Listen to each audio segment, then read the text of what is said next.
Chapter 81 Cao Cao is coming.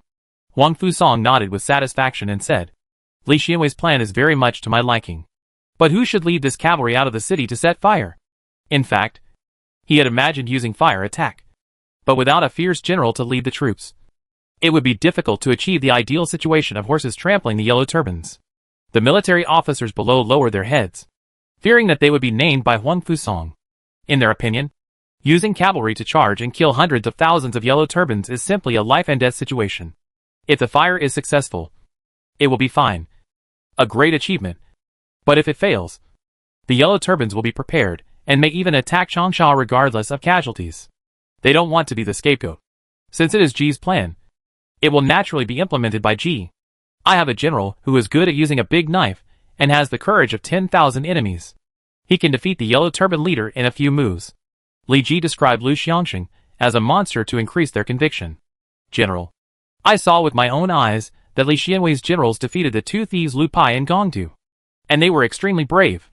Lu Niu also added fuel to the fire. Huang Fusong said, I had asked your majesty for reinforcements before. And the time is almost up. With Li Xianwei personally rushing to the camp, I am naturally relieved. General Huang Fu, I have a counselor who knows the laws of nature and is proficient in calculations. He observed the sky at night and guessed that there will be strong winds in the past few days, which can help the fire. Ding Xiao has a talented person under his command. It was relying on his calculations that he was one step ahead of Lu Guanzhong and killed Ding Mao and achieved great success. Li Ji looked at him in surprise. There are many types of civil officials. There are people like Wang Ming and Zhuge Liang who can stabilize the country when they are on horseback and govern the country when they are off horseback. There are also people like Jia Su and Gui Jia who are extraordinary in wisdom and strategy, and can win thousands of miles away. There are also some civil officials who have all kinds of strange skills, such as Ken Zhe who knows astronomy and geography, and can know the major events that may happen next by observing the sky at night. Unexpectedly, this female player from Yuzhou actually recruited such civil officials. No one in the camp dared to speak, and even the sound of breathing was suppressed, for fear of disturbing Huang Fusong. Report. Suddenly a soldier broke into the barracks. What's the matter? The court sent the cavalry commander Cao Cao to lead troops to support. They are approaching Changsha and asked the general if he wants to enter the city. Emperor Cao Cao of Wei is finally here. Cao Cao's reputation is mixed, but no one can deny his military talent. According to Li Ji's guess, he probably didn't want to enter Changsha to participate in the battle to defend the city, but cruised outside the battlefield, looking for a good opportunity to defeat the enemy. Sure enough, when Huang Fusong asked Cao Cao's intention, the soldier replied that Cao Cao wanted to stay outside the city to cooperate with the outside. I have seen Cao Cao before. Although he is the descendant of a eunuch and not very handsome, he is well versed in military tactics and has thousands of classics in his mind. His talent is as immeasurable as the sea. Seeing that Huang Fusong was somewhat interested, Li Ji struck while the iron was hot. General, there is a strong wind to help. This is God's will. The yellow turban army camped on the grass. This is the advantage of the terrain. There are reinforcements from the court. This is the harmony of the people, with the advantages of time, place and people. How can we not win? Huang Fusong nodded, made a decision quickly, and said, Village Chief Ding, please be sure to calculate when the strong wind is the strongest. Lieutenant Li, the Tunqiang, Yuqiang, Changshuang, and Sana cavalry, a total of 30,000 cavalry from the 5 schools of the Northern Army, will be temporarily handed over to you for command. I wonder if the number is enough. Li Ji bowed and said, the 5 schools of the Northern Army and the Sana cavalry are all elite troops. I am afraid that I will find it difficult to control them. Please assign a military commander to help. This is a simple matter. Let Lu Niu. Huang Fusong was very generous. He even selected several military commanders to come out and assign them to Li Ji's account. However, except for Lu Niu, the faces of other military commanders were not very good.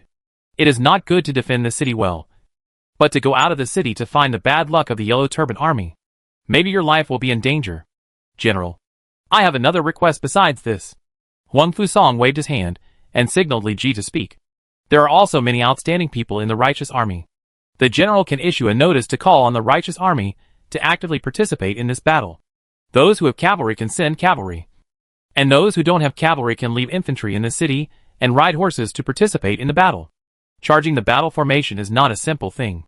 especially for the Yellow Turban army camp of hundreds of thousands. It is difficult to push them without sufficient force.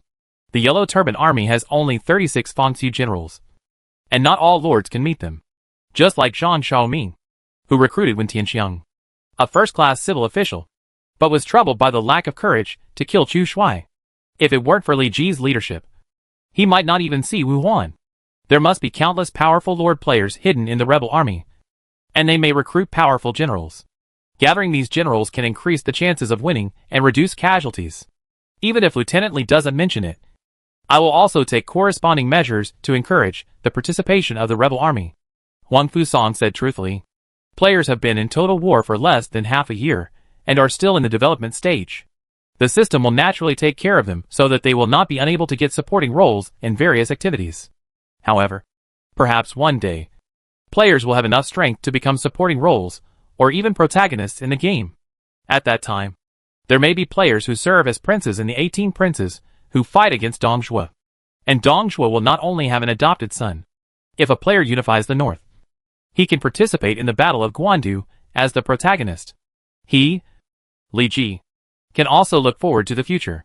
In the Battle of Red Cliff, he burned Cao Cao's army to ashes. He could never conquer Hefei in his life, and became the new Li Shiwan. Players have become uncertain factors in the game, interfering with the progress of the game. If a player in the Yellow Turban army notifies Bokai that the Han army may set fire to attack them, what should we do if the Yellow Turban army has made preparations in advance? We still have to discuss this with Wang Meng and others. Li Ji's face was a little solemn. The Han army has players, and the Yellow Turban army also has lord players. Li County Lieutenant, what's wrong with you? Huang Fusang noticed the changes in Li Ji and asked. Li Ji shook his head, then hid his worries in his heart and said, General Huangfu is far-sighted, and I admire him very much. I still need to trouble you with the expedition. This is my duty. Huang Fusang waved his hand and called the soldiers just now and ordered, send a message to Cao Qidui. Tell him not to enter the city, and wait outside the battlefield. When we go out, we will raid the rear camp of the Yellow Turban army. Yes. The soldiers were resolute and left the tent.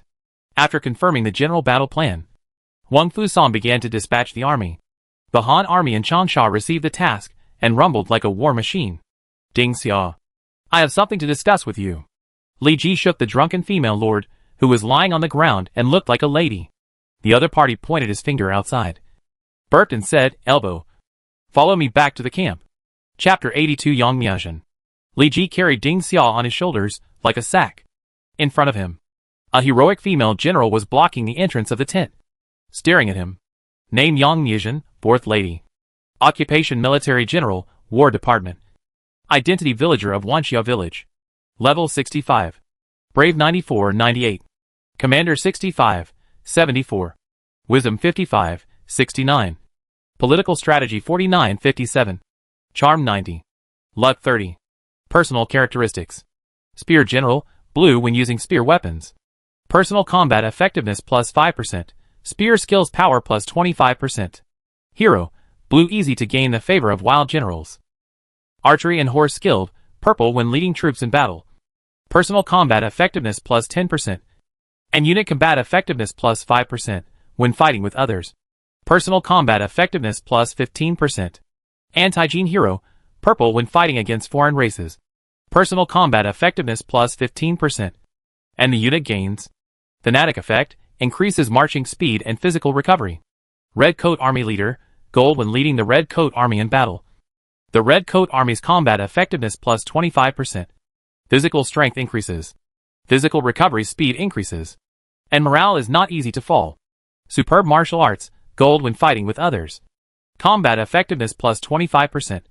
And combat effectiveness plus 5% when falling into the lower score. United, gold the combat effectiveness of the troops led by you is plus 20%. And morale is always high when facing more enemies than yourself. Female General, gold when leading troops in battle as the main general. Personal combat effectiveness plus 20%. Unit combat effectiveness plus 15%. And morale is encouraged. Spear Master, gold when using a spear as a weapon. Personal combat effectiveness plus 30%. And the power of spear skills plus 50%. If the opponent uses a spear, the opponent's combat power minus 20%. Invincible, color combat power plus 50% when fighting with others. and an additional plus 20% when the opponent is braver than oneself. Personal strength, physical strength, recovery speed, and attack speed are all improved. Skills: heavy rain of pear blossoms, S level. Thousands of pear blossoms blooming, S level. 20 pear blossom spears, S level. Mental skills: pear blossom heart formula. Equipment: pear blossom spear, diamond level. Silver level iron armor. Gold level warhorse. Special troops: red coat army, 3rd level troops. The upper limit of 80,000 people can be recruited. It turned out to be Yang Miaojin. Li Ji secretly smacked his lips. 20 pear blossom spears. Invincible. With a pear blossom spear, Yang Miaojin killed the Jin people and almost captured Wanyan Zonghan alive. Qi Jiguang, a famous general in the Ming dynasty, highly praised the pear blossom spear. He wrote in his book Jishu Xinshu, the transmission of spear skills began with the Yang family, and it was called pear blossom. It became popular all over the world. Unpredictable and infinitely magical.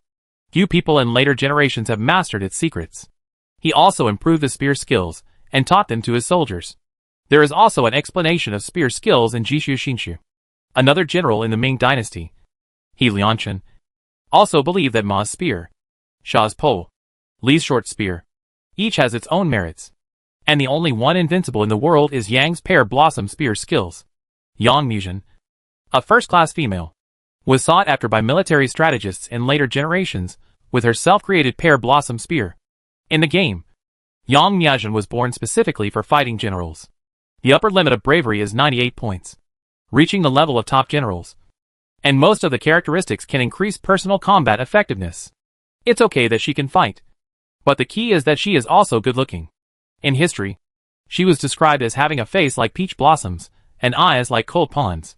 In order to win over another powerful rebel army at the time, Yang Miaojin relied on her beauty to fascinate the leader of the other side, Xia Quan. The Red Coat army under her was active in the land occupied by the Jin people. Under the leadership of Yang Miaojin and her husband Li Quan, they continued to fight with the Jin people. Unfortunately, the Southern Song dynasty believed that these rebels were all traitors at the time, and transferred Zhu Shiji, who implemented a conciliatory policy towards the rebels, and replaced him with Lu Wei as the Huaidong governor to deal with the rebels. In the end, Li Quan surrendered to the Yuan army, and the Red Coat army also changed its position and fell into the camp of Genghis Khan, becoming a force for Li Quan's ambition to expand. Yang Miaojin frowned. She always felt that the guy opposite her, who looked surprisingly pleasing to the eye, was not a good person, with a weird look in his eyes, as if he could see through her, without a trace of secrets. Ahem. Li Ji felt the other party's very kind eyes, and said with a little embarrassment, "Your master got drunk at the banquet. I sent her back." If he didn't explain his purpose, Yang Miaojin might draw her gun if he didn't agree with her. Although the other party had not reached the peak, he was also a first-class general, not to mention one Li Ji. Even if 10 Li Ji were tied together, they couldn't withstand a shot. Yang Miaojin took the drunken Ding Xia with half belief and half doubt, and uttered the word "thank you." Well, the boss of the community is matched with the cold-faced subordinates, and the relationship between the characters in the romance novel is ready. I wanted to discuss something with your lord, but he was drunk. I wonder if you can make the decision. Yang Miaojin shook her head and said, "I just joined the lord and have not made any contribution, so I can't speak. The lord once ordered that if anyone has something important to discuss, they can find Song Junshi. This Song Junshi is probably the talented person that Ding Xia mentioned before."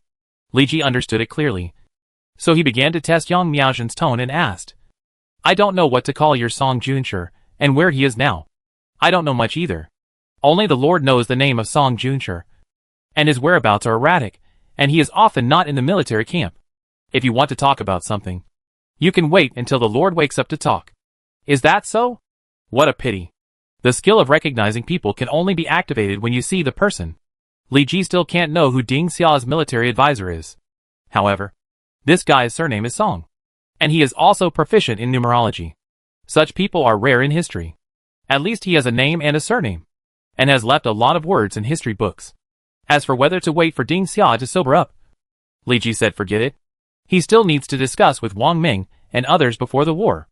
As soon as Li Ji left, a short and ugly scholar came into the tent and poured the cold water on the table into his mouth while panting. "Military advisor. The Lord is back." Military advisor Song said breathlessly, It was because I calculated the time when the Lord would return that I returned to the tent. By the way, fourth lady, has anyone come here during this period? Yes. Military advisor Song. I see that he is also a leader of the rebel army. He wants to discuss something. But he went back because you were not here. Yang Miaozhen said truthfully. When Song Junsha heard this, his narrow eyes shone with brilliance. He counted with his fingers and asked happily, I wonder if the leader of the rebel army is surnamed Li. He has never told me.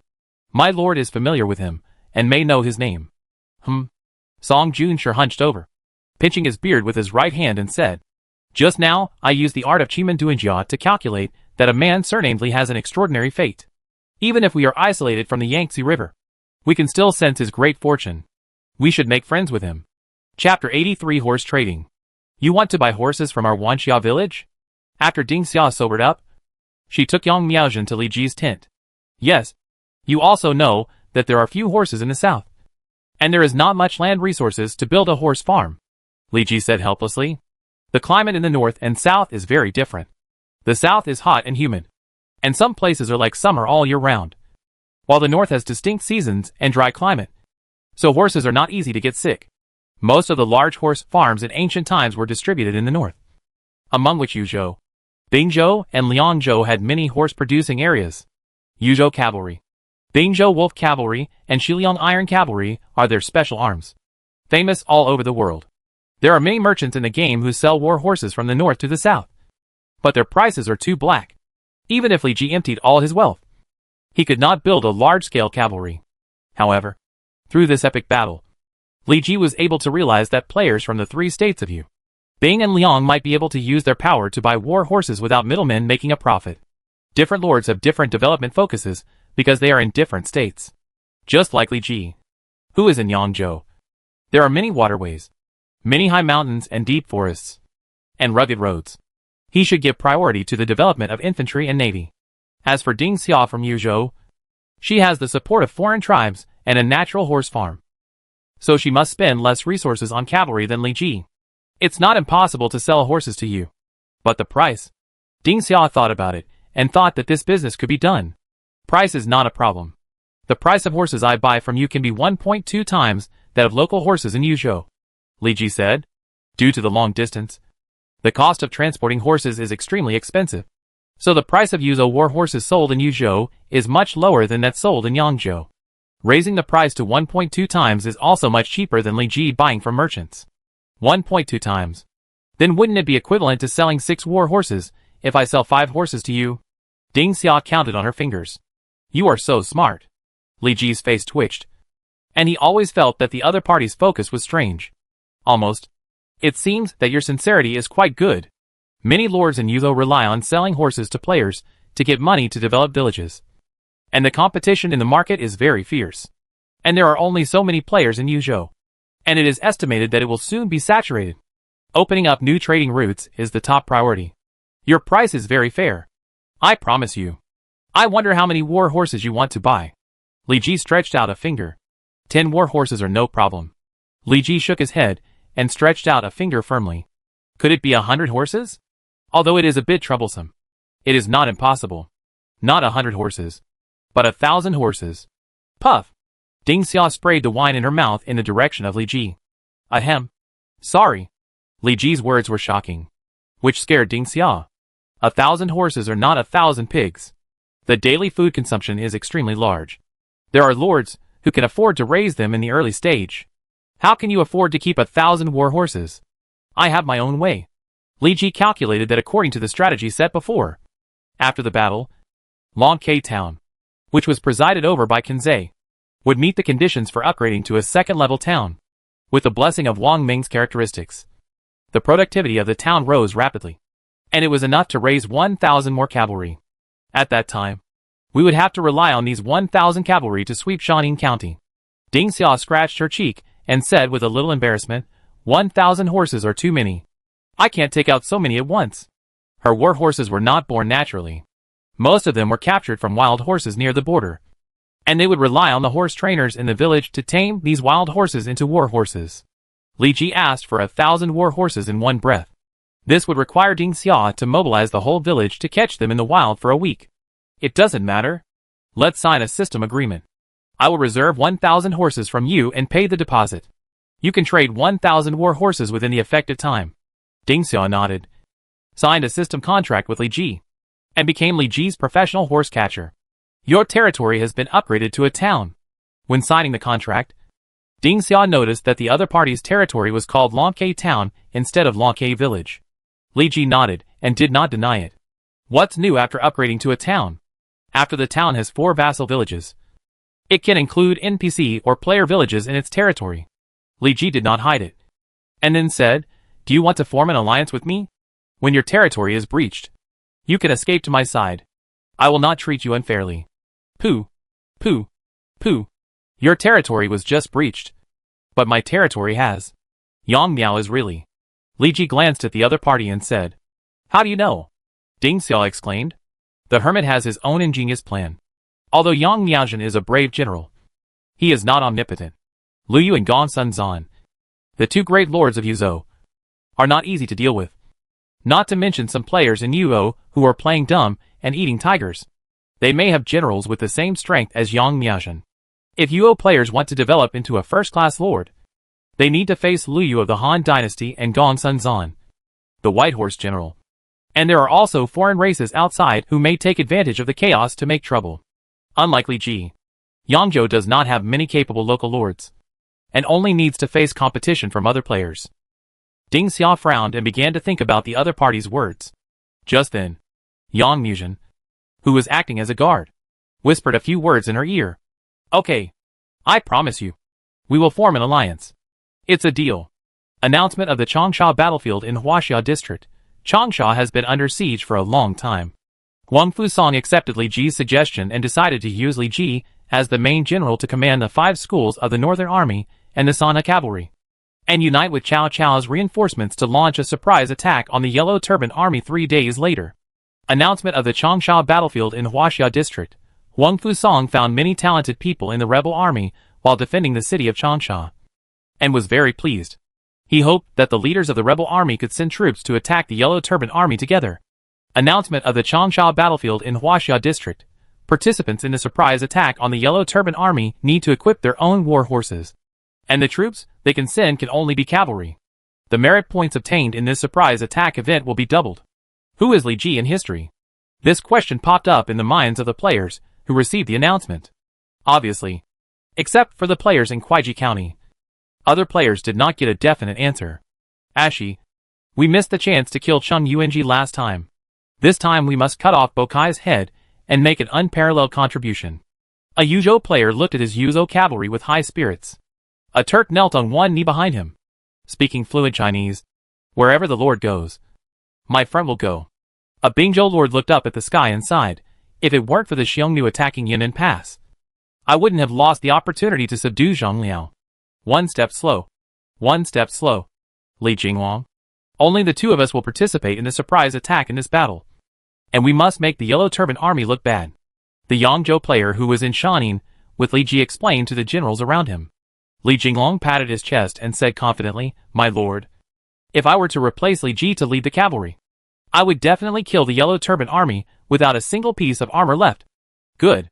As soon as the announcement was made, the situation suddenly changed. The Han army was full of hidden talents, and the ambitious lords showed their claws. Chapter 84 Night Raid. Several days have passed since the fierce battle to defend the city. Perhaps because of the heavy casualties, the Yellow Turban Army did not dare to launch a large-scale attack on the city. They only sent a small group of Yellow Turban soldiers to harass the Changsha city guarded by the Han army, which could not threaten the safety of Changsha city. The 2 sides were in sync and did not launch a large-scale battle. There was no moon in the night sky, only stars flashing in the sky, guiding the direction of the Han cavalry, who were about to launch a surprise attack. As Ding Xiao's capable men said, there has been a strong wind in the past few days, and tonight is the strongest time of the strong wind. Feed the war horses and prepare to trample the camp. Li Ji passed the order down. There are hundreds of thousands of Yellow Turban Army, and a mouthful of spit from each person can drown them. The Han army must rely on war horses to quickly penetrate the opponent and set fire to their camp. Otherwise it is easy to fall into the sea of people and suffer unnecessary losses. This requires that the war horses have enough physical strength. Jean Blue, You will be the commander in this battle. Li Ji did not dare to be careless. He not only sent out the 500 cavalrymen given by Tang Mao, but also brought Wang Ming with him, hoping to rely on Wang Ming's 99 points of commander value to dispatch the army and increase the success rate of the surprise attack. My lord values Ming so much. Ming is willing to do his best to repay my lord's trust, Wang Ming said excitedly. At this time, he did not bring the feather fan that he loved so much, but wore iron armor and a long sword. Dressed like a general, he was familiar with military affairs and fantasized that one day he could be the commander and lead the army to gallop on the battlefield. And today, Li Ji helped him realize his dream. The two took advantage of their free time to climb the city wall and look at the Yellow Turban camp in the distance. As before, the Yellow Turban army, led by Bo Kai, set up camp in the lush forests and vegetation. It seems that the players in the Yellow Turban camp did not convince Bo Kai to move the camp to a more strategic place. Look, my lord. Bo Kai has set up his camp in a flat area. Most of the camp is covered by forests and trees. Now is the height of summer, and they provide shade. Unfortunately, there has been no rain in recent days, and with the help of strong winds, these trees have become the key to their lives. There is a hillside on the left, which is occupied by the Yellow Turban army, and it is a corner with the Yellow Turban camp below the slope. If you want to attack the Yellow Turban camp, you should remove the stronghold on the hillside, and the Han cavalry can take advantage of the momentum of going down the mountain and rush into the heart of the camp in one go, and go straight to Huanglong. Wang Ming held the long sword in his left hand and pointed to the Yellow Turban camp in the distance with his right hand, explaining the next attack plan to Li Ji. Bo Kai also noticed this point and set up a stronghold on the hillside.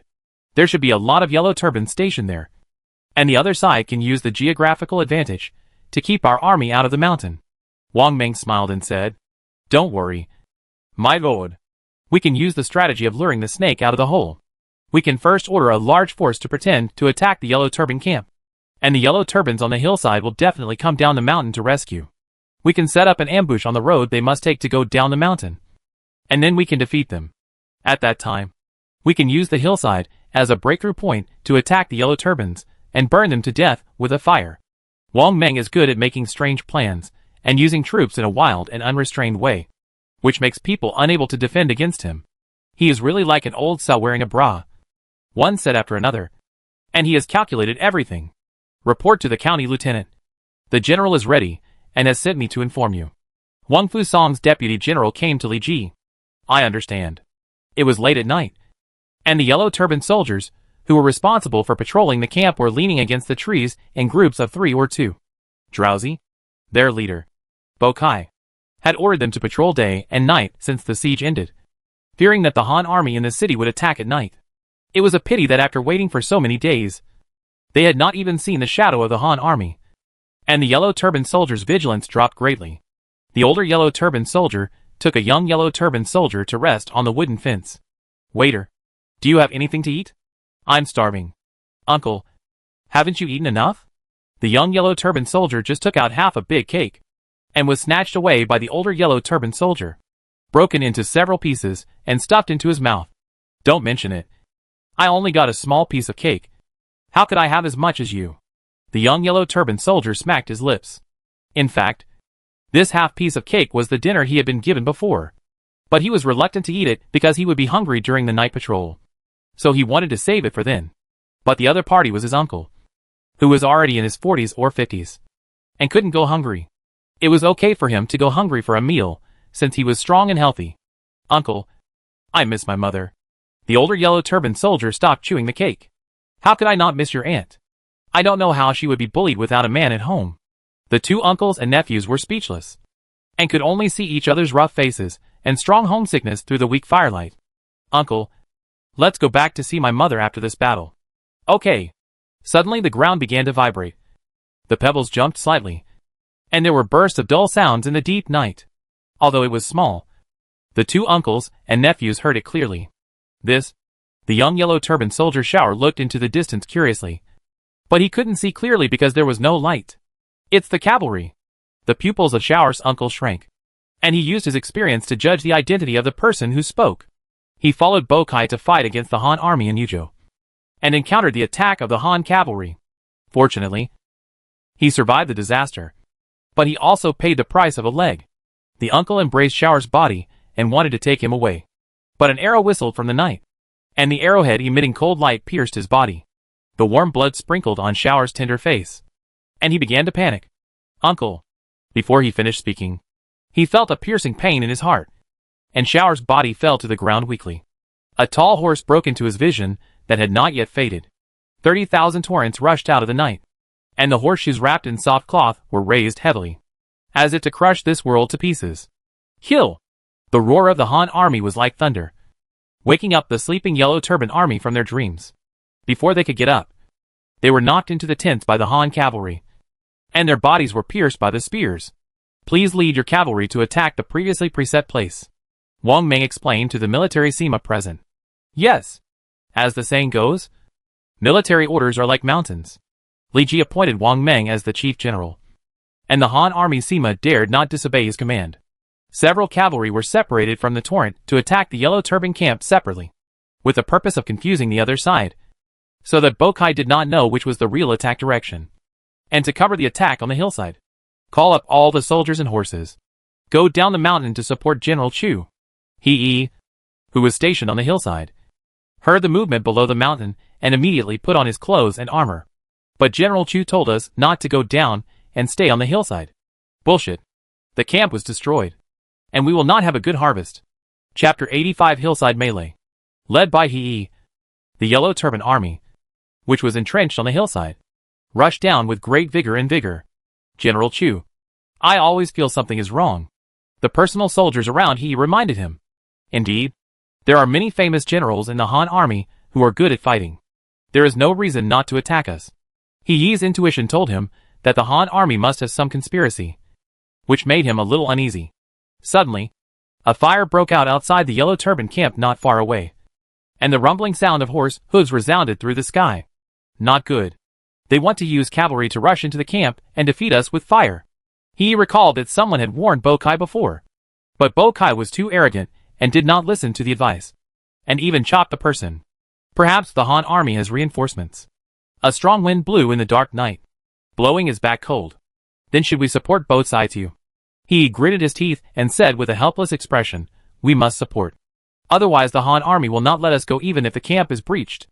Nearly 10,000 Yellow Turbans were slightly disrupted by the fire, but they were quickly calmed down. At He's urging, they all ran away. In a dense forest under the hillside, Li Ji hid with He, and 3,000 Sanha cavalrymen were ready to go. Wang Meng led the 5 schools of the Northern Army and the Sanha cavalry to attack Bokai's Yellow Turban camp from the front, while Li Ji personally led 3,000 cavalrymen to sneak attack the Yellow Turban soldiers occupying the hillside.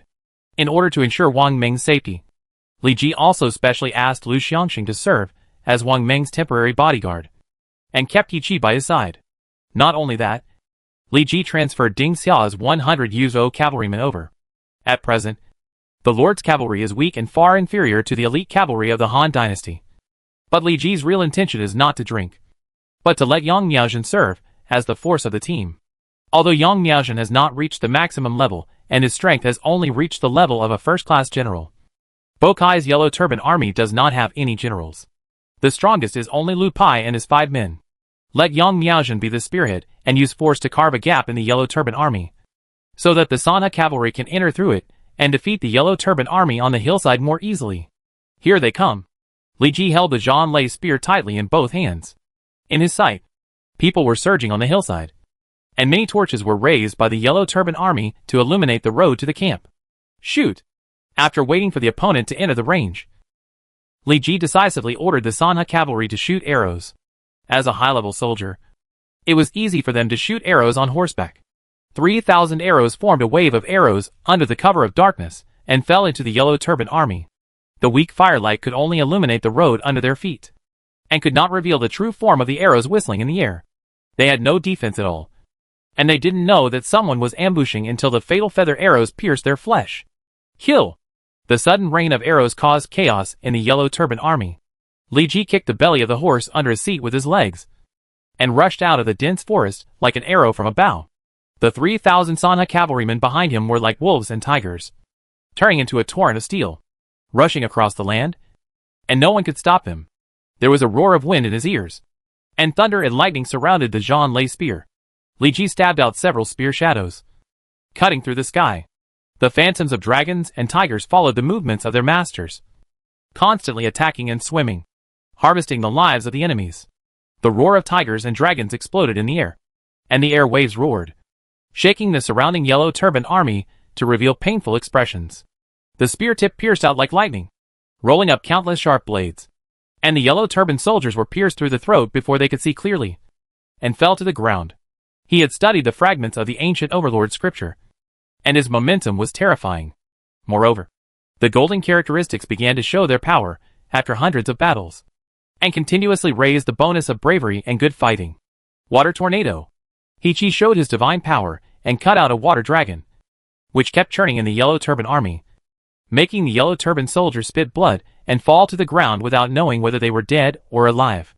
Compared with Yang Miaozhen, the commotion caused by Li Ji and He Chi was just a small matter.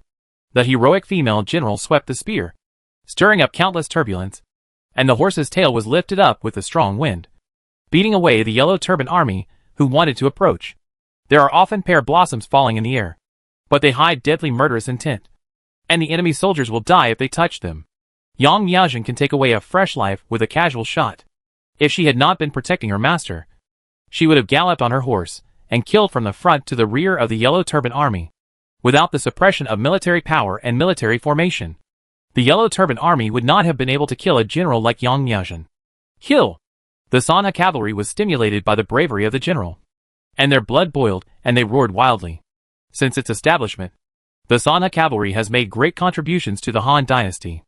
As the younger generation, they naturally do not want to humiliate the reputation of the Sanha cavalry.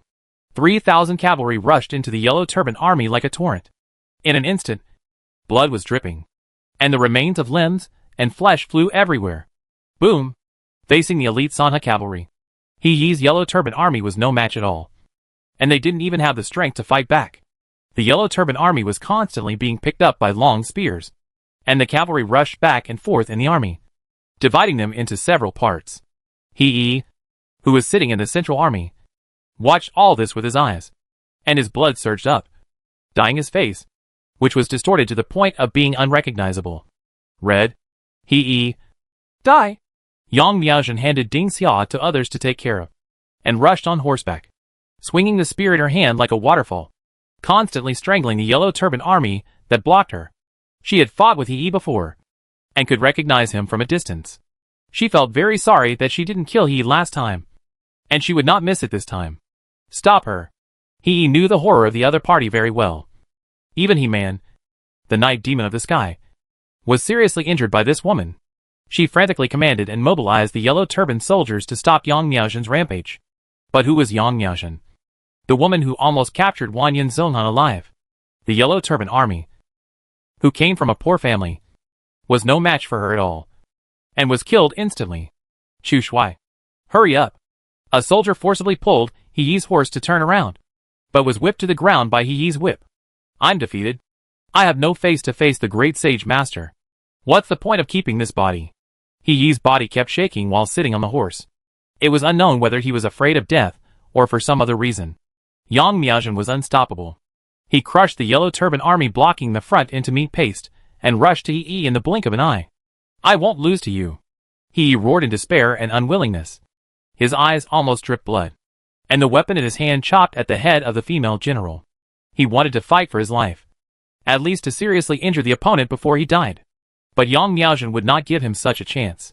The pear blossom spear was retracted to block the opponent's attack, and then countless phantoms were stabbed, leaving bullet holes of different sizes on He Yi's body. With a puff, countless blood mist sprayed from He Yi's body, and he fell off the horse. The yellow turban soldiers were quick-witted and quick-handed. At the cost of dozens of people, they snatched back He Yi, who had half a foot in the underworld. The yellow turban army formed a flesh wall and forcibly blocked Yang Miaozhen outside. Chapter 86 Arson. Commander Chu. The great virtuous master is a skilled doctor who can revive the dead. If you can ask the great virtuous master to help, you will definitely recover. The yellow turban soldiers guarded the seriously injured He Yi and hid in the yellow turban army to retreat under the cover of night. The neighing of war horses sounded, and Li Ji's long spear thrust left and right. constantly killing the weak Yellow Turban army. With the protection of the Sanha cavalry behind them, the fleeing Yellow Turban army exposed their unguarded backs, and the cavalry could easily kill them. Warm blood splashed on Li Ji's face, and the bloody smell penetrated into his nostrils, constantly stimulating his nerves. My lord, look quickly. There is something strange about the Yellow Turban army over there. He Chi's vision was not greatly affected at night. He saw a small group of Yellow Turban army moving stealthily, constantly avoiding the Han soldiers. The two armies are fighting so fiercely, but this group of Yellow Turbans are actually going upstream. Moreover, they are well equipped and murderous. The general Yellow Turbans are far inferior to them. They should be the Yellow Turbans' personal soldiers. Perhaps they are hiding some secrets. Li Ji instinctively felt that there was something wrong with them. He kicked his horse's belly and rushed towards the group of Yellow Turbans' personal soldiers. The Zhonglei spear pierced out like lightning, knocking a Yellow Turban personal soldier to the ground. Protect the general. The remaining Yellow Turban personal soldiers formed a circular battle formation and surrounded He layer by layer. The general? The only 5 people in Bo Kai's camp who could take on the position of general were Bo Kai and Lu Pai. Among them, Lu Pai and Gong Du had been captured alive by him and are still staying in the Han army camp. He Man was seriously injured by Yang Miaozhen. There is no reason for him to recover in just a few days. As the main general of the Yellow Turbans in Yuzhou, Bo Kai would not stay in the stronghold on the hillside at all. It should be one of Wang Xiao and He Yi. No matter which one. Their heads are worth 1,000 merit points. Don't miss it. In between breaths, countless thoughts flashed through Li Ji's mind, and the long spear in his hand swept across and hit the round shield of the Yellow Turban personal soldier. Spitting blood, the arm of the Yellow Turban personal soldier holding the shield was almost smashed by Li Ji. His steps became messy, and the whole circle began to shake with him.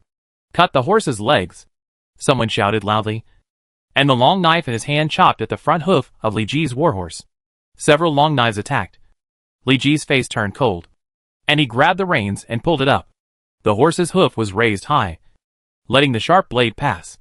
Li Ji's legs tightly controlled the horse's back, twisted his waist and abdomen, and the long spear flexibly drew an arc in the air, instantly bringing out 4 or 5 bloodlights. If it weren't for his good horsemanship, he might have his horse's legs chopped off and fell to the ground. And then, he would definitely be chopped into meat paste by this group of Yellow Turban personal soldiers, who killed people without blinking an eye. You have personal soldiers to protect you. And I also have Sanha cavalry, led by He Chi. The Sanha cavalry roared and charged into the circle with guns. The terrifying impact force directly smashed the flesh and blood Yellow Turban soldiers into pieces, and their battle formation was shattered at the touch. In the center of the circle lay a seriously injured Yellow Turban general. His face was like gold paper, and blood kept coming out of the bullet holes on his body. It was obvious that he would not live long. It turned out to be He Yi. Li Ji knew the other party's identity through his ability to judge people. However, He Yi's condition fell to the point of being on the verge of death.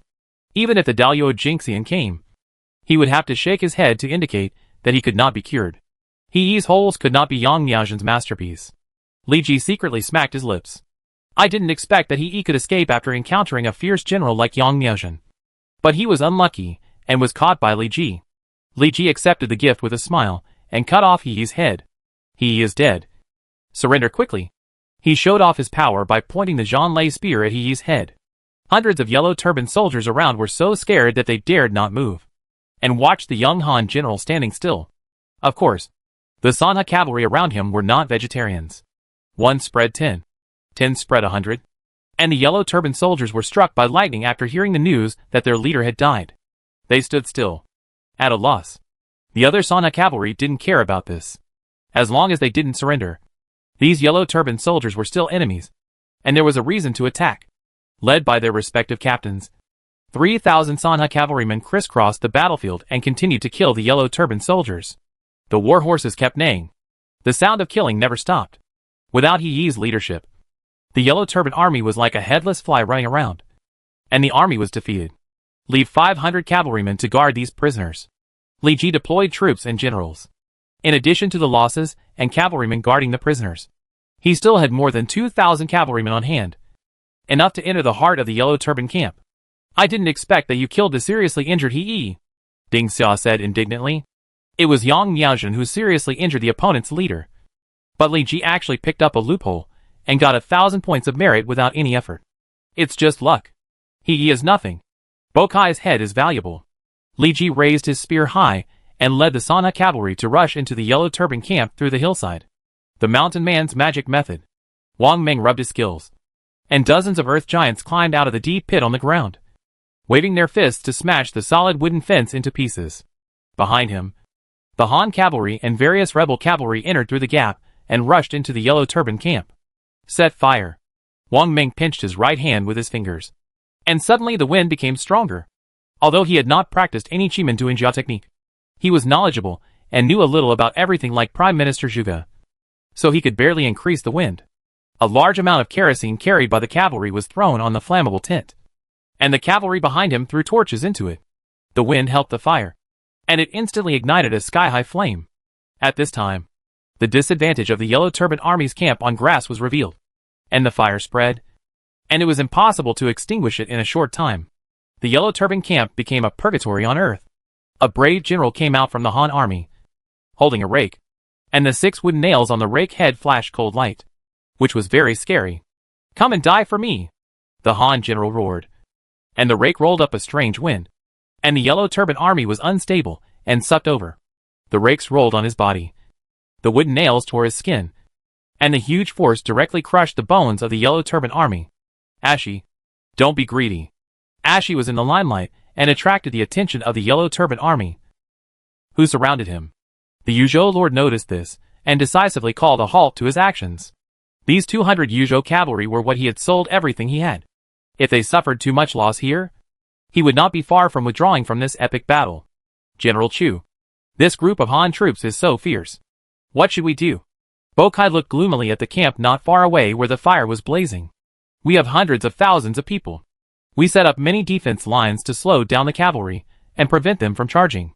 As long as he does not lose his stronghold, we can turn defeat into victory and drive them out."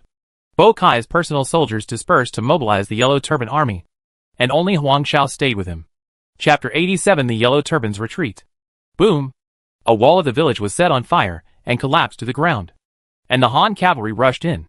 "Kill!" The Han cavalry roared wildly, and the weapons in their hands kept picking up the Yellow Turbans in front of them, and they kept attacking the Yellow Turbans' defense line like a torrent. The low-level Yellow Turbans were no match for the elite Han cavalry, and they were instantly torn apart, with broken limbs flying everywhere. A large number of tents were set on fire, and the orange-yellow flames illuminated the terrified faces of the Yellow Turbans. The Han army's surprise attack was hard to defend against, and they were stunned. Who is the attacker, and who is the defender? Fire! Fire! The Yellow Turban leader was busy commanding the chaotic Yellow Turbans to set up a defense line on the spot, while dispatching people to put out the fire. An arrow flew over and pierced his body, without anyone to command. The Yellow Turbans became chaotic again, and were then crushed by the Han cavalry who rushed over. Lu Xiangqing retracted his longbow, stopped his horse, and came to Wang Ming's side to protect the safety of Longke Town's military advisor. "Jiando, if you want to kill the thieves, you don't have to protect me," Wang Ming said happily. Lu Xiangqing shook his head and said in a dull voice, "Sheng dare not disobey the order of the Lord. And there are many masters in the Han army. Yes, I didn't expect that the righteous army has many talented people." Wang Ming was also amazed. Many Lord players in the righteous army recruited powerful generals, and used their bravery to continuously kill the enemy and gain military merits. The Yellow Turban Army was defeated and almost collapsed. "Huang Shao, you lead 300 Yellow Turban warriors to stop them." The offensive of the Han army was extremely sharp, and Bokai was forced to show the trump card of the Yellow Turban warriors to fill the gaps on the front line. "Yes!" Huang Shao jumped on his horse, and 300 huge and murderous Yellow Turban warriors rushed to the front line behind him. As the only general in Bokai's camp, Huang Shao could only bite the bullet and go into battle to fight against the Han army. A long spear danced like a poisonous dragon, rolling up an endless blade and strangling the Han army around him. The Yellow Turban warriors behind him were even more violent. They resisted the long spears of the Han cavalry with their bodies, exchanged their injuries for their lives, and directly overturned the horses with their arms. The Han soldiers who fell to the ground were directly killed by fists, led by Huang Shao. The 300 Yellow Turban warriors crashed into the Han army's iron cavalry. Many cavalrymen were thrown off their horses and were smashed beyond recognition before they could react. Their lives were unknown. The bravery of the new force boosted the morale of the Yellow Turban Army. Although Huang Xiao was not as good as the other 4 people of Lu Pai, he was at least half a foot into the level of second-rate generals. As long as he did not meet the generals of the Han Army, ordinary soldiers were not his opponents. That should be the enemy's commander. Killing him may make the Han Army collapse. Huang Xiao found that Wang Ming was extraordinary. He kept dispatching troops and attacking the camp under the protection of the Han cavalry. He was loyal to the Yellow Turban Army and was still looking for a chance to turn defeat into victory. If he could turn the tide, he might be appreciated by the great sage and even replace Bo Kai as the new leader of Yuzhou. Yellow Turban Warrior, follow me. Huang Xiao urged his horse to kill in the direction of Wang Ming. The Han cavalry responsible for protecting Wang Ming rushed out and stabbed the attacking Yellow Turban general with a spear. Han general, die! Huang Xiao roared. The yellow scarf on his head emitted a dim yellow halo. His body suddenly grew several times, and he attacked with all his strength. The long spear stabbed out a phantom, with cold light dots, as bright as stars, and the spear light kept emitting, and he easily stabbed to death the Han cavalry blocking him in front of him. Wang Ming's face was expressionless, and he didn't take the fatal spear tip seriously at all. He pinched his hands to make finger movements, and the ground shook, and dozens of mud giants came out. Although Wang Ming was a civil official, he had also learned a lot of strange skills, and he could rub out a lot of summons with just a pinch.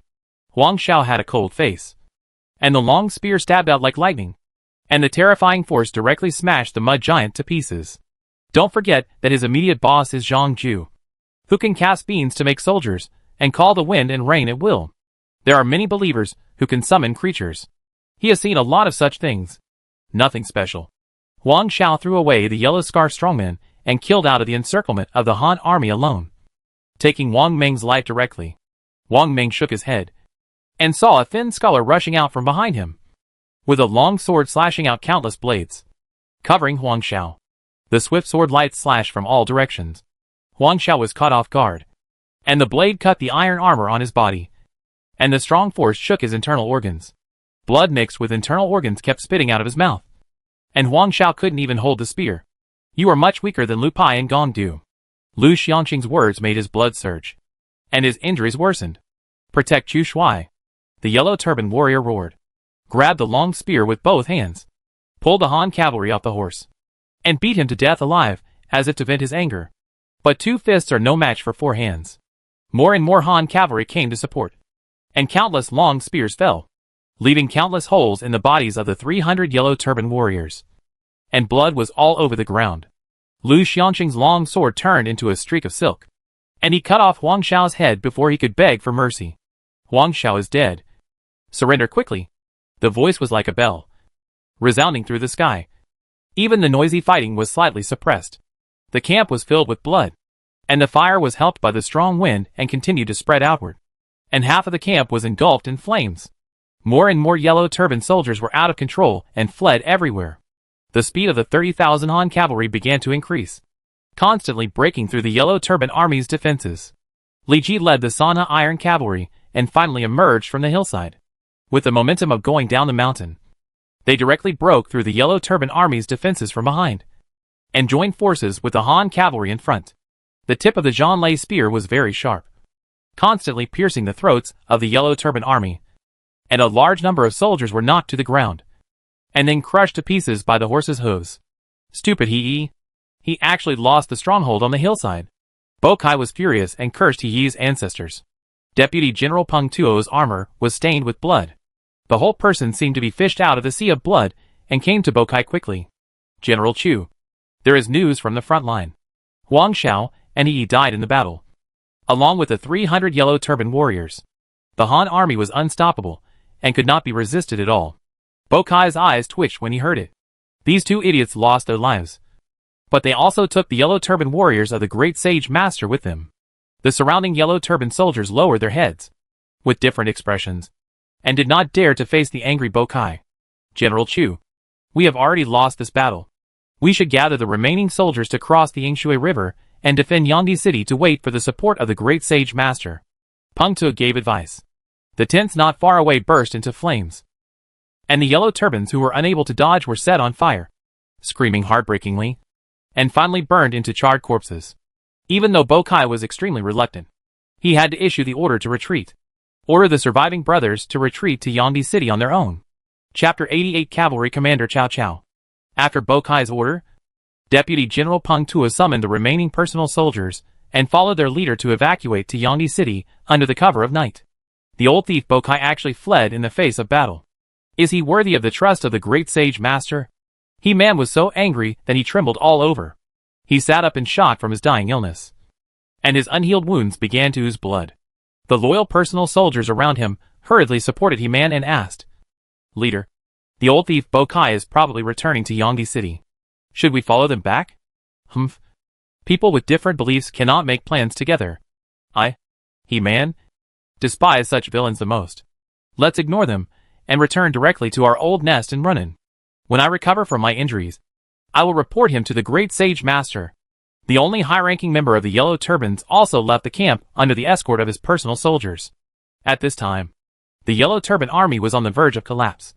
Under the leadership of the generals, the Han cavalry was divided into several groups, constantly cutting up the Yellow Turban soldiers, breaking them up into smaller ones, and defeating them one by one. The righteous army followed the footsteps of the Han court's elite, constantly killing the Yellow Turban soldiers who had no power to fight back, and gained a lot of merit. The entire camp was in a sea of fire, and a large number of Yellow Turban soldiers were killed and fled everywhere.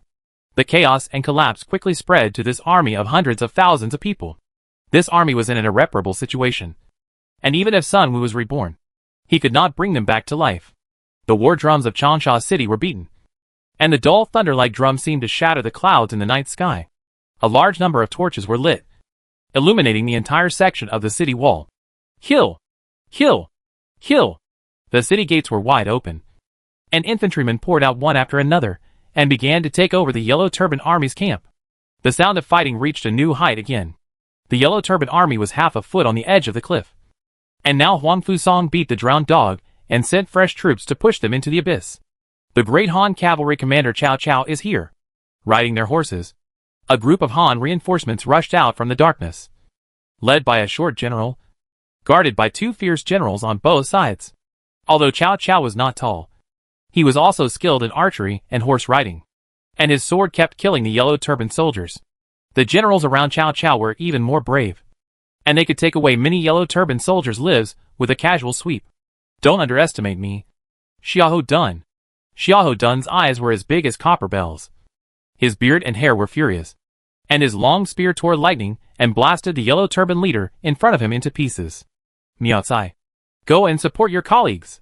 Cao Cao was still a passionate young man. Seeing that the righteous army was in a difficult battle, he decisively lent a hand. Xiahou Yuan nodded, squeezed the horse's belly, and the whole person flew out like an arrow from a bow.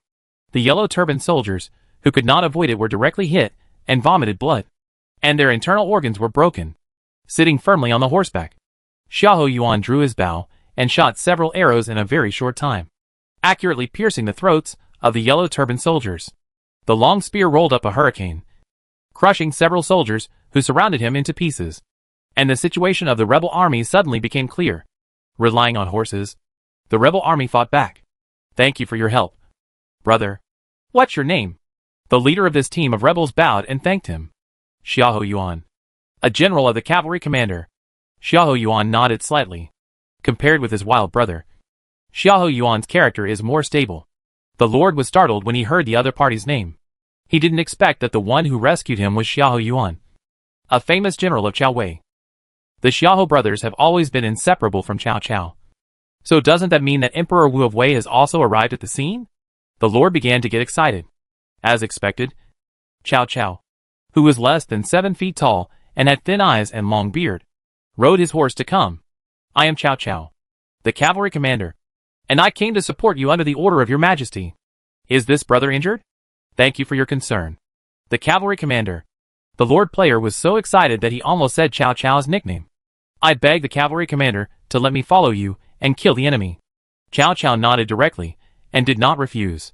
The news of Cao Cao's arrival on the battlefield spread throughout the Han army, and all the players present were shocked by the future Emperor Wu of Wei. Cao Cao was known to everyone, and his unique personality charm attracted many people's likes. Soon, a large number of players gathered around Cao Cao. These people all wanted to rely on him. After all, Chao Mingde treated meritorious officials very well, so they didn't have to wander around like Liu Bei in the early stage. Nor did they have to stay with Sun Quan and worry about their lives. After Huang Fusong and Cao Cao joined the battle, the Yellow Turban Army lost Bokai's command and collapsed like a landslide, and a large number of soldiers were forced to surrender. I didn't expect that the person who proposed the surprise attack on the Yellow Turbans was so young. Li Ji's 99 points of charm can be said to be popular with both men and women, young and old, and he won Cao Cao's favor as soon as they met. If there were no reinforcements from the cavalry captain, I would not dare to propose such a plan. Li Ji pulled out Cao Cao's hand, ignoring the other party's burning gaze. If he hadn't read The Romance of the Three Kingdoms and knew that this guy liked married women, he might have suspected that Cao Cao had some strange habits. Congratulations to the player for winning the surprise attack on the Yellow Turban camp. In this war, you were the leader, proposed a key strategy, and won 10,000 merit points. In this war, you and your subordinates killed 2 Yellow Turban leaders, 42 Yellow Turban leaders, 671 Yellow Turban soldiers, beheaded 3,261 Yellow Turban soldiers, and obtained 3,417 merits, and now have 16,298 merits. It seems that the system encourages players to participate in the interaction with NPC generals. Li Ji was thoughtful. It is a pity that the Han cavalry that Huang Fusong gave to him did not belong to his subordinates. Otherwise the merits would be multiplied several times. My lord, I see that this man has both loyal and treacherous faces, unfathomable, and extraordinary luck. Maybe he will be one of the enemies in the future. Wang Ming quietly reminded Li Ji, a capable minister in a peaceful era, a treacherous hero in a chaotic era. I didn't expect Jing Lu to know how to help others read faces. I know a little. The aftermath was left to Huang Fusong and his deputy general. The Han army, who had fought all night, returned to Changsha for rest, cut off their heads, and stacked them up to build a Jingguan to deter the Ma thieves.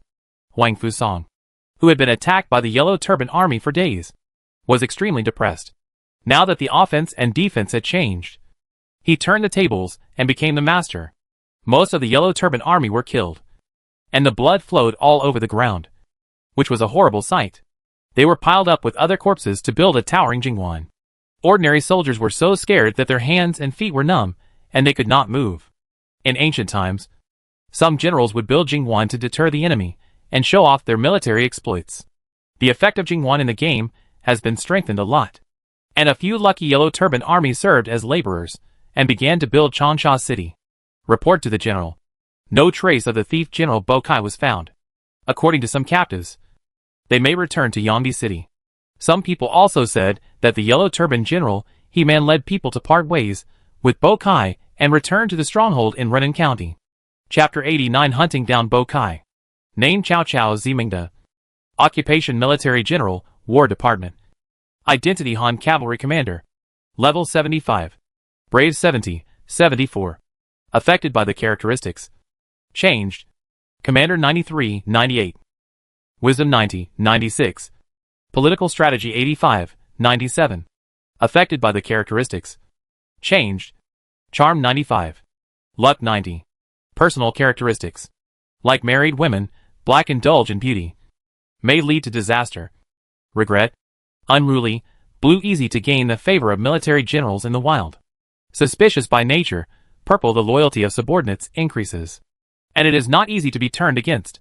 Good at poetry and military tactics, purple the cultural development speed in the territory is increased by 30%. And there is a probability that a poet professional NPC will be born. The military books written by him have a chance to be upgraded to diamond-level treasures. Prestige in the 4 Cs, gold the security in the territory increases. The people's hearts increase. The ambition of the generals and civil officials decreases. The loyalty increases. And it is not easy to be captured when fighting with the enemy. Planning and strategizing, gold when going on an expedition as the main general. The combat effectiveness of the troops is plus 20%. The personal combat effectiveness of the generals is plus 20%. And the success rate of the counselor's strategies is plus 10%. Difficult to distinguish between loyalty and treachery, gold when being a powerful minister of the Han dynasty. The upper limit of bravery in politics is plus 1, after becoming a prince. The ambition increases. And the upper limit of wisdom and command is plus 1. Seeking talents order, gold when issuing the seeking talents order. Third-rate generals and civil officials have a great probability of going to surrender. Second-rate generals and civil officials have a greater probability of going to surrender. First-rate generals and civil officials have a smaller probability of going to surrender. And top generals and civil officials have a very small probability of going to surrender. And gain the favor of peerless generals and civil officials. The probability of high-level talents appearing in the territory increases. Heroic posture, gold when leading troops to the expedition. The enemy's combat effectiveness is minus 10%. Low-level troops are prone to confusion. The subordinate troops are plus 25%. And the marching speed increases. Emperor Wu of Wei, color after becoming emperor. The combat effectiveness of the troops in the territory is plus 50%. The combat effectiveness of the generals is plus 30%. And the resource output is plus 80%. There is a greater probability of the birth of generals with high characteristics. Skills Wei Wu Whip, S level. Worldwide, S level. Tyrannical Blade, S level. Bloodstained Yellow Sand, S level. Heart Method Wei Wu Heart Secret. Equipment Heavenly Sword, Artifact. Diamond level Armor. Diamond level Warhorse. Special Troops Tiger Guards, 8th level troops. The upper limit of 1,000 people that can be recruited. When talking with Boss Chow, Li Ji secretly saw the other party's details clearly. Seeing the first black characteristic, Li Ji almost laughed out loud. It is estimated that this characteristic caused Boss Chow to suffer a Waterloo in Wancheng and the life of his beloved General Dian Wei. Ignoring this negative characteristic, Cao Cao's other characteristics are abnormal. And the bonus is extremely amazing. Not only that, Cao Cao's 4 dimensions are also ridiculously high. Worthy of the name of a great man of the time. Cao Cao also brought his own clan General Xiahou brothers with him this time. These 2 generals are first-class warriors. And their upper limits of bravery have reached the level of first-class generals. However, the 2 have different styles. Xiahou Dun's bravery is high, but his ability to command troops is low. While Xiahou Yuan's bravery is a little lower, but his command is much higher than his brother. And the direction of the characteristic bonus of the 2 is different. Xiahou Dun prefers personal bravery and defeats the enemy with force. Xiahou Yuan is more inclined to command troops. He has superb archery skills and can speed up the march of troops. In history, he ordered Zhang He to lead troops to attack and defeat Ma Chao to win. Cao Cao was born extraordinary, and his clan was full of talents, such as Cao Hong, Cao Ren, Cao Chun, and the Xiahou brothers, all of whom were good generals. Li Ji's territory was in the south, and he had nothing to do with Cao Cao. Perhaps he could make friends with the Emperor Wu of Wei, who was polarized by evaluation. The 2 generals around the cavalry commander are so strong and have the courage of 10,000 men. Li County commander is overrated. He is just a brave man. How can he compare with Li County commander's generals? Cao Cao's little eyes kept turning back and forth on Wang Ming, Lu Xiangxing and others. Although he did not have a data panel, he could also sense the extraordinariness of these people. Li Ji coughed lightly. He almost forgot that Cao Cao not only liked other people's wives, but also liked other people's generals. Especially Liu Bei's second brother Guan Yu, who was still a pity when he died. If someone is targeted by Cao Cao and poaches him, he will suffer a great loss. Sir Cavalry Commander, Sir County Commander, General Huangfu invites you. Huangfu Song found that the 2 big fish, Bo Kai and He-Man, had escaped, and immediately summoned the Han army generals to the camp to discuss matters. Li Ji walked side by side with Cao Cao, and was envied and hated by many players. The status of cavalry commander is much higher than that of county commander. But Cao Cao felt that he and Li Ji had similar tastes and similar preferences. So he squeezed out Lu Niu's position and sat next to Li Ji. How did you get so close to Cao? A married woman? Ding Xia secretly asked Li Ji. Someone once said that Don Wu liked Lolita. Cao Wei liked married women.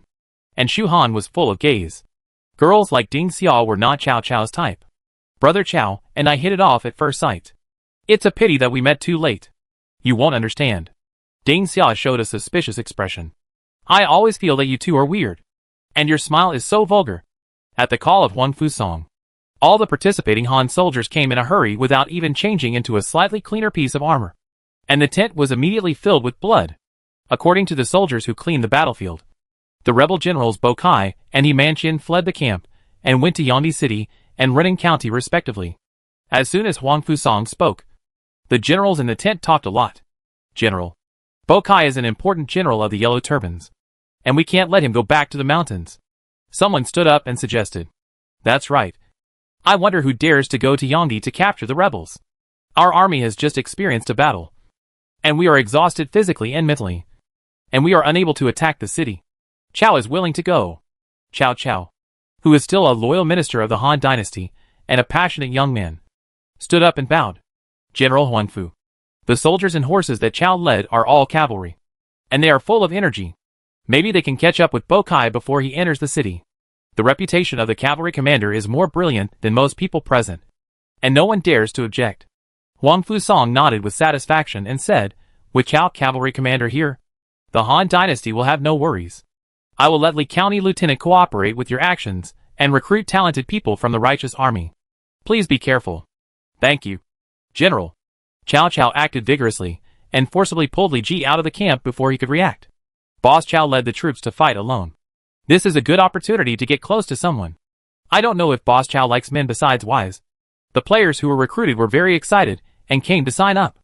On mean, we will split into 2 groups. I will delay the speed of Bo Kai and others in the back, and you will lead people to go around in front of them and stop them. Please rest assured, Brother Mingda. Li Ji had a good conversation with Cao Cao and established a good friendship. Yuan Rang, Miao Cai, follow us. The Xiaoho brothers mounted their horses and followed Cao Cao. More than 10,000 cavalrymen were divided into 2 groups to pursue Bucai. Chapter 90 Scholars of Yangdi. The wilderness and forests were deserted, and many wild animals hid among the grass and trees, their pupils constantly turning, staring at their prey. The scorching sun was high in the sky, and the eagle spread its wings and soared in the sky, scanning the dense forest below with its eagle eyes to identify prey that could be caught. Suddenly, there was a commotion in the forest, and nearly 1,000 humans came out, wearing yellow scarves. Their faces were covered with dirt, and their armor was stained with blood, and they were very embarrassed. T&D, the Han army is still chasing us.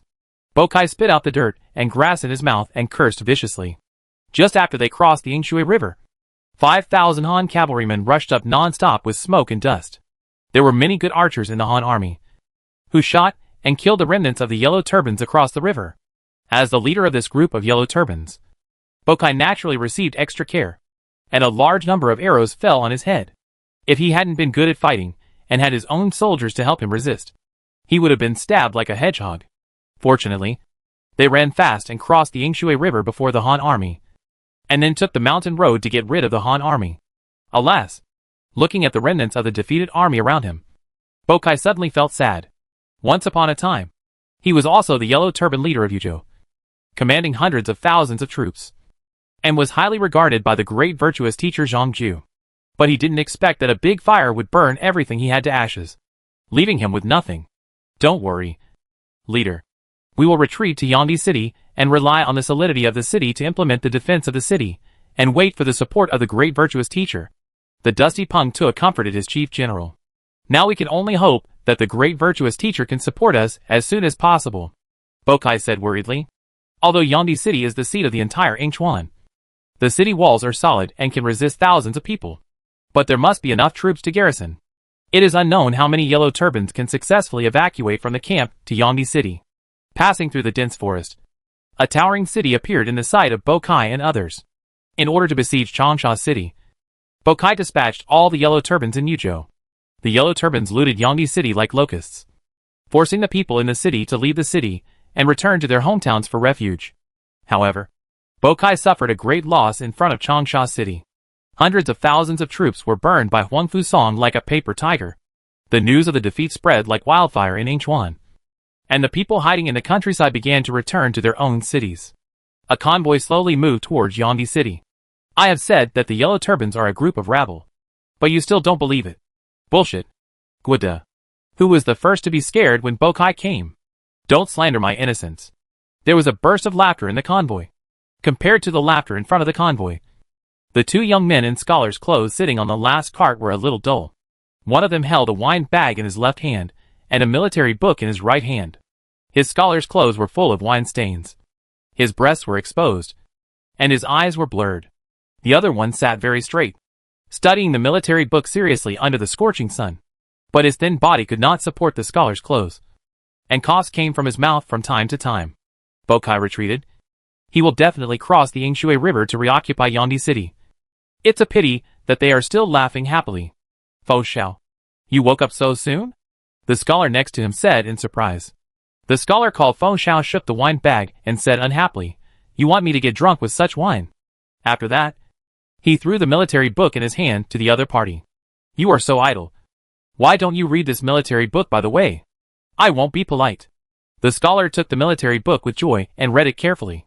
He was born in a poor family, and there was not even a decent book in his family.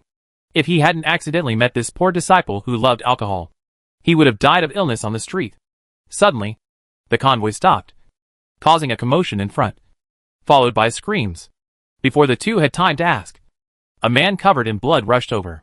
Fo Xiao, she sighed. The remnants of the Yellow Turban Army found our convoy on the way back to Yangdi City. You must flee here quickly and go to Guigongza. A group of Yellow Turban Army appeared in front of Gui's convoy, and the leader of this group of Yellow Turban Army was the defeated Bokai. Chu Shui. Look! This convoy actually has so much money and food.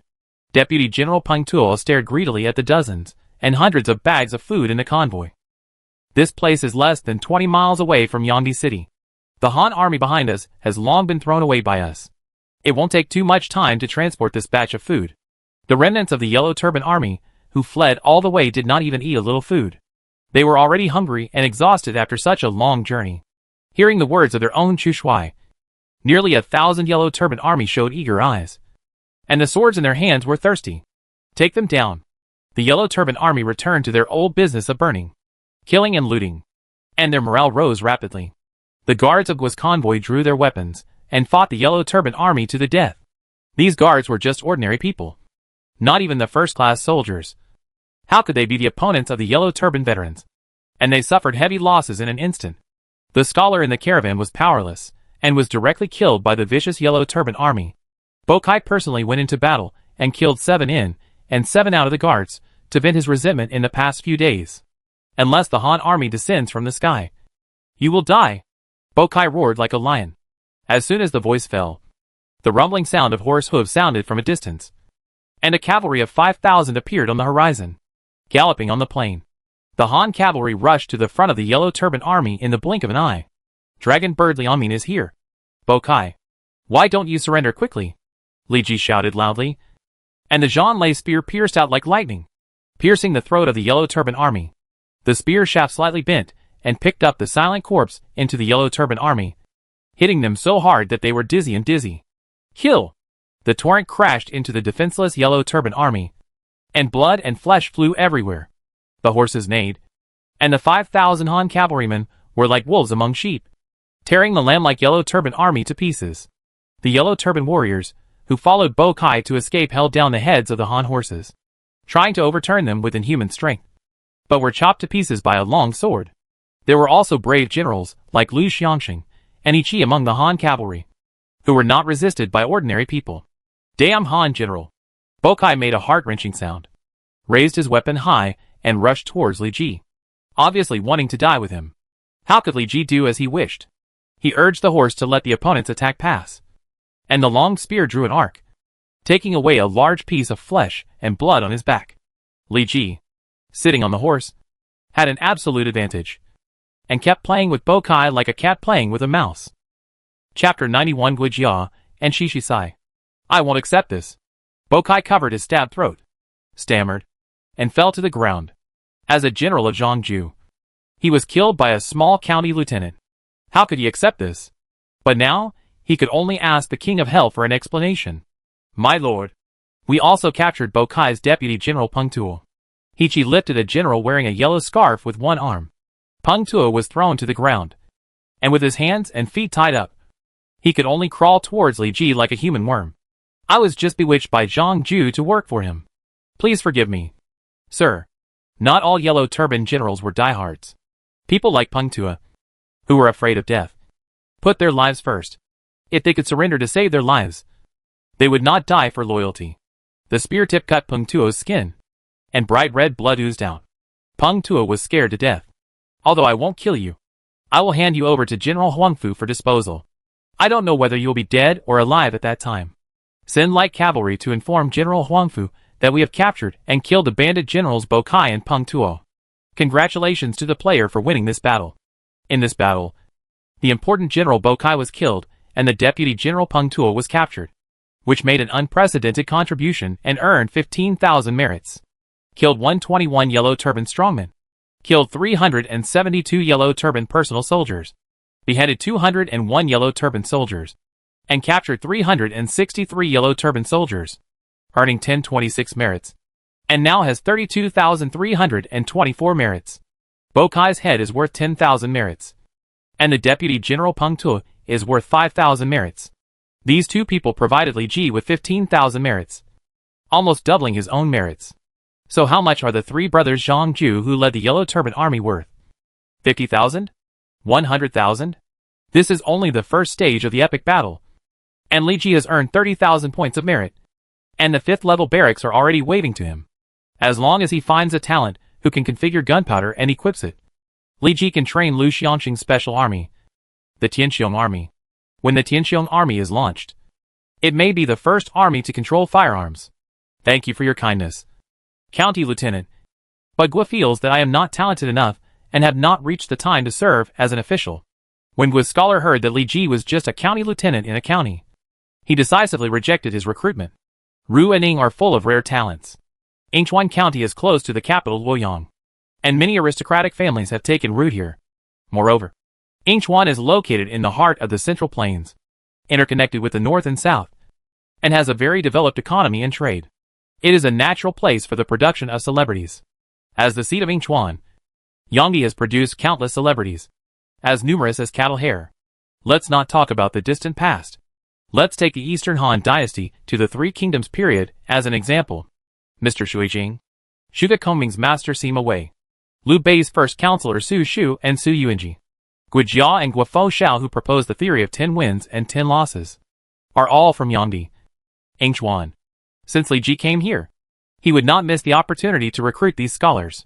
Unfortunately, Li Ji's current position is too low, and he is not in the eyes of these scholars.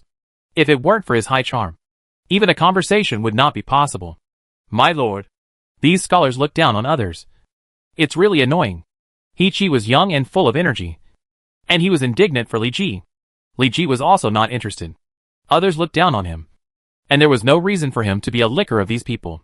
It was impossible to be a licker, and he would never be a licker in this life. If it were any other player, he would probably shout something like Hudong for 30 years. Sir, there are 2 scholars asking for an audience.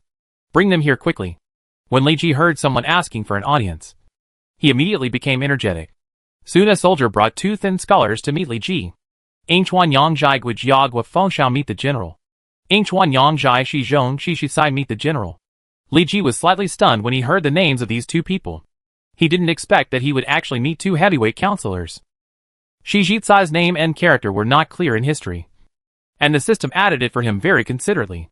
Recommended by Sun Yu, Shi Jitsai became Cao Cao's strategist, giving him advice and strategies, and was highly valued by Cao Cao. However, Shi Jitsai was a sickly person and died young. Then Cao Cao asked Sun Yu again. Since Jitsai is deaf, there is no one to discuss matters with. Ru and Ing are both talented people.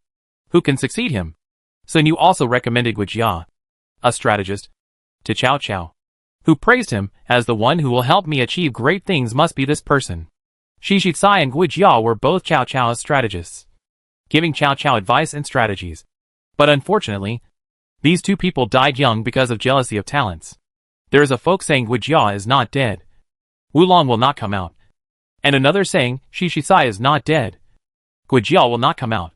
Of course, these sayings are for fun, and there is no need to take them seriously. At this time, Gui Jia was only about 14 or 15 years old, with a wine bag hanging around his waist, and his scholar's clothes were full of wine stains, which was very casual. Shi Jitsai was older than Gui Jia, with a pale face and malnourished appearance. A breeze could blow him down. I am just a small county lieutenant. How can I be worthy of the title of general? Shi Jitsai and Gui Jia looked at each other, and then said together, the general captured and killed the 2 bandit generals Bokai and Peng Tuo, and defeated hundreds of thousands of Yellow Turban troops. He has made an unprecedented contribution. When your majesty evaluates his merits and achievements in the future, the general will surely rise to prominence. After listening to your words, it seems that Ji has seen the light through the clouds. It seems that Ji's official career is bright. Now the Yellow Turban Army is strong. I don't know what to do. Please teach me. Shi Shisai bowed and replied, the Yellow Turban Army is led by the three brothers Zhang Jiao. As long as the three brothers Zhang Jiao are united, they will be able to fight against the enemy and defeat the enemy. If Zhang Ju dies, the Yellow Turban Army will naturally become a loose sand, at the mercy of others. Zhang Ju has 1,000,000 Yellow Turban guards. How can he kill them? I observed the sky at night and found that Zhang Ju's time is coming. When Zhang Ju dies, Zhang Liang and Zhang Bao may fight for the military power.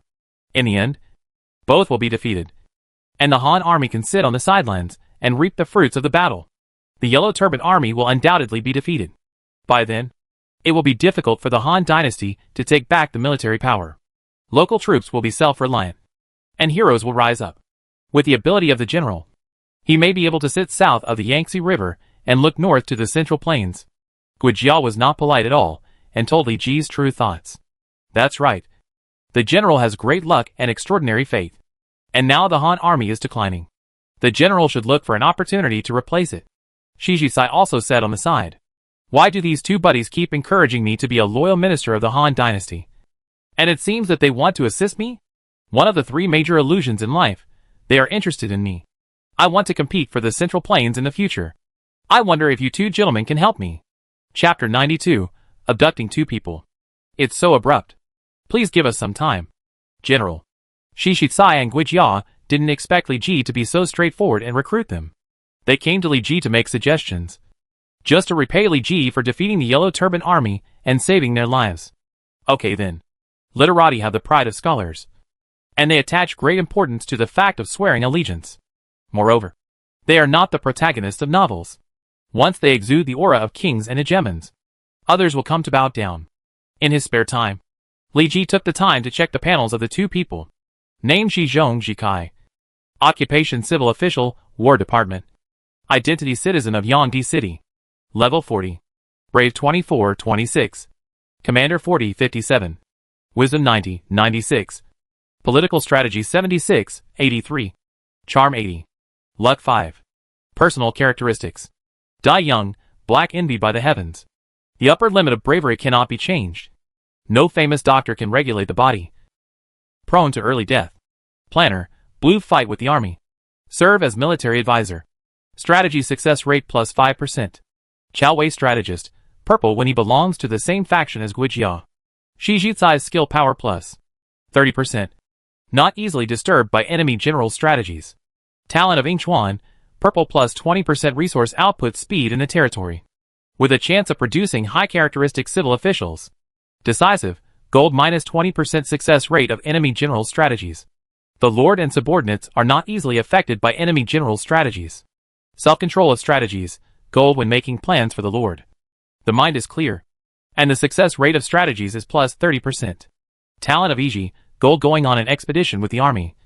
The combat effectiveness of subordinates is plus 20.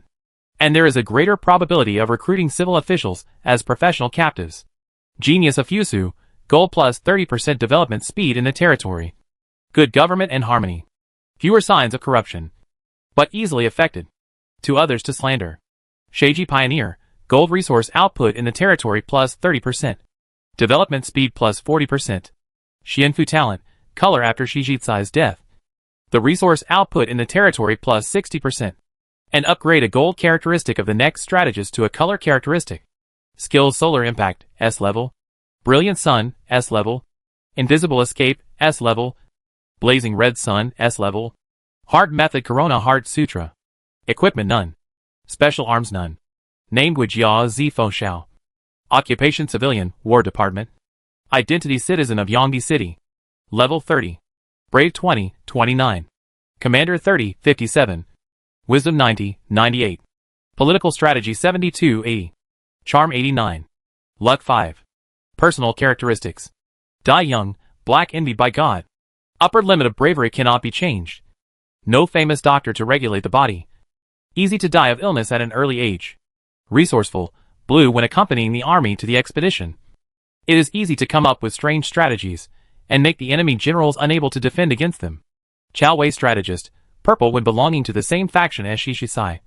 Guijia's skill power is plus 30%. and it is not easy to be disturbed by the enemy's strategy. Divine calculation, purple when making plans. There is a small probability of directly seeing through the enemy's strategy. Talent of a wonderful assistant, gold development speed in the territory plus 50%. Wonderful person in the world, gold resource output in the territory plus 20%. Combat effectiveness of troops plus 20%. Combat effectiveness of subordinates plus 20%. Mutual understanding between Lord and Minister, gold if Guijia has a deep friendship with the Lord. He will become a die-hard loyalist. And the Lord's 4 dimensions plus 1. Predicting the future, gold consume physical strength and peek into the future. The more physical strength you consume, the more future information you can observe. If the lifespan is consumed, the information obtained will increase significantly, and the authenticity will increase. Planning the world, gold when deciding the direction of power for the Lord. Guijia's wisdom will be temporarily increased to 100. Born as a genius, color the success rate of the strategy must be higher than 85%. Skills predict the future, S level. Star impact, S level. Star glory, S level. Dark night avoidance, S level. Mental method, astrological mental method. Equipment none. Special arms none. One has a maximum limit of 96. And the other has a maximum limit of 98. It must be said that the 2 generations of strategists of Boss Chow are full of gold content. They are all top-level strategists, and are among the best in the entire history. Sorry, Boss Chow. Although we met too late and hit it off at first sight. We have similar tastes. But I will not give in on talent. Li Ji's hoe was madly chiseling at the corner of Chow Chow's wall. Thank you for your kindness, General. I am still young and not ready to serve. If one day I feel that I have learned enough, I may ask for a position from the general. Guijia wrote a blank check for Li Ji. But anyone with a discerning eye knew that this blank check was just Guijia's euphemistic refusal, and would never be cashed. In this case, it can only be that Ji and you are not destined to be together.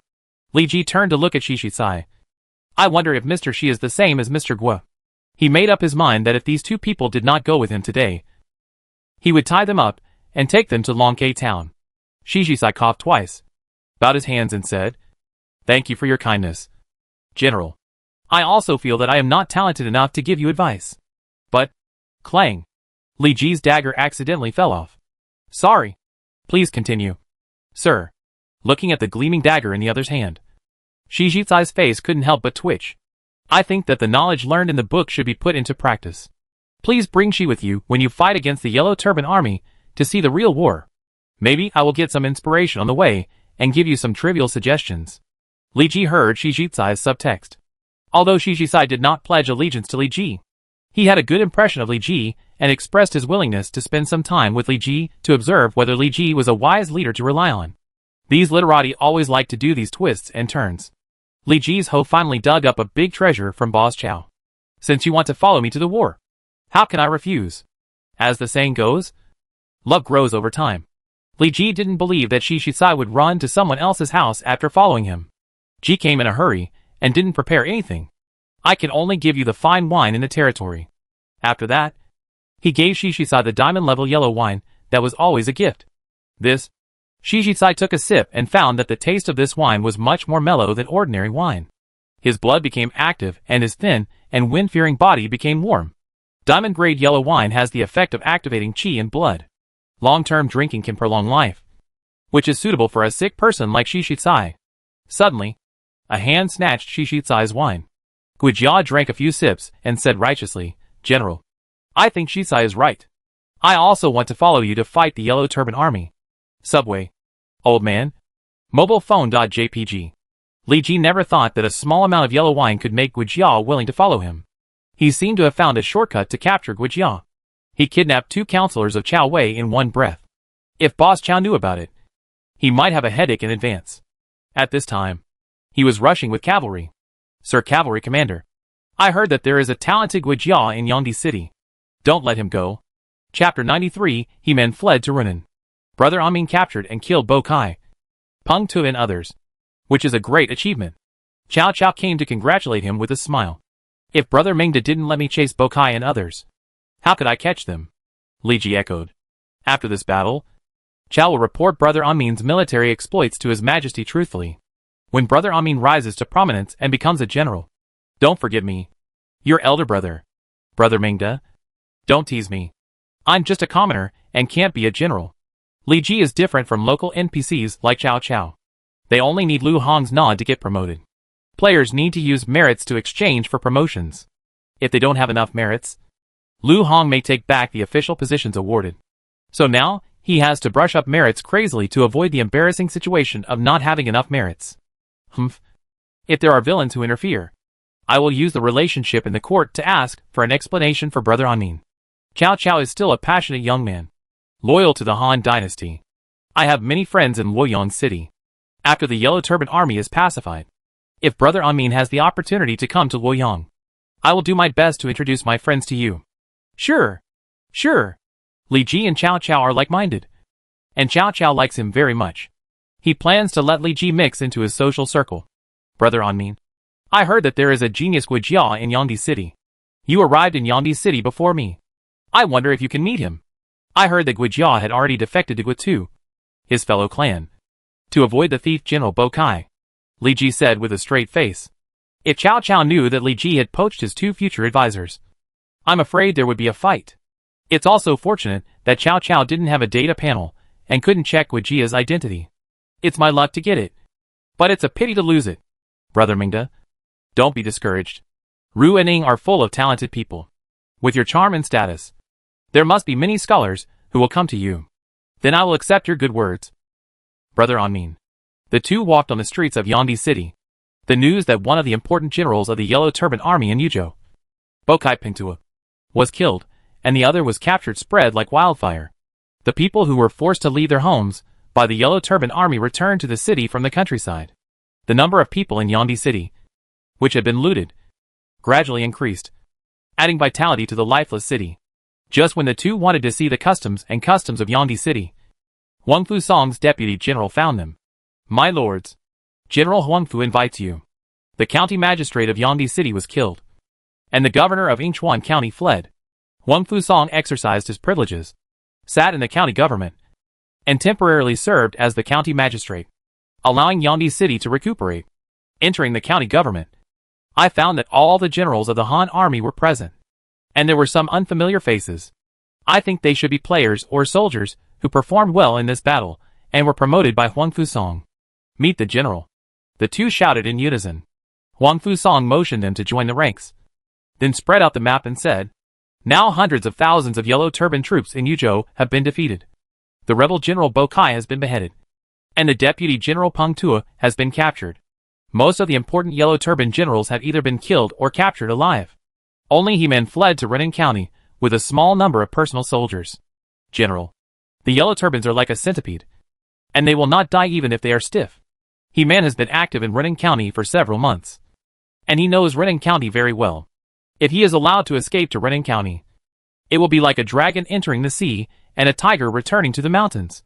I am afraid that it will not take long for him to gather tens of thousands of Yellow Turbans again, and the people of Renning County may be killed by him. A Han soldier stepped out and bowed. What you said makes sense, but Yingchuan is in ruins, and the court has not sent enough officials to preside over the affairs of the counties. I can only stay here and cannot lead the army to attack He-Man in person, since the general cannot move. Cao is willing to lead the general to capture the rebel He-Man, Cao Cao said. Huang Fusong shook his head and refused Cao Cao's request. Captain Cao is a man of both civil and military talents, and was originally the best candidate for this expedition.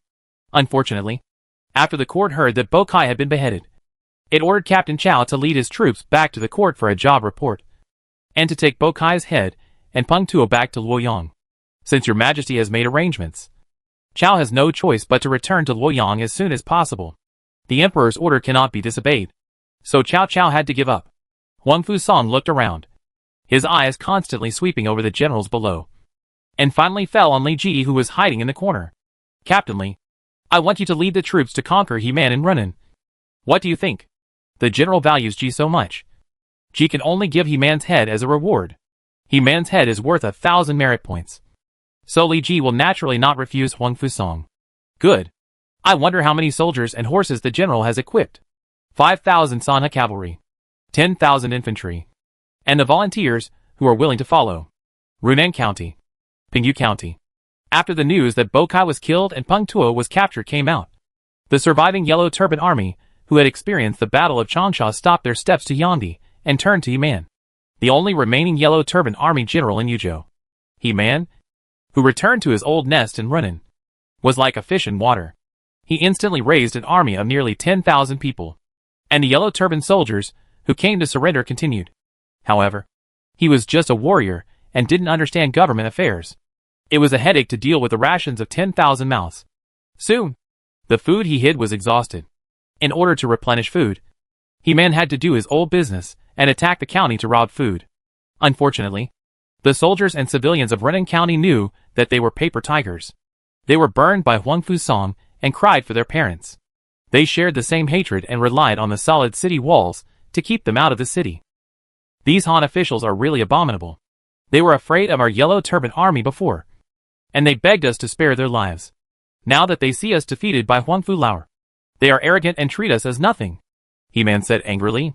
Just now, he led 10,000 Yellow Turban army to Pingyu County to ask for food, but was scolded by the county magistrate of Pingyu County, saying that they were a group of traitors. This made He-Man very angry, and he directly led his troops to attack Pingyu County.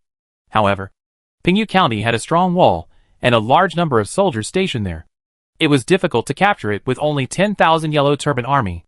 After losing dozens of lives under the wall, He-Man retreated in disgrace, and was also laughed at by Pingyu County. General, the food in the army is almost eaten up. What should we do? The personal soldier next to him asked.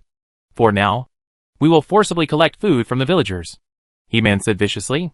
But the great and virtuous teacher has said that we can't. If you have other ideas, you can tell me. At this moment, a Yellow Turban soldier came back to report. Commander Chu, there is a fortress several dozen miles away. It is Chinjiabao. There are hundreds or thousands of people living in it, and there are countless grains stored inside. Chapter 94 Chinjiabao. Open the gate quickly and hand over the food. Otherwise we will rush in and slaughter you all, and blood will flow like a river. He-Man sat on his warhorse, with the tip of his spear pointed directly at Chinjiabao. Blood will flow like a river. Blood will flow like a river. Blood will flow like a river. The nearly 10,000 Yellow Turbans behind him shouted loudly, shaking the white clouds and shaking the earth, which made the pressure on Chinjiabao suddenly increase. There were nearly 1,000 people in Chinjiabao, including the Qin clan and some refugees. He-Man's Yellow Turbans came fiercely, just after the Battle of Changsha, and were full of murderous intent, which frightened these ordinary people without the courage to face them. If the owner of this fort had not ordered the gate to be closed, they would have packed up their belongings and ran to other places that could shelter them. In a watchtower in Chinjiabao, all the elders of the Qin clan gathered around a young man and discussed fiercely. Shuji, the Yellow Turbans are powerful.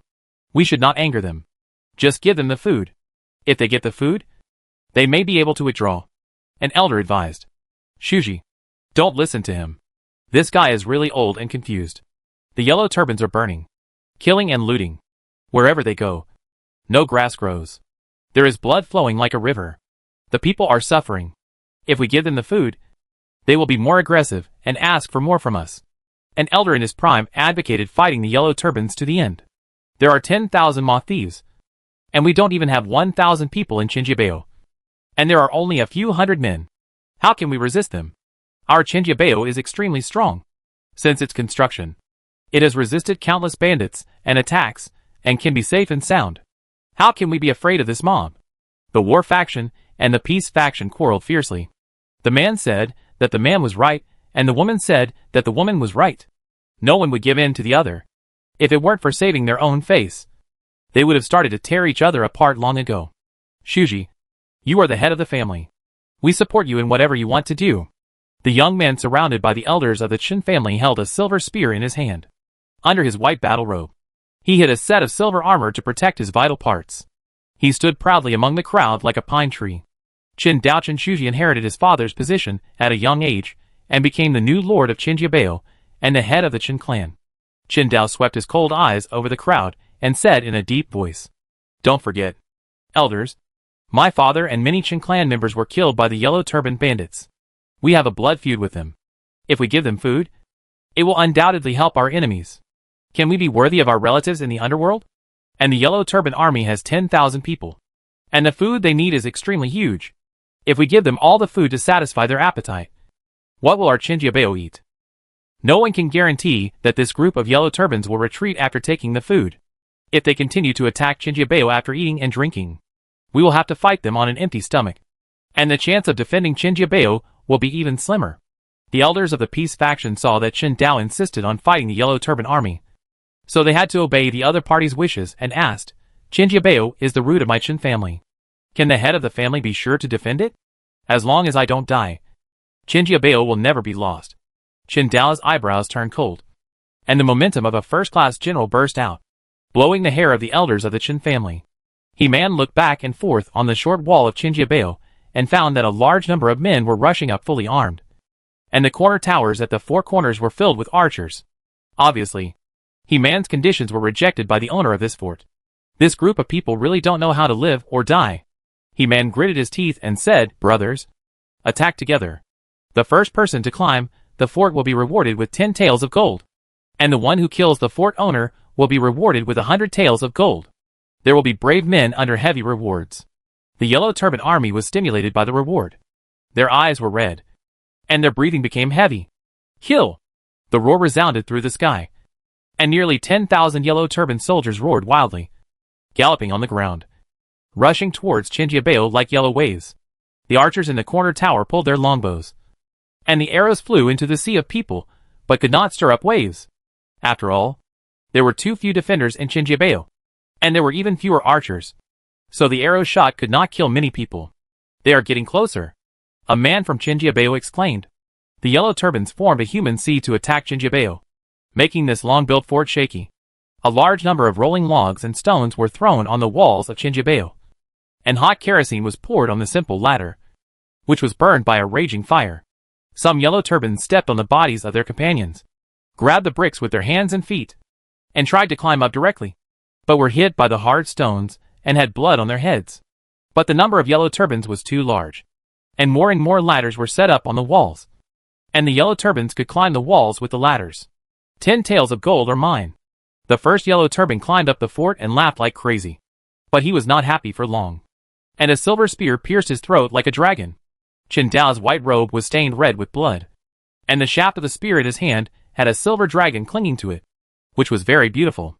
The silver spear rolled up a white whirlwind, and the silver dragon shadow bared its fangs and claws, tearing the Yellow Turban army that climbed up the wall into pieces. Die! The little leader of the Yellow Turbans was ignorant, and was looking for trouble with Chen Dao with a knife. Chen Dao's face was gloomy, and the silver spear stabbed out like lightning, and countless spear shadows fell in the air. The little leader of the Yellow Turbans had never seen such a powerful spearmanship, and the long sword could not stop Chen Dao's attack at all. His body was instantly stabbed into pieces, like a deflated ball. Although Chen Dao was brave, he could not withstand He-Man's human wave tactics. More and more Yellow Turban army rushed to the top of the wall and fought hand-to-hand with the Chen family. These Chen family members usually just do some farm work. How can they be opponents of the ferocious Yellow Turban army? In an instant, a large number of casualties occurred in Chinjiabeo. If I had a group of elite soldiers, only 1,000 of them, I would be able to break into the Yellow Turban army, capture and kill the thief, and save Chinjiabeo. Chen Dao's expression remained calm from beginning to end, but the frequency of his spear thrusts became faster and faster, and the speed of killing the Yellow Turban army became faster and faster. His ability was limited, and all he could do was to kill the Yellow Turban army as much as possible. This man is so fierce. Quickly gather troops to surround and kill him. He-Man found Chen Dao's heroic performance on the city wall, and decisively played rogue, using the advantage of numbers to surround and kill Chen Dao. Open it for me! Chen Dao roared, holding the incoming spear, and his waist and abdomen burst out with amazing strength, and the Yellow Turban soldier's spear was broken abruptly. The silver dragon phantom made a dragon roar, and the spear drew a beautiful arc, and dozens of blood lights flashed in the air. Chen Dao broke out of the siege, and the silver armor and white robe on his body had already turned blood red, dripping with the blood of the enemy. He jumped down from the city wall, stomping on the ground until it cracked, and the cracks spread in all directions.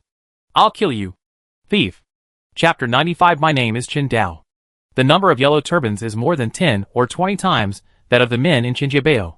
Even the old, weak, sick and disabled in the fortress took up their weapons and stood on the wall to fight the enemy. Now, in order to turn defeat into victory and save Chinjiabeo, Qin Dao can only kill the Yellow Turbans alone, and kill their leader He-Man. As long as He-Man dies, the Yellow Turbans without the command of the leader will be like a plate of yellow sand, which will collapse without attack. Even if the probability of capturing and killing He-Man is extremely slim, he will risk his life to increase the probability. Qin Dao roared. His starry eyes flashed with cold light. His true energy burst out, and his whole body was surging with blood, like a silver dragon coming out of the abyss, exuding endless murderous aura. The silver spear was like a dragon. The spear light was like thunder, and the young general in white robe and silver armor rushed into the formation, as if a dragon entered the sea and was unstoppable.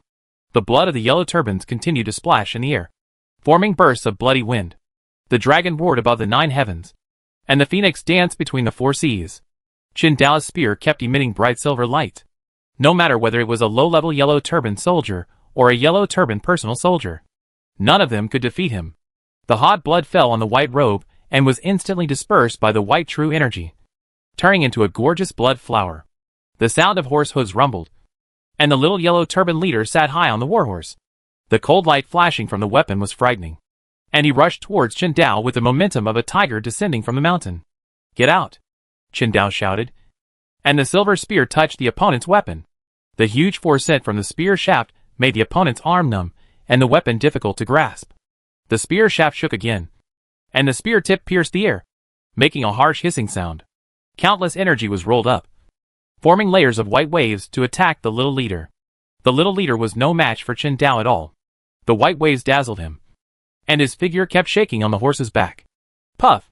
Countless gaps appeared on the weapon, and a lot of blood spurted out from the large and small gun holes. The whole body was crushed by the sharp gun. Qin Dao took a deep breath and forced himself to stabilize the turbulent blood. He had just resisted the impact of the opponent's horse, which almost caused him internal injuries. Grabbing the reins with his left hand, Qin Dao skillfully climbed onto the horse's back, and the silver spear kept stabbing out, harvesting the lives of the Yellow Turban soldiers who wanted to get close. The horse turned around, and the spear pointed at He-Man, the leader of the Yellow Turban army. The fierce general charged into the battle, relying on his unrivaled martial arts and his keen sense of the battlefield. He knew where the key point of the opponent's army was, so he avoided the heavy and spent less physical strength to kill the opponent's main general. The long spear followed him like a shadow, constantly piercing the Yellow Turban army blocking in front. The tip of the spear pierced into the neck of the Yellow Turban army, and the blood mist scattered, and blood splashed. They were trampled to death on the ground before they could even scream. Qin Dao relied on the speed of his horse to chase the weak Yellow Turban army, leaving a trail of blood on the ground. And the ground was covered with the trampled flesh. His hair and beard were bulging. His eyes were like lightning, and his long spear swam left and right like a silver dragon, and his sharp claws cut the throat of the soldier in half. He galloped through the Yellow Turban army and rushed to He-Man in an instant. "Yellow Turban strongman, stop him quickly, and summon other soldiers to come to guard quickly." He-Man was shocked by Qin Dao's bravery, and immediately mobilized the remaining dozens of Yellow Turban strongmen around him to intercept him. The little giant-like Yellow Turban warrior was barehanded, with his upper body naked, and without a single piece of armor to protect him. He punched with both hands, and their target was Qin Dao's horse. The wind from his fist was so strong that it seemed to be able to shatter the void, and it was full of oppression. The horse under him was just a bronze-level warhorse, and it was frightened and jumped around, out of control. Qin Dao's face sank, and his left hand tightly grasped the reins, relying on the strength of his waist and abdomen to suppress the horse's uneasiness. The spear force leaked out like mercury, rushing thousands of miles, and stopped the Yellow Turban warrior's fist. The spear tip turned, and the silver spear attack fell on the Yellow Turban warrior, like the collapse of Mount Tai, like a river bursting its dam. The cold spear tip with a terrifying momentum touched the Yellow Turban warrior's body, splashing blood one after another. The Yellow Turban warrior showed a painful expression and retreated. But before he could counterattack, the spear tip pierced his throat, and the light in his eyes quickly faded. Roar! The remaining Yellow Turban warriors roared inhumanly. Their bodies swelled, and a yellowish-brown halo attached to their bodies, increasing their defense. Qin Dao followed suit, his long spear like a dragon, constantly hitting the Yellow Turban warriors. But unfortunately the Yellow Turban warriors' defense increased, and it would take more physical strength and time to kill them. "We must kill them as soon as possible. Otherwise, there will be more and more Yellow Turban bandits." Qin Dao made up his mind. and his whole body's true energy was called up. His physical strength dropped rapidly, and his momentum continued to rise. The spear light slowly moved forward, pulling up a huge storm, and it seemed that a silver dragon emerged in it. The storm swept everything around into the air, and the dragon roared for 9 days. The silver scale claws cut the bodies of the Yellow Turban army into pieces, and blood rain mixed with a large amount of internal organs fell from the air, and countless broken arms and legs fell to the ground. Qin Dao's attack instantly killed nearly 100 soldiers, including the Yellow Turban warriors. His breathing gradually became heavier, and beads of sweat fell from his face onto the blood-red silver armor. Qin Dao sat upright on the horse's back, only to feel that the silver spear was not as light as before. Suddenly, the warhorse wailed in pain, and one of its legs flew up. A Yellow Turban army attacked and cut off the horse's leg. Qin Dao's face finally fluctuated slightly, and he fell to the ground and stabbed the attacking Yellow Turban army to death with a backhanded shot. The warhorse lost its leg, so he was forced to abandon the horse and fight on foot. "Who are you?" He-Man asked. "My name is Qin Dao." Qin Dao let out a long whistle, stepped forward, and the long spear left fatal scars on the surrounding Yellow Turban army like a stream of light. The sturdy Yellow Turban soldiers were like paper in front of him, and had no power to resist, killing one person with one step. Blood splashed, and a large amount of blood flowed on the ground to form a winding river, soaking his boots. In the blink of an eye, Qin Dao advanced dozens of steps towards He-Man. He could clearly see the face of the culprit. "If you surrender to our Yellow Turban army, I will recommend you to the great sage master in the future and let him promise you money and beauty," He-Man persuaded. But his eyes hinted that the Yellow Turban army pressed towards Qin Dao. "You killed my people, destroyed my fortress, and destroyed my Qin family. There is a blood feud between you and me. You must die or I must die," Qin Dao roared wildly, and the long spear directly pierced the forehead of the Yellow Turban army in front of him. The tip of the spear was hung with white things, which looked extremely creepy under the sun. A cold light flashed behind him, and the Yellow Turban soldier seized the opportunity to cut the white rope, leaving a blood mark on Qin Dao's body. Qin Dao was not at his peak after all, and he was exposed under the heavy siege of the Yellow Turban army. "If I don't die, I will cut off your head." He-Man was enraged and waved his hand to let the remaining men attack. At this moment, a black spot appeared on the distant horizon. Chapter 96, Killing He-Man. A roar was heard from the distance of Chenjiabao, and a torrent of steel appeared on the ground, rushing towards the rear of the Yellow Turban army. "Commander Chu, it's the Han cavalry," the Yellow Turban soldiers made a trembling voice. In the Changsha battle not long ago, the Han cavalry rushed into the Yellow Turban camp and defeated hundreds of thousands of troops. That heroic performance was vivid in their minds.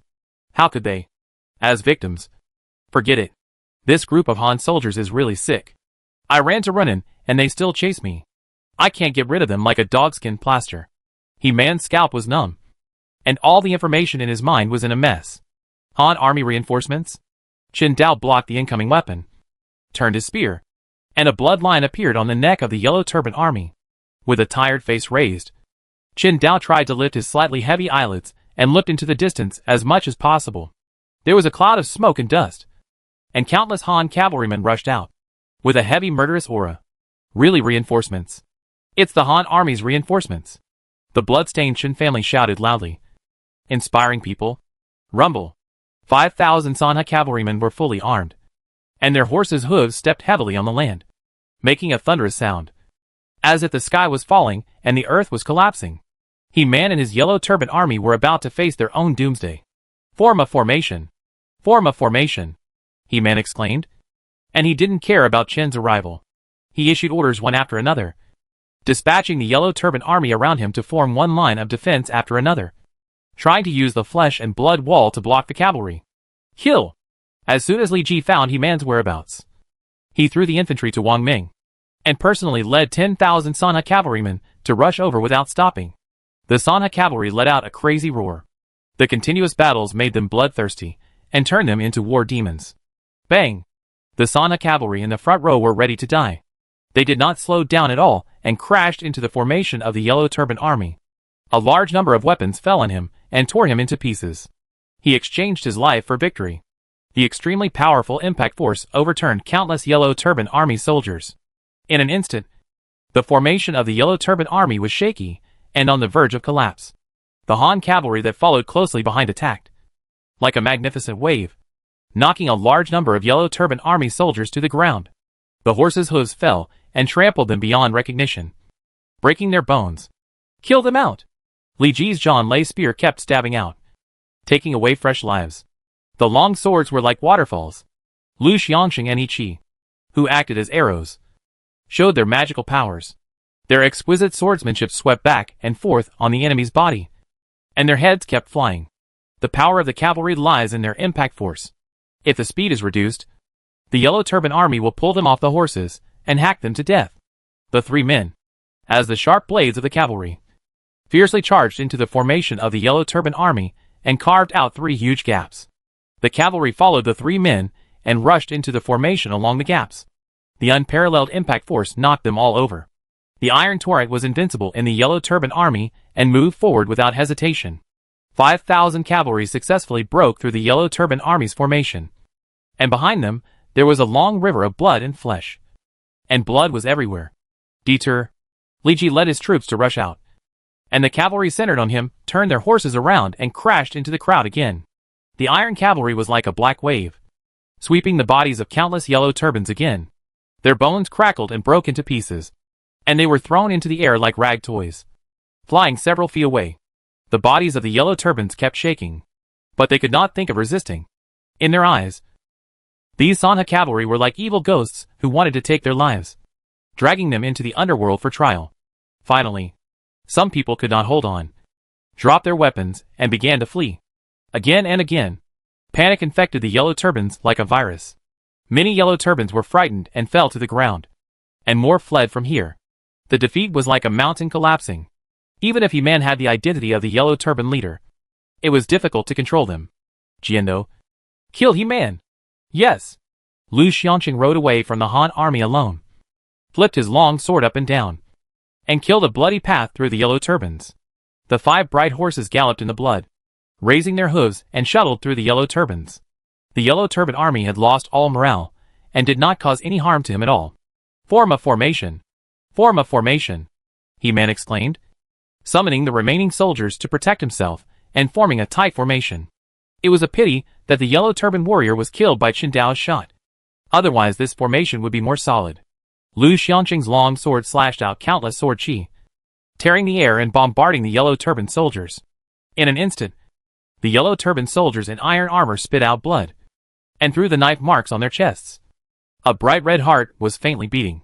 The formation formed by He-Man's soldiers began to loosen, and Lu Xiangxing seized the flaw. The long sword rolled up a fierce wind, and the hot blade cut the body of the soldiers. A lot of blood spurted out, dyeing Lu Xiangxing's armor red. The thief will die! Lu Xiangxing shouted sharply, and in the blink of an eye, he broke through the formation of the Yellow Turban soldiers, and the blade pointed directly at He-Man. He-Man's face was heavy, and the sharp iron rod in his hand whistled and hit the fatal long sword with a bang. With a flip of his wrist, Lu Xiangxing twisted his sword and killed the opponent again at an extremely tricky angle. He-Man roared, activated the secret method of the Yellow Turban, and the blood and chi in his body surged. The iron rod rolled up a strange wind and blocked the opponent's attack. The knife light and the stick force collided with each other, shaking the air to make a bang. Lu Xiangxing's attack came in waves, suffocating. He-Man blocked it left and right, and his internal organs were injured. He kept coughing out blood from his mouth, which was very embarrassing. He was seriously injured by a female general before, and he still didn't recover after recuperation. He was no match for Lu Xiangxing when he went into battle with injuries. The iron rod blocked the opponent's long sword again, and He-Man couldn't bear it anymore, and spit out blood mist from his mouth. Good opportunity. Seeing the opponent's flaw, Lu Xiangxing braced himself. When his long sword was about to strike, a silver spear was faster than him, and stabbed out from behind He-Man like lightning, with the hard fragments of this body hanging on the tip of the spear. The spear tip turned, causing He-Man's body to fall off the horse's back, and the spear of the young general in white robe and silver armor fell heavily, smashing He-Man's head into pieces. Before Lu Xiangxing could speak, the young general in white robe and silver armor knelt down with a plop. I have no intention of snatching credit from the general, but there is a blood feud between this man and me. If I don't kill this man with my own hands, I am afraid I will not be able to face the deceased clan members. Please forgive me. Qin Dao's tiger eyes kept shedding tears, and he cried inconsolably, "This thief deserves to die, and I will behead him on the order of the Lord. Since you have killed him, my mission is also completed." Lu Xiangxing turned over and dismounted, holding up Qin Dao with his arms, and said comfortingly, "Thank you, General." Qin Dao staggered to his feet, and then his eyes went dark and he passed out. Chapter 97 Recruitment. Qin Dao opened his eyes and found himself in a tent. "You are awake. The bandage was successful. Your wounds have been sutured." "Ah?" Qin Dao always felt that the words of the young general in front of him were very strange. "You fainted on the battlefield because of overdrawing your physical strength. We carried you into the barracks and let the military doctor treat you," Li Ji said. "Thank you for your help, General. I don't know what your name is." Li Ji waved his hand and replied, "My name is Li Ji, the county lieutenant of Shaanning County. I was ordered by General Huangfu to pursue He-Man, the leader of the Yellow Turbans, who fled to Runan. Are you from the Han cavalry just now?" "That's right. The general defeated the bandits and saved us, the Qin family of Runan, from the water and fire. You are my reborn parents." Qin Dao struggled to get up and thank him, but was pressed on the bed by Li Ji. "I am a Han official, and should do things for the people of the Han dynasty. The Qin family of Runan has been deeply harmed by the Yellow Turbans. I can't just stand by and watch them die."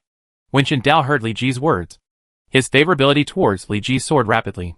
Since the Yellow Turbans rebelled, Runan County was set on fire, and their Chinjiabeo was often attacked by the Yellow Turbans. They asked for help from the surrounding counties, but could not get a single soldier. The 1,000-member clan had to rely on the solid fortress, trembling with fear in this chaotic world, like a small boat drifting with the waves. "General, I wonder how my relatives in the fortress are doing," Qin Dao asked. All of a sudden, everyone in the tent was silent, and the atmosphere became heavy. "General," Qin Dao seemed to realize that something was wrong and shouted urgently. "This?" Li Ji was unable to speak. A scholar stood up behind him and said, "Report to the Lord. All the young men in Chinjiabeo died in the battle, and there are only less than 100 elderly, women and children left. The fort was severely damaged by the Yellow Turban army, and it is difficult to rebuild." The speaker was Wang Ming, Li Ji's strategist. After hearing the news, Qin Dao felt a black screen in front of his eyes and almost collapsed. Li Ji glared at Wang Ming, the culprit, and then comforted him. "Now that things have come to this, I hope you don't indulge in pain too much. After all, you and the surviving children are the future of the Qin family." "General, what you said is very true. It is said that men don't shed tears easily." Qin Dao was heartbroken, but he could only wipe away the tears from the corners of his eyes and bear the pain of losing his relatives alone. "I don't know what your plans are in the future." Qin Dao's eyes were dim, as if his heart was dead. "Chinjiabeo has been destroyed, and it is difficult to repair. I can only lead the surviving clansmen to hide in the mountains and forests and hide my identity." Lu Xiangxin behind Li Ji suddenly said, "With your martial arts, you will definitely make a difference in this chaotic world. It is not too much to be awarded a title of nobility and prime minister. It would be a waste to hide in the mountains and forests. If you can't even protect your relatives, what's the use of this high martial arts?" Qin Dao laughed at himself. Li Ji shook his head and said, "This is wrong.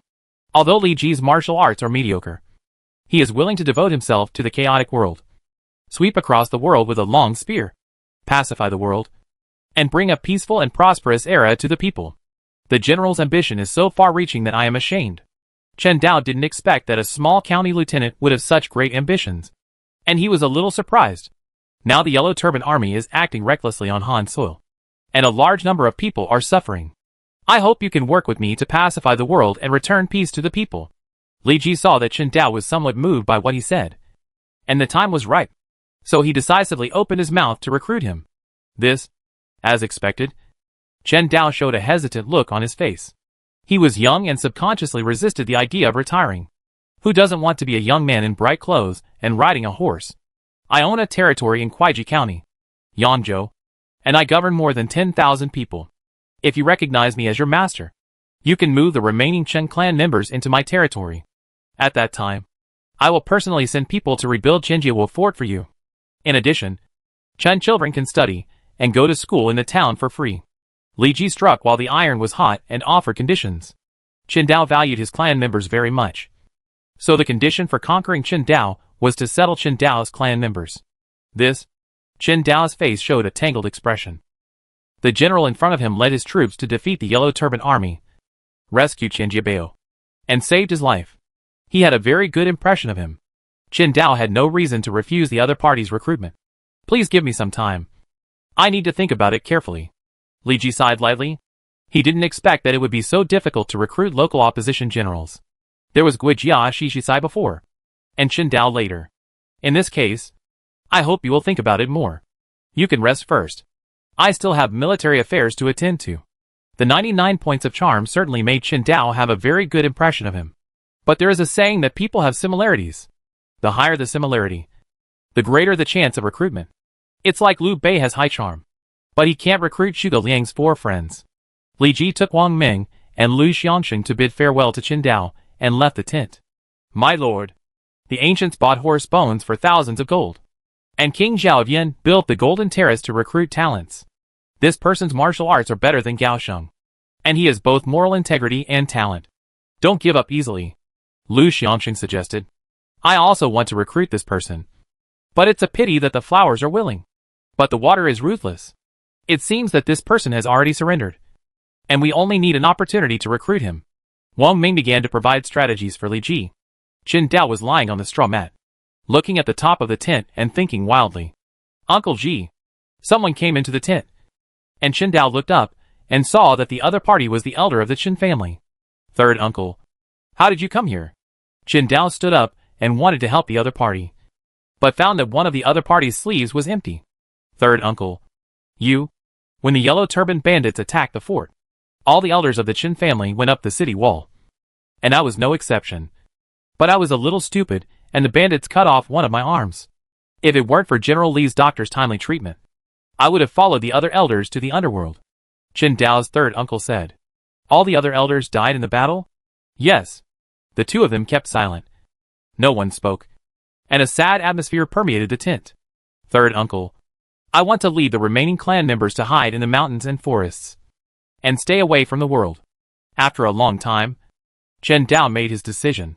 Third uncle held the other party with his only remaining hand and said, Uncle Ji, you are now the head of the Runinchen family. I should support any decision you make. But, do you still remember what your father said to you before he died? A man should be ambitious, and should not retreat because of a little thing. Dao dare not forget his father's teachings. Then hiding in the mountains and forests. Isn't it also a sign of retreat? Chapter 98. The second stage begins. This is the body of the thief General He-Man. I'll have to trouble you to transport him to General Huangfu. Li Ji called for someone to bring up the coffin containing He-Man's body. The deputy general in charge of receiving the body opened the coffin lid and confirmed the identity of the body. There are runes left by the thief Zhang Jiao on the turban of the Yellow Turban General. It can overdraw potential at a critical moment to burst out stronger combat power. The court has been studying this. The deputy general pointed his finger at the rune on the turban. Li Ji took a look at the rune and felt a sense of dizziness. Li County Lieutenant. Please note that those who do not have high spiritual power cannot look directly at the rune, which will damage their spirit. Li Ji nodded. The level of spiritual power is related to the wisdom in the 4 dimensions. The higher the wisdom, the higher the spiritual power. For people like him who allocate all attribute points to bravery and command, they are most afraid of this kind of spiritual erosion. By the way, Lieutenant Li, General Liu Bei's Honglang has been confronting the 3 brothers Zhang Jiao for some time. I heard that the Yellow Turban Army has been frequently mobilized recently, and the army has reached 1 million people.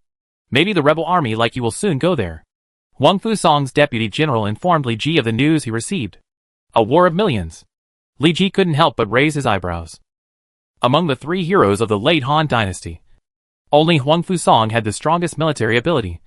But he was only sent to Changsha City by Lu Hong to deal with Bo Kai's hundreds of thousands of troops. And the great scholar Lu Ji led the people to fight against the million-strong army of the 3 brothers Zhang Jiao. It's not that I doubt Lu Ji's ability, but the 3 brothers Zhang Jiao were deified by the system and possessed mysterious abilities. They had powerful generals like Zhou Tsang and Guan Hai under their command. And don't forget that the White Lotus sect appeared in the previous Shaanxi County Defense War, and it was suspected that Han Shantong or Lu Futong was born. Like Zhang Jiao, they are good at religious beliefs. The 2 sides have similar tastes, and it is estimated that they will be entrusted with important tasks by Zhang Jiao. I am afraid that they will shine in the second stage of the Yellow Turban Uprising. However, Liu Xi also has hundreds of thousands of elite Han troops, as well as Liu Bei, Guan Yu, and Zhang Fei, 3 sworn brothers. Liu Bei, Guan Yu, and Zhang Fei are not young brats like He Qi and Gu Jia. They are already in their 20s when they debuted. According to reliable information from Ding Xia, the 3 brothers Liu Bei, Guan Yu, and Zhang Fei may not be at the maximum level, but they are close to the maximum level, and their strength is very abnormal. In any case, the second stage of the Battle of Jiulu should be very tragic. If you are not careful, you will lose all your assets and never recover. A million-level melee, and the Yellow Turban army all over the mountains and fields. Li Ji thinks it is a bit scary. What will happen to the army composed of millions of people? Thank you for your reminder, General. I heard that Zhang Jiao, this thief, can use sorcery. Is it true or false? Li Ji prepared for a rainy day and began to inquire about Zhang Jiao's information. Hush. The deputy general looked around to make sure no one was paying attention. Then whispered, the court has expressly forbidden to talk about Zhang Jiao's magic. I heard it from a good friend of mine who works for General Liu Bei. You can't spread it out casually. It is said that Lord Liu led his troops to raid Zhang Jiao's camp, but only saw Zhang Jiao performing magic on the altar, which caused thunder, lightning, wind and rain to fall among the surprise attacking troops. If it weren't for Lord Liu's good fortune, he would have died on the spot.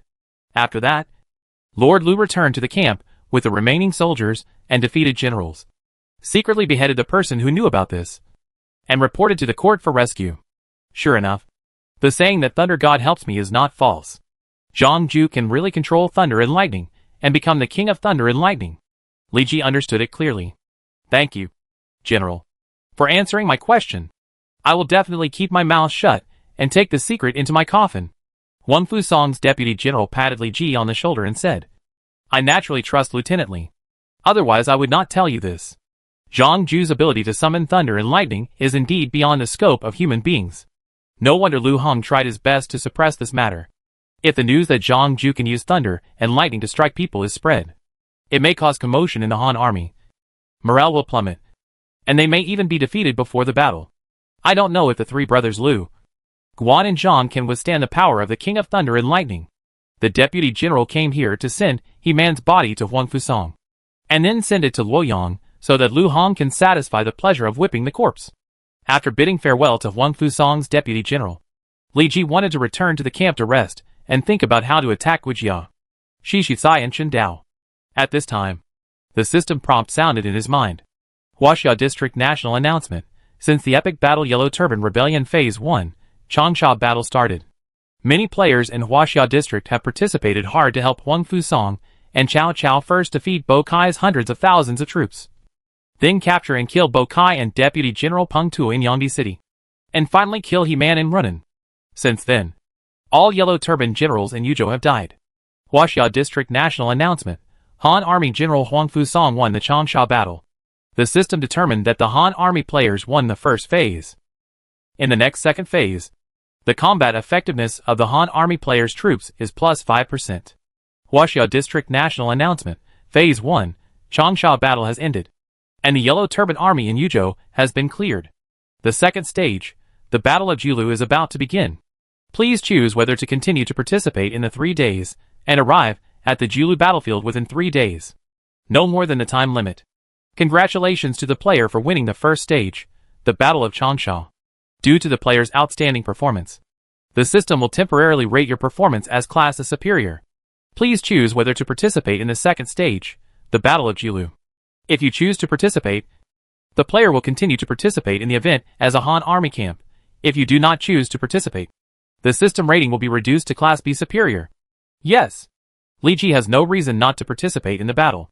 After all, if he does not participate in one stage, he will lose a lot of merits, and the rewards that can be exchanged will be greatly reduced. Moreover, if he does not participate in the battle, the rating will become Class B Superior, which is 1 level lower than Class A Superior.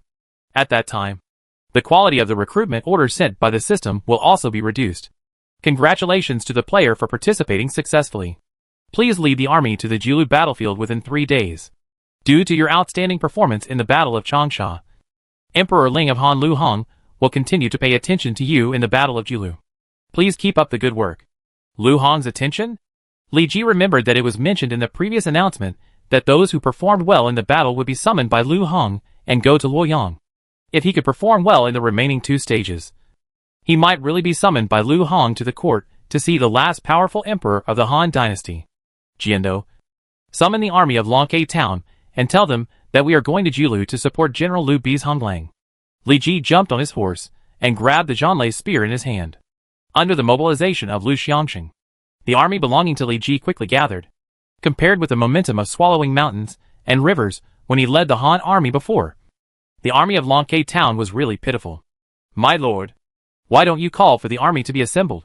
A young general in a white robe and silver armor appeared in Li Ji's sight with a gun. Chapter 99 Jiulu Battlefield. Out of official generals, Chen Dao pledges allegiance to you. Do you accept? Yes. There is no reason for Li Ji to give up Chen Dao, a general whose upper limit has reached the top level. Name Chen Dao Zishuji. Occupation General, War Department. Identity Longke Town Citizen. Level 50. Brave 90, 95. Commander 75, 80. Wisdom 69, 76. Political Strategy 57, 69. Charm 80. Luck 30. Personal Characteristics. Spear General, blue when using a spear weapon. Personal Combat Power plus 5%. Spear Skill Power plus 25%. Hero, blue it is easy to gain the favor of the out-of-official generals. Unknown, purple if the enemy. If you have not heard of Chen Dao's name, you will have a high probability of being despised, and the probability of being killed instantly will increase. Fierce combination, purple when in the same battlefield with Zhao Yun. Chen Dao's personal combat power is increased by 10%, and his presence is automatically reduced, increasing the probability of being killed instantly in the unnoticeable characteristic. Loyal and brave general, gold when fighting with others. Personal combat power is increased by 25%, and it is difficult to surrender after being captured. Defeat the enemy, gold when fighting as a general. The combat power of the troops under his command is increased by 20%, and it is not easy to fall into the trap. Whiteley Commander, gold when commanding the elite soldiers of the Whiteley. Personal combat strength plus 20%. Combat strength of Bailey troops plus 20%. A Commander-in-Chief, gold resource output speed in the territory plus 30%. Troop combat strength plus 10%. Peace and prosperity. Economic development speed plus 20%. Past achievements, gold obtaining different official positions will increase Chen Dao's personal combat strength by different amounts. Up to 30%. General of the Guard, color appointed as the Guard of the Lord. Personal combat strength plus 20%, if the Lord is by his side. Personal combat strength plus 20%, if the Lord is in crisis. Personal combat strength plus 20%. External plus 30%. Skills Dragon Roars for 9 days, S level. Silver Dragon Spear Shadow, S level. Dragon Soars Across the Sea, S level. Silver Dragon Raises His Head, S level. Mental Skills Silver Dragon Secret. Equipment Silver Dragon Spear, Gold level. White Robe, Gold level. Silver Dragon Armor, Gold level. Special Arms by Li Soldiers, 8th level arms. The upper limit of recruitment is 3,000 people. In history, Chen Dao joined Liu Bei when he was the governor of Yuzhou. He served as Liu Bei's general of the Guard Army, and was always conscientious and diligent. Finally, he was promoted to the governor of Yong'an, and the general of the Western Expedition. Chen Dao's reputation was often inferior to Zhao Yun. He was famous for his loyalty and bravery. The Bailey soldiers under his command were the elite of Shuhan. It's a pity that Chen Dao's command was not very high. He was only suitable for commanding a small number of troops, and was unlikely to command a legion to fight the enemy. Shuji, you will be my personal guard for now, and protect my safety. My lord trusts me so much. I will do my best to protect you. Chen Dao was highly regarded as soon as he arrived, and was entrusted with an important task by Li Ji. There was a slight change in his expression on his cold face. In other words, Li Ji's Ho had already carved a lot of good things out of Cao Cao. Liu Bei and Sun Quan. Cao Cao's Guijia and Shishisai followed Li Ji in the army.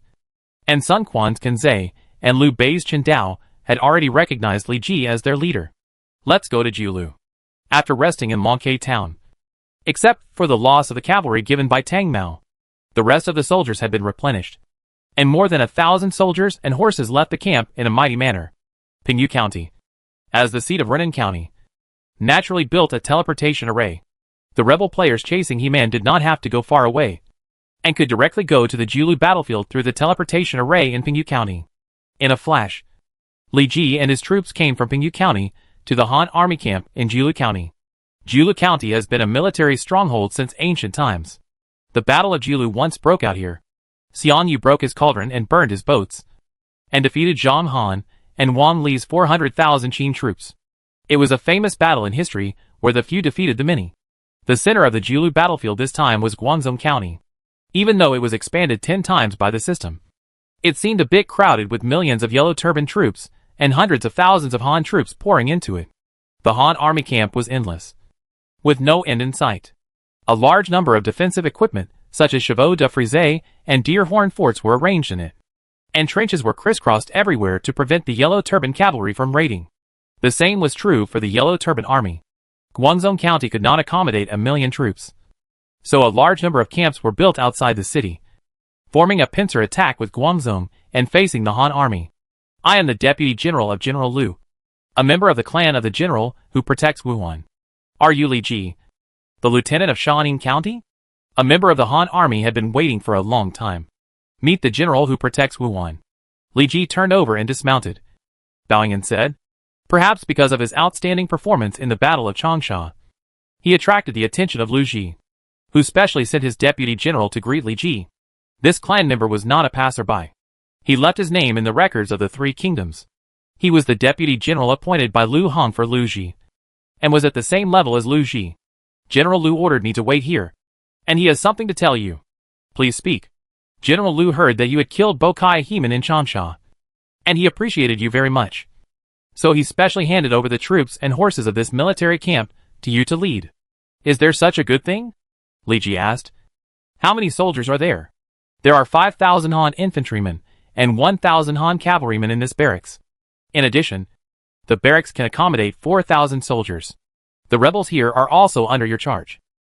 In other words, Lu Ji trusted Li Ji very much and assigned him 10,000 soldiers.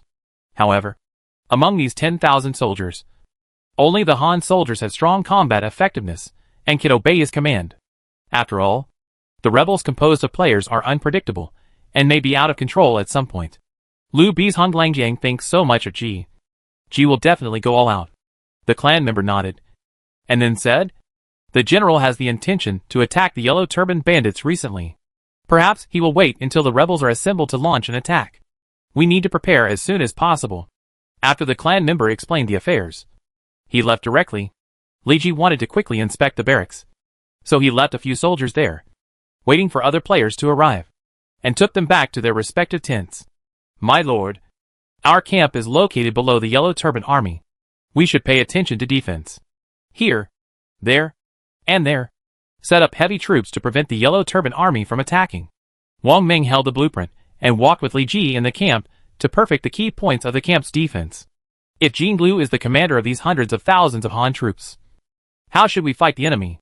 Ming is so arrogant. It is easy to defeat the 3 brothers Zhang Jiao. If I were Lord Lu, I should defend against the yellow turbans. The food consumed by 1 million yellow turbans a day is extremely huge. As long as we send an elite cavalry to bypass Guangzhou, penetrate deep into the enemy's belly, disturb their food supply, and burn their food and grass, then the yellow turban army will collapse without attacking. Wang Ming's commander's wisdom is much higher than Lu Ji's. It is much easier to command hundreds of thousands of troops to fight Zhang Jiao. It's a pity that he can't be replaced. Jing Lu, you will command these 10,000 troops in this battle. After arranging the troops, Li Ji continued to take Wang Ming to patrol. A soldier came up and said, my lord, the leader of the righteous army has arrived in the tent. Chapter 100 The Begging Army. I didn't expect Lu Ji to arrange a player to lead us. This Li Ji has been on the national notice, and it seems that he is no ordinary person. Not only that, those players who participated in the pursuit of Bokai said that Bokai did not die at the hands of Cao Cao. But this Li Ji killed Bokai. Then didn't he get a lot of merits? It should be. It seems that there are several famous civil officials behind him who give him advice.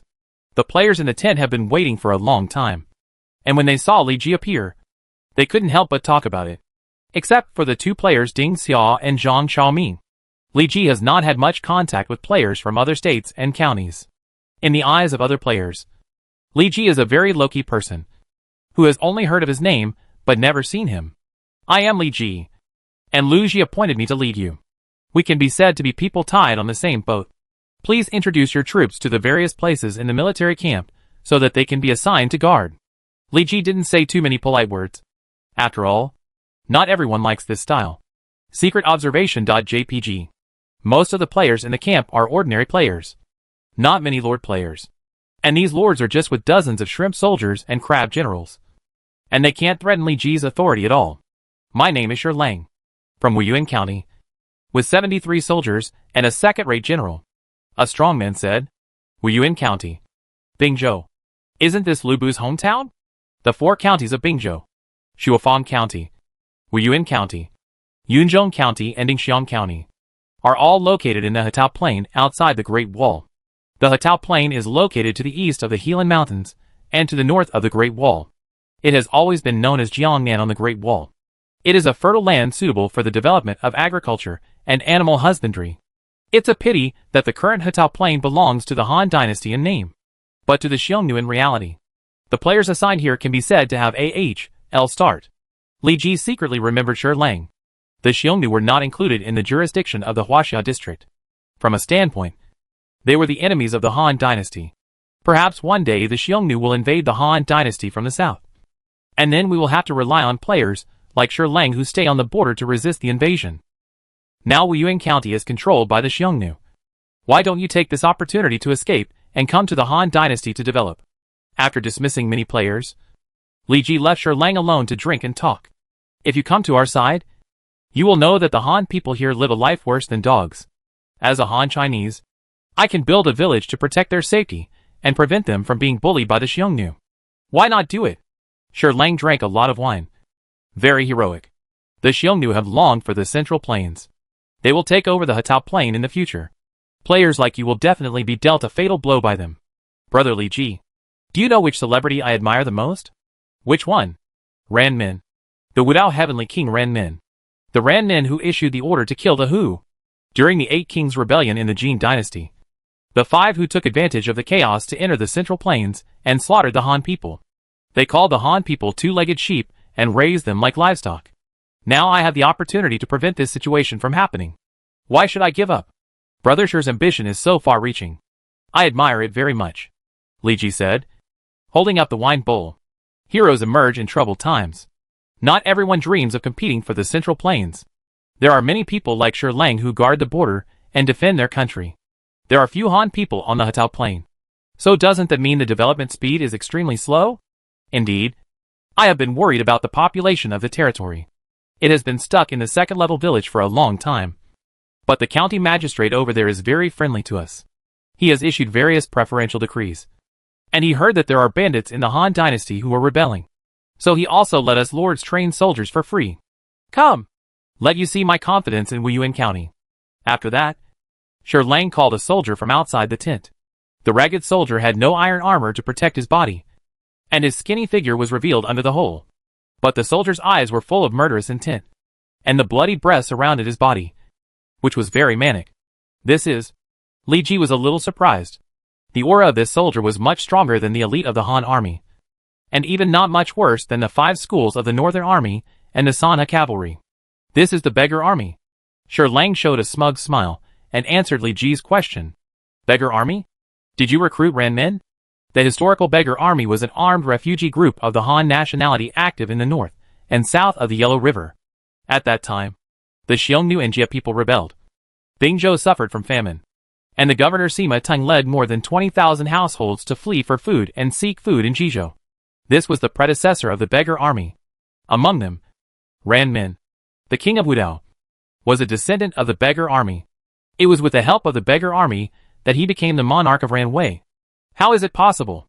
Even if Ran Min is recruited, how can a rookie like me control him? Shi Lang shook his head and smiled. But the generals I recruited have a very close relationship with Ran Min. Then he solved the mystery and summoned a young man who was only strong and powerful. This is Ran Liang, Ran Min's father. He is only 12 years old now, and has almost reached the peak. What the L is 12 years old. Li Ji looked at this boy who was nearly 2 meters tall and had strong arms, and almost vomited his wine. I was also depressed for a while when I recruited him. Shi Lang touched his head and smiled. Ran Liang, Ran Min's biological father. was adopted by Shi, the emperor of the later Zhao dynasty. At the age of 12, he was brave and powerful, and invincible in attack. Like father, like son, Ren Min is even better than his father. He is braver than his father, and is a top general in history. Li Ji took a peek at Ran Liang's data. Bravery 88. Command 68. Wisdom 32. Strategy 14. A second-rate general. This is not the point. The point is that Ran Liang can train the 6th level soldiers. The beggar army. Your soldiers are not all beggars. Are they? I thought so too. But unfortunately, I have no money, and only train 10 beggars. Shi Lang spread his hands helplessly. If there are 100,000 beggars, then Zhang Jiao's million yellow turbans will be like a piece of cake. And defeating the 3 brothers will be a piece of cake. The two started drinking again. Brother Shi Lang, how about we form an alliance and open a trade route? That's great. I have a lot of cattle and sheep. And I can sell horses to you. And I can buy other resources from you. This way, there will be no middlemen to make a profit. And I can save a lot of money. Not only that, if your territory builds a teleportation array, you can hire troops from me to resist the invasion of the Huns. And even if you want to send troops to the Huns, I can also provide help. Good guy. Why didn't I think of it? It makes sense for you to be my boss. Soon, Li Ji and Shi Lang signed a treaty and became allies. Brother Li Ji, I'll go back to prepare the horses first. Chapter 101. The Yellow Turban Army actively attacks. China Region National Announcement. 3 days have arrived. The second stage, the Battle of Guangzhou, officially begins. And the probability of the Yellow Turban Army and the Han Army attacking each other has increased significantly.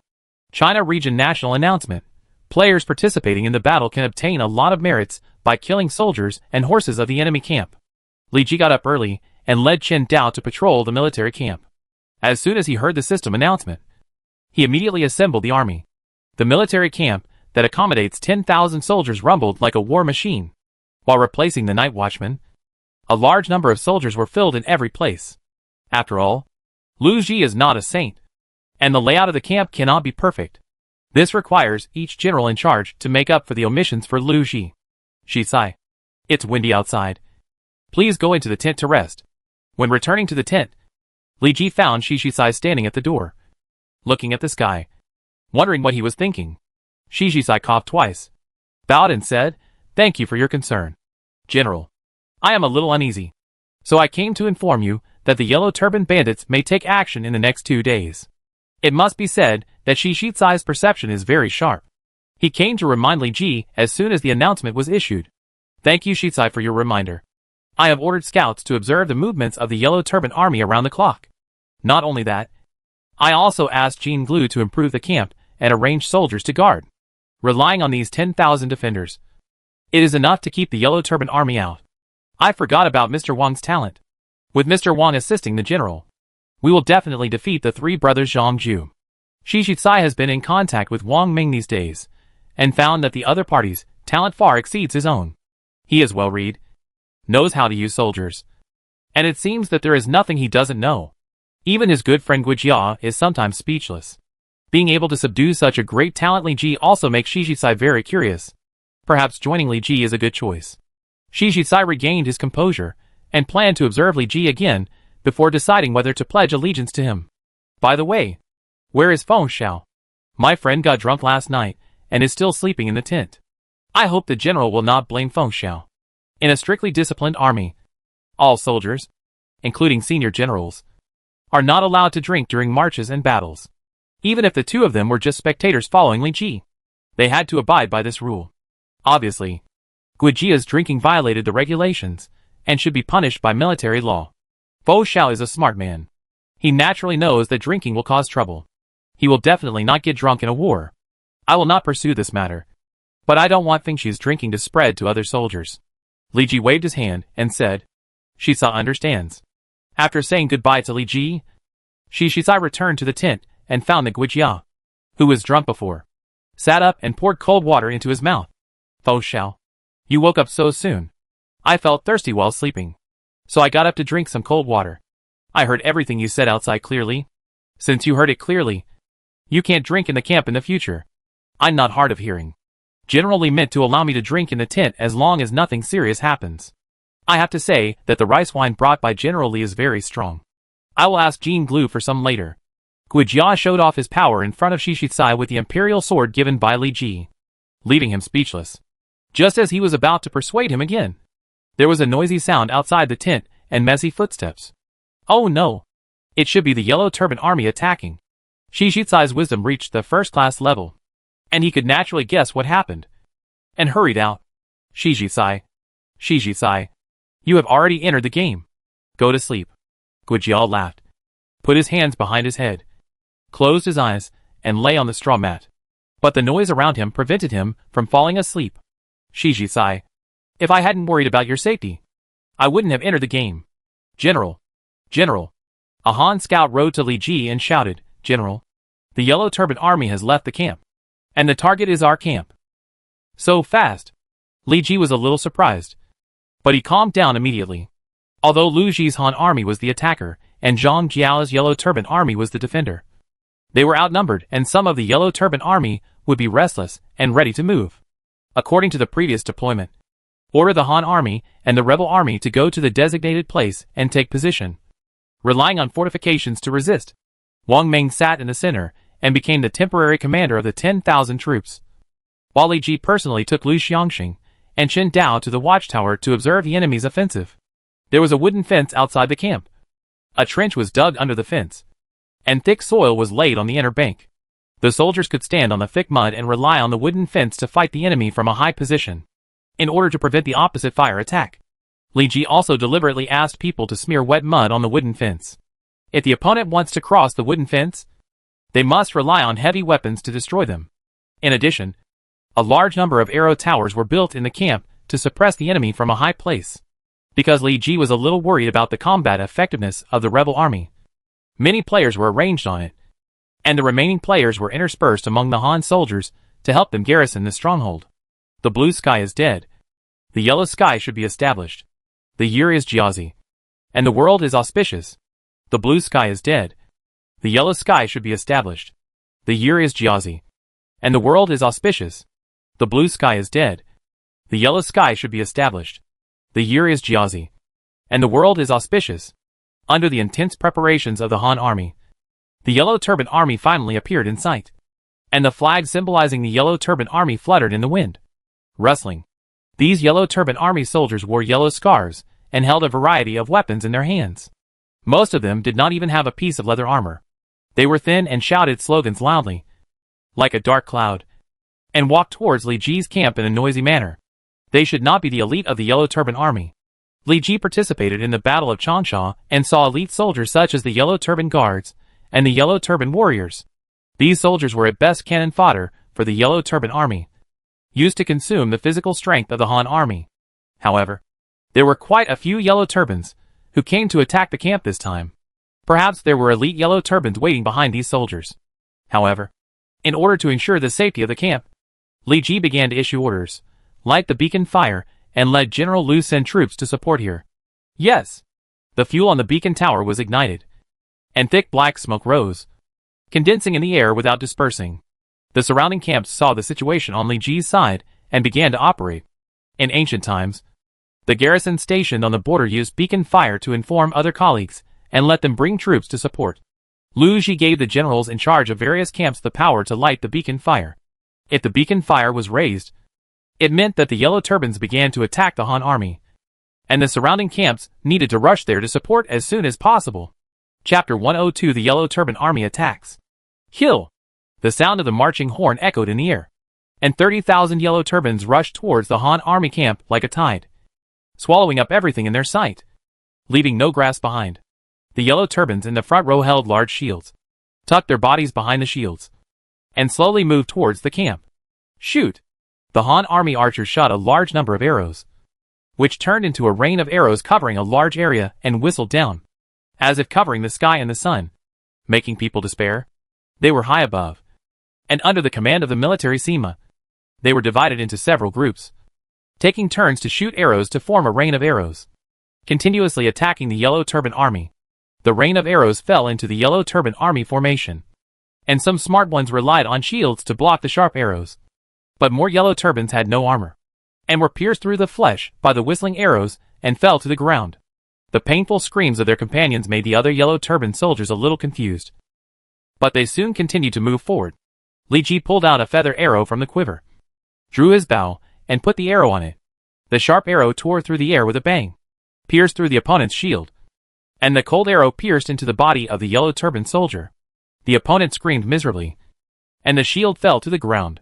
The yellow-turbaned soldiers behind him were exposed, and a large rain of arrows mercilessly shot them into hedgehogs. Now Li Ji handed over the power of commanding the troops to Wang Ming, and he relied on his bravery on the arrow tower to continuously shoot and kill the yellow-turbaned soldiers.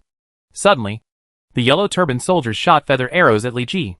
Just as he was about to block it, a shield quickly appeared in front of Li Ji. The arrows shot by the yellow-turbaned archers were weak and broke into several pieces when they hit the shield. "My lord, arrows have no eyes on the battlefield. Please be careful." Qin Dao held a shield and guarded Li Ji diligently and conscientiously to protect his safety, relying on the advantage in numbers. The yellow-turbaned army successfully pushed the front line forward after losing many lives of soldiers. The range of the yellow-turbaned archers was finally able to cover the camp of the Han army. Thousands of yellow-turbaned archers were mobilized to fight back against the Han army. The Han soldiers in the camp had been fighting with Lu Ji for a long time and were very experienced. They curled up behind wooden fences or wooden walls without revealing any flaws. Arrows whistled in, and the sharp arrowheads were nailed to the defensive fortifications outside the camp, making a bang-bang-bang sound. Only a few arrows fell into the camp, and several unlucky rebel soldiers were pierced and fell to the ground.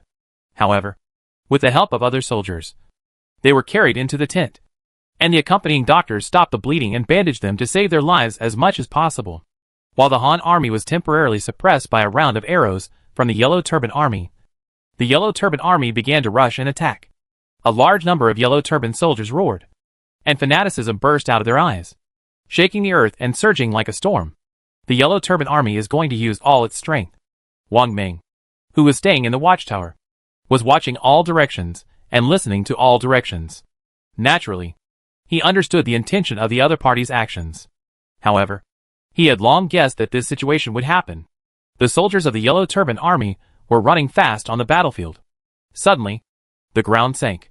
Many soldiers fell into the pit without their feet. The sharp weapons placed in the pit instantly pierced countless holes in their bodies. They were bleeding and died miserably. The positions of the defensive equipment, such as horse traps and deer traps outside the camp, were extremely strange. While the yellow-turbaned army was hindered and slowed down, it was divided into small groups one after another. Wang Ming's flag began to wave, and he kept mobilizing the Han soldiers to counterattack. The Han archers reappeared, and the opponent they shot arrows at was not the approaching yellow-turbaned army, but the yellow-turbaned archers not far away. Puff! In order to suppress the Han army, thousands of yellow-turbaned archers shot together, allowing the yellow-turbaned soldiers to quickly approach the Han army camp. While the opponent's archers were taking arrows, the Han army decisively fought back, and the rain of arrows they shot caused a devastating blow to them. A large number of yellow-turbaned archers were pierced through the body, and countless casualties were killed and wounded for a while, and the place was in a mess. The blood dripping on the ground formed a long river that kept flowing. Some yellow-turbaned soldiers approached the camp quickly, and there was a wide and deep trench in front of them. This trench was the only obstacle for them to reach the Han army camp. But the trench dug by the Han army was impossible to cross. Waving a big knife, the yellow-turbaned soldier roared a heart-wrenching voice, jumped into the trench, and tried to climb out from the other side with his hands. The Han army guarding behind the wooden fence would not let them. They stood on the thick soil, several feet higher than the wooden fence, and the weapons in their hands ruthlessly penetrated the yellow-turbaned army in the trenches. For a time, the yellow-turbaned army lost a large number of soldiers when crossing the trenches, and they had not yet achieved any results. The soldiers in front were defeated, and the archers in the back suffered heavy losses. The Han army began to counterattack, causing the yellow-turbaned army's front line to retreat continuously. The general who commanded this yellow-turbaned army had a sullen face. "General Chu, it seems that this camp is not easy to attack. I think it is best to withdraw the troops to avoid causing greater losses," the yellow-turbaned personal soldier beside him suggested. "Are you teaching me how to do things?" The yellow-turbaned leader Yan Zheng glanced at the other party with a sidelong glance, and the murderous aura in his eyes was unreserved. The yellow-turbaned guards lowered their heads and said, "I was confused for a moment. I hope the general will forgive me." Yan Zheng snorted coldly and taught, I have been fighting with the Han army for a long time with General Di Gong. I have experienced hundreds of battles. How could I not know these things? But you should know that our army has just been defeated in Changsha. Hundreds of thousands of troops were burned down by Huang Fusong. The Yuzhou commander Bokai was killed, and the morale was unprecedentedly low. Now only a big victory can make our army re-energized. The commander of this military camp is the Han army that killed Bokai that day. If we can capture this person, it will not only be a great achievement, but also greatly increase the morale of our army. We can even defeat Lu Ji's Han army in one go. What the general said is very true. But this military camp is as solid as a copper wall and iron wall. It may be difficult to attack it without siege equipment. Yin Jing's guards expressed their concerns. The yellow turban leader waved his hand and said, "Don't worry about this. In order to defeat the Han army, the great sage master has summoned many craftsmen to build countless siege equipment for the yellow turban army day and night. Not long ago, I got a lot of things from General Di Gong." After that, he waved his hand to let the yellow turban soldiers continue to attack with equipment. "It's a trench-filling vehicle," someone exclaimed. Looking at the sound, I saw dozens of wooden carts in the yellow turban army creaking forward, with a bridge board erected in front of them. The soldiers kept approaching the camp under the cover of the bridge board. Some Han archers tried to shoot at the other side with arrows, but the arrows fell on the bridge board and did not play any role except making a dull sound. Is this a trench-filling vehicle? When Li Ji was defending Changsha City before, he had only seen Bokai use siege equipment such as ladders and battering rams. It was the first time he had seen equipment such as trench-filling vehicles used to cross trenches. Chapter 103, Trench Filler. Compared to siege weapons such as battering rams and siege towers, the trench filler built by the Yellow Turban Army is too small and can only shelter more than 20 people. However, the Yellow Turban Army's goal is to quickly capture Li Ji's camp. Large equipment such as battering rams are extremely slow to push, and the manpower consumed is countless. Moreover, Li Ji is not a fool. Seeing the opponent's large equipment, he will definitely find ways to destroy it. If it is really destroyed, the Yellow Turban Army will lose more than it gains. Furthermore, there is a wide trench outside the Han Army camp. If the Yellow Turban Army wants to capture the camp, it must first solve this trench. The simplest way is to fill it with sand, and the trench filler is the most effective tool to implement the plan. Use rockets. Wang Ming began to raise the flag, letting some archers aim at the trench filler. The Yellow Turban Army wanted to use the sandbags on the trench filler to fill the road in the trench, but Li Ji obviously would not let the other party succeed. A large number of specially made arrows were brought up, and the back of the arrows were tied with linen soaked in grease. The word rocket first appeared in the Three Kingdoms period, when Chao Wei's defender Hao Shao used rockets to burn Shu Han's cloud ladders and defend Shinsong. The appearance of rockets did not exceed the technological power of this era. Even before that, the Han army in Changsha used rockets to burn and ignite many enemy siege equipment. The Han soldiers inserted the heads of the arrows into the braziers beside them, and the red-yellow flames ignited the linen, and thick black smoke rose. A large number of rockets rose into the air with Li Ji's order, drawing a gorgeous arc, and hitting the trench-filling vehicle like a red meteor. It's on fire! The main material of the trench-filling vehicle is wood, and wood makes fire. The trench-filling vehicle without any fire prevention measures was immediately ignited, and a raging fire was set. Most creatures have the ability to avoid fire, and humans are no exception. The scorching temperature burned the skin of the yellow turbans, and the orange flames awakened their deepest fears. The yellow turbans slapped the flames on their bodies, cried and fled away from the shelter of the trench-filling vehicles. However, the arrows of the Han army caught up with them, and nailed them to the ground. In an instant, nearly 10 trench-filling vehicles, without the push of the yellow turban soldiers, lost power and stayed in place, becoming fuel for the flames. But many trench-filling vehicles broke through the range of the Han army's rockets and successfully approached the trenches set up by the Han army. The sandbags piled on the vehicles were lifted by the yellow turbans. When they were about to be thrown into the trenches, a Han army archer pulled the bowstring and the sharp arrow pierced the opponent's throat. The yellow turbans, who had no life, hugged the sandbags and rolled into the trenches. The trench-filling vehicles in front began to fill the Han army trenches. The yellow turban leader Yan Zheng was very happy, and quickly pulled out the remaining trench-filling vehicles and put them into the battlefield. Nearly 100 tails of trench-filling carts were galloping on the ground, forming a torrent that constantly hit the Han army camp and soaked the trench. General, it looks like the situation is not good. Shi Jisai climbed up the arrow tower and came to Li Ji. Jisai, Why did you come here? It's easy for stray arrows to fly here. Li Ji relied on his strong luck, and was not afraid of the hidden arrows of the Yellow Turban army. But Shi Shicai's luck was average. If he was hit by an arrow without paying attention, he might not be able to be saved, and would launch the first auxiliary master in advance. General, the trench-filling vehicles of the Yellow Turban army pose a great threat to our army. Now it is difficult for rockets to cover all of them. And there may be fish that slip through the net and approach the camp. This is also what I am worried about.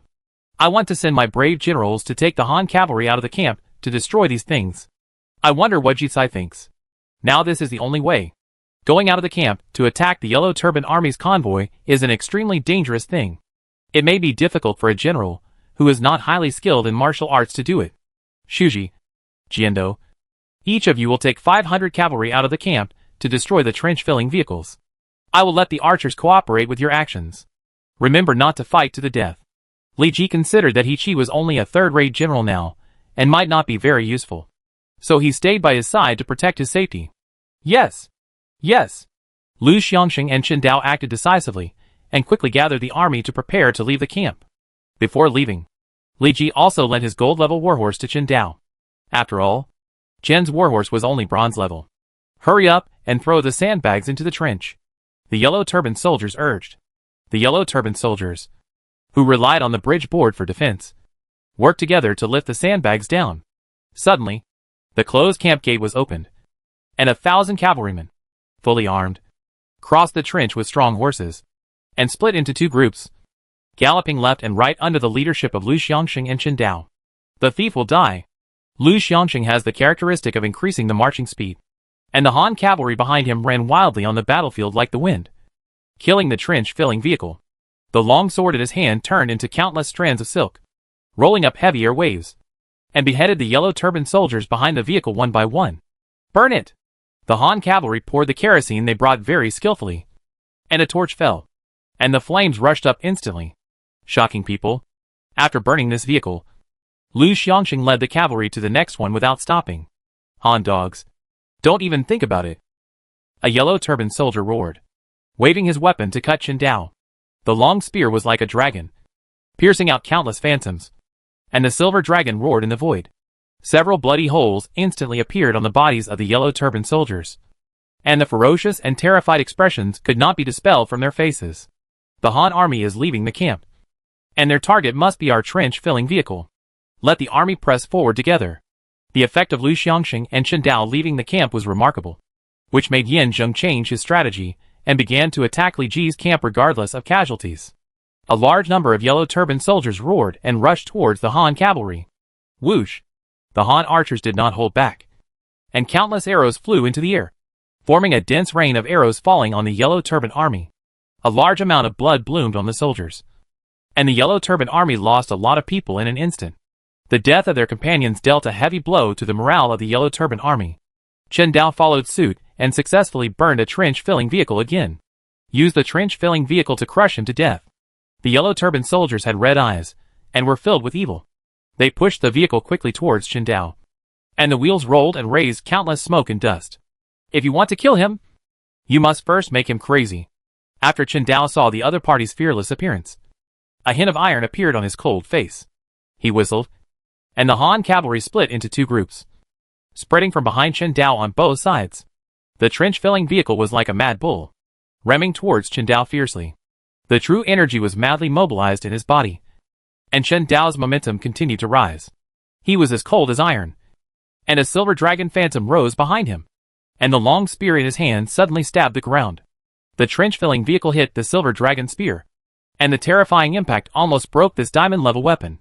Chen Dao's face flushed, and his arms holding the spear were trembling. The horse he was sitting on made a whine and retreated repeatedly. Suddenly, something was overturned in the air. Chapter 104 Reinforcements. There was a loud bang that shook the earth, like a mountain tilting. Chen Dao exerted force with both arms, holding the silver dragon spear tightly with both hands. The tip of the spear slid on the ground, and sparks flew out. The warhorse screamed and stepped on the mud and stones. The trench-filling vehicle suddenly stopped, and the Yellow Turban army behind the vehicle was stunned.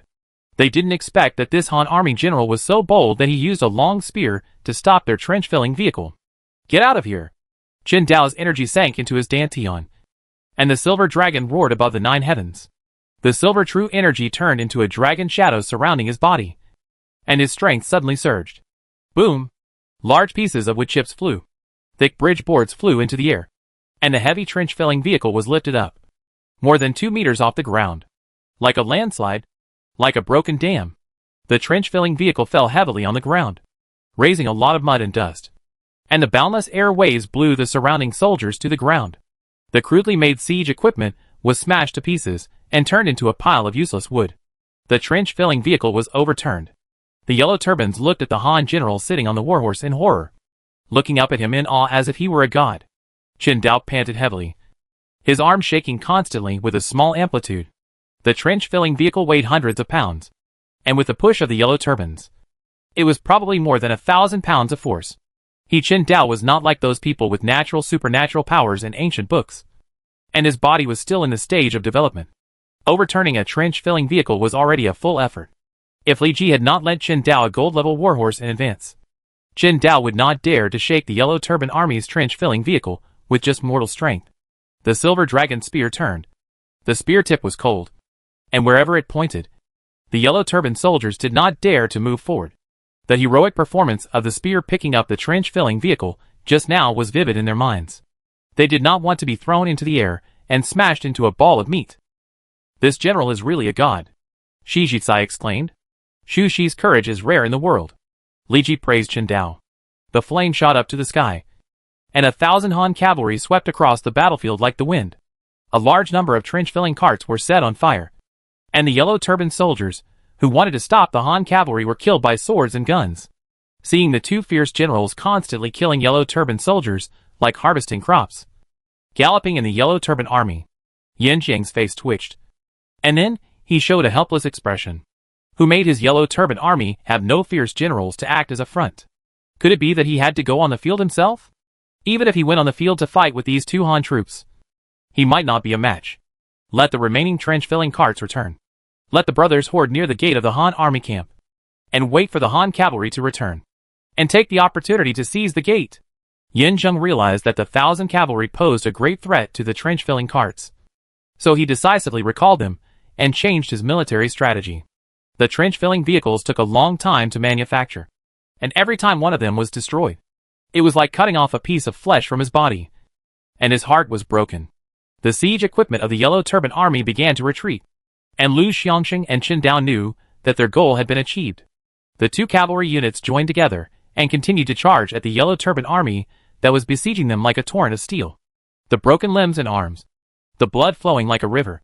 This Han cavalry unit was responsible for several, even dozens of lives, and was as terrifying as a ghost. Kill! The long swords were like waterfalls. The silver spears were like dragons. Lu Xiangxing and Qin Dao exerted their strength at the same time, instantly opening a gap in the Yellow Turban Army, and the cavalry behind them rushed out of it. General, the Yellow Turbans want to seize the camp gate while the two generals are entering the camp, so we need to send soldiers to support them. Shi Jizai observed the enemy's movements and reminded them. At the same time, Wang Ming's flag waved.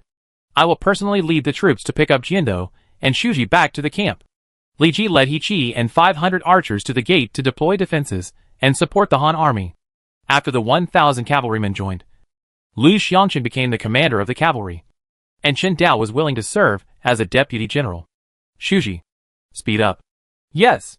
The silver true energy burst out, and the long spear flashed in the air like thunder, and several yellow turban soldiers were pierced through the body. The war horses under the Han cavalry neighed and rushed out of the enemy's encirclement like a crushing force. The horses' hooves stepped heavily on the bodies of the yellow turbans, making a dull sound. The camp gate opened, and the war horses raised their hooves and jumped high over the trench, landing lightly on the other side. Smoke and dust rolled, and thousands of cavalrymen filed back into the Han army camp. Seize the gate! The yellow turbans' eyes were red, and they approached quickly with their feet. Whoosh! Li Ji shot a sharp arrow, which streaked like a meteor and hit the forehead of the yellow turban soldier who was rushing in the front.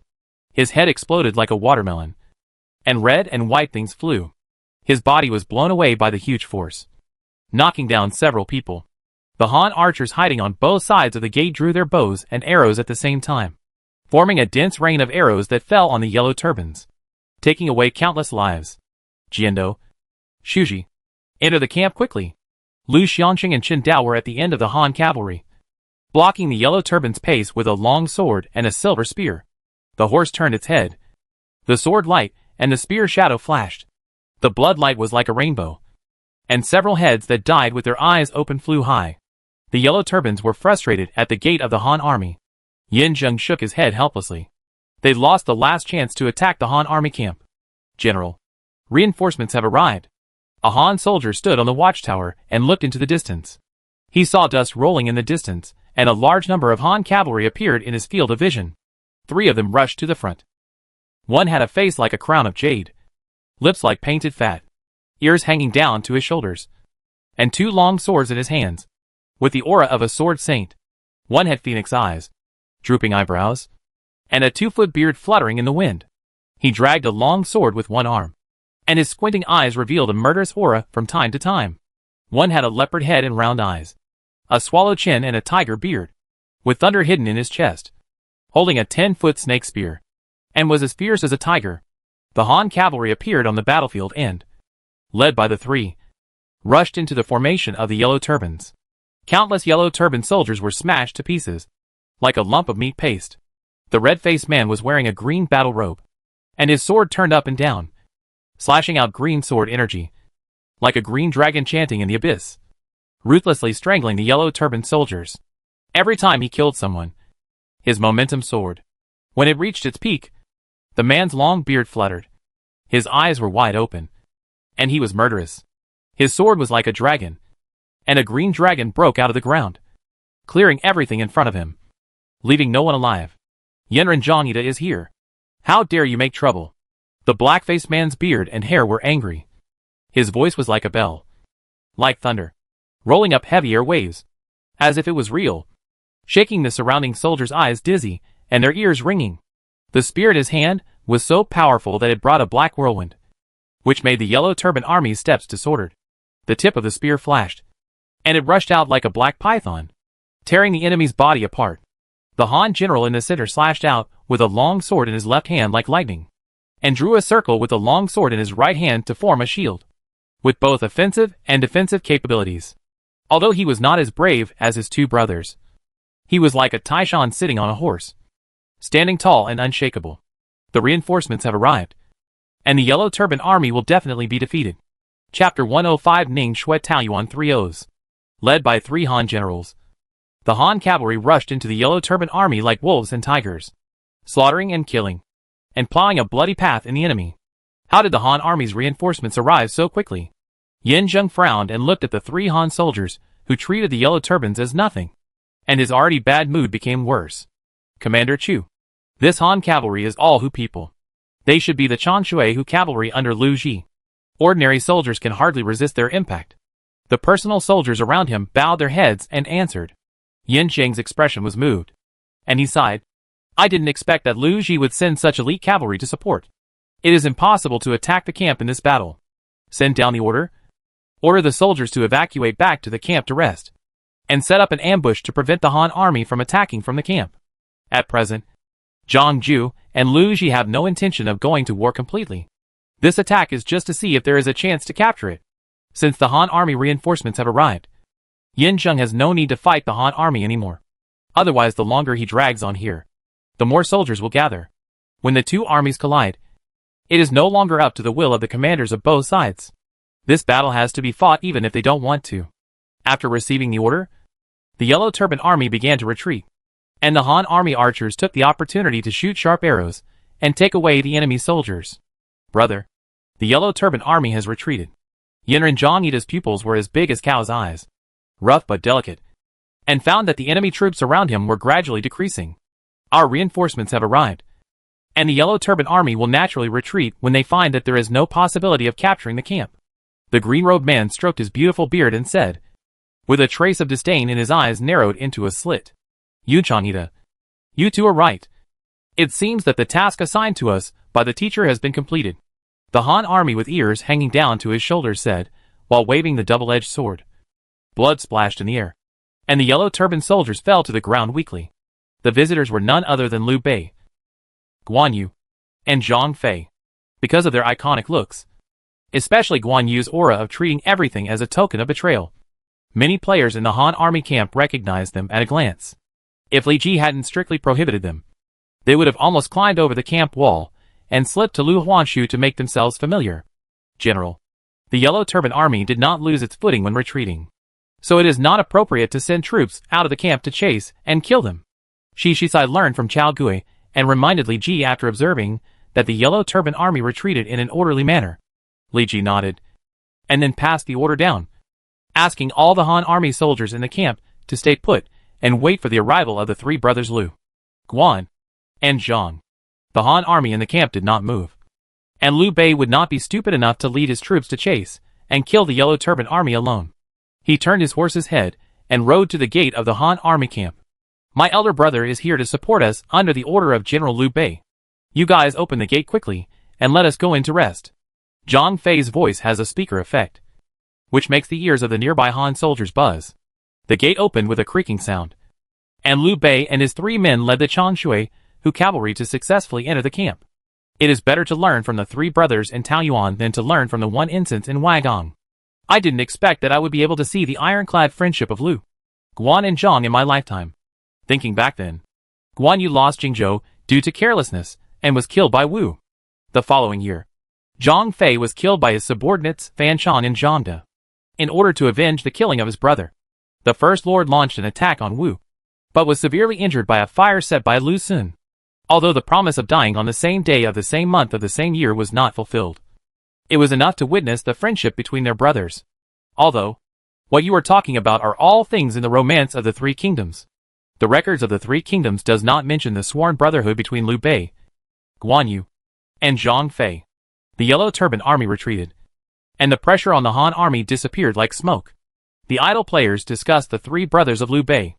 Now Liu Bei is a commoner, although he has the escort of 2 peerless generals, Guan Yu and Zhang Fei. He lacks a counselor who can guide him. Perhaps by gaining their trust, he could become their Zhuge Liang.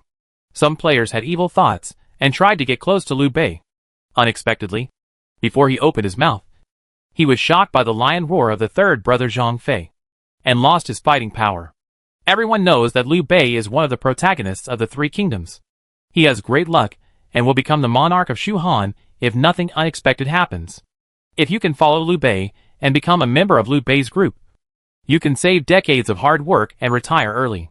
But Zhang Fei's thunderous voice makes players stay away. They don't want to become deaf before they reach the peak of their lives. Colleagues, please make way.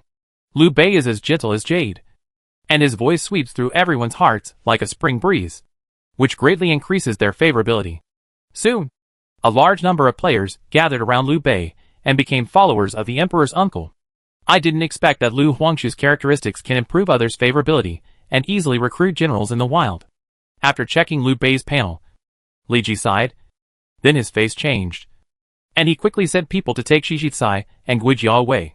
Shi Shitsai and Guijia did not recognize their master, and they were still in the wild. Li Ji didn't want Liu Bei to meet these 2 peerless counselors.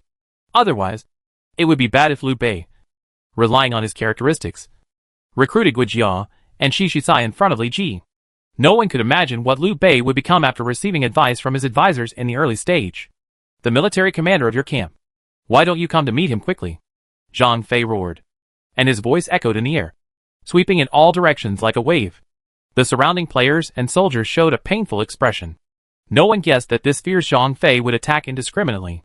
Seeing this, Liu Bei hurriedly grabbed his 3rd brother and taught him a lesson. These are all colleagues. You guys are still yelling so loudly. What if you hurt them? Next time. Next time. Zhang Fei didn't care and had no intention of repenting. My name is Li Ji Lianmin. I am appointed by Liu Bei's Hung Langjiang to lead this camp. A gap opened in the crowd, and Li Ji walked out with Yi Qi and Lu Xiangshen. As the original guard general, Qin Dao was a little exhausted, so he was sent back by Li Ji to rest. My name is Liu Bei Lu Xuanda, and I am the descendant of King Jing of Zhongshan. This is my 2nd brother Guan Yu Chang, and my 3rd brother Zhang Fei Zhang Ida. Liu Bei was a little surprised that the other party was so young, but he quickly covered it up with a smile. When Guan Yu saw Li Ji, he seemed to find that the other party was different from ordinary people.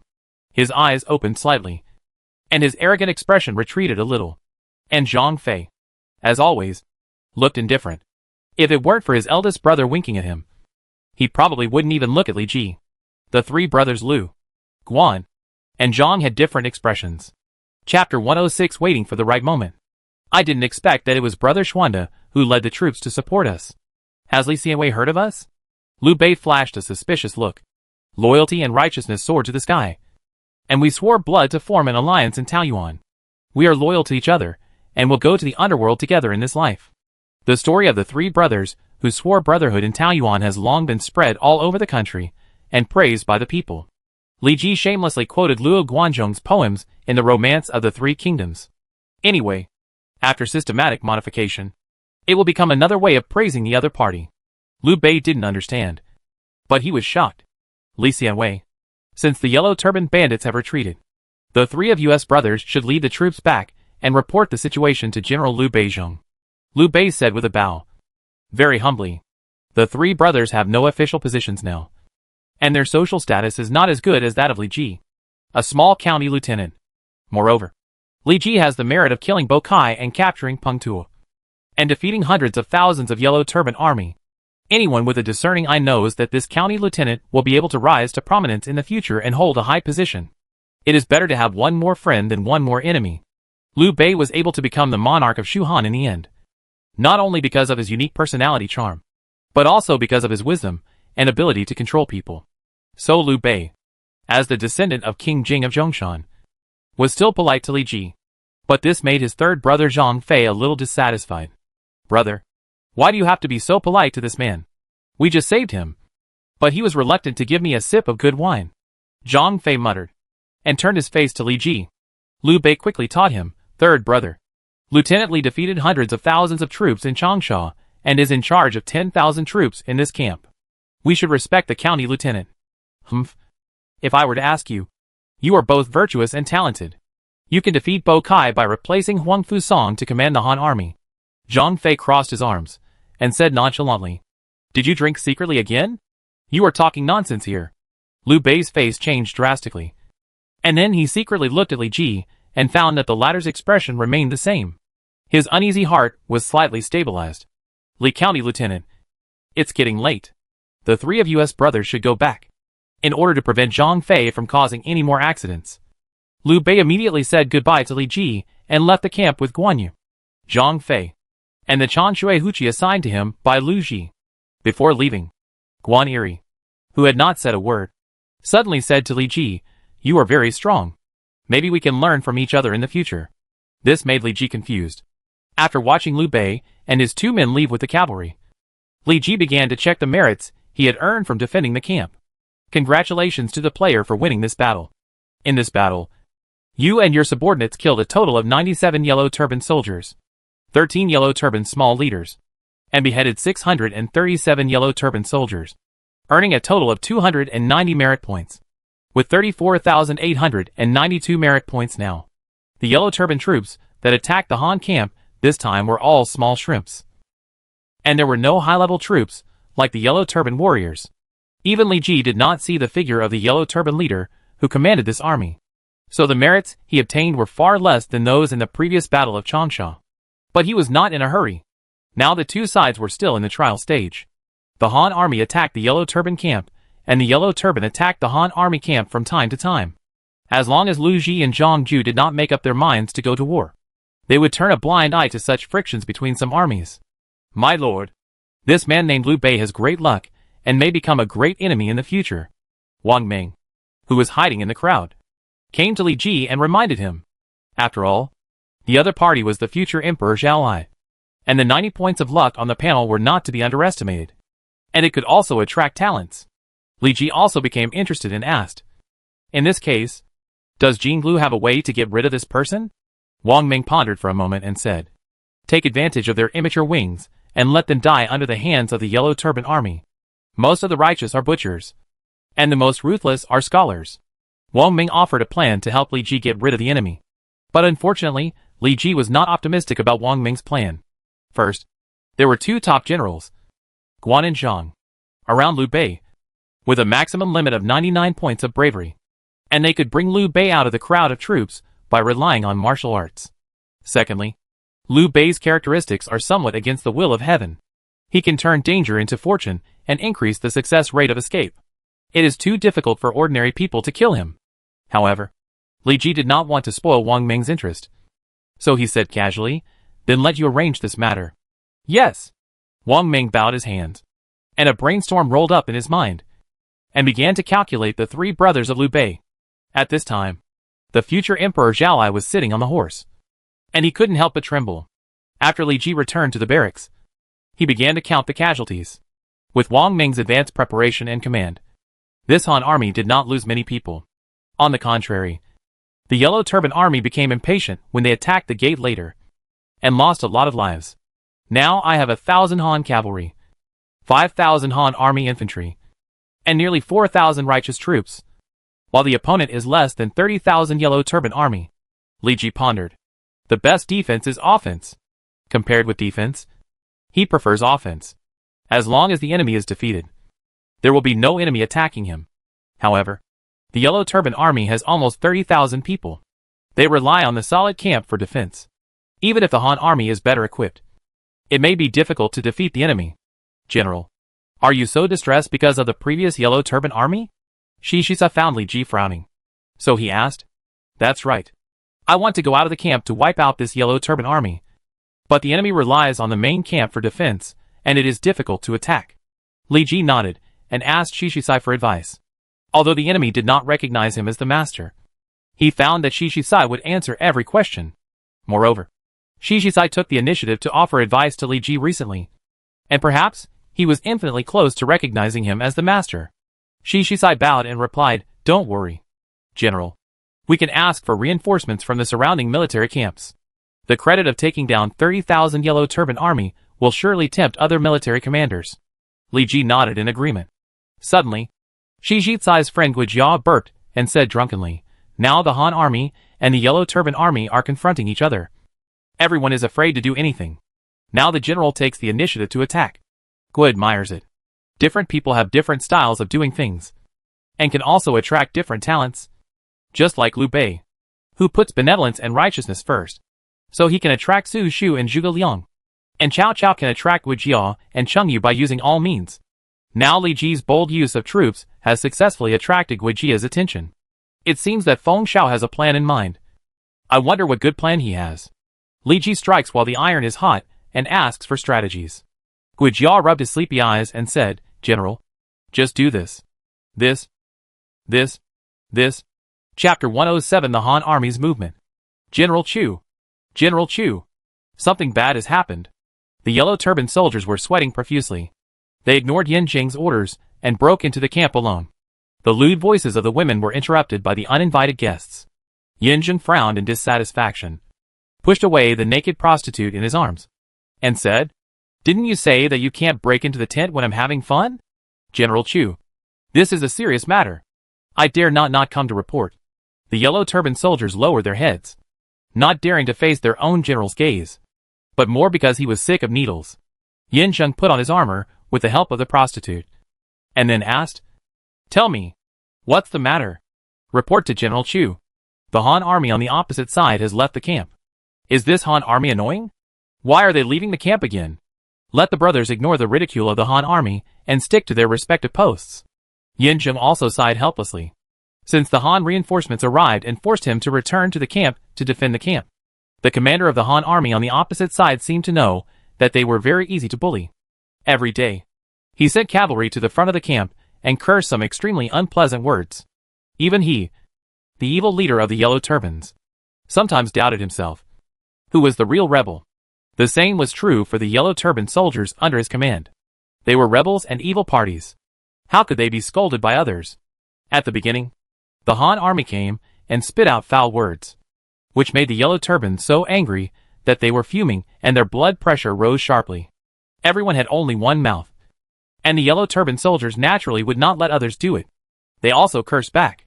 However, under the guidance of Li Ji, an honest man, the Yellow Turbans could not scold this Han cavalry no matter how hard they cursed.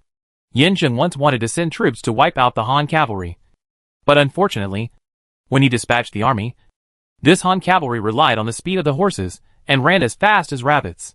They could only look at the smoke and dust, and had no way to start. After a long time, the Yellow Turban Army had no way to deal with the Han Army, and could only let others scold them. Their morale continued to decline, and their expressions were decadent. General Chu. Not only did the Han cavalry leave the camp, but the scouts also saw a large number of infantry leaving the camp. What?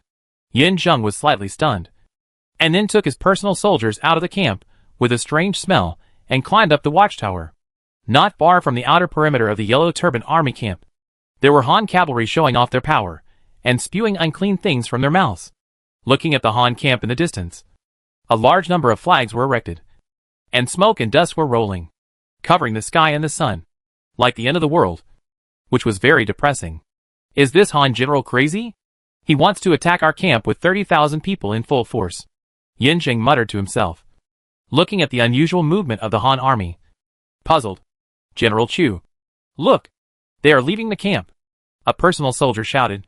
The gate of the Han army camp opened, and a proud general rushed out on a tall horse, and the infantry behind him surged out like a tide, forming a dark wave. The military flag fluttered high in the air, and the Han general led 4,000 Han soldiers out of the camp with great vigor and vigor. But the direction they were heading to was not the camp where Yin Zheng was. Bring the map! The Yellow Turban Guard handed over a wrinkled map. Yin Zheng's eyes were fixed on the marked place on the map, and his fingers kept scratching it. But the more he scratched, the more cold sweat on his forehead became. Their target is not us, but other camps. This Han general wants to gather troops to destroy other camps one by one, Yin Zheng said with a trembling voice. As they tested each other over the past few days, the tension between the Yellow Turban Army and the Han Army became stronger and stronger, and small-scale battles broke out from time to time. Although the Han Army was small in number, it was well equipped, and its combat effectiveness far exceeded that of the Yellow Turban Army. Therefore, in the past few days, the Yellow Turban Army did not capture a large camp, but was captured by the Han Army. Many camps, and even the leader was captured by the brave Han general, and his life and death were unknown. Yin Zheng guessed that the other side probably saw that other camps had won a lot of military exploits, and they could not sit still. So they began to unite with other Han troops and join forces. Even if they could not capture a camp like his with 30,000 people, the probability of success would be much higher if they attacked small camps with no more than 10,000 people. General Chu. What should we do then? No one knows which camp this Han army wants to attack. We can only wait and see, and prepare for support. Yin Zheng gritted his teeth. Now the other side has the initiative, and his 30,000 yellow turbans are very passive. General Chu. Why don't we take advantage of the Han army leaving the camp, and launch the army to take down this camp? No. This Han general is as cunning as a fox. He must have guessed that we might send troops, and made corresponding backup plans. There are also Han troops stationed in the Han camp.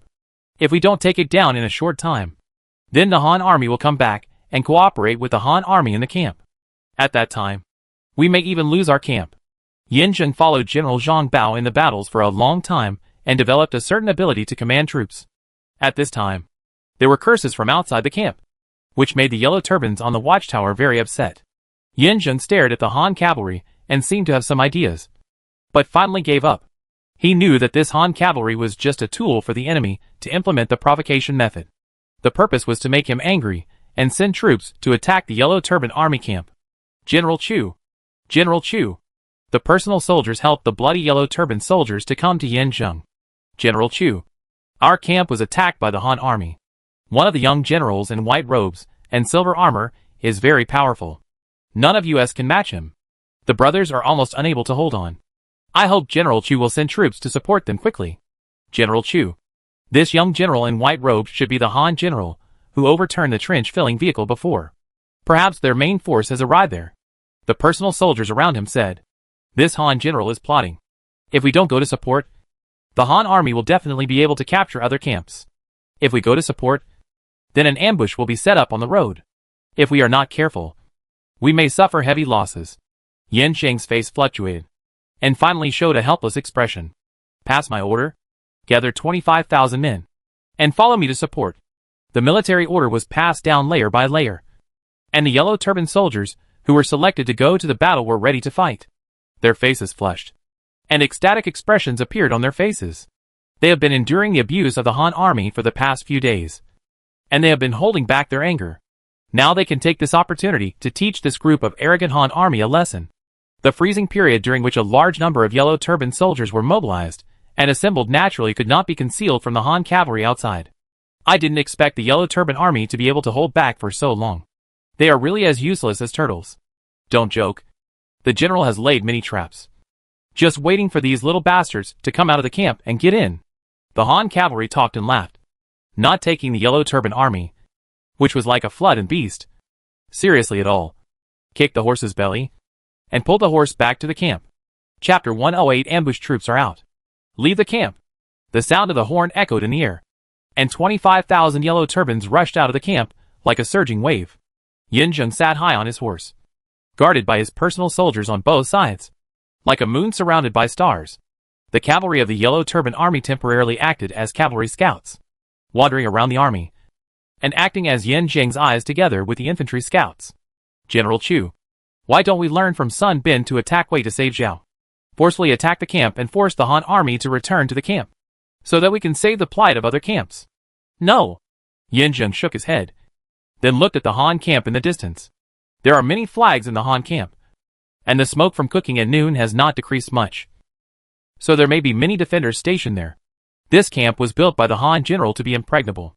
Even if our number is several times that of the enemy, it will take a lot of time and manpower to attack it. If we take down the camp, the Han army will take advantage of our fatigue and trap us in the Han camp. When they catch us in the trap, we will have no way to escape. The yellow turban soldiers believe the answer of the commander. Now that we have 25,000 reinforcements, we will surely make the Han army timid and forced to retreat. Let the brothers speed up the march and send scouts to prevent ambushes. The 25,000 yellow turban soldiers raised a lot of smoke and dust, and they were full of momentum. They didn't know that an elite Han cavalry was watching them from a distance. After the yellow turbans left the camp, the Han cavalry also left quietly. The sky was gloomy, and a little drizzle fell. The wet ground was muddy, making the marching yellow turban army somewhat embarrassed.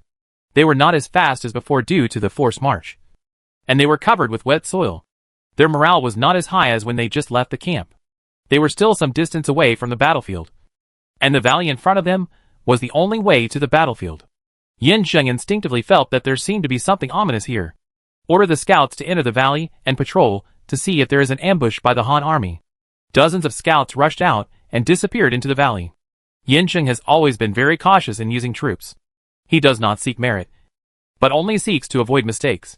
Only in this way can he be appreciated by General Bi Gong and become Zhang Bao's deputy general. This time, he was sent by Zhang Bao to take charge of 30,000 yellow turban army. Firstly, to guard the important camps, and secondly, to rely on his ability to help other camps to prevent the attack of the Han army. After one stick of incense, the cavalry scouts sent out returned one after another. They did not find any traces of the Han army in the valley, which made Yin Zheng feel relieved. This valley is the only way to the battlefield. If there is an ambush of the Han army in it, they must bypass the valley to enter the battlefield, which will take more time. Time waits for me. If I fail to provide timely support and the Han army wins because of the detour, even if he is Zhang Bao's deputy general, he will be criticized and even punished by military law. The yellow turban army entered the valley and walked on the narrow mountain road.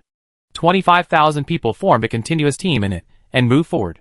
Listen, General Chu. There seems to be fighting at the exit, a sharp-haired personal soldier said. Yin Zheng listened carefully, and indeed there was the deafening sound of fighting. The fighting is so fierce, which proves that they are still anxious. If we join the battlefield at this moment, we will be able to break the balance and catch the attacking Han army off guard. We may even turn defeat into victory and capture 1 or 2 Han army camps. Under the leadership of the yellow turban leader, the yellow turban army marched faster, and it looked like a yellow python crawling forward from the sky. Yin Zheng rushed out of the valley first, followed by hundreds of yellow turban soldiers. The dazzling sunlight made it difficult for him to open his eyes. Suddenly, a strong wind blew, and countless yellow sands rolled up to form a small storm, and the earth was shaking up mud and rocks. Boom! Boom! Boom! As if the sky was collapsing and the earth was cracking. The dull sound of horse hooves exploded like thunder in the storm, and thousands of Han cavalry roared like a storm, killing from not far away from the exit of the valley. Li Ji personally led the cavalry, with Qin Dao and Yi Qi guarding on the left and right, with 3 people as the spearhead. The cavalry behind him formed a spearhead formation and galloped on the ground. Kill! The Han cavalry crashed into the Yellow Turban army at the exit. And the terrifying impact instantly knocked over dozens of people. The long-honed weapons emitted a cold light and pierced into the bodies of the Yellow Turban army. The horses raised their hooves, and the speed of the Han cavalry increased sharply. The weapons threw up the bodies of the Yellow Turban army and knocked over the surrounding soldiers. Li Jizhan's thunder spear shot out, and the lightning flashed in the void, and the air waves roared, sweeping away the Yellow Turban army that came to surround and kill. The tiger roared and the dragon roared, and the long spear stabbed out like lightning, and the tip of the spear rolled up countless energy, making a hole in the army formation in front. A small Yellow Turban leader was furious and swung his knife to attack. But Li Ji's spear tip slashed his neck with blood and he died. He Chi's long sword slashed out a blue blade, and a trance sound of a terrifying wave rushed into the sky. And the white waves were unstoppable. The low-level Yellow Turban soldiers had no power to fight back at all, and their bodies were torn into pieces by the waves. Qin Dao's white robe and silver armor were particularly eye-catching, scaring the Yellow Turban army so much that they dared not resist. The silver dragon phantom danced with its dragon body, easily smashing the heads of the surrounding enemies. What are these scouts doing? They didn't even find the Han army hiding at the exit. Also, didn't they say that the young general in white robe and silver armor appeared on another battlefield? Why is he here?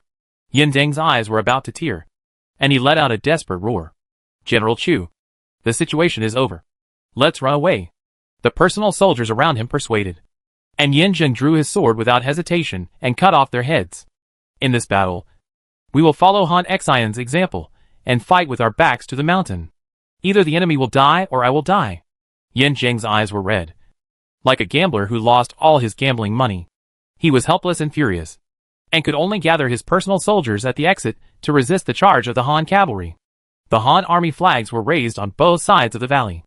At some point, some Han soldiers had already climbed to a high place. The rocks prepared in advance rolled on the slope, like cannonballs, hitting the Yellow Turban soldiers, who were standing there without knowing what was happening ahead. Bang! The soldiers who were hit had their bones and muscles broken, and the irresistible force crushed them into meat patties. Blood splashed on other soldiers, and they just knew that there was an ambush by the Han army. In an instant, cries resounded throughout the valley. A large number of arrows rained down. Rocks rolled, and the Yellow Turban army was like lambs to be slaughtered, and was killed by the Han army at will. The morale of the ambushed Yellow Turban army plummeted, and the 25,000 people without Yin Zhang's command were defeated in an instant. And the defeat was like a landslide. The soldiers fled everywhere crying and screaming, like caged beasts, struggling to escape. Many people were pushed to the ground, and before they could get up, they were stepped on by countless feet, heads, limbs, bodies. They were trampled into the mud. Warm blood flowed out of their 7 orifices, and every part of their bodies was trampled all the time. This valley was like H.L. on Earth. Chapter 109 Attack on the Camp. The 23,000 Yellow Turbans were blocked by the Han army in the valley, unable to get out or in. At the exit, Yin Zhang led his personal soldiers to fight to the death. The Yellow Turbans in the valley could only wait until their companions died before they could step on their bodies to leave the valley. As for the entrance, Li Ji had already sent the agile light infantry of the eastern Wu Mountain forest to go around the rugged path of the valley to the back and block the entrance with rocks and rolling logs. The exit of the valley was like a meat grinder, and the Han army used this meat grinder to chop and kill the fleeing Yellow Turbans. Thief General, why don't you surrender quickly? Li Jizhan lay spear thrust left and right, constantly killing the soldiers who rushed out. Using the skill of recognizing people, he quickly locked Yin Zhang, who was guarded by the Yellow Turbans. The warhorse neighed, and the spear tip wrapped in lightning tore through the air, making a harsh roar. Li Ji's eyes turned cold, and he mercilessly crushed the Yellow Turban guards, who were blocking him into pieces. General Di Gong has been so kind to me.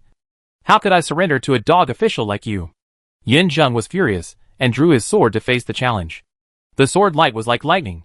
The spear shadow was like wind, and the weapons intertwined with each other, colliding in the void and creating gorgeous fireworks. Ha! Li Ji used the magic formula in the Overlord ancient scripture, and his true energy burst out from his dantian. He waved his spear with both arms, and his strange power stirred the surrounding air. In an instant, a small thunderstorm formed. A spear shadow flashed in the thunderstorm, and Li Ji's weapon directly shattered Yin Zhang's armor, and the sharp spear tip pierced into the opponent's right shoulder. splashing enchanting blood. Although Yanzheng had a certain ability to command troops, his bravery was far inferior to Lu Pai and Gong Du. And even Li Ji was inferior. General Chu. The surrounding yellow turban soldiers wanted to rescue him, but were pierced by a silver dragon. The silver true energy continued to rage in their bodies, and finally exploded into several pieces. The guard General Chen Dao has been beside Li Ji. The spear tip turned, and the dragon roar shook the 9 heavens. The surrounding soldiers were completely wiped out by Chen Dao's spear, and no one survived. Han General, you are so hateful. Yanzheng was furious, and his blood was boiling. The true energy was poured into his sword, and he swung the blade and attacked Li Ji. This was his life-threatening attack. Li Ji did not dare to be careless. He mobilized his spirit to the peak, and stabbed out with the Zhanlei spear, rolling up a storm in the void, with thunder rolling inside. Seemingly fast, seemingly slow, the tip of the spear stabbed out circles of invisible ripples in the air, and the sharp sound rippled in all directions. Ka! The sound of something being shattered sounded. Li Ji felt that most of his physical strength and true energy had been drained away, and the tip of his spear was like a sharp blade, bursting with dazzling brilliance. The Zhanlei spear streaked across the sky, and Yanzheng's skin, flesh, bones, everything was instantly shredded, as if a real thunderbolt had split him and destroyed him. The yellow turban soldiers witnessed the death of their leader, and their already low morale fell to the bottom. With no fighting spirit at all, Chen Dao's eyes turned cold, and he released countless spear shadows, piercing through the sneak-attacking enemy. The system prompt sounded in his ears, but Li Ji, who was clear-minded, ignored it. After fighting the Yellow Turban campaign for so long, Li Ji once again killed a general and gained a lot of experience. His level soared, and his bravery finally crossed the threshold of a third-rate general. Moreover, at the moment of upgrading, the shackles on his body were broken, and the Overlord Ancient Scripture mobilized the pores, madly absorbing everything around, turning it into food and Li Ji's true energy. Grabbing the unrecognizable head, Li Ji roared wildly, and his momentum surged. Yanzheng is dead. Surrender quickly, and those who don't surrender will be killed on the spot. At the same time, near Yanzheng's camp, there is an excellent place to hide soldiers and horses. 3,000 Han cavalry were sitting or standing, and the war horses beside them shook their heads restlessly. Can Lieutenant Li's plan really work? Zhang Jun Sima. Now the main force of the Yellow Turbans has left the camp, and most of the Lord's plan has been successful. As long as the Lord's troops can delay the enemy, our attack on the camp will surely succeed. But if Lieutenant Li can't delay, the Yellow Turbans will come back again and again, and we won't be able to take down this camp at all. At that time, General Liu Bei will definitely punish us. Doesn't Zhang Jun Sima trust your troops very much? That's not the case. Lu Xiangqing smiled and shook his head, no longer answering the other party's question. Although the other party is also a military Sima, compared with Lun Yo who had met in Changsha before, this Zhang Jun Sima seemed a little indecisive. There are also differences between military Sima. Suddenly a white dove flew in and landed on the head of the horse sitting on Wu Mingji. Lu Xiangqing grabbed the pigeon and pinched the letter paper from the pigeon's feet with his fingers. The tiger is out of the mountain. Catch it quickly. He recognized that this was a carrier pigeon raised in the primary pigeon house in Longke town, which could communicate over short distances. And this carrier pigeon was released by Li Ji. Zhang Jun Sima. My lord has succeeded. Now is a great opportunity to attack the camp. Please inform the soldiers to prepare quickly. Quick! Quick! Prepare to attack the camp. A burst of urgent voices startled the birds out of the dense forest. Boom! The sound of the horse's hooves trampled the ground, making a sound like thunder. Lu Xiangqing was the arrowhead, and the 3,000 Han cavalry behind him rolled up the sand and dust and rushed out from their hiding places. Enemy attack. The Yellow Turban army in charge of guarding stood on the watchtower and saw the fierce cavalry not far away. In an instant, the Yellow Turban army camp without the leader was like a frying pan with clear water dripping into it, and the camp exploded immediately. The Iron Cavalry was like a stormy wave. The weapons were as cold light, and the murderous aura was condensed above, as if it were real. At first glance, this Han cavalry was like a dark cloud, with thunder passing through it, which made people feel despair. They were all veterans who had followed Lu Ji to fight against the Yellow Turban army for a long time, and they were full of momentum. Shoot! The hurried Yellow Turban archers pulled the bowstrings, and a rain of arrows shot out from the wooden fence, like a group of bees flapping their wings to vibrate the air. making a disturbing sound. Lu Xianxing took a deep breath, and the red true energy burst out from his body, forming a defense in front of him. The long sword swung, and the sharp blade cut off the incoming arrows. Even if there were fish that slipped through the net, they would be burned to ashes by the red true energy. Although the Han cavalry behind him did not practice the mind method and had no true energy to protect their bodies, they were extraordinary horsemen. The body pressed down and pressed against the horse's back, and the bow and arrows fell on the armor, making a tinkling sound.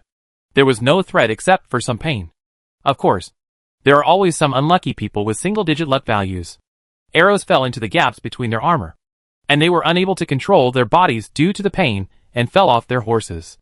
In an instant, after losing dozens of lives, the Han cavalry passed through the deadly rain of arrows and quickly closed the distance with the camp. In front of them were the defensive equipment arranged by Yan Zheng. Go in. Chapter 110 Takedown. The long sword cut through the air, making a sharp explosion sound, and the blade was as aggressive as fire, turning into a cold and sharp sword light in the void. Boom! As if a thunder suddenly exploded. A large number of chevaux frise and deer barricades placed in front of the camp were chopped to pieces. 3,000 cavalrymen followed closely behind Lu Xianxing, and a dull shock roar sounded, which could not dissipate for a long time. Fast. It was too fast. The cavalry galloped across the land like lightning, and it was difficult to catch their figures with the naked eye. Form a formation. Form a formation. The little leader of the yellow turbans roared, and the 5,000 soldiers who stayed in the camp gathered in a panic. But without the mobilization of the leader Yan Zheng, they looked extremely chaotic and did not look like a regular army. Bang! A thunderclap in the plain. Wu Mingyi easily crossed the trench that was no different from a small ditch. Lu Xianxing's eyes were full of anger, and his long sword was like a dragon, slashing out a red sword light. The wooden fence of the Yellow Turban army camp was blown away, and a large amount of mud, sand, and wood fragments splashed in all directions. The Yellow Turban army hiding behind was hit on the head, screaming in pain and bleeding. Lu Xianxing opened a gap in the solid camp with his own strength, and 3,000 cavalrymen suddenly rushed into the camp through the gap. The Yellow Turban army, which had just formed a formation, saw the enemy rushing in and instantly caused chaos. The long sword was as fast as lightning, rolling up heavy air waves and sweeping across the wilderness, and the sharp blade was shining with a terrifying sharp edge. The blade splashed on the soldiers, and those who touched it would die. And those who touched it would die. The poorly equipped low-level Yellow Turban army could not resist Lu Xianxing's sword at all. The Sima of the other camps that joined forces with Li Ji also showed their fangs, and the flash of guns and swords flashed, and a large amount of blood sprayed in the air like a fountain, and blood and flesh flew everywhere, leaving a mess wherever they went. Many Han army generals attacked together and rushed into the camp. The formation of the Yellow Turban army quickly disappeared like the melting snow after spring. The Yellow Turban army cannot be defeated. A small leader was so brave that he was afraid of death. He slashed with a big knife and attacked Lu Xianxing.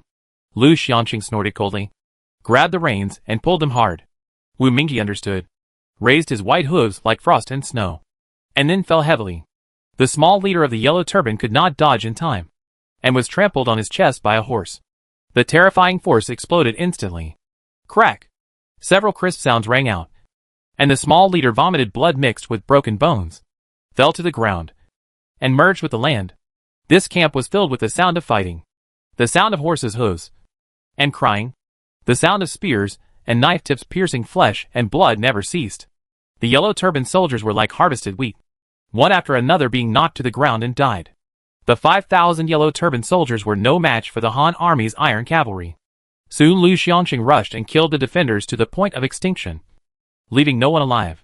The camp was filled with blood, but the bloody Han army was smiling here, which made people shudder. Lu Xianxing brought a group of military commanders to the Yellow Turban army's granary and commanded the soldiers to collect the spoils. Zhang Jun Sima. My master didn't lie to you. Haha. General Li is resourceful, and I was too careless before. Zhang Jun Sima scratched his head embarrassedly. In order to capture Yan Zheng's camp of 30,000 people, Li Ji kept sending people to contact the surrounding Han camps. Although many Han generals were interested, they refused the request when they heard that they wanted to call up cavalry. Only Zhang Jun Sima was persuaded by Shi Tsai and agreed to send troops. Not only that, Zhang Jun Sima also joined several colleagues with whom he had a good relationship and acted together with Li Ji. It can be said that Zhang Jun Sima should take a lot of credit for the victory of this camp. Commander Lu. The Lord's troops are coming soon, the soldiers of Longke town said. In this case, the Lord must have defeated Yin Zheng, the thief. Zhang Jun Sima. Why don't you meet my lord together? Okay. I also want to see who the rumored General Li who killed Bokai is. Congratulations to the player for winning this battle. As the leader, you captured the large camp of 30,000 yellow turbans. Emperor Lu Hong of Hanling was very pleased and rewarded 5,000 merit points. In this battle, you and your troops killed a yellow turban leader, 36 yellow turban leaders, 689 yellow turban guards, and beheaded 3,467 yellow turban soldiers, earning a total of 2,395 merit points, with a current merit of 42,287. Li Ji's inference was correct. In addition to the value of the heads of Zhang Ju's three brothers, attacking the yellow turban camp will also earn a lot of merit. In order to defeat the million yellow turbans within 2 months and enter Guangzhou County, it is necessary to eliminate the yellow turbans camping in the wild, so that the Han army can encircle Zhangju. The system lures people with benefits and uses merits to force players to participate in the attack on the camp. This battle defeated 30,000 yellow turbans, making Li Ji earn a lot of money. It's a pity that this Han army was nominally under his control, but in fact, the merit of killing the yellow turbans was not counted on his head. He didn't even have the right to take the captured yellow turbans back to Longke town. It's a pity. Li Ji sat on a tall horse and turned his head to look at the yellow turban army being escorted. Now they looked like they had lost their souls, and their expressions were listless, like a walking corpse. After all, they had just lost the battle, and their mental state was very bad. Sheng greets the Lord. Lu Xiangsheng led the light cavalry to meet Li Ji. Li Ji grabbed the other's arm and said with a smile, "If Jindo hadn't attacked the camp by surprise, how could we have won so easily? I didn't expect General Li to be so young, and so resourceful, and able to use troops like a god." Zhang Jun Sima laughed and praised Li Ji with a bow. Li Ji also clasped his hands and said, "If the general had not agreed to send troops, how could we have captured the camp? The general has made the greatest contribution in this battle. Don't talk about this. I have sent cavalry to inform General Liu Bei of the situation here." Good. In the Han army camp, the atmosphere was solemn and murderous, with flags everywhere. The Liu character general flag was in the center. A Han cavalryman, with blood starting to coagulate, came to Liu Ji's tent under the guidance of his personal guards. General Liu Bei. A great victory. What victory? Liu Ji, who was nearly 50 years old, raised his head and looked at the personal guard who spoke. General Li. Not long ago, Li Ji County Lieutenant and several military Sima, including Zhang Jun Sima, captured the camp of 30,000 yellow turbans. The thief General Yin Zheng has been beheaded, and his head should be on the way. The Han cavalryman behind him shook his body and took a step forward, and the bloody smell on the armor emanated. Liu Ji showed a puzzled look, and before he could ask, someone under him shouted, "Is this Li Ji the leader of the camp that the three of us supported a few days ago?" That's right. Chapter 111, Hiding in Guangzhou. I have heard that this man offered advice in Changsha County and defeated hundreds of thousands of yellow turbans, and then killed several generals and made great contributions. Xuanda, you have met him before. What do you think of him? Liu Ji waved his personal soldiers and Han cavalry, looking at Liu Bei, Guan Yu and Zhang Fei below. Liu Bei pondered for a moment, then bowed and said, "Liu Bei's Honglangjiang. When I led the troops to support, Li County Lieutenant's camp was well guarded, and the yellow turbans had no way to deal with them. Even without the support of my three brothers, they could still hold on safely. According to what you said, this Li Ji really has a certain ability to command troops." Liu Ji flipped out the documents and fell into deep thought. Not only that, when Guan entered the camp, he found that their defensive equipment, such as deer horns and chevaux de frise, were placed very cleverly, and together with the excavated trenches, they formed a small formation that could divert the yellow turbans into several groups and suppress their combat effectiveness. Guan Yu stroked his long beard and said, "If you ask me, this Li Ji is so fair and handsome. I wonder if she is a woman." Zhang Fei said carelessly. Liu Bei glared at his outspoken third brother fiercely. His eyes were fierce, and the fierce Zhang Fei shrank his neck. According to the description of the three brothers, Liu Ji sketched Li Ji's appearance in his mind. Now our army and the enemy have been fighting each other more and more. Zhang Jiao has won less and lost more. And now he has lost a camp and the life of a general. He will definitely take action. Lu Ji spread out the map and waved to Liu Bei and his brothers. Liu Bei, like an old monk in meditation, flashed a touch of ecstasy. He knew what Lu Ji's move meant. Liu Bei is just a commoner now. If he was not a student of Lu Ji, even if he had great ability, he could only stay in the outer military camp, not to mention leading troops to the battle. Although the three brothers could follow Lu Ji at this moment, they did not have the power to lead troops alone. Even if they did, they could only go to various military camps to provide support. It was impossible for them to capture the enemy camps and gain military merits like Li Ji did. Now Lu Ji waved his hand to discuss matters with them, which meant that they might be entrusted with important tasks in the next period of time. Liu Bei was more eager to gain credit than anyone else. Let me test you. If you were the thief General Zhang Ju, what would you do in the face of such a situation?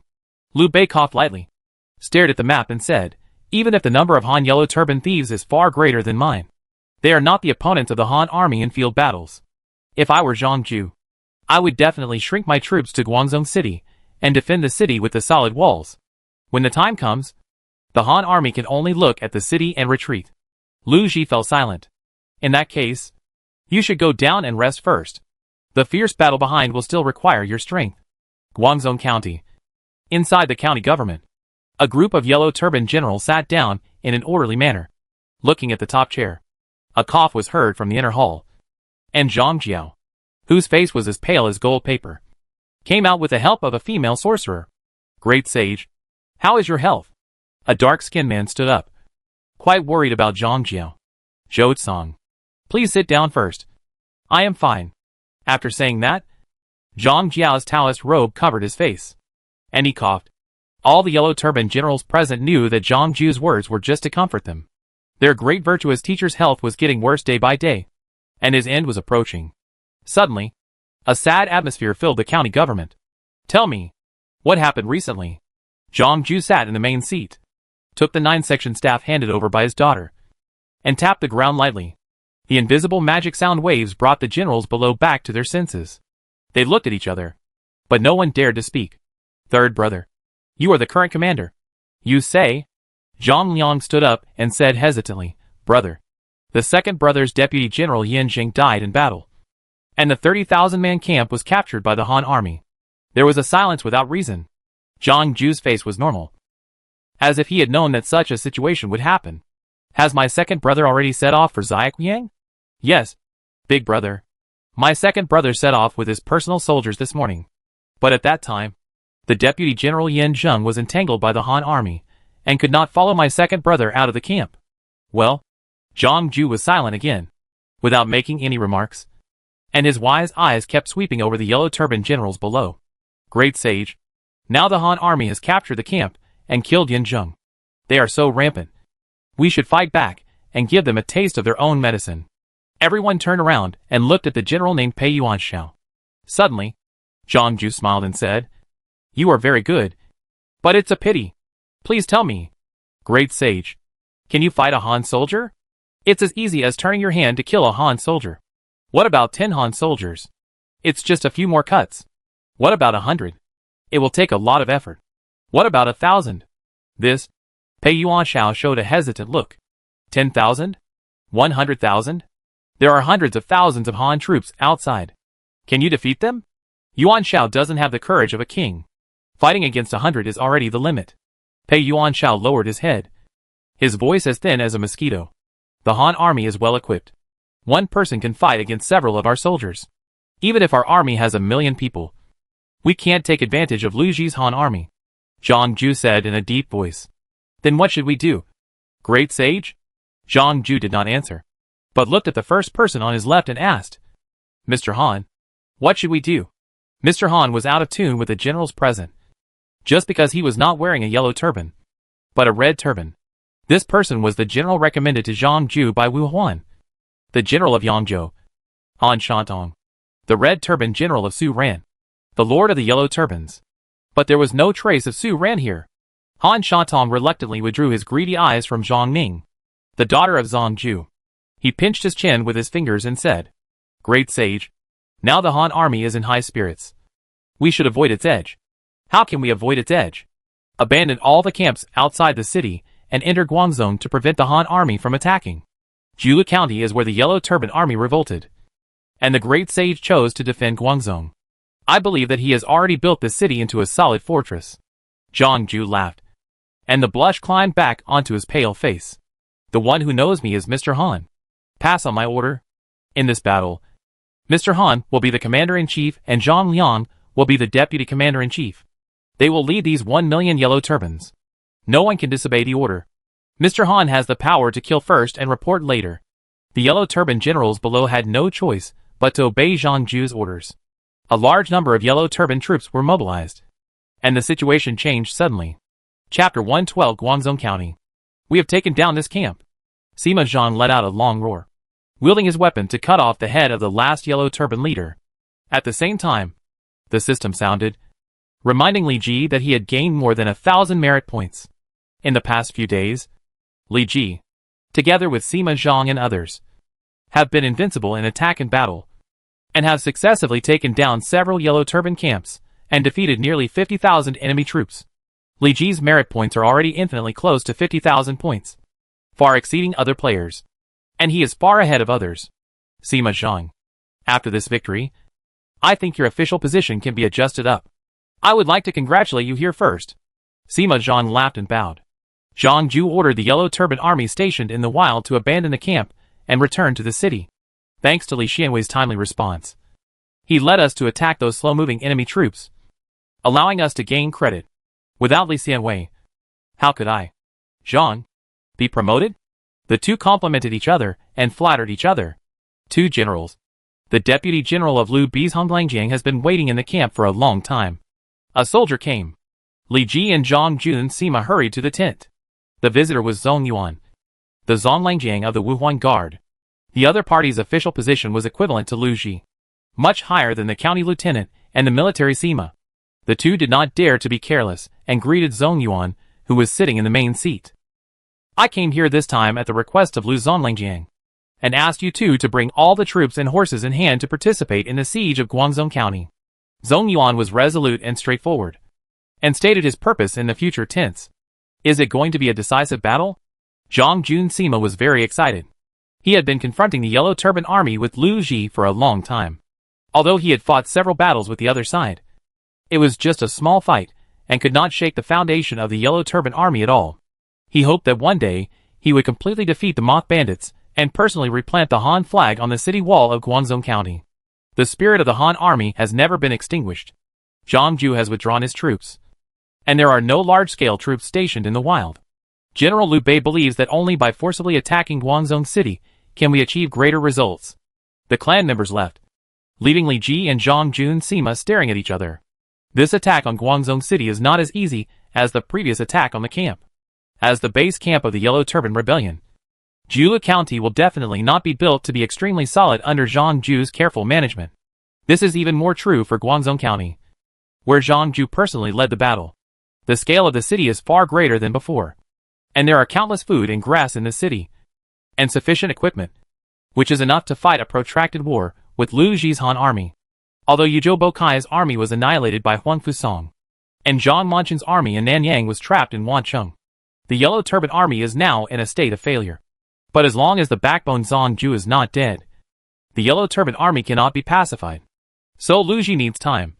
He needs to wait. But the Hanlingdi in the court can't wait. Let's go! Li Ji's 10,000 soldiers and horses rolled up the dust and marched on the official road to Liu Ji's camp. Compared to the excited Han soldiers, who seemed to be injected with chicken blood, the players from various states had bitter faces. After all, siege warfare is much more tragic than defense warfare.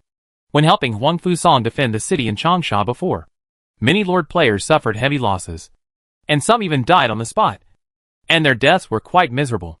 They have a game panel, but this is not a real game after all, and you can only use one life to complete the game. Some people have already started to quit. It's a pity that the indifferent system did not give them the choice to quit. When Li Ji's army took action, these players had to follow the Han army on the pirate ship. There is no way. The current players only have dozens or hundreds of soldiers. In the eyes of the millions of Yellow Turban Army, they can't make any waves at all. Zhang Ju can crush them dozens of times with just one finger. General, Liu Bei's Honglang will withdraw 1,000 cavalry, and will also allocate the righteous army to raise 10,000 soldiers for you to command. Li Ji nodded. Next is the siege battle. The combat effectiveness of the dismounted cavalry is definitely not as good as that of the infantry of the same level, and the number of cavalry is scarce. It takes a lot of money and time to recruit one, unless they are forced into a desperate situation. No commander will let the cavalry go to attack the city in person. In order to attack the solid Guangzhou County, Liu Ji ordered craftsmen to create a large number of siege equipment: catapults, ladders, trench bridges, chariots, watchtowers. Li Ji only looked around the camp and found that these equipment were surrounded by a large number of Han troops and heavily guarded. Compared with Bo Kai's shabby siege equipment before, Liu Ji's side was rich and powerful. After all, he had the emperor's back and received strong support from the court. Li Ji was very envious of these equipment and tools, because Longke town was still just a small town, and there were no corresponding talents and buildings to build these large siege weapons. Perhaps after the battle, Li Ji would spend some merit in this regard. Now the Yellow Turban Army has withdrawn all its troops into the city, just like a turtle retracting its limbs into the tortoise L of Guangzhou County. And Liu Ji's siege equipment is a small hammer, which constantly uses the hammer to knock a gap in Guangzhou County from the outside. Li Ji's military camp was assigned to the southwest, which is not too far from Guangzhou County. You can see the majesty of the city when you leave the camp. When 10,000 soldiers entered the camp one after another, Li Ji found that the 1,000 rebels had already arrived. Coincidentally, there were also his acquaintances among them. Hack, it's the boss. Zhang Xiaoming ran over with Wen Tianxiang, looking at Li Ji like those fanatical fans, which made the latter a little unacceptable. Put away your anxious eyes. I'm not interested in men. Li Ji's face twitched, and then looked at Zhang Xiaoming's army. Compared with the initial encounter in Shaoning, the number of Zhang Xiaoming's soldiers began to shrink a lot. It seems that even with Wen Tianxiang as the commander, Xiaoming village can hardly bear the loss. Wow, boss, I'm almost disgusted by the Yellow Turban Army in the past 2 months. When defending the city, they swarmed over. If it weren't for Wen Tianxiang, I would have been chopped into several pieces. Zhang Xiaoming complained to Li Ji. Obviously, he was helpless in the face of the large number of Yellow Turban Army. By the way, sir, I met a Guangzhou lord before, and he actually recruited Chu Tutong. This general is really powerful. Chu Tutong, one of the 24 Lingyan Pavilion? Li Ji was slightly stunned. There are thousands of lord players in the Huaxia area, and there must be many players who have recruited powerful generals. And this battle is a good opportunity to get to know them. Li Ji is determined to rule the world, and these players must not be willing to lag behind. And they will definitely wait for the opportunity to rise up and become princes. Perhaps they will be one of the forces that prevent Li Ji from going north in the future. Epic battles are participated by players from the entire Huaxia area, and those who are outstanding are likely to become famous and attract the attention of players. Just like Li Ji, he has posted announcements many times to attract the attention of a large number of players. And many people have also inquired about Li Ji's information in Li Ji's military camp. Similarly, Li Ji can obtain information about other potential enemies through the mouths of players. Chapter 113, Attacking Guangzhou. Oh my! I didn't expect you to lead us. In addition to Zhang Xiaoming, Li Ji also met another acquaintance, Ding Xia from Zhuo County. Yuzhou. Ding Xia brought Yang Miaozhen and her strategist Song Junshi to greet Li Ji. Just like her usual carefree look, Yang Miaozhen nodded slightly to Li Ji to show respect, looking very cold. On the contrary, Song Junshi kept looking up and down at Li Ji with a compass. His eyes were very enthusiastic. Li County Lieutenant, I haven't seen you for a few days. Do you want me to tell you a fortune? No need. No need. Xiansa, what are you doing here? That's right. Ding Xia's strategist is Song Xiansa, the military strategist of Li Zicheng, the king of rebellion, known as Song Boy, with a wisdom limit of 90 points, just crossing the threshold of a first-class civil official. Although not as talented as Guijia, Song Xiansa knows the art of Qimen Duanjia and is proficient in calculations. He can use his skills to predict the future direction, which is particularly useful at certain times. According to Ding Xia, she used Song Xiansa's skills to set an ambush on the march of Cheng Yuanji and Ding Mao in advance, and killed Ding Mao, seriously injured Cheng Yuanji, and snatched the credit that originally belonged to Lu Guanin Zhang. My lord, the 18 suns are the main artifacts. Li County Lieutenant has great luck, and is likely to ascend to the throne in the future. We should capture him and bring him to our Luohong village. Song Xiansa said quietly, with one eye on Li Ji and the other eye on Ding Xia. And he didn't know how he did it. If he is brought into the village, and he becomes the emperor in the future, then can I ride on him and show off my power? Ding Xia's thinking is too jumpy, and she is afraid that the world will not be in chaos. Only a strange person like Song Xiansa can understand what she means. The two laughed at the same time, looking like villains. Li Ji obviously didn't see the sinister smiles of these two like-minded people. He also wanted to check if there were any great lords among the new rebels. Unfortunately, there were none. But Li Ji was also very satisfied. He had a lot of soldiers to use in his 10,000-strong army. There were Yang Miaozhen, Chen Dao, Lu Xiangqing, He Qi and Shi Lang's ran Liang in the military. There were Wang Ming, Guo Jia, Shi Jisai, Wen Tianxiang and Song Xiansa in the civil service. If Li Ji traveled to the three kingdoms in history with this lineup, he could at least conquer a big state and become a governor. After contacting the rebels, Li Ji also needed to allocate camps for the troops to settle in, which was not a small matter. It is not the lack of wealth that is worrying, but the inequality. If some players feel that they have been treated unfairly, they are not as honest as the ancients, and they will definitely come to him to make trouble. Soon, a few days after Li Ji settled in Lu Ji's camp, many Han troops and rebels were transferred here to participate in the task of attacking Guangzhou. Obviously, those who were selected were not in a good mood. Even if the siege mission could earn them a lot of merit, they were not happy. As for those players who were not selected and guarded the camps, they were not very happy either, because their mission was to guard the camps to prevent sudden attacks by the Yellow Turban Army.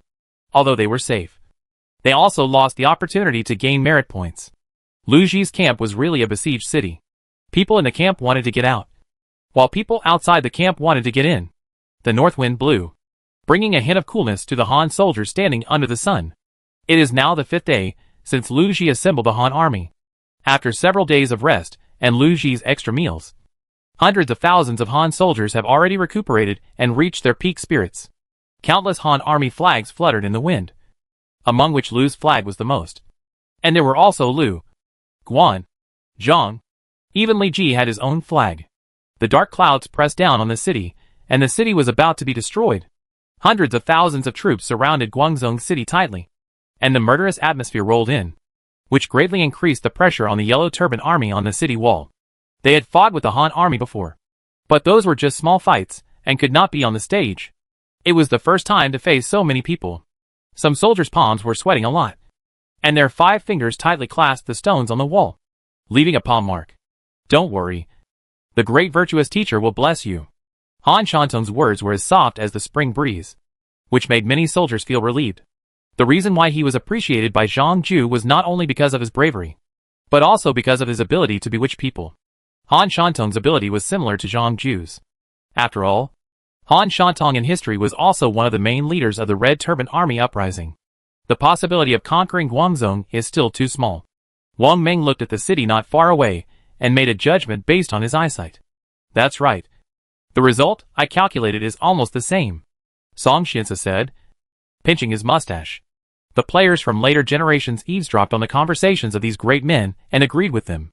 In the early period of Guangzhou in history, Lu Ji led the army, but later he was framed and imprisoned by Xiao Huangmin, and the court dispatched Dong Zhuo, who was still a loyal minister of the Han dynasty. But Dong Zhuo fought for 2 months and failed to capture Guangzhou City and Ziaquiyang. Later, Wang Fusang replaced Dong Zhuo, and Zhang Ju died of illness. He then used a trick to kill Zhang Lian of Guangzhou and Zhang Bao of Ziaquiyang, and pacified the main force of the Yellow Turban Army.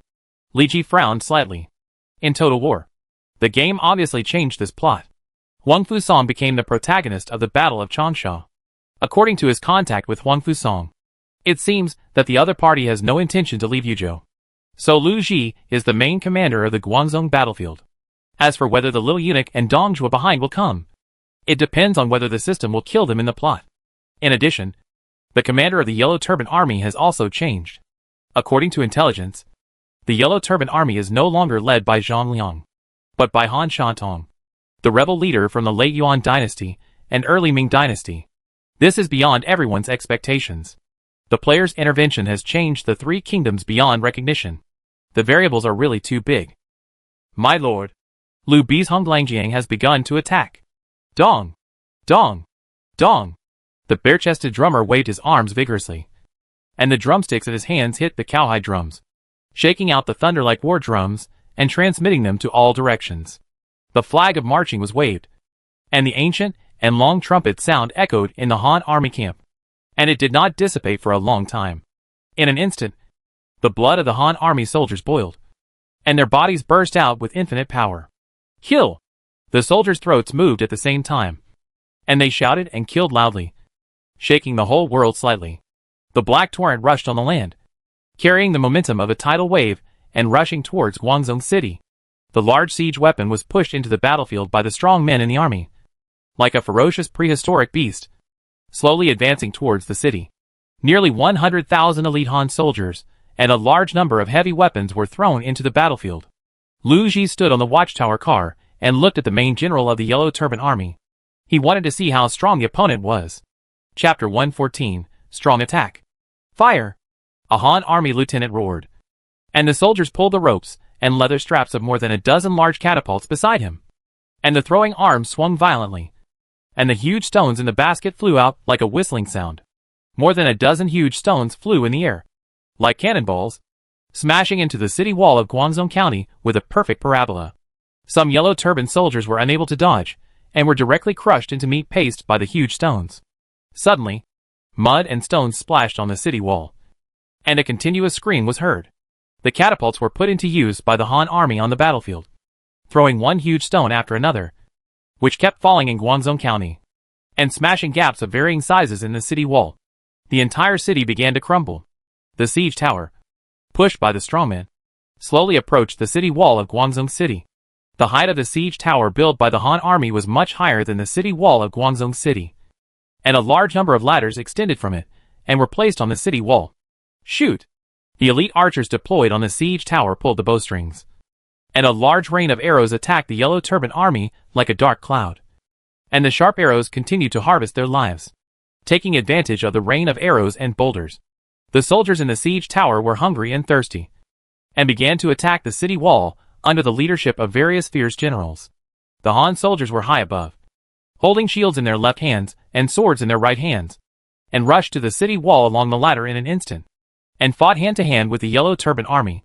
Not only that, the vanguard under the city wall used the folding bridge to quickly pass through the moat outside the city, and the ramming cars, chariots and other siege-heavy weapons behind them rolled up smoke and dust, and quickly approached the city wall. A large number of cloud ladders were set up on the city wall, and the Han army rushed up from bottom to top. The Han army in the sky and the Han army underground were well trained, and they swarmed under the command of Liu Ji and began to threaten the defense on the city wall. Boom! The heavy wooden stakes, pushed by the soldiers, hit the gate of Guangzhou County fiercely with their iron heads. The gate shook violently, and the Yellow Turbans standing on the nearby city wall lost their balance and fell to the ground. The Yellow Turbans behind the city gate carried a large number of sandbags and piled them behind them, using all their strength to resist the attack of the Han army's ramming cars. The attack of the Han army was like waves, one after another, making it difficult for the Yellow Turbans to resist. Liu Ji adopted the tactic of attacking from all sides. The attack of the Han army seemed to be an all-round attack, but in fact it was an attack on one side.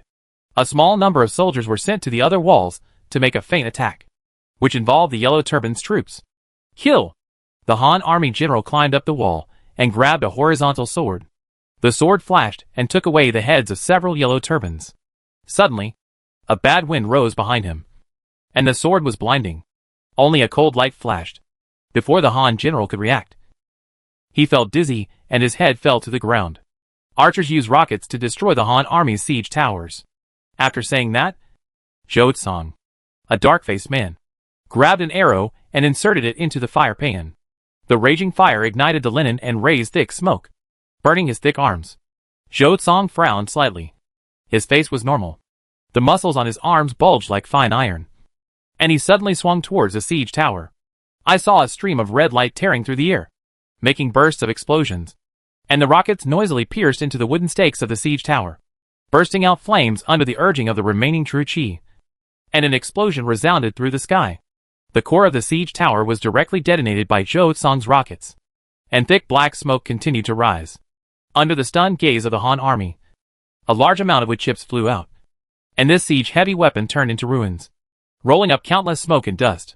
Lu Ji stood on the watchtower car, and his face twitched. Under the mobilization of Han Shatong, the yellow turban generals appeared in the loopholes of the defense line everywhere, relying on their bravery to eliminate the Han army that climbed up the city wall. Rolling logs. Stones. Zhang Liang roared, holding up a water tank filled with boiling water with his arms. The extremely hot boiling water fell, forming a waterfall. The Han soldiers who climbed up the ladder could not avoid it, and were instantly soaked. A large number of defensive equipment were lifted up, braving the rain of arrows from the Han army. The yellow turban soldiers worked together to throw down stones and rolling logs, hitting the Han soldiers with swollen noses and faces, and they were almost out of breath. A team of yellow turban soldiers brought kerosene and poured it into the speeding chariot. Several braziers were thrown down, and the flames directly ignited the entire vehicle. The soldiers hiding under the wooden boards were forced to leave. Pieces of falling rock smashed them into pieces, turning them into a ball of meat paste. Guangzhou City, as Zhang Jiao's old nest, was built into a copper wall and iron fortress by the Yellow Turban Army, although they could not defeat Lu Ji's Han army in the field. Relying on the solid city walls and a large number of fortifications prepared in advance, the Han army could not gain anything from this strong city for a while. The entire battlefield was filled with blood and black smoke, and a large number of corpses were thrown down from the city walls. The long battle caused piles of incomplete corpses to accumulate under the city walls. "It's really too tragic," some players said with reluctance, which instantly resonated with many people. Lu Ji had been attacking Guangzhou City for a long time, and both the Han army and the Yellow Turban Army suffered heavy losses. But even so, the morale of both sides did not drop but rose, and everyone was bloodthirsty. The earth-shaking sound of fighting continued to come, making the soldiers present boil. As a reserve, Li Ji led everyone to watch the battlefield from a distance. Attacking a city is not just all right to rush in, but also requires certain strategies. Just like Lu Ji's foresighted attack, he distracted the Yellow Turban Army's forces and made the opponent unable to guess his main attack direction. And when attacking, he used ladders, siege towers, ramming vehicles, and other equipment to let the Han army climb the city walls from both the ground and the sky. Jin Lu, if you were asked to attack Guangzhou, what would you do? Wang Ming pondered for a while, and then replied, "There are millions of people in Guangzhou City. We should implement siege tactics. Surround them from all sides, cut off their food supply, and delay them with time. How long will it take? The longer the better. What if you want to capture it within 2 months?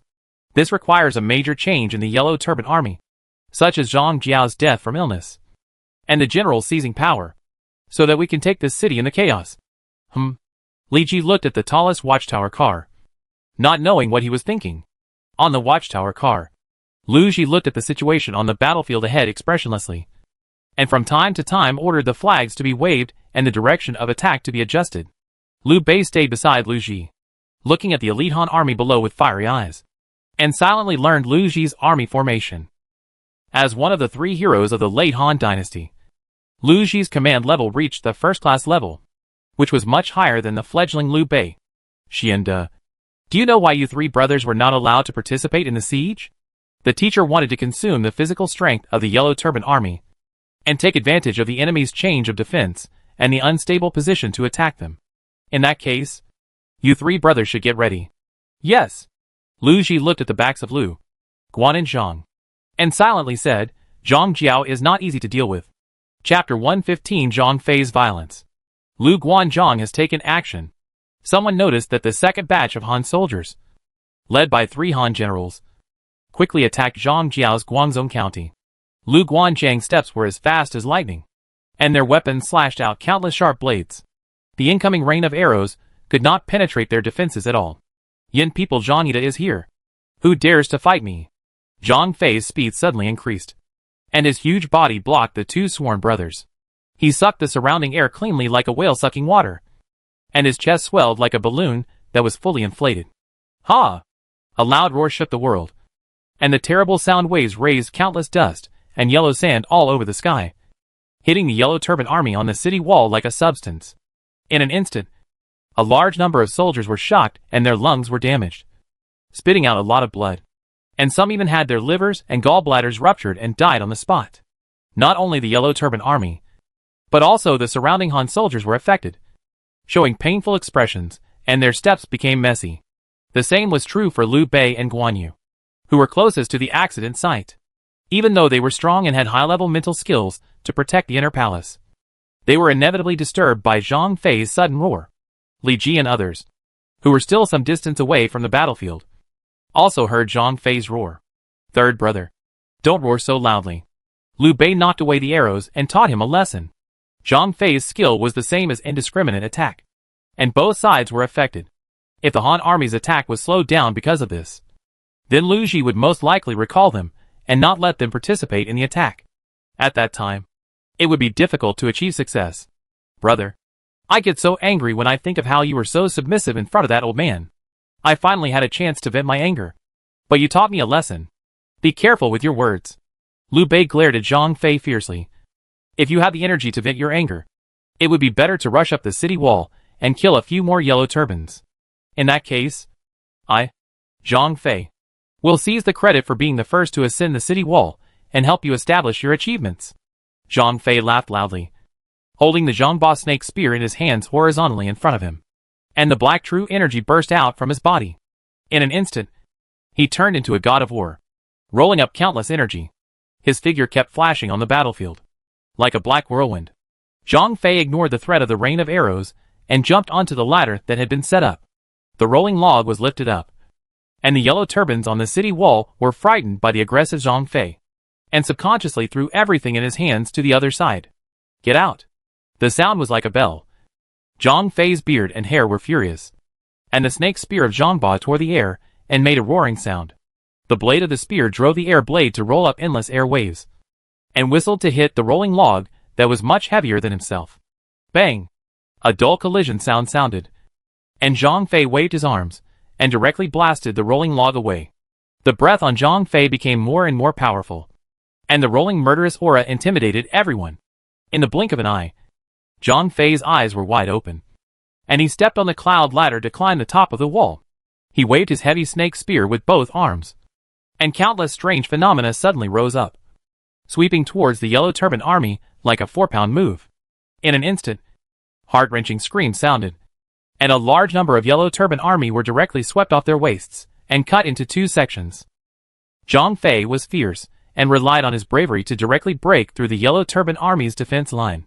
The Han soldiers behind him rushed up and stood firm on the city wall. For a time, the city wall of Guangzhou County was in chaos. I didn't expect Liu Ji to be serious and use a powerful weapon like Zhang Fei. If the generals in the Yellow Turban Army don't take action, I'm afraid this section of the city wall will fall. We must notify Zhou Tsang, Guan Hai and other Yellow Turban generals, who can slightly block Zhang Fei. Otherwise we will definitely lose if Liu, Guan and Zhang successfully enter the city wall. The Yellow Turban Army players, who participated in the battle nearby, made a trembling voice after recognizing Zhang Fei's leopard-headed and round-eyed face. Liu, Guan and Zhang are inseparable, even sleeping together. Now that Zhang Fei has appeared, his 2 brothers will not be too far away. Guan Yu and Zhang Fei are recognized as enemies of thousands of people.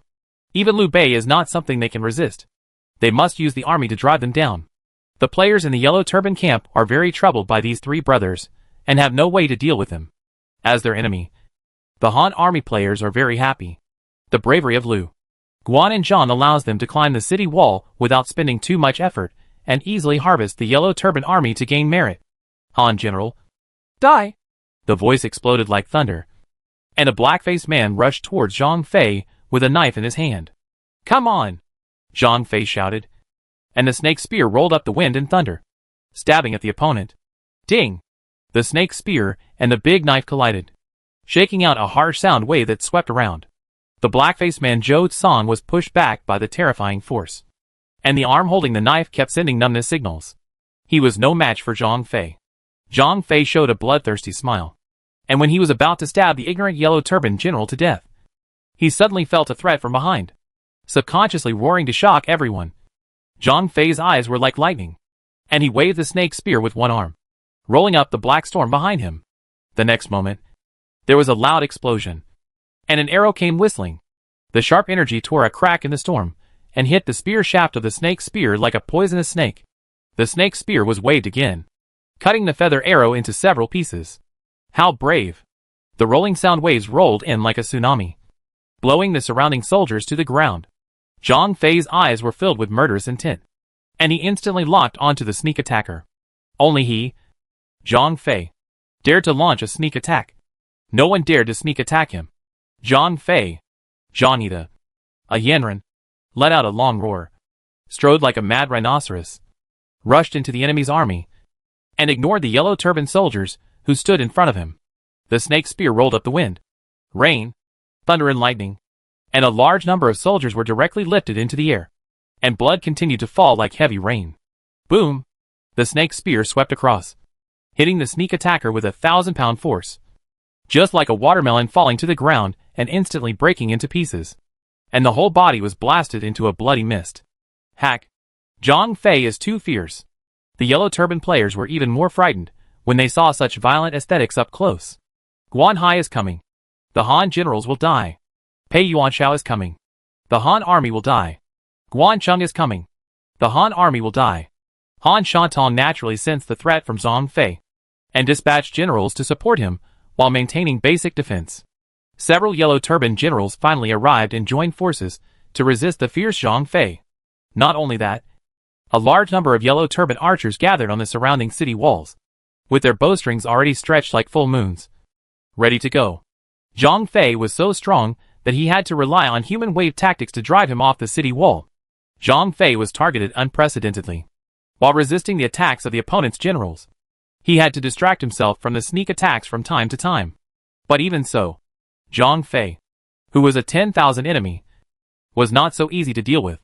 Zhang Fei let out a roar, and the Zhangba snake's spear swept across the 4 directions. The terrible force made the 3 generals temporarily avoid the edge, and then rolled up heavier waves, constantly picking up the incoming arrows. This made Han Shantong and Zhang Liang on the watchtower a little restless. Chapter 116 Han Shantong's Magic. Zhang Fei's bravery directly disrupted Han Shantong's deployment, forcing the latter to stand up. I didn't expect this Han general to be so brutal. No one in the army can stop him. It seems that I have to take action myself. Zhang Liang. The command from now on depends on you, Han Shantong said with a gloomy face. Zhang Liang knew what the other party wanted to do, and replied, Mr. Han, I have asked the White Lotus sect members to stand by on the city wall, and the altar has been prepared. Good. Han Shantong smiled slightly, put his hands together, and suddenly a soft yellow light burst out from his body. The armor jingled and fell off his body, revealing a white brocade cassock, which moved without wind. In an instant, the wind and clouds changed suddenly. Ha! Thundering sound rolled. Zhang Fei roared with the tiger and leopard, repelling the shining weapons, and swept the Zhangba snake spear across, setting off a black storm, and twisting the soldiers in front of him into blood clots. What on earth happened? Zhang Fei strode quickly, but found that white mist was rising around him, seriously obstructing his vision. Swish! Swish! Swish! A fierce wind rose in the mist, and dozens of flying knives rolled out of the white mist. The Han soldiers were unable to avoid it, and their throats were directly cut by the flying knives. Zhang Fei didn't know what it was, so he didn't dare to be careless. The snake's spear stood horizontally in front of him, and the spear blade stabbed out like lightning, picking up the incoming blade. After a closer look, Zhang Fei was a little dumbfounded. It turned out that these so-called flying knives were just paper knives, which were extremely sharp under the blessing of some kind of power. The Ming King is alive. The sound of war drums rang out, and there was a sound of Sanskrit. I saw the fog rolling wildly, and dozens of soldiers wearing white cassocks rushed out. Their weapons were very strange. They hung a string of brown Buddhist beads on their left hands, and held a copper coin sword in their right hands. I don't know what you were talking about. Zhang Fei snorted coldly. His eyes flashed like lightning, and his whole body burst into murderous aura, blowing the robes of the White Lotus sect members rustling, and the snake spears harassed the White Lotus sect members, like autumn wind sweeping fallen leaves. Bang! The White Lotus sect members were swept, and the terrifying physical strength burst out on his thin body, directly exploding into blood clots, setting off a bloody storm. Form of formation. Zhang Fei attacked again, and the White Lotus sect members did not dare to be careless. Forming a secret formation, the rosary swallowed and spit out soft Buddha light, The copper coin sword tore out lightning, and the White Lotus sect members attacked at the same time, with dozens of sword tips pointing on the snake spears. A huge force directly prevented Zhang Fei's arms from moving any further. A trace of surprise flashed across Zhang Fei's face. He didn't expect that the other party could work together to block his attack, although he didn't spend much effort. Drink! A loud shout shook the fog, and it was about to disperse. A cold light flashed in the air, and the sword spewed out green blade light, cutting into the fog like a surging wave. In an instant, the white fog collapsed, and the green blade energy turned into a real dragon and roared for 9 days, cutting cracks on the city wall. Before the White Lotus sect members could make a sound, they were cut in half by the blade energy and died. Brother. Second brother. Zhang Fei said in surprise. The one who made the move was Guan Yu. I didn't expect that there were talented people in the Yellow Turban Bandits who could summon white fog to block our army's vision. Liu Bei saw with his own eyes that these bandits wearing white robes pinched their fingers and generated thick white fog.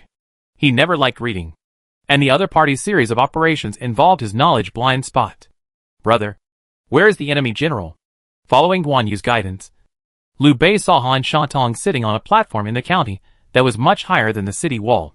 He was surrounded by many White Lotus sect members wearing a white brocade cassock. Han Shatong sat cross-legged, clasped his hands together, showed a compassionate expression, and chanted ancient Buddhist scriptures in a low voice. OM! The clouds and mists were cleared, and the sun was shining. The dim Buddha light pierced through the gloomy clouds and mists above Guangzhou City, shining like the sun. Amitabha! The Mingguang is alive! Han Shatong shouted loudly, and a Buddha more than 3 meters tall appeared in the sky. The Buddha closed his eyes.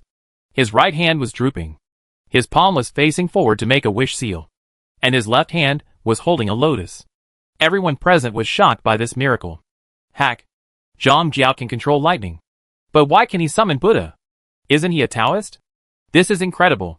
There must be a Yellow Turban player who recruited a Buddhist monk from later generations, and was summoned by Zhang Jiao to stop Lu Guan and Zhang. Some players are proficient in Buddhism and recognize that this Buddha is Amitabha, which caused a commotion. The summoned Amitabha opened his eyes, and the Buddha's light was shining brightly, and everything around was crushed to pieces. The lotus came out of his left hand, forming a white lotus in the air, and suddenly blasted towards where Lu Guan and Zhang were. Bursts of explosions sounded, and endless air waves rose in the void, sweeping in all directions. The Buddha's light locked the 3 people and everything around them, making them unable to move. Second brother, third brother, attacked together. Liu Bei was sweating profusely, and the alarm bell in his heart kept ringing. If he didn't go all out, they would die. Liu Bei's male and female swords danced, slashing out yin and yang sword energy. The yang sword slashed towards the sky, and the yin sword protected the 3 people in front of him, attacking and defending at the same time. Guan Yu's beautiful beard fluttered, and the Qinglong Yanyu sword shone with green light. The legendary 4 sacred beasts Qinglong circled behind him, and the latent dragon rose from the abyss. The green sword light slashed out and rushed straight into the sky. Zhang Fei roared. His beard and hair were furious, and his snake spear rolled up wind, fire, thunder and lightning, and strange phenomena appeared, like a black giant python swallowing the world. The 3 of them were like brothers, with tacit understanding, and jointly dealt with Lianhua with the power of destruction. Rumble. It was like the sky was falling. The earth was collapsing, and the mountains were falling. The 4 people collided with their full strength, bursting out countless dazzling brilliance and setting off heavy air waves. A large number of cracks burst out on the walls of Guangzhou City, and countless soldiers were caught in the impact and shattered to pieces. Smoke and dust billowed on the city wall, and a lot of mud and rocks fell. 3 figures rushed out. Their armor was broken and bloody. Liu Bei, Guan Yu, and Zhang Fei fled back to the Han army camp in a rather embarrassed manner. A handful of yellow paper was thrown into the sky and burned without fire. At some point, the Buddha's shadow disappeared, and the Buddha's light did not dissipate, replaced by a black cloud. The sky was covered with dark clouds, with lightning flashing faintly, and it started to rain, soaking the world. Lu Ji looked at the rainy sky and said melancholy, "Now the rain makes it more difficult for us to attack Guangzhou. We've lost this battle, so let's withdraw." The surviving Han soldiers looked at Guangzhou with lingering fear and quickly withdrew to the barracks. At the altar in Guangzhou County, the yellow paper soaked by rain could burn itself, turning into ashes in the air and emitting smoke. rising into the sky. Zhang Ju came to Han Shantung with the help of Zhang Ning. Han Shantung no longer looked like a great monk.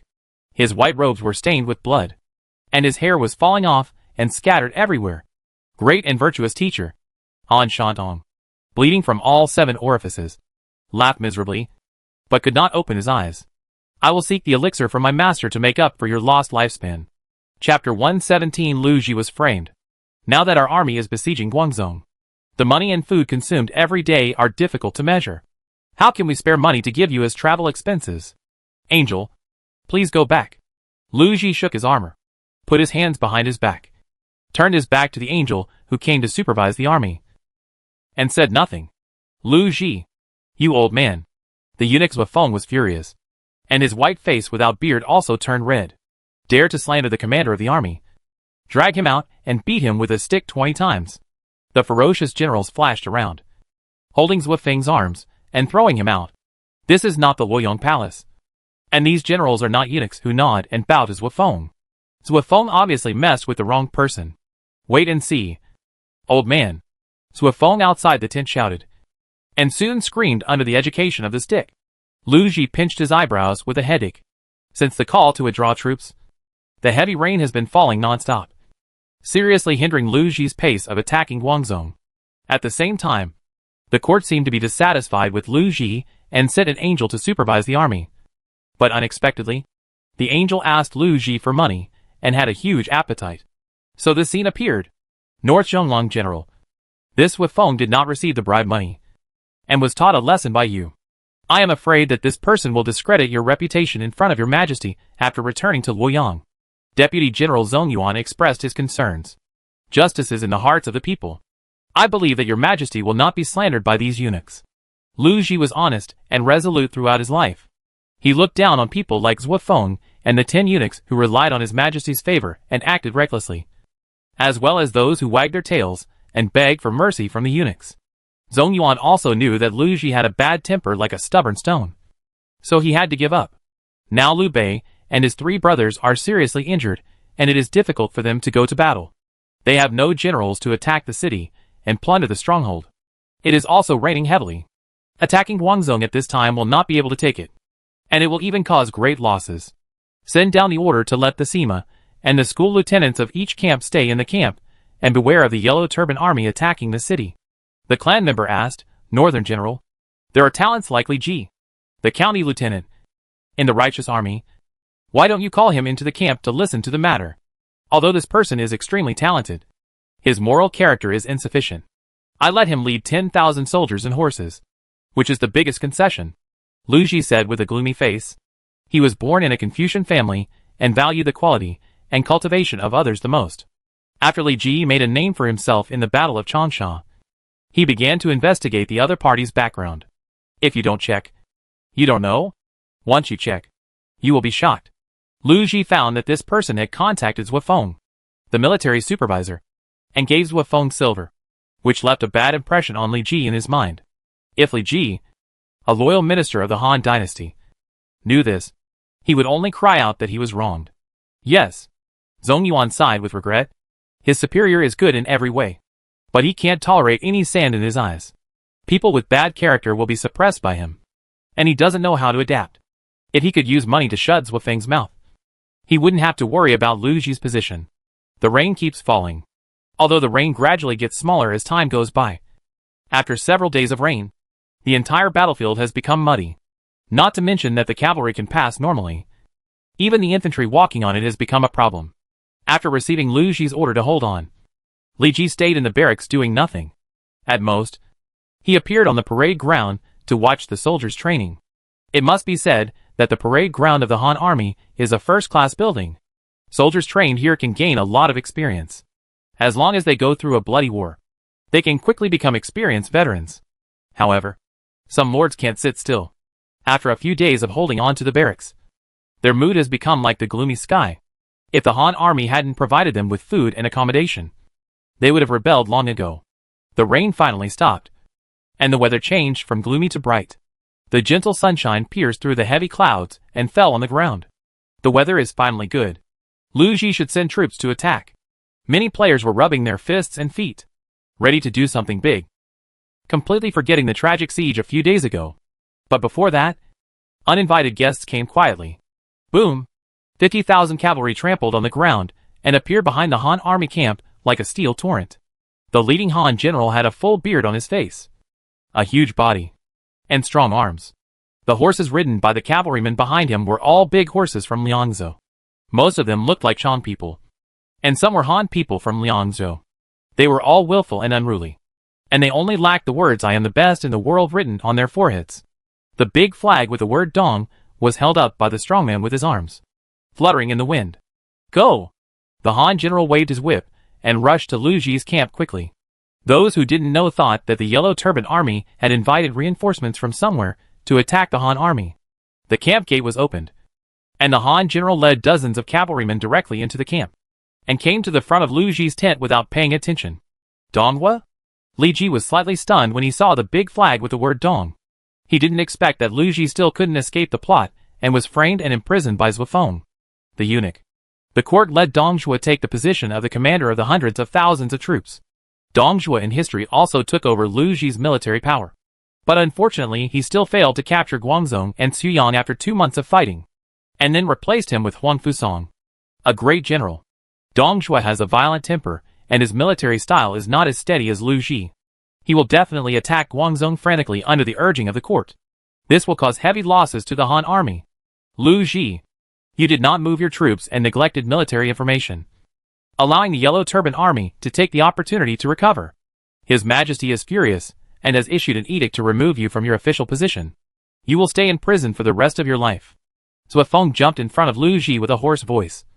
But this did not make Lu Ji feel any resentment. I didn't expect that there would be such a villain around His Majesty. It's a pity that I didn't kill you with one sword that day. Dong Zhongying. The next battle depends on you. Lu Ji changed into prison clothes, and was pressed into a prison car. According to Lu Hong's edict, he was to be sent back to Luoyang. Zhuofeng said with a ferocious face, "See how I torture you on the way." Donghua frowned and said, "Lu Gong's matter is of great importance. I will personally send elite cavalry to escort him. Please trouble the angel to return to Luoyang first. The East Zhonglong general has made arrangements, so I will go first." Zhuofeng was still afraid of Donghua in the end, and snorted coldly, which was considered as agreeing to this matter. There are millions of yellow turbans in Guangzhou city. We should not underestimate them. We should take every step carefully, and be stable first. Lu Gong, your position has been dismissed. Now I am the commander of these hundreds of thousands of troops. It is not your turn to guide me in the use of troops. Alas! The fact that Lu Ji was framed made the camp explode. Many Han army soldiers left the camp, and saw Lu Ji on the prisoner car. And they were very sad. For a time, morale dropped greatly. Changing the commander before the battle is a taboo in military strategists. This stupid move made it much more difficult to capture Guangzhou city. Chapter 118. Donghua dispatches troops. Teacher, Lu Ji has a good reputation in the army. So many soldiers came to see him off. Looking at the three brothers Lu, Guan and Zhang who were wrapped in bandages, Lu Ji sighed. Xian, you have always been kind and virtuous. The two brothers have the courage of thousands of men. They will definitely make a difference in this chaotic world. Lu Bi's Hong Langjiang. I really can't stand that villain Zhuofeng.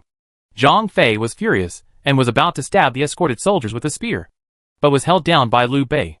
Justice is in the hearts of the people. Don't act so rashly. The prison car creaked, and Liu Bei looked at Lu Ji's dejected figure, feeling very melancholy. Now he has no official position. If he hadn't relied on his status as Lu Ji's student, he wouldn't even be qualified to lead troops to war. Now the sudden change of commander caught him off guard. Donghua was born in Xiliang, and he was proud of his superiority. He looked down on people like Liu Bei, who were of humble origins. I am afraid that the first thing he did to control the Han army was to get rid of him. It would be even more difficult to make great achievements and stand out at that time. Liu Bei had the idea of retreating. Please wait for a moment. Soldiers, I want to talk to Lu Gong. A young Han general stopped him, and stuffed the silver in his hand to the escorting Xiliang iron cavalry. Hurry up. Lu Ji raised his head, and looked at the young general. He felt that the other party was familiar, and said hesitantly, Are you Li Ji Lianmin from Shaanning County? Kuaiji, it is me. I, Li Ji, have met Lu Gong. Are you here to blame me for not entrusting you with important tasks? I dare not. But I want to know the reason. Different paths. We cannot work together. Li Ji's thoughts turned, and combined with the other party's upright character. He knew the reason. It is estimated that the other party regarded him as a licking dog of the eunuch. Junior understands. You are quite clever. Lu Ji snorted coldly, then said, I heard that you helped Wang Fu Zuo and Lang Jiang defeat Bo Kai's army in Changsha. So you must have good ability. Let me ask you, how to solve this situation now? For now, we can only wait. Do you think we should wait too? Lu Ji's eyes dimmed, and he sighed. It's a pity that I, Lu Zigan, was framed by the traitor, and can't share the worries for your majesty. On me. Now we have to fight Zhang Jiao. We must be careful of his magic. He can consume his life to summon lightning. In addition, I have received accurate information that Zhang Bao has left Guangzhou City and went to Xiaoqiang, and may send troops to attack at some point. Sure enough, looking for Lu Ji will definitely yield something. And there is so much information. Li Ji was delighted. Lord Lu, why don't you tell this information to General Dong? Dong Zhuo is arrogant and doesn't take anyone seriously. How could he listen to what I say? He will definitely fail. If we want to take down Zhang Ju now, we may have to let Huang Fusang come in person. The Western Liang cavalry came back and began to drive Li Ji away. On me, we are old. The future of the Han dynasty and the people of the world will eventually depend on young people like you. I hope you won't flatter the treacherous eunuch in the future. Lu Ji's tone did not mean blame. Instead, he taught Li Ji, a junior, in the manner of an elder. This was not a recognition. Lord Lu, your majesty has only been deceived by the traitors. You will be released from prison soon. I will visit you in person when the time comes. Lu Ji was a great scholar in the late Eastern Han dynasty. He was very prestigious. He was undoubtedly a strong and powerful person like Huang Fusang. It would be good to be associated with him. Moreover, Lu Ji was the ancestor of the famous Fanyan Lu family in later generations. His youngest son Lu Yu was promoted to Sikong in the Chao Wei forces. Soon, the unruly Xiliang soldiers pushed Li Ji aside and escorted Lu Ji to Luoyang again. The sudden change of commanders caused turmoil in the Han army. And even Dong Zhuo, who used troops recklessly, had to treat it with caution. After all, the court had issued a death order for him to win the battle. And he did not want to follow Lu Ji's footsteps and go to prison. Call up all the troops and capture Guangzhou in one go. Dong Zhuo stood on the watchtower and looked down at everyone, looking down on the world. Compared with the conservative Lu Ji, Dong Zhuo used his troops directly. He would never use all kinds of strange tactics if he could confront them head-on. Hundreds of thousands of Han troops left the camp at the same time, surrounding the entire Guangzhou. Looking from the bottom of the city wall, it was all black. Brother, the Han army has changed its generals. The new general is Dong Zhuo of Xiliang. Zhang Liang looked at the countless Han troops with worry on his face. Now Han Shatong has lost his life and is seriously injured. And everyone knows that Zhang Ju is seriously ill. At this moment, only Zhang Liang can lead these 1 million yellow turbans to stop the attack of the Han army. Zhang Ju, who was supported by Zhang Ning, coughed a few times, and his originally pale face was slightly flushed. He laughed and said, Lu Hong's move is undoubtedly self-destructive. This battle is our chance to turn defeat into victory. I want to stay in the army and see the defeat of the Han army with my own eyes. Yes. Dozens of catapults threw huge stones and destroyed the walls of Guangzhou City. All siege equipment was thrown into the battlefield. Hundreds of thousands of Han troops, driven by Dong Zhuo, continuously attacked the walls of Guangzhou City and fought hand-to-hand with the Yellow Turban army. Dong Zhuo didn't know what it meant to harass from all sides. Anyway, the order he received was to take Guangzhou at all costs. As for the loss of the Han army, he didn't consider it. Kill! Li Ji waved the Zhanlei spear and kept shooting dense arrows. Before, he was a reserve team under the command of Lu Ji and did not participate in the siege. Now he was sent out by Dong Zhuo, and he realized the difficulty of siege. Of course, this was also because he was slacking off and working without effort. His 10,000 people kept cruising on the edge of the battlefield under Dong Zhuo's eyes, and did not suffer much loss. My lord, the morale of the Yellow Turban army is high, and it is impossible to take Guangzhou. The generals around him said one after another. Jin Lu also said so. Now Zhang Ju is in the army, which greatly inspired the Yellow Turban army. We don't need to go all out at this moment. Boulders fell. Arrows rained down. The entire battlefield was filled with thick black smoke, and it was in tatters.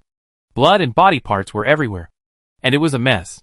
Hundreds of thousands of Han soldiers continued to attack the solid city wall. But they gained little. Ah! The Han soldier on the city wall was knocked to the ground. And then dozens of weapons attacked him and chopped him into meat paste. Such scenes kept happening on the city wall of Guangzhou County.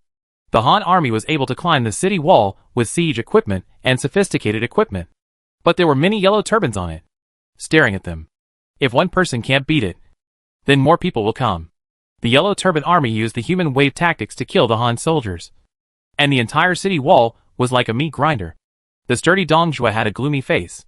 The yellow turban army, which he had always regarded as a mob, actually resisted all the attacks of the Han army. Chapter 119 Dong Zhuo is imprisoned. Attack! Attack! Attack! Dong Zhuo roared hysterically. But this could not help the Han army successfully climb down the city wall and capture Guangzhou County. Boom! A fierce yellow turban general took the initiative to rush into the Han army's siege tower through the ladder. With the flash of his sword, no general could be his opponent. A large number of Han soldiers were slaughtered by him. The rockets formed a gorgeous rain of meteors. The Han army's siege tower was directly ignited, fell to the ground, burned to ashes, and raised thick smoke. Kill! Kill! Kill! The yellow turban army burst into astonishing shouts of killing. The setback of the Han army boosted their morale, and the presence of the great sage master in person made them even more tenacious. All the Han army led by Dong Zhuo sighed as they looked at the fortified city. General Dong, the morale of the yellow turban army is high now. I think that if we continue to fight like this, we will not only increase losses, but also gain no results. The Deputy General Zhong Yuan said worriedly. I have been in Xiliang for decades. I don't believe that I can't deal with a small thief. Dong Zhuo warned Zhong Yuan with a sidelong look, swearing his sovereignty. Zhong Yuan was helpless. After all, he was a deputy general. And Dong Zhuo was the main general who really had the right to speak. He could only let the other side attack like this. The attack of the Han army lasted for nearly a day. It was not until it was almost dark that Dong Zhuo called back the troops and gathered the Han soldiers. In this battle, the Han army lost nearly 10,000 people, and the righteous army lost tens of thousands of people. The yellow turban army also lost tens of thousands of lives under the reckless attack of the Han army. If Zhang Ju had not been in the army, there would probably be greater losses. A large number of corpses were exposed outside Guangzhou City. Fortunately, the two armies had some tacit understanding and sent people to collect their own corpses at the same time. If no one collected the corpses, infectious diseases such as plague might have been born. Although Li Ji's 10,000 men were lazy and did not work hard, they also suffered a lot of losses. Even his Longke town's main troops lost nearly 100 people, which shows the cruelty of the siege. Li Ji transferred new soldiers from Longke town while discussing countermeasures with Wang Meng and others. If the battle continues like this, let alone whether Guangzhou City can be captured, Longke town's assets will be wiped out by then. After just one night of rest, Dong Zhuo once again refused to believe in evil and launched a fierce attack on Guangzhou City. Dozens of catapults were overloaded, throwing huge rocks crazily and smashing the city walls, causing great damage. Bang! With a loud bang, one catapult finally couldn't stand Dong Zhuo's crushing destruction and died, turning into a pile of scrap metal. The Han army was frustrated again, and its morale plummeted. Woo!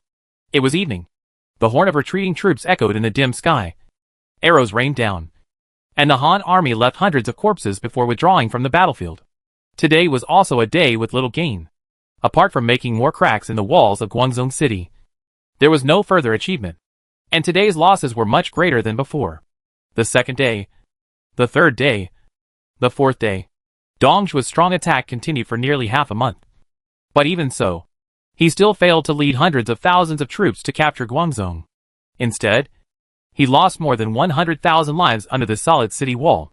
This was the first time that there was such a big loss after the battle with the Yellow Turban Army. And the culprit for all this was Dong Zhuo, the general of the Eastern Army. The Han army was now in a panic, and morale was unprecedentedly low. If they were not the regular army of the Han dynasty, their Han army would have fallen apart long ago. But even so, there were signs of soldiers and generals escaping from the Han army, even among Li Ji's 10,000 soldiers. Some players could not stand such torture and ran away early on their own. Moreover, after Dong Zhuo discovered this situation, he did not come up with a way to boost morale. Instead, He sent the elite Shiliang Iron Cavalry to capture them, cut off their heads, and hung them at the gate of the camp to deter everyone. One incompetent general exhausted the whole army. The sudden change of commander had already caused a sharp drop in the morale of the Han army. And after a series of Dong Zhuo's operations, the Han army was on the verge of collapse. On the other hand, the Yellow Turban army was full of morale. Their repeated victories over the Han army made them extremely confident, and even gave people the illusion that Zhang Ju's Yellow Turban army was the real regular army.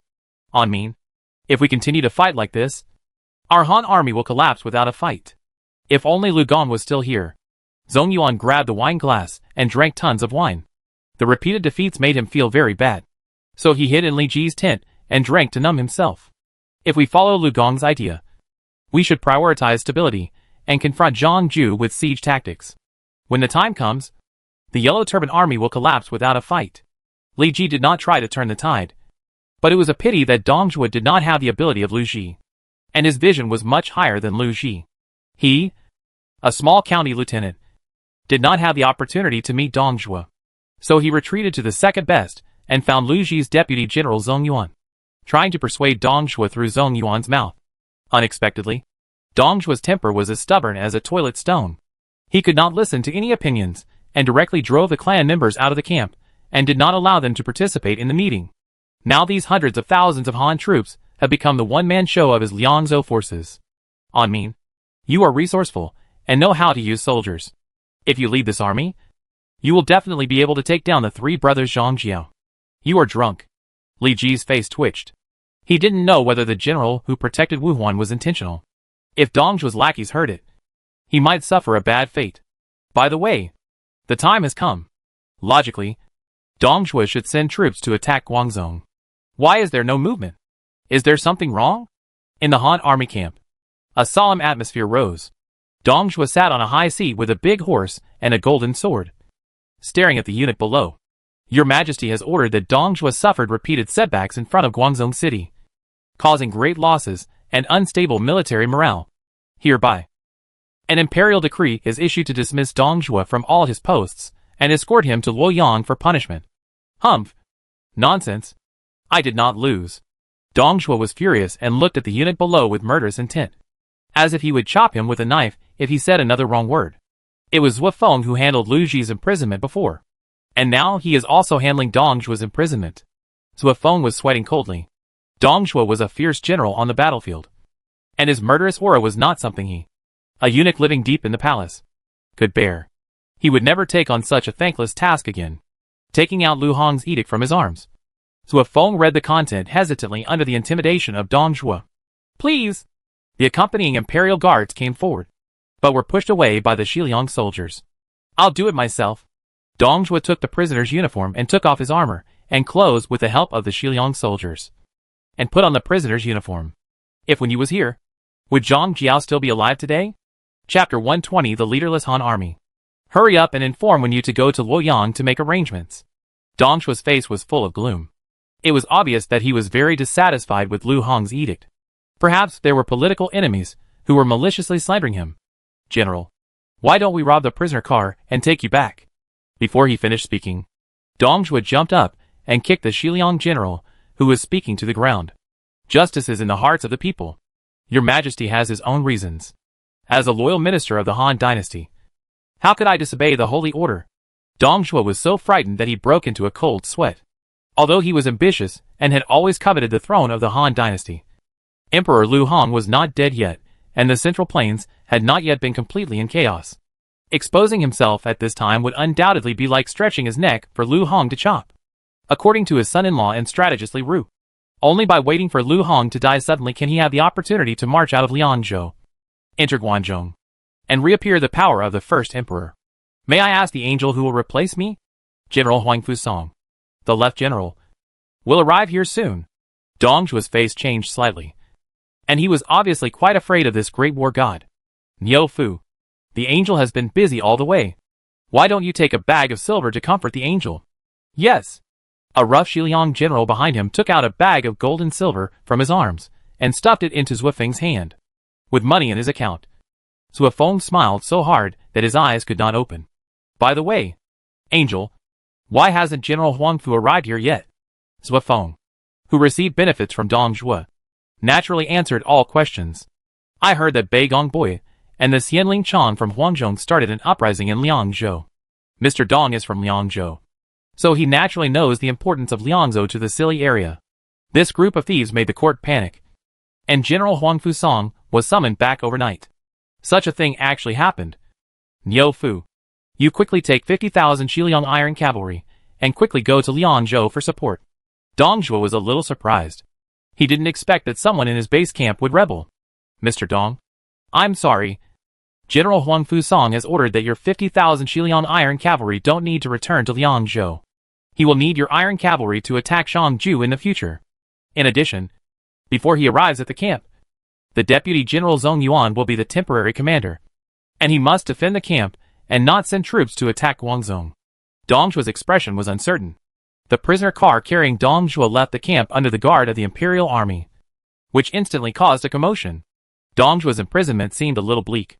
Except for his trusted soldiers, no one came to see him off. This was in stark contrast to the previous imprisonment of Lu Xi. Dong Zhuo is finally gone.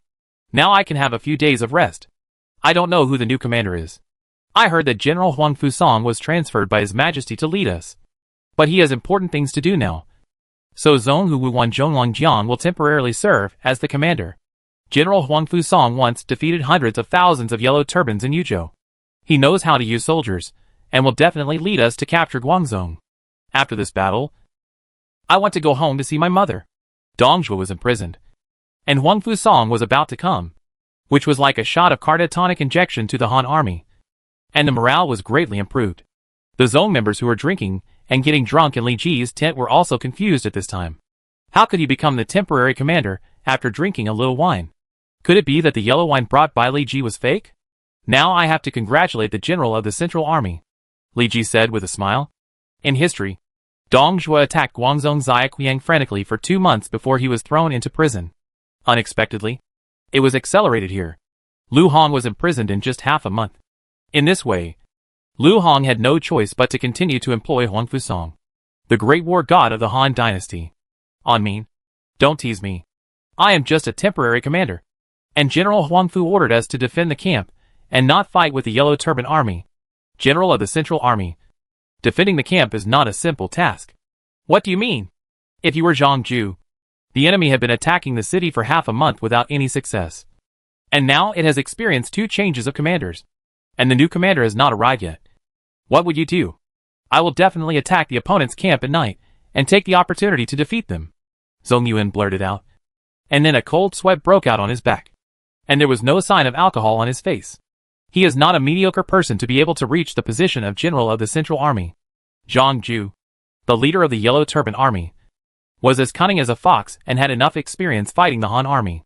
Now that they were trapped in Guangzhou, they would definitely not miss such an opportunity. If Zhang Ju succeeded in the surprise attack, he, as the commander, would definitely be the focus of the attack, and his life or death would be unpredictable. Even if he survived by chance, he would be beheaded by Lu Hong. Thinking of this, the clan members rushed out of the tent in a hurry and began to dispatch the Han army. Jin Lu, Shicai, what do you think is the possibility of Zhang Ju's night attack? Li Ji asked the 2 counselors who were sitting silently beside him. General, you already have the answer in your mind. Why are you asking? My lord, you already have the answer in your mind. Why are you asking? The 2 answered at the same time. Li Ji smiled and shook his head, and ordered, pass the order down. Speed up the digging of trenches. Patrol day and night without neglect. And send another cavalry out of the camp to be vigilant against the Yellow Turban Army leaving the city. Brother, the Han army has changed its commander again. Zhang Liang hurried back to the county government and said to Zhang Ju, who was resting. Zhang Ning, who was serving on the side, said dissatisfiedly, Uncle San, my father is sleeping. It doesn't matter.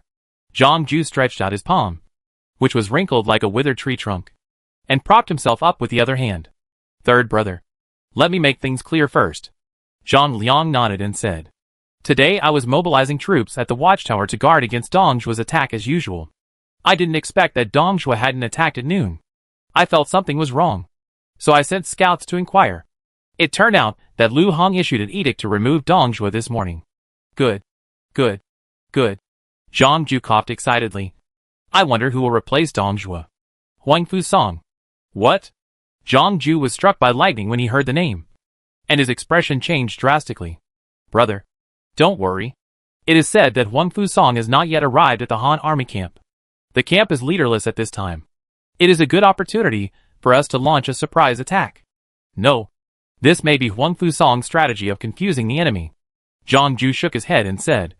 He always felt that something was wrong. Brother, I heard that someone in Liangzhou rebelled.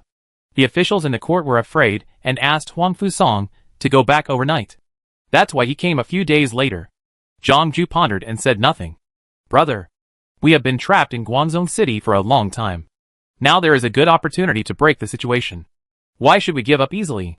No matter whether it is a trap or not. We should give it a try. Third brother. You are right. Yuzhou Bokai was killed and Jingzhou Zhang Mancheng was trapped in Wancheng. If we don't break the situation, the end of the Yellow Turban Army will come soon. Tonight you organize the troops and horses, and I will personally perform a ritual to defeat the Han army with you. But brother, your body, since you are going to give it a try, what's wrong with it even if it means sacrificing my life? Chapter 121 Thunder God Helps Me. Li County Lieutenant. This day seems a little unusual. Song Xiansa and Li Ji stood side by side outside the tent, holding the bagua plate in their hands, with a trace of solemnity on their faces.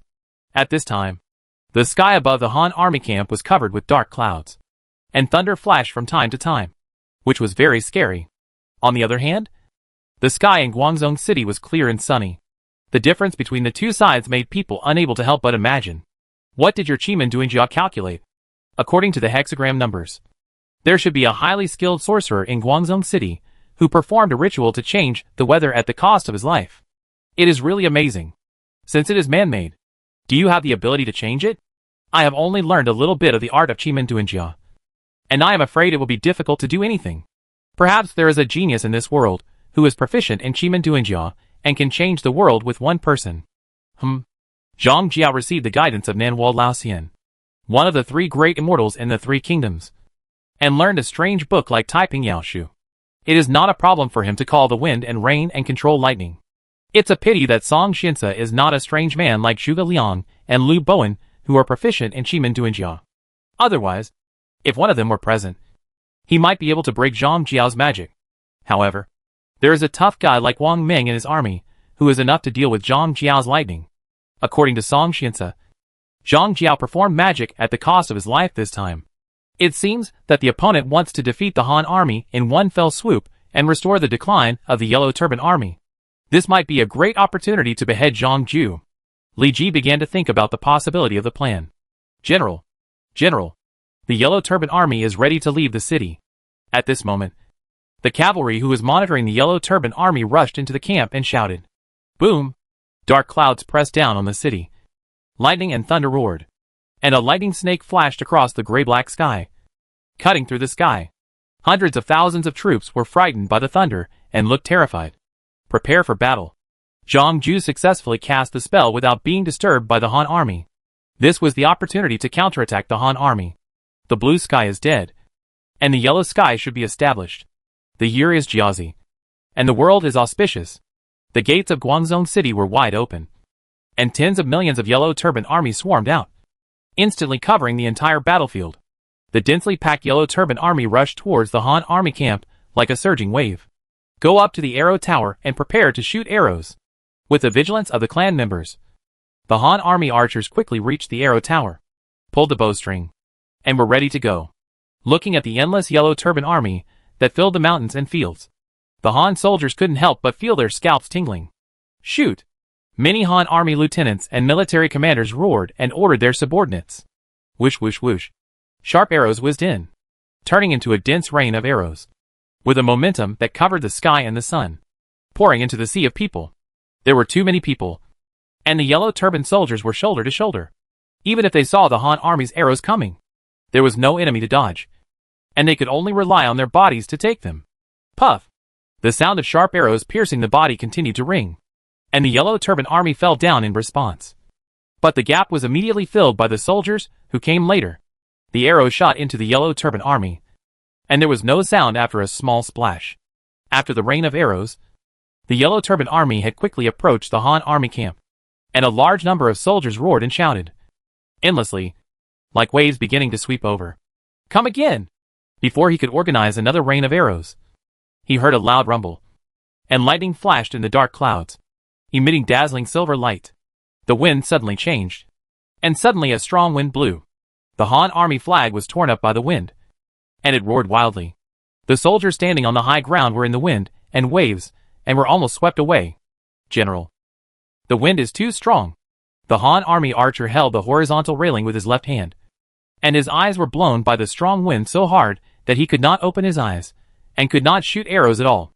Only the high-level soldiers of the Shisheng Battalion could shoot arrows and attack the Yellow Turban Army.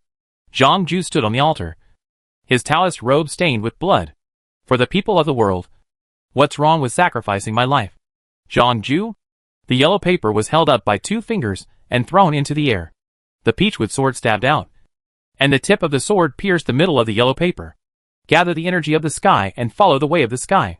With my true energy, I combine the creation of heaven and earth.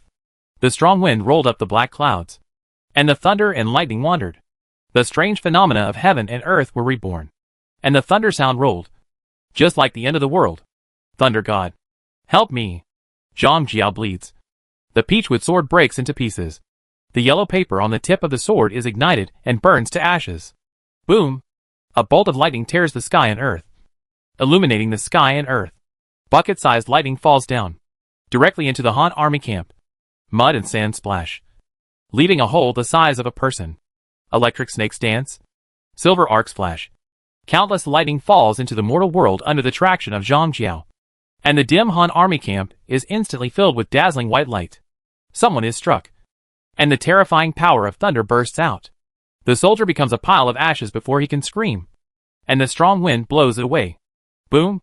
Lightning draws elegant traces in the air, and strikes the arrow tower directly. Sparks fly, and the power of thunder smashes the entire arrow tower. Wood chips fly, and the Han soldiers on the arrow tower are struck into charcoal by lightning, and they don't even have the qualifications to jump down. The power of nature is simply not something that human power can resist. At least those famous generals, who have not yet reached the peak of their powers, dare not resist thunder with their bodies. Bang! A loud noise sounded, and a catapult was exposed to the lightning and turned into scrap metal in an instant. Zhang Jiao's godlike operation frightened the Han Army. Qi Men Dun Jia, Song Xiansa shouted, and the phantom of the 8 diagrams appeared in the sky, trying to block Zhang Jiao's lightning. Boom! Lightning flashed, and a large number of silver snakes fell. The 8 diagrams could not withstand such an attack and turned directly into a sky full of stars. Song Xiansa was hit hard and coughed up a lot of blood. The wind was galloping like a wild horse, and the lightning was dancing like a dragon. A large number of Han soldiers cried and turned into ashes, and suffered heavy losses. There was lightning falling on the solid wooden fence, and a gap was blown out with a loud bang. Outside the camp, Zhang Jiao's lightning chose to strike the Han Army camp, but this was an indiscriminate attack. Millions of yellow turbans quickly approached the camp and stopped to avoid being struck by their own people. The entire camp was bathed in lightning, and hundreds of thousands of Han soldiers were in panic. Only one camp was safe and sound. The ministers wanted to fight to the death first. Why did your majesty surrender first? Li Ji was ready to be ravaged by lightning, but he didn't expect that Zhang Jiao's lightning didn't even want to touch him, and there was not even a lightning. On the other hand, he felt a little bit sorry for the way the camp next door was bombarded by lightning. Fortunately, Zhang Jiao's target was not us. Otherwise we would be struck to death by lightning. See what the son of luck is. Bullshit. You said you only had a little luck before. Song Xiansa, who was bearing the power of lightning, looked at Li Ji, his eyes shining. He saw that Li Ji had great luck through the art of Qimen Duanjia, but he didn't expect that Li Ji could still avoid lightning. My lord, the lightning is almost over. Chapter 122 Melee. Under Zhang Ju's call, thunder and lightning bombarded the Han Army camp for a full quarter of an hour. But this act against heaven overdrew Zhang Ju's lifespan. It was visible to the naked eye that Zhang Ju's skin was wrinkled. His temples were white, and his originally thin body became thinner and bony. Cough, cough, cough. Defeat the Han Army quickly. Zhang Ju fell off the altar and was supported by Zhang Ning, spitting blood from his mouth. At the cost of his life, he brought a great opportunity to millions of yellow turbans. The blue sky is dead, The yellow sky should be established. In the year of Jiazi. The world is peaceful. General Ringdong personally led 1,000,000 troops. Staring at the camp that was riddled with holes by thunder and lightning. The yellow turban army all over the mountains and fields roared wildly. And rushed towards the Han army camp like a torrent. Kill! The earth-shaking shouts of killing echoed in the air. The Han army, which had just been baptized by thunder and lightning, had not yet recovered. And the yellow turban army poured in from the gap in the periphery like a tide. For a time, countless casualties. Oh no! The yellow turban army has begun to attack. The clan member was horrified. He had heard his old boss Lu Ji say that the thief General Zhang Jiao possessed mysterious magic and had mysterious abilities. Now it seems that this wind, rain, thunder and lightning must have been summoned by Zhang Jiao.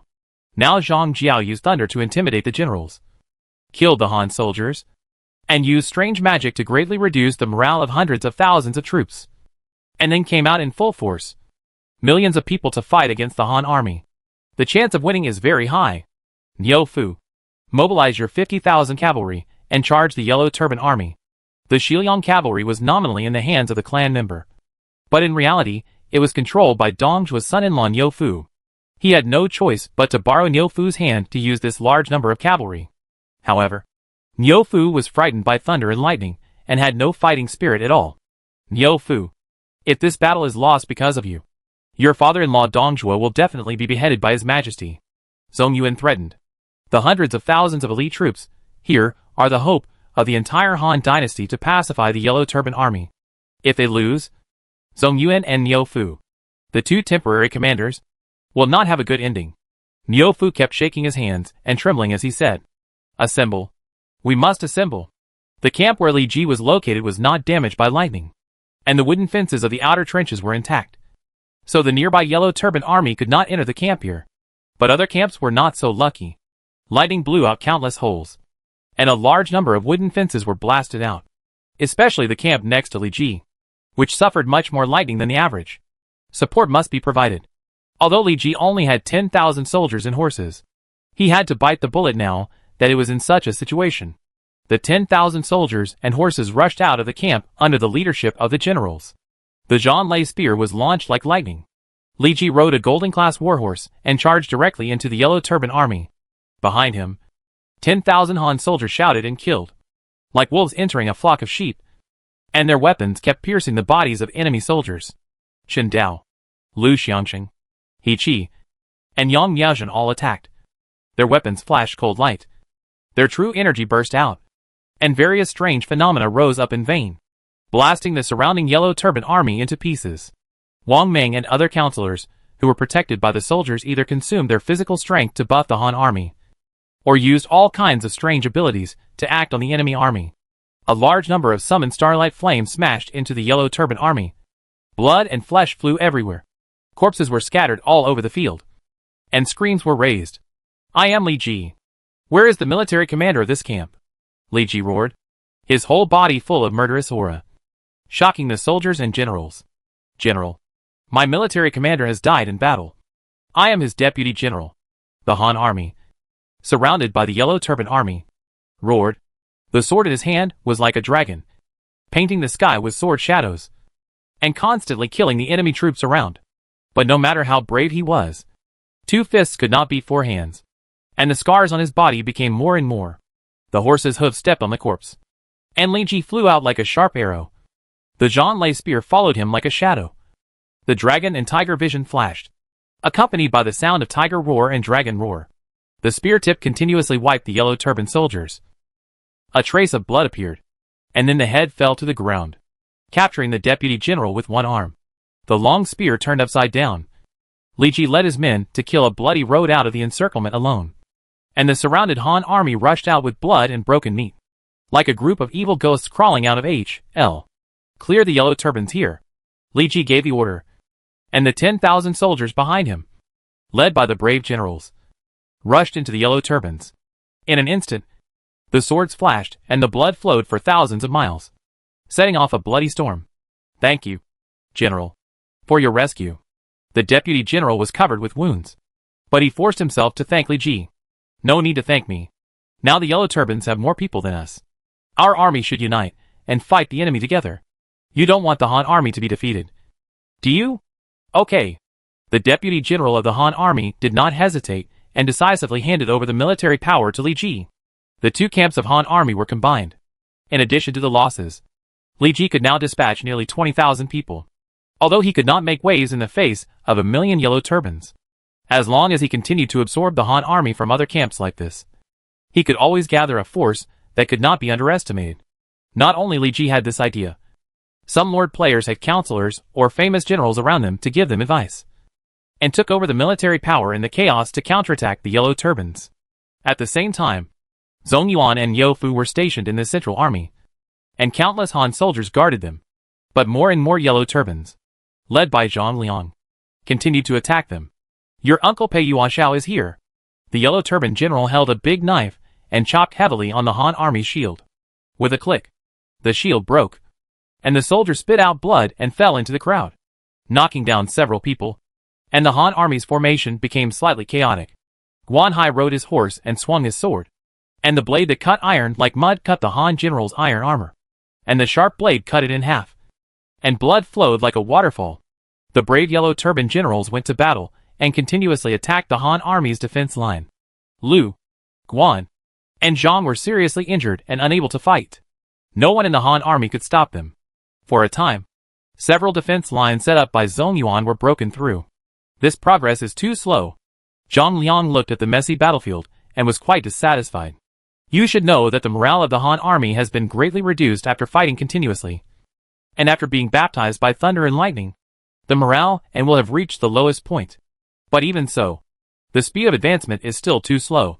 It can only be said that the gap in strength between the yellow turban army and the Han army is still too big. Boom! Suddenly a loud noise came from afar. The horse's hooves trampled the earth with a rumbling sound, and a black line emerged on the horizon.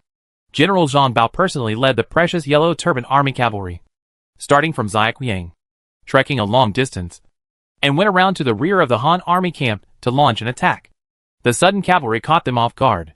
Where did the cavalry come from? The clan member looked at the distance in disbelief and let out a heart-wrenching roar. Cavalry is extremely precious, even with the support of the court. Han cavalry is rare. How can Zhang Ju have the money and food to build a cavalry? And he also went around to the back unknowingly. The intelligence of the Han army was wrong. Ha ha ha. My second brother's cavalry has finally arrived.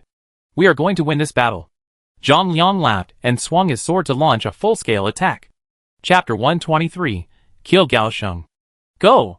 Zhang Bao was full of vigor and vitality, and 10,000 cavalrymen followed closely behind him, like a torrent of steel, rushing towards the gap in the Han army camp.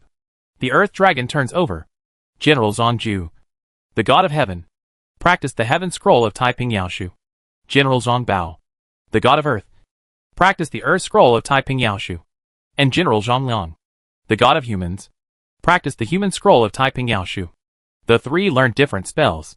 Zhang Ju could call the wind and rain, control thunder and lightning, and obtain the right time. Zhang Bao could change the terrain, manipulate mud and rocks, and obtain the right place. Zhang Liang could seduce people's hearts, boost morale, and obtain the right people. Only when the right time, the right place, and the right people are combined can the key to the war be won. Now, the three brothers Zhang Ju, with their mortal bodies, have created the conditions for the victory of the yellow turban army. Boom! The mud and rocks jumped up and down, and the ground under their feet was shaking, just like a dragon turning over.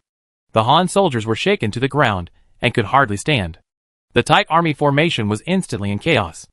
10,000 cavalrymen roared. Their shining weapons gleamed coldly, and they rushed into the Han army. For a moment, a large number of soldiers were knocked to the ground, and the horses' hooves trampled their chests. The Han army captain was furious, and he drew his sword and slashed at Zhang Bao on the warhorse. The next moment, a general beside Zhang Bao slashed with a sword, and cut the captain in half faster than him. The yellow turban cavalry was unstoppable, rolling in like a river bursting its banks, constantly washing away the Han army camp. The horses neighed, and under the leadership of Zhang Bao, everything here was crushed into pieces, and blood flowed like a river. Huh? Zhang Bao was panting, and the magic he had just used made his physical strength rapidly consumed. His clothes and armor were soaked with sweat, and his body kept sending signals of emptiness. pulling back the broadsword from the corpse of the Han army beside him. Zhang Bao reined in his horse and said, Gao Sheng, you lead 5,000 cavalry to attack other camps, and make sure to disperse them. If you meet Li Ji, the dog Han general, you will be killed without mercy. Zhang Bao hated Li Ji for killing his deputy general, and vowed to avenge Yin Zheng. Yes. The sturdy Gao Sheng led the way, followed by 5,000 cavalry, and rushed to other camps with the momentum of a tiger descending from the mountain. Li Ji seemed to have not yet realized that he was being thought of by Zhang Bao. He pulled his long spear from top to bottom, and smashed the head of the yellow turban army in front of him. I am Li Ji. Han soldiers gather around me. With the support of reinforcements, the Han army aroused the blood hidden in the deepest part, and fearlessly broke out of the encirclement of the yellow turban army. Although Li Ji was not a high-ranking official, he made a lot of noise on the battlefield of Changsha. In addition, he had captured several camps in succession before, and his outstanding military exploits convinced most of the soldiers. Although not as famous as Lu Ji and Huang Fusong, it was enough to make the scattered Han army gather around him subconsciously. Li Ji now gathered nearly 50,000 soldiers and horses, including 1,000 cavalrymen from the Yueqi camp. The yellow turban army did not dare to underestimate their strength. Boom! The sound of horse hooves exploded like thunder, and a roar came from a distance. 5,000 yellow turban cavalrymen rushed out under the leadership of Gao Sheng. Li Ji, give me your life. Gao Sheng rotated the big knife with both hands, slashing out a dim yellow blade light, plowing a crack on the ground, and everything on the path was directly torn into pieces. The silver spear was like a dragon, and the cold light pointed out bursts of explosions. The loyal guard General Chen Dao took action, and shattered the blade light with one shot. My lord, let's see how I kill him. Chen Dao frowned and kicked the horse's belly with Li Ji's permission. The whole person rushed on the battlefield like an arrow from a bow. The long spear was like lightning, and the momentum was like thunder. The tip of the spear rolled up infinite power, tearing the air, and the air wave roared. The silver dragon was extremely fast. Gao Sheng's face changed drastically, and he drew his sword to block in panic. The cold light pointed between the blades, and Chen Dao's arm shook, bursting out with amazing power to bombard the opponent. Bang! His arms were shaken unconsciously, and there was a buzzing sound next to his ears. Gao Sheng's internal organs were seriously damaged, and he vomited blood from his mouth. Everything in front of him became blurred. The warhorse wailed, and his limbs could not withstand Chen Dao's attack at all.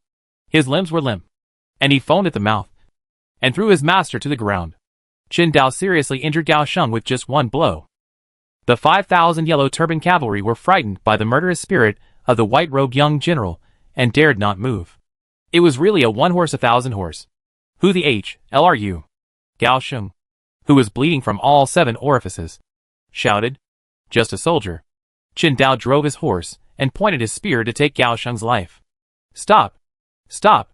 Stop! My warhorse is already weak. I'll go back and change another one. Puff! Chen Dao didn't hesitate at all. The tip of his spear pierced Gao Sheng's throat fiercely. His true energy shattered his head. He couldn't die anymore. Chen's clan members died tragically at the hands of the yellow turban army.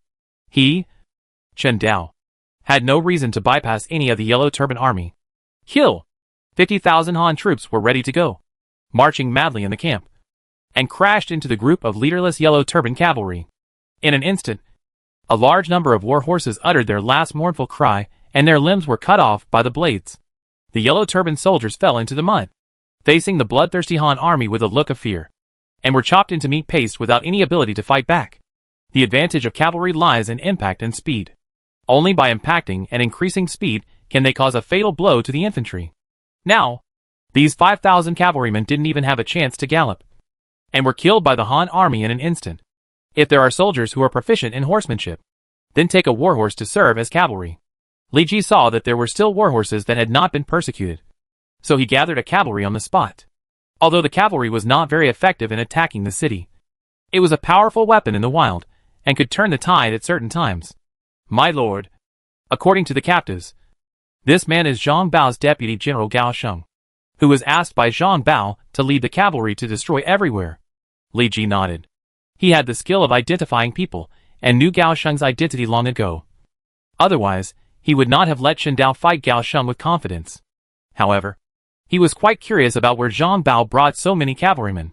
My lord, Zhang Bao did not set out from Guangzhou City, but from Ziaquiang, with 10,000 cavalrymen around the rear of the camp, forming a two-sided attack with Zhang Liang.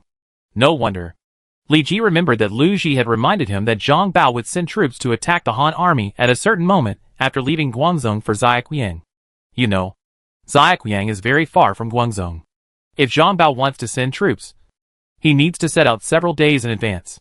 The Yellow Turban army hid this cavalry in Ziaquiang, which was beyond his expectation. My lord, now Zhang Bao and Zhang Liang are besieging Zhong Yuan's camp at the same time. Even with the protection of the army, Zhang Tonglanjiang can hardly hold on for a long time. Please rescue him quickly. Wang Ming analyzed the battlefield and came to a conclusion. If I lead this 50,000 troops out of the camp to attack Guangzhou, how about a Wei rescue Zhao strategy? Although the Yellow Turban army has come out in full force, they must have left enough troops for defense. Perhaps we can. Chapter 124, Facing Death. General Di Gong, General Ren Gong. Brothers have discovered that an unknown number of Han troops have left the camp. A Yellow Turban ranger came on horseback. But do you know their direction? Zhang Liang asked hurriedly. The Han army is so large that I dare not pursue them. I can only look at them from a distance. I heard that the Han general who led this Han army is Li Ji, who killed both sides. A sudden silence rose among the Yellow Turban leaders. The Yellow Turban cavalry and Yellow Turban strongmen who were guarding Zhang Liang and Zhang Bao did not dare to make any sound, for fear of disturbing the two. Where are Gao Sheng and the 5,000 cavalry? I heard that they were annihilated by Li Ji in one fell swoop, and Gao Sheng died tragically in the hands of the Han army. Zhang Bao's face finally changed. His teeth clenched, his face trembled, and his eyes burst into a man-eating light, like a wild wolf in the dark night. Li Ji. Zhang Bao let out a low roar. His face was ferocious. Li Ji killed 2 of his lieutenants and slaughtered 5,000 cavalrymen, which made him furious and almost lost his mind. Second brother, calm down. The key is to take down the camp of the clan members. Zhang Liang grabbed Zhang Bao's arm, but was thrown away by the latter. Are we going to let Li Ji go out of the camp and do whatever he wants? No. I think Li Ji's leaving the camp is nothing more than involving our troops to relieve the pressure on the clan members. So, we should let it go. As the saying goes, knowing yourself and the enemy will win every battle. We must find out how many people are in Li Ji's army and where they are heading. After that, Zhang Liang sent out hundreds of scouts to search for Li Ji's whereabouts. Bang! Yellow Turban Army General Pei Yuanshao slashed with his sword, bursting with brute force, and blasted a gap in the Han army's defense line. The Yellow Turbans behind him swarmed in, making sharp roars, and rushed towards the Han army like jackals seeing food. The elite Han army and the Yellow Turbans fought hand to hand, and both sides were bloodthirsty, with a large number of broken limbs flying. As the temporary commander, Zhong Yuan personally went into battle, thrusting his long spear left and right, continuously picking up several Yellow Turbans and putting out the crazy offensive of the Yellow Turbans. The Xiliang Iron Cavalry and the 5 schools of the Northern Army dismounted and took up their weapons to fight the Yellow Turbans. As high-level soldiers, their combat effectiveness when dismounted was no worse than when mounted. Kill! Zhong Yuan went all out. The long spear in his hand was like a dragon, turning into a sky full of spear shadows, piercing the bodies of the attacking Yellow Turbans. Several more soldiers roared and rushed over. Zhong Yuan drew his spear and turned it over. The true energy overflowed. The tip of the spear flashed with cold light, and with a puff, he pierced the opponent's throat. Then his face was sweating like rain, and Zhong Yuan gasped heavily.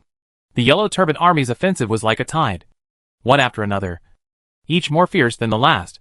The long battle quickly consumed his physical strength.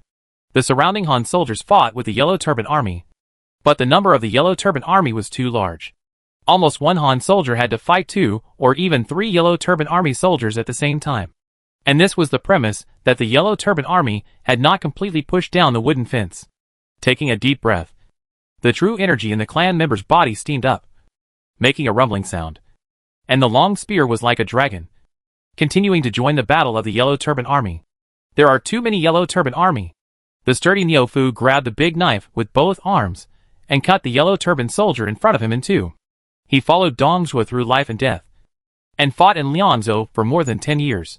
He had fought dozens of battles with the Chang people, but he had never seen such a crazy army that was fearless. No wonder Lu Ji and his father-in-law had difficulty conquering Guangzhou city. Niu Fu felt a little scared. Wenhe, you have always been resourceful. Do you have a plan to break the situation?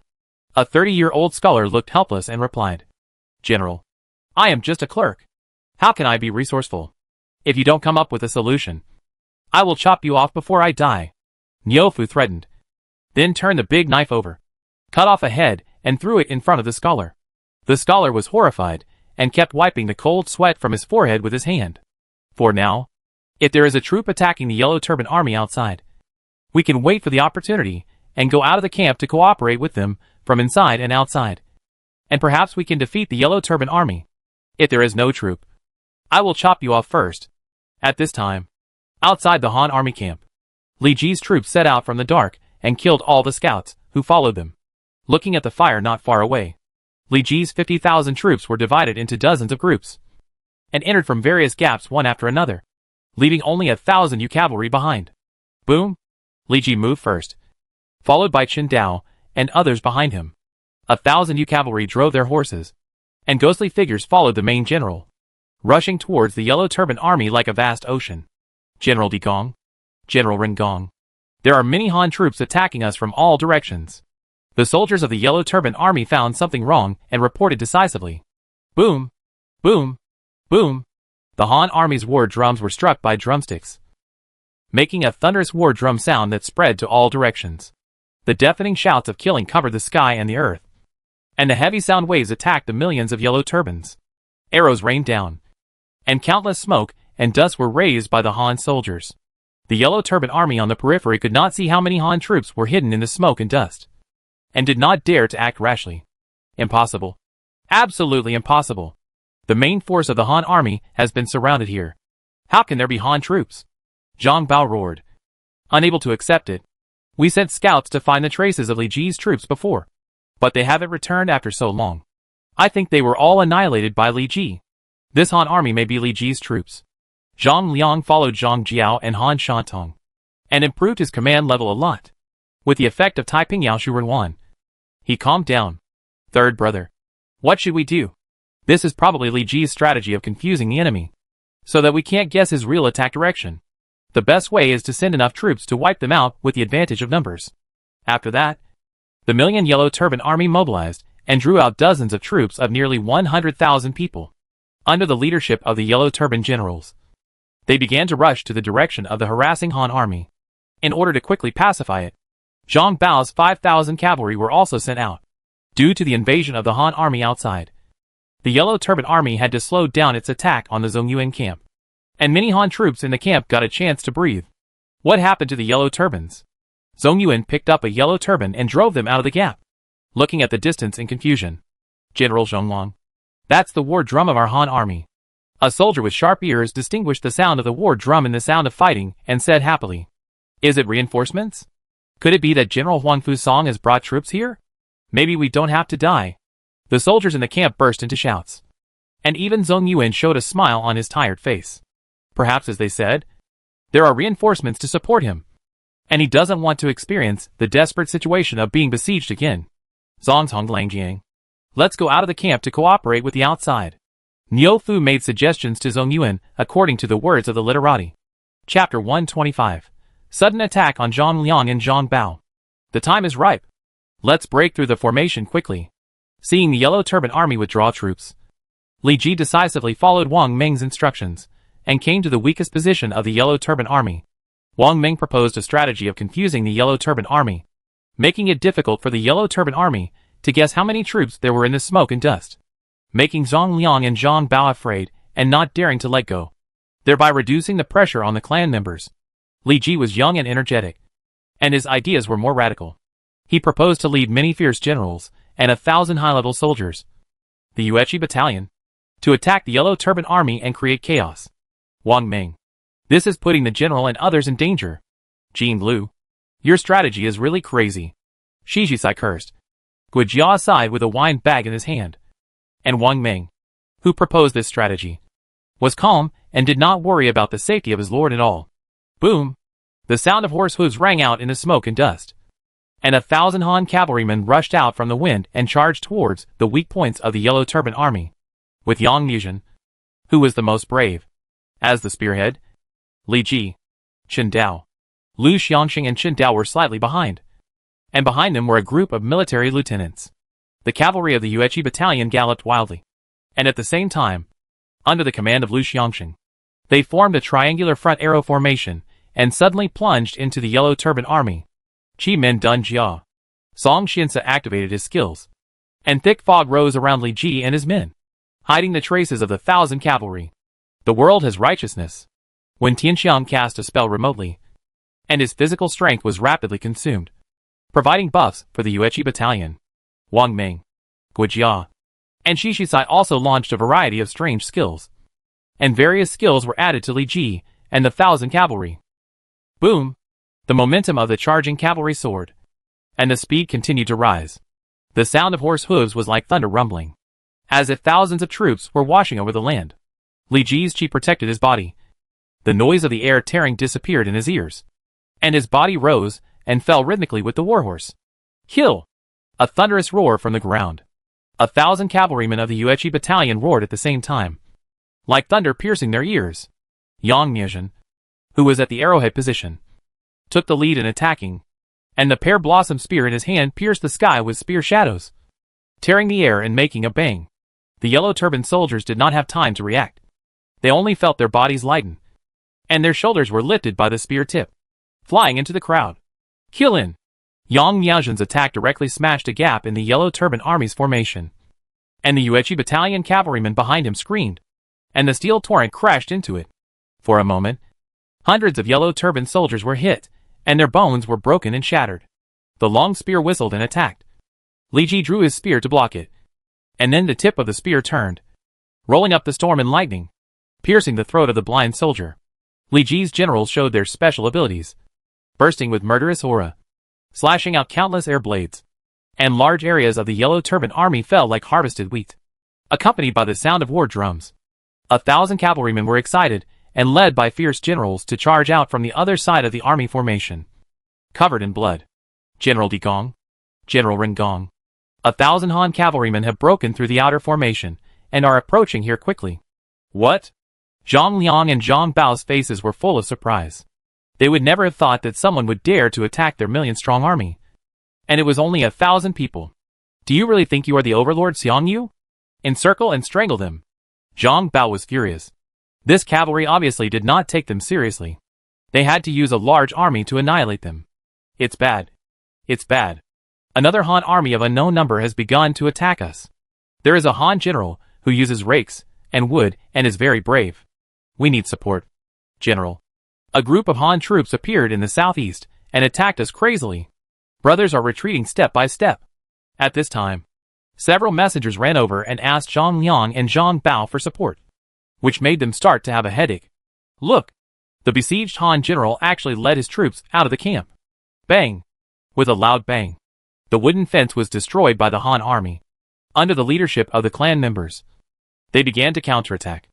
In an instant, the whole battlefield was in chaos. Zhang Liang and Zhang Bao's brains were washed by huge information, and it was difficult to function. Counterattack! Counterattack! Zhang Liang was horrified and mobilized the army to resist the attack of the Han army. Li Ji led a group of cavalry and killed through a military formation of 10,000 people again. At this time, the Yueqi battalion lost a lot of people. He found that the Yellow Turban Army used encirclement tactics and relied on the advantage of numbers to slow down their speed. The advantage of cavalry lies in speed. If they are trapped in the quagmire of the Yellow Turban Army and cannot charge, then even the most powerful cavalry will not escape death. Boom! The Yueqi battalion galloped again and forcibly dug a big gap in a military formation. In order to escape the encirclement of the Yellow Turban Army, their speed must be faster than the encirclement speed of the Yellow Turban Army. But this is a test for soldiers and horses. The Iron Cavalry overdrew their physical strength and were full of momentum. Under the leadership of the generals, they killed through one after another military formation of 10,000 people, accompanied by one after another cavalry being pulled off their horses by the Yellow Turban soldiers and killed by random swords. My lord! Look! It's the Yellow Turban strongmen! He pointed to a distance and found a group of little giants guarding Zhang Liang and Zhang Bao. Unknowingly, Li Ji actually rushed to the core of the Yellow Turban Army. Kill them! Success or failure depends on this one move. Only by killing Zhang Liang and Zhang Bao. The two core figures, Can the Han army have a great chance of defeating this Yellow Turban army and getting involved in Guangzhou? Hundreds of cavalrymen from the Yuezhi battalion galloped on their horses, advancing with their spears, and constantly overturned the enemy troops along the way with the impact of their war horses. The rumbling sound of horse hooves came, and Zhang Liang and Zhang Bao turned their heads at the same time, and suddenly found that a group of Han cavalry had already rushed towards them. The leading female general was even more fierce, like a meat grinder, crushing everything in front of her into pieces. Form a formation. Set up a shield. Zhang Liang roared, gathering the Yellow Turban soldiers and the Yellow Turban strongmen to block in front of him. Yellow Turban fanaticism. Earth Dragon turns over. Zhang Liang and Zhang Bao used their signature skills. One person used a secret technique to overdraw his potential and forcibly raise the morale and combat effectiveness of the soldiers. One person used a skill to consume physical strength, shaking the earth, and slowing down the speed of the Han cavalry. Thousands of pear blossoms are blooming. Yang Miaozhen was the first to bear the brunt, with a pear blossom spear flying like a dragon and a phoenix, and pear blossoms flying in the air, assassinating and killing. Crack! The armor of the Yellow Turban personal soldier was pierced by the spear, and the whole body exploded like a bomb, and the broken flesh and blood splashed around. The Yellow Turban strongman resisted Yang Miaozhen's spear, grabbed the spear with both hands, and stopped the opponent's warhorse with his body. Seeing this, the surrounding Yellow Turban strongmen swung their fists and surrounded the female general. With a flash of lightning, a long spear tore through the air, setting off waves of harsh sound waves, and the spear turned, slashing bloodlines on the necks of several Yellow Turban strongmen. Li Ji took action to save Yang Miaozhen from the predicament. Zhang Liang saw that the Yellow Turban strongman was being held like a chicken by the opponent, and his face was shocked. Then he took out a handful of beans and threw them on the ground. Throwing beans makes soldiers. Chapter 126 Defeat. The magic beans irrigated by Zhang Liang's blood and sweat were scattered into the air, and bursts of green smoke rose up, and hundreds of strong men wearing yellow scarves fell to the ground with a bang. The yellow scarf strong men were 10 feet tall, with faces like red jade and beards like soap wool. They clenched their hands tightly and had a force of 1,000 pounds. These yellow scarf strong men summoned by magic beans were much stronger than ordinary yellow scarf strong men in terms of momentum. Name Yellow Turban Warrior. Profession Military General War. Identity Zhang Liang Soldier. Level 100. Brave 59. Commander 0. Wisdom 0. Political Strategy 0. Charm 1. Luck 1. Personal Characteristics. Infinite Strength, white personal strength plus 10%. Guardian Demon Subjugation, blue when fighting against wild beasts. Personal Combat Power plus 3%. Skills Double Fist Attack B level. Demon Subjugation Fist C level. Mighty Vajra C level. Mental Skill None. Equipment Yellow Turban, gold level equipment. Special Soldier None. Description: Zhang Liang used his hard blood to irrigate the fairy beans, overdrawing all his physical strength to summon them, and they will return to the fairy bean state after a period of time. The expression on Li Ji's face instantly became exciting. He activated his skills one after another, and found that the panels of these Yellow Turban warriors were exactly the same. In other words, there were 100 nearly third-rate generals standing in front of him. Kill them! Zhang Liang roared violently, and 100 Yellow Turban warriors waved their fists and rushed towards the Han cavalry. With his thick hands pulling the horse's head, his muscles bulged and burst out with amazing strength. While resisting the charge of the warhorse, the Yellow Turban warrior twisted his waist and abdomen and threw the Yuqian cavalry to the ground with his horse. Roar! The Yellow Turban warrior's eyes shot out the hungry eyes of a beast. His fists shattered the air, and the rolling air waves blasted the Han soldiers' heads into pieces.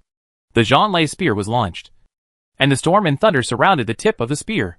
Li Ji shook the spear and pierced the throat of the Yellow Turban warrior with lightning speed. A huge force rebounded, and Li Ji only felt that he had pierced a piece of fine iron, and the Zhanlei spear could not go any further on the skin of the Yellow Turban warrior. The Yellow Turban warrior's muscles squirmed, and he forcibly bounced the spear tip away. And then his feet were full of wind, and he waved his fists to hit the warhorse. At the critical moment, Li Ji pulled the reins, and the long spear attacked like a poisonous snake, suddenly attacking the opponent's eyes. With a puff, the sharp spear light tore open the eyelids, and the Zhanlei spear rolled up the strange power, piercing the eye socket of the Yellow Turban warrior. The tip of the spear burst out from the back of the head, hanging red and white things. The little giant, more than 10 feet tall, fell to the ground powerlessly, raising smoke and dust. Even if the immortal secret method made his skin extremely hard, his fragile eyes were still a weakness. The General Yellow Turban Warriors belonged to high-level troops, and they were the 7th-level troops, like the 5 schools of the Northern Army and the Sanha Cavalry. The Yellow Turban Warriors summoned by Zhang Liang with his heart and blood could easily kill the Yuechi battalion. They were powerful, and might be the 8th-level troops or even the 9th-level troops. Li Ji's bravery value was only a few points higher than that of the Yellow Turban Warriors. It would naturally take some means and effort to kill them. However, the 100-level Yellow Turban Warriors provided Li Ji with quite rich experience, which quickly improved his level. Silver dragons dance. Red swords shine. Water dragons rise. Pear blossoms fall. Qin Dao and his men were so powerful that they didn't need to spend much energy to kill the Yellow Turban Warriors. In the eyes of these fierce generals, the 100 Yellow Turban Warriors were just larger ants. Boom! The fierce general attacked without reservation, leading hundreds of Yuechi battalion cavalrymen to fight their way out of the 100-man formation. The thief general will die. Countless gun shadows and knife winds swept Zhang Liang and Zhang Bao into it. Shrink the earth into an inch. The formation under Zhang Liang and Zhang Bao's feet flickered, and their figures disappeared. Zhang Bao used the secret technique of Taiping Yaoshu at the cost of his life, and took Zhang Liang away before the fatal attack on the general. The attacks of Qin Dao and others fell into the blank ground, blasting out a huge pit. Bang! Bang! Bang! The Yellow Turban Warriors lost Zhang Liang's magic power, emitted green smoke, and turned into fairy beans that fell to the ground. Li Ji took the opportunity to pick up the fairy beans from the ground. Name Yellow Turban Magic Beans. Quality Diamond Grade. Status Unowned. Description: use the blood of the heart to irrigate the magic beans. Use the mana of Taiping Yaoshu to transfer, and immediately summon the 9th level soldiers, the Yellow Turban Warriors. Although it is a diamond level treasure, the conditions for use are harsh. Only people who practice Taiping Yaoshu like the 3 brothers of Zhang Jiao can use it. It would be great if Zhang Liang and Zhang Bao could surrender. However, Li Ji did not waste it. He picked up the magic beans from the ground while fighting. After all, this is his trophy. Zhang Liang and Zhang Bao used the secret technique to escape, and the remaining Yellow Turban soldiers were leaderless, and were ruthlessly harvested by Qin Dao and his men. There were hidden dragons and crouching tigers in the Han army, attacking the Yellow Turban army from all directions. Without the command of senior generals, they could not form combat effectiveness at all. They were constantly chopped to the ground by the Han soldiers, and cutting off their ears became their military exploits. Guancheng. The counterattack of the Han army is too fierce. We can't resist it at all. We must retreat. The Yellow Turban army is doomed. We should not stay here for long. It is better to return to Qinzhou and live happily. Guan Hai and Guancheng attacked at the same time, swinging their swords to block the Han army's rakes, splashing countless fireworks, rolling into the Yellow Turban army and disappearing. The Turkic-looking Han general saw the enemy escape, and was furious. He repeatedly attacked with the rakes in his hand, tearing all the soldiers in front of him to pieces. It's a pity. If Guan Hai and Guancheng could be used for their own use, they would be able to snatch a piece of land from Luyu, and Gongsun Zan was sure deny. Yuo players shook their heads with regret. Not only here, the ambitious Lord players used their generals to try to subdue the Yellow Turban generals. The Xiliang Iron Cavalry and the cavalry of the 5 schools of the Northern Army regained their strength. Under the leadership of the clan member Nyofu, they rushed around and plundered the Yellow Turban army. The situation of the Yellow Turban army began to turn around, and the balance of victory tilted towards the Han army. I didn't expect that the generals under Li Ji were so cruel that they dared to attack us with 1,000 men. Zhang Liang and Zhang Bao, with their hair disheveled, supported each other and began to retreat to the periphery under the cover of the Yellow Turban soldiers. The 2 of them consumed their physical strength to perform various secret techniques and were exhausted. Among them, Zhang Bao even transferred the 2 of them to other Yellow Turban army formations at the cost of his life. Looking at Zhang Bao, who was full of white hair and looked as old as an old man in his 70s or 80s, Zhang Liang felt bad. His eldest brother Zhang Ju forced himself to call the wind and rain against the sky and was already terminally ill. And his second brother Zhang Bao was now gray-haired, and it was difficult for him to return to his high-spirited appearance. Perhaps the 3 brothers should not have revolted. Second brother, my elder brother has great magical powers, and he will definitely make up for your lifespan. The flame shot up into the sky. Zhang Liang and Zhang Bao disappeared without a trace. and a large number of Yellow Turban generals fled the battlefield. The million-strong Yellow Turban army was defeated by the Han army, which was smaller in number.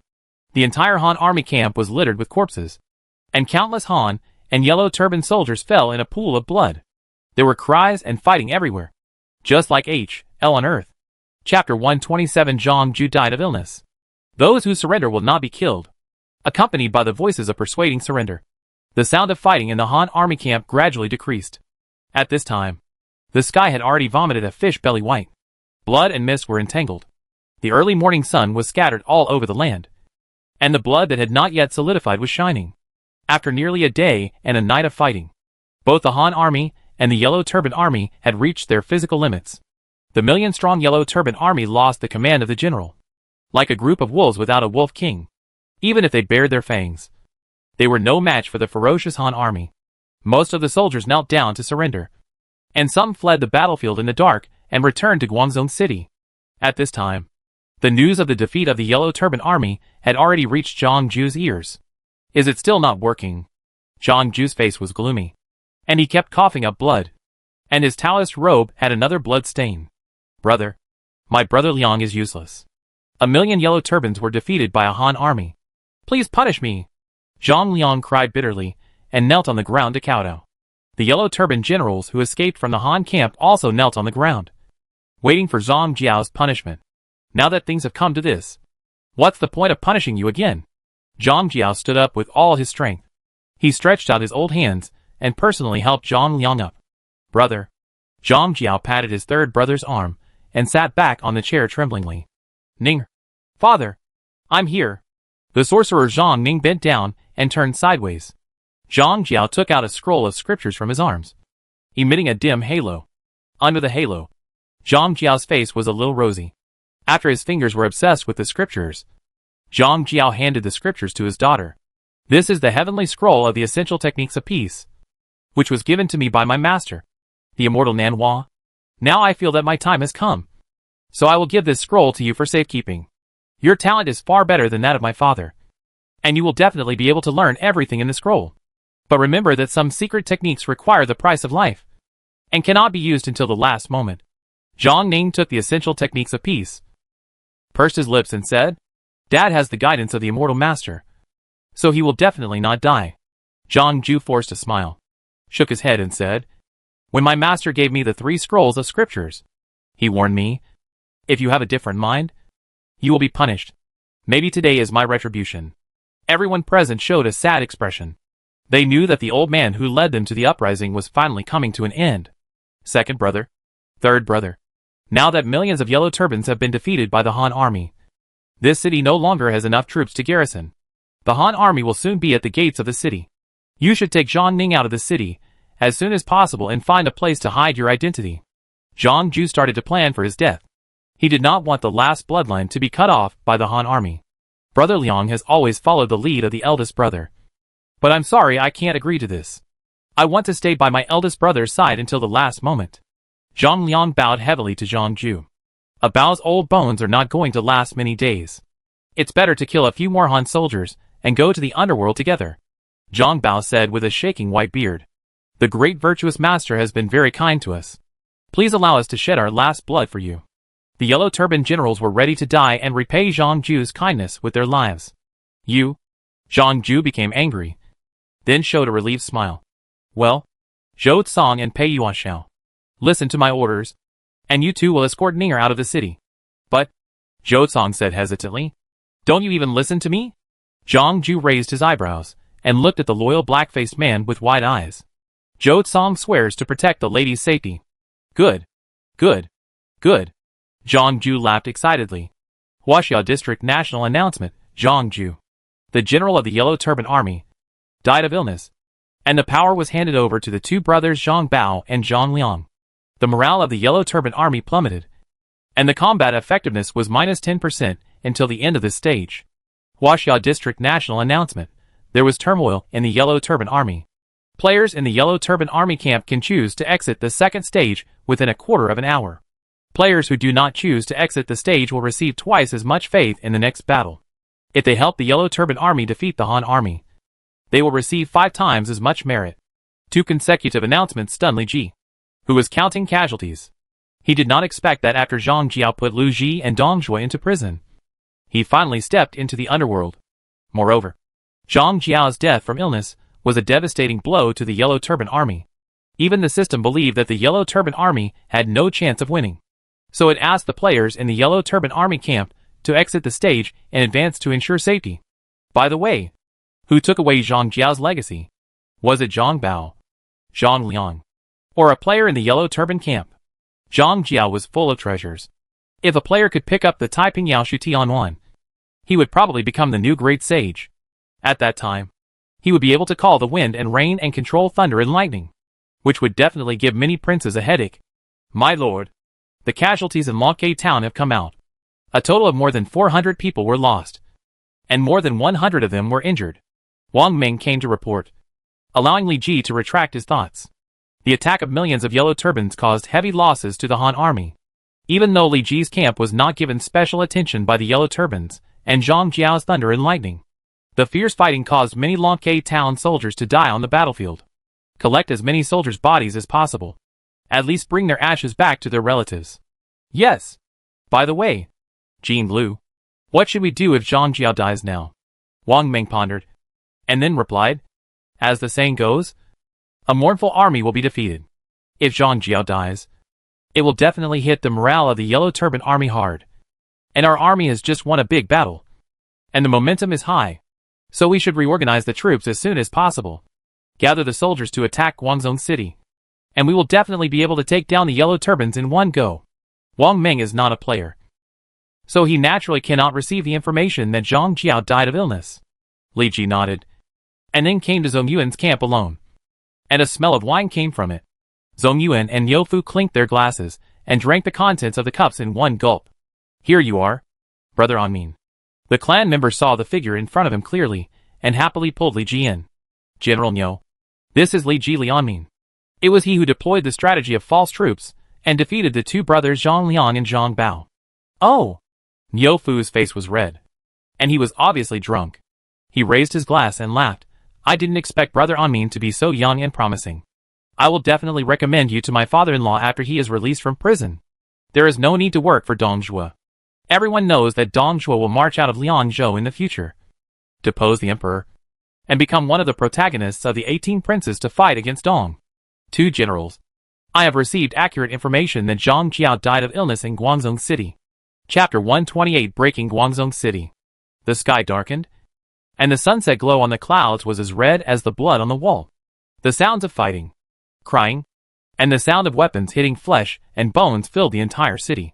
After Li Ji informed Zhong Yuan and Yo Fu of the news of Zhang Jiao's death, the 2 temporary commanders decisively sent troops to attack Guangzhou City.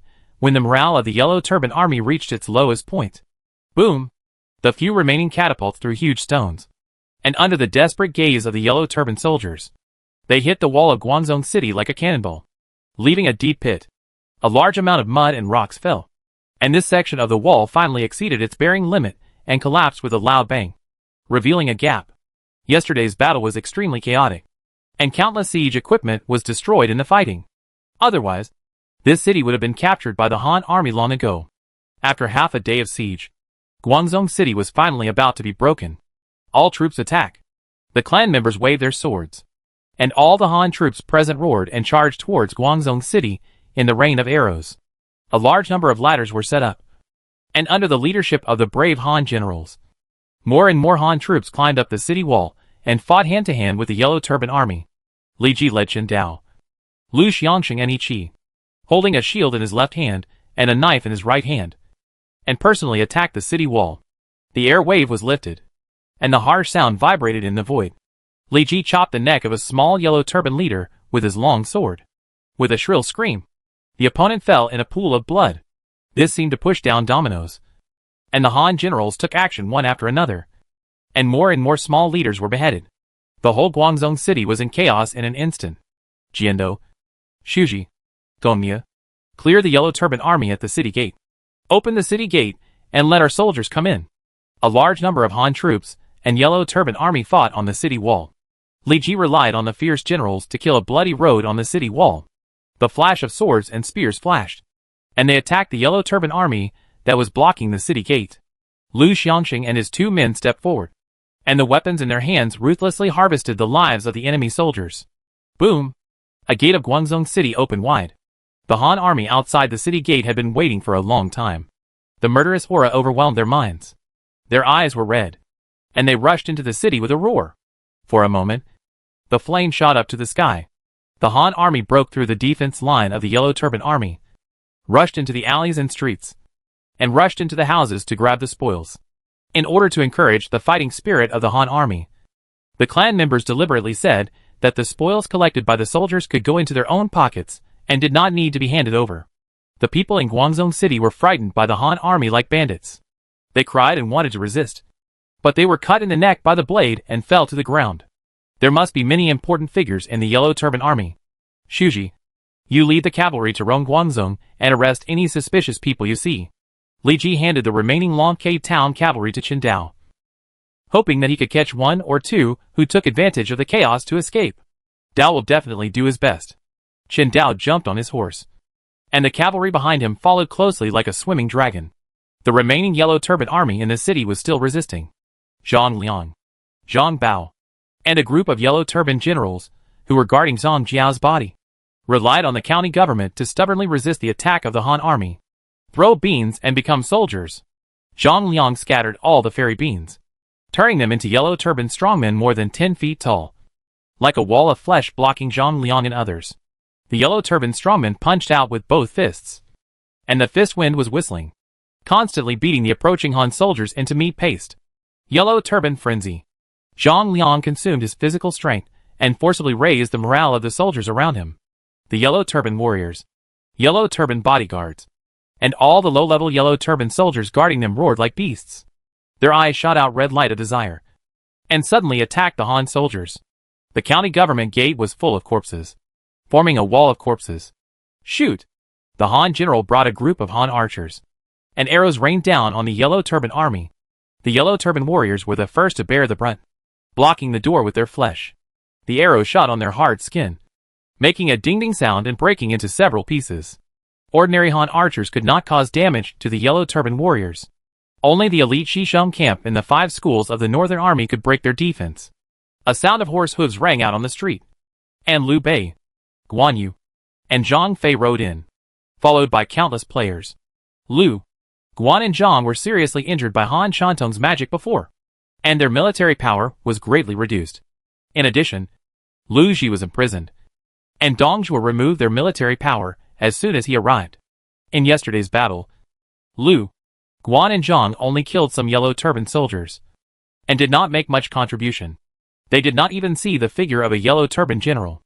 After learning from the players that Zhang Liang and Zhang Bao were besieged by the Han army, the 3 brothers rushed to support them non-stop.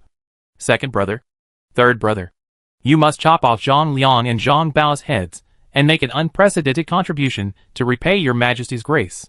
Liu Bei was determined to win. Although they were still injured and had not recovered to their prime, they were more than enough to deal with the 2 besieged thieves. It's impossible that the cooked duck flew away. The county government of Guangzhou County was surrounded by the Han army, and countless players followed the Han army, trying to fish in troubled waters and kill Zhang Liang and Zhang Bao. As one of the 3 leaders of the Yellow Turban army, they were equipped with extremely luxurious equipment, which was fatally attractive to players. There is also Zhang Ju. Although he has died of illness, his body is definitely worth a lot of merit. If Zhang Ju's body is snatched and presented to Emperor Ling of Han, Lu Hong, if the other party is very pleased, he will definitely reward a lot of good treasures. The Yellow Turban warrior clenched his fists and kept attacking the approaching Han army. More and more arrows fell on his body, leaving white marks. These Yellow Turban warriors were summoned by Zhang Liang's magic beans and relied on Zhang Liang's mana. However, after a long battle, Zhang Liang's mana was about to run out, and it was becoming more and more difficult to maintain the Yellow Turban warriors. Puff! A powerful arrow cut through the sky, and a Yellow Turban warrior, who was fighting hard, was pierced through the throat. Green smoke came out of his body, and the Yellow Turban warrior shook several times, turned into a magic bean, and fell to the ground. They can't hold on, someone said happily, and the Han army on the periphery was boiling, scrambling to kill the county government. More and more Yellow Turban warriors were hit by the weapons, turning into fairy beans, exposing the many yellow turban soldiers behind them. Lu Xuanda of Zhua County is here. Zhang Liang and Zhang Bao will die. Lu, Guan and Zhang arrived at the battlefield, and the war horses under them rushed forward, rushing out of the many Han troops. And many people were knocked to the ground. The three of them led the way, and the weapons in their hands slashed out countless energy, killing the yellow turban soldiers in front of them, and sending out a wave of blood. A green blade light broke through the defense of the yellow turban army and killed Zhang Liang and Zhang Bao. Zhang Liang was in front with his sword, and he was also a fierce general in the yellow turban army. He drew his sword and slashed the fatal blade light. Boom! The terrifying energy raised countless smoke and dust, and Zhang Liang coughed up blood and retreated to the side of Zhang Bao and Zhang Jiao's bodies. Shrink the earth into an inch. With a loud shout, a flash of yellow light flashed in the smoke and dust. When the smoke and dust cleared, Zhang Bao, carrying Zhang Jiao's body and Zhang Liang, escaped under the noses of the Han army. Chapter 129 Prisoners. Qin Dao used his silver dragon spear to lift a fleeing yellow turban soldier into the air, and then he flew and fell to the side. It's a mess here. Why are you still wandering around? Qin Dao frowned and looked at the three people in coarse cloth short clothes. Just now, he led the cavalry of Longjie town to wander around Guangzhou city according to Li Ji's order, looking for important yellow turban leaders. I never saw these three people surrounded by the yellow turban army, although the other party was dressed like ordinary people. Qin Dao always felt something was wrong, because the other party was too clean. So clean that there was not even a bit of dust on his face. And among these three people, except for one woman, the other two men were strong, exuding blood and murderous aura, and looked like generals who had been fighting on the battlefield for a long time. General, my daughter was about to take the servants in the mansion to escape from Guangzhou, but she didn't expect to be surrounded by the yellow turban army halfway. Fortunately, the general rescued them in time, the woman said happily. In that case, I will personally lead you out of the city. Qin Dao secretly made a plan and let the cavalry of Longjie town surround them. Zhang Ning, who pretended to be a commoner, secretly said that he was uneasy. He didn't expect that the other party would be so difficult to deal with. The black-faced man Zhou Song beside him put his hand on the short knife on his waist. As long as there was something wrong, he would immediately rush up and kill the Han general. He was one of the most powerful generals in the Yellow Turban Army, and was confident that he could kill the other party before he could react. This is too much trouble for the general, Zhang Ning said without a smile. Surround them, Qin Dao shouted sternly. And the cavalry of Longjie town rode forward. A cold light flashed, and Zhou Song's short knife killed the nearest cavalry. Pei Yuan Shao, protect the lady. Zhou Song walked quickly, and the short knife cut out a water blue blade light and ran towards Qin Dao. Pei Yuan Shao also drew out a short knife and protected Zhang Ning. Sure enough, you have a secret that cannot be told to others. Qin Dao snorted coldly, thrust out the silver dragon spear, easily shattered the blade, and then galloped on his horse, with the spear tip as sharp as a sharp blade, suddenly stabbing towards Zhou Song. Clang! The short knife and the long spear collided, and the harsh sound waves spread in all directions. Zhou Song's arms were numb, and the blood in his body was shaken up. The opponent was not very old, but his strength was much stronger than him. It seemed that it would be difficult for him to escape with the young lady. Zhou Song grabbed the short knife, and a bitter look flashed across his face. Pei Yuan Shao clamped the cavalry's long spear with one arm, and an amazing force burst out from his body, and he threw the cavalry to the ground with his horse. Brother Zhou, let's go together. Pei Yuan Shao noticed Zhou Song's dilemma and proposed to join forces. Okay. The two attacked at the same time, killing Qin Dao from different directions. Although they held the weapons they used to use, they were all masters of using knives, and the short knife did not limit their strength first. Qin Dao swung his spear like a dragon tumbling in the river, thrusting left and right, and a silver dragon shadow appeared behind him, repelling the attacks of two yellow turban soldiers at the same time, taking advantage of the opponent's unstable position. Qin Dao's spear was like a dragon, tearing the air with a bang, and the air waves roared, and countless spear shadows swept the two.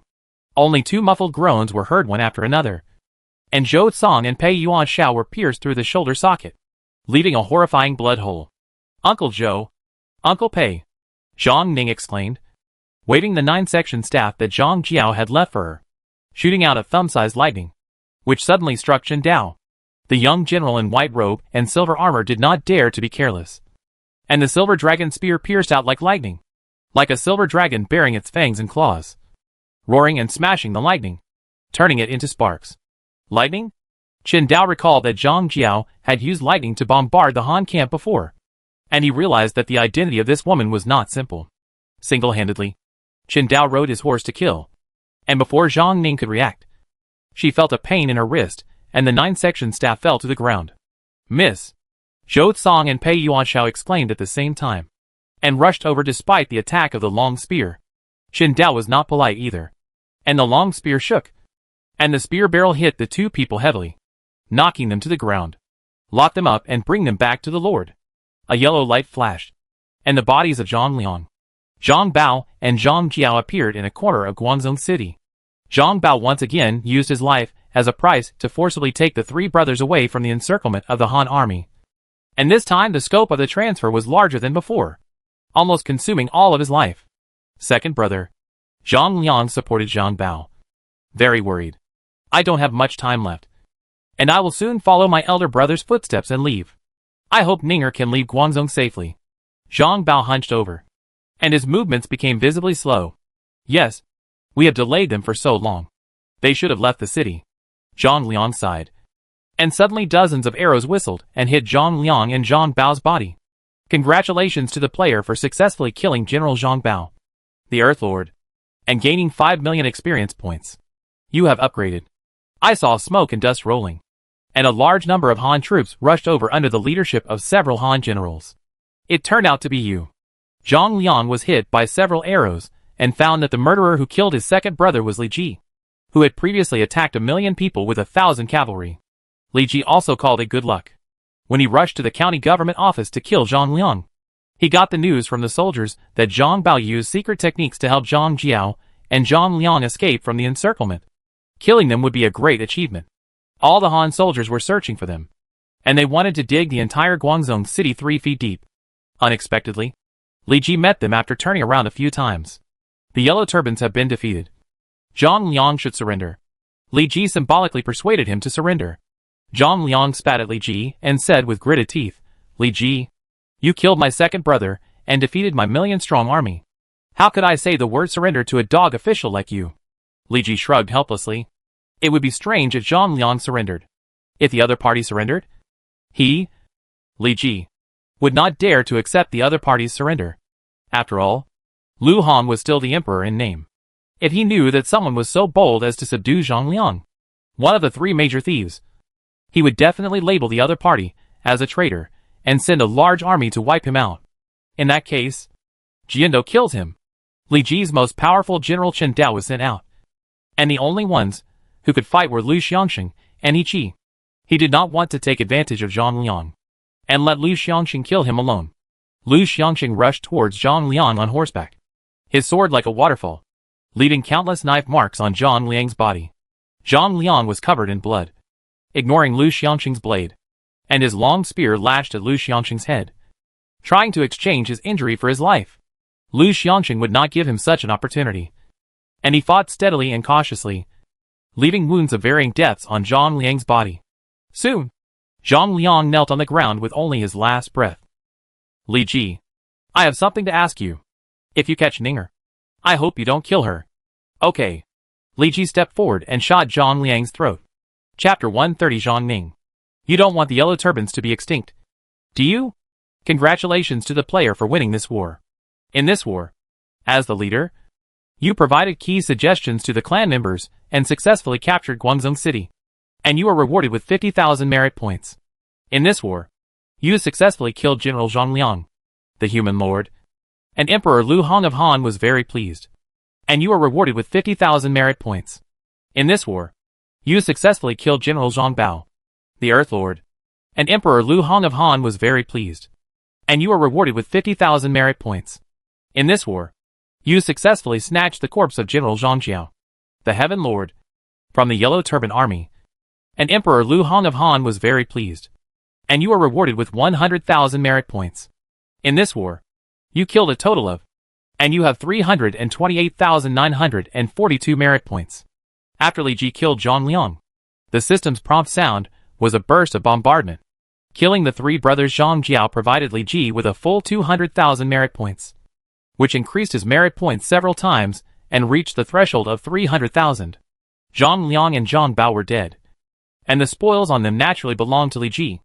My lord, I found these things on the thieves. He Qi handed a pile of things to Li Ji. Name human-to-human sword. Quality diamond.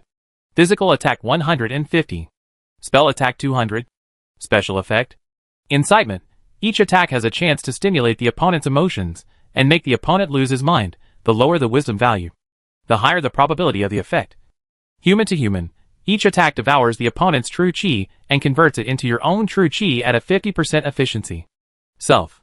The true qi and physical strength required to activate skills minus 10%. Name Earth's sword. Quality diamond. Physical attack 200.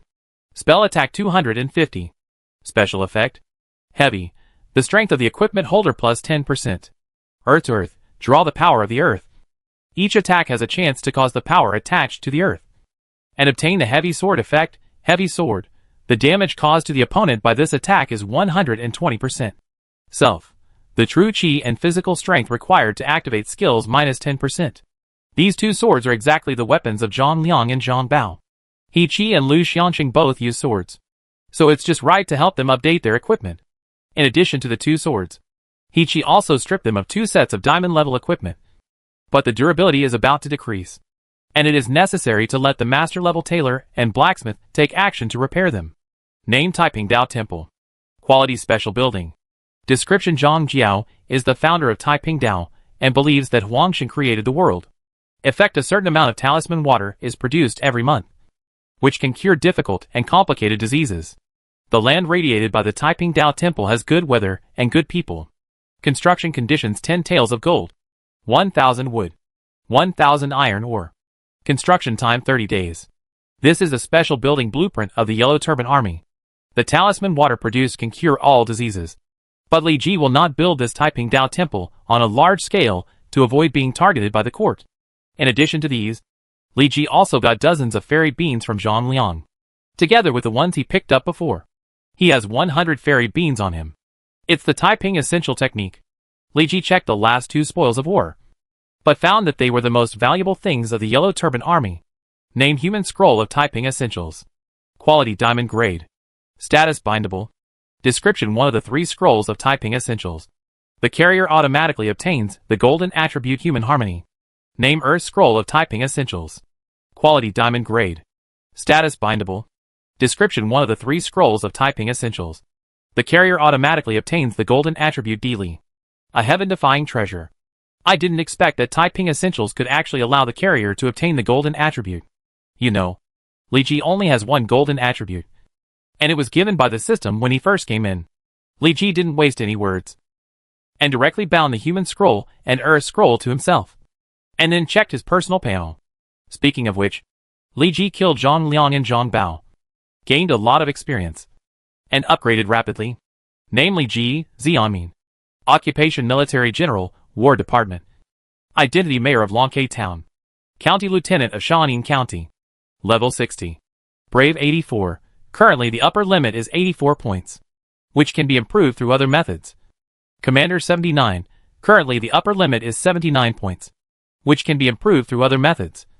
Wisdom 25. Currently the upper limit is 64 points, which can be improved through other methods. Political Strategy 24. The current upper limit is 64 points, and other methods can be provided to improve. Charm 99. Luck 99.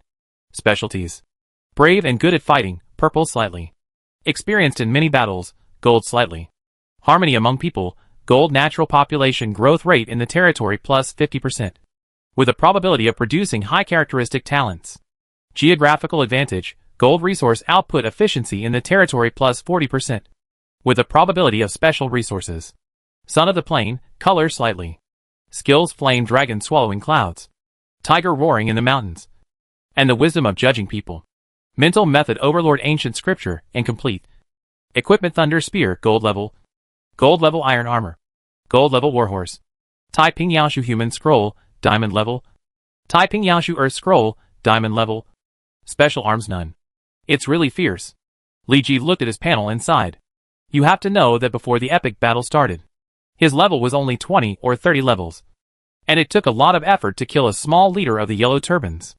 Unexpectedly, my level has reached level 60 so far in the battle. Due to the influence of luck, Li Ji can get 3 attribute points every time he levels up. Now he has reached the level of a second-rate general.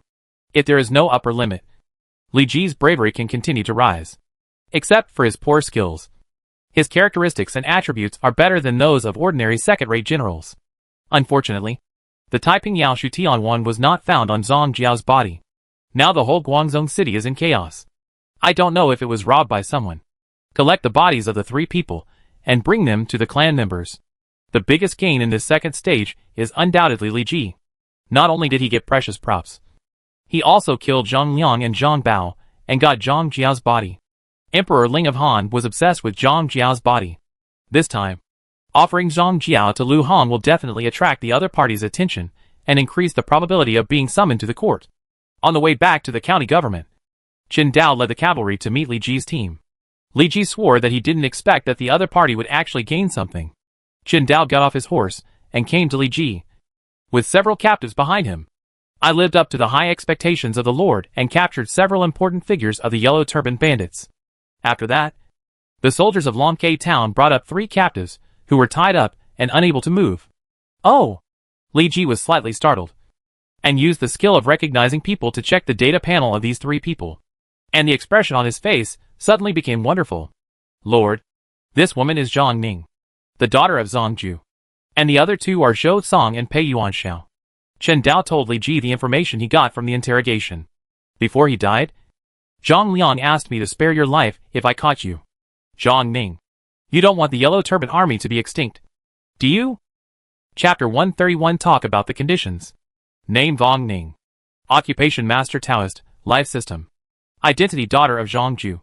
Prisoner. Level 100. Brave 48. Commander 3. Wisdom 99, already affected by the characteristics. Political Strategy 9. Charm 95, already affected by the characteristics. Luck 90, already affected by the characteristics. Personal Characteristics. Taiping Taoist, Purple Skill Power plus 30%. Mana consumed minus 5%. Huang Tiandishin, Gold Taiping Taoist Skill Power plus 50%. Mana consumed minus 20%. With a chance of causing a critical hit, the damage caused this time is 150% of the normal time. Gold. The territory is in a good weather. The probability of natural disasters is minus 50%. And there is a chance of getting a bumper year effect every year, a bumper year. The grain output this year is 200% of the usual. Great Sage, color under the attention of Huang Tian. The Wisdom attribute is forced to increase to 99. The Charm attribute is forced to increase to 95. And the Luck attribute is forced to increase to 90. Skills Thunder God Help Me, S level. Sowing Beans to Make Soldiers, S level. Calling the Wind and Rain, S level. Heart Method Typing Sutra. Equipment 9 Section Staff, God level. Taiping Essential Technique Heavenly Scroll, Diamond level. Special Soldier Yellow Turban Warrior, 7th level soldier.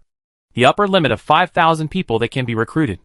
Li Ji saw Zhang Ning's panel and called him a pervert. After Zhang Ju died of illness, Zhang Ning, as Zhang Ju's daughter, inherited her father's identity and became the new Great Sage of the Yellow Turban Army. The Great Sage characteristic provides Zhang Ning with a very considerable bonus, forcing the opponent's wisdom value to the level of a top strategist.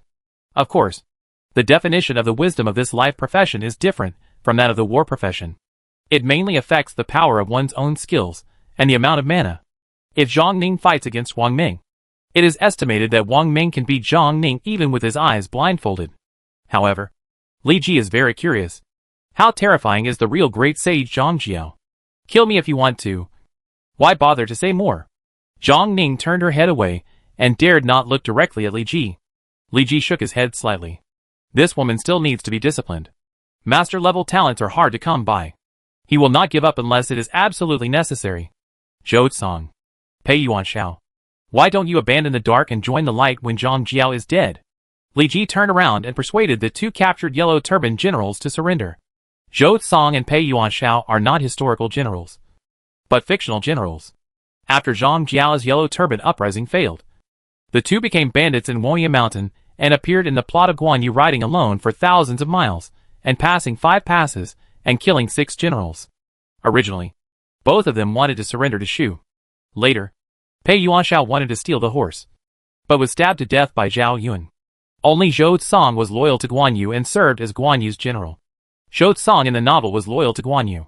After hearing that Guan Yu was defeated and killed, he did not surrender to Wu, but committed suicide and continued to follow Guan Yu's footsteps. Zhou Tsang was loyal, and just what Li Ji wanted.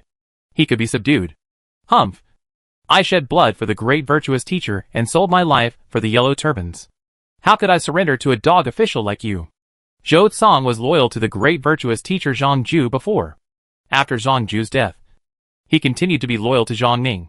It would be amazing if he could surrender to Li Ji. Me too. Pei Yuanshao was originally undecided, but he was affected by Zhou Tsang's emotions and gritted his teeth and insisted on not surrendering. Sure enough, in order to recruit Zhou Tsang, Pei Yuanshao, and Lu Pai and Gong Du before, they had to deal with Zhang Ning first. As long as Zhang Ning was dealt with, these yellow turban generals would be likely to pledge allegiance to him. I agreed to Zhang Liang's request. As long as you surrender, I will spare your life.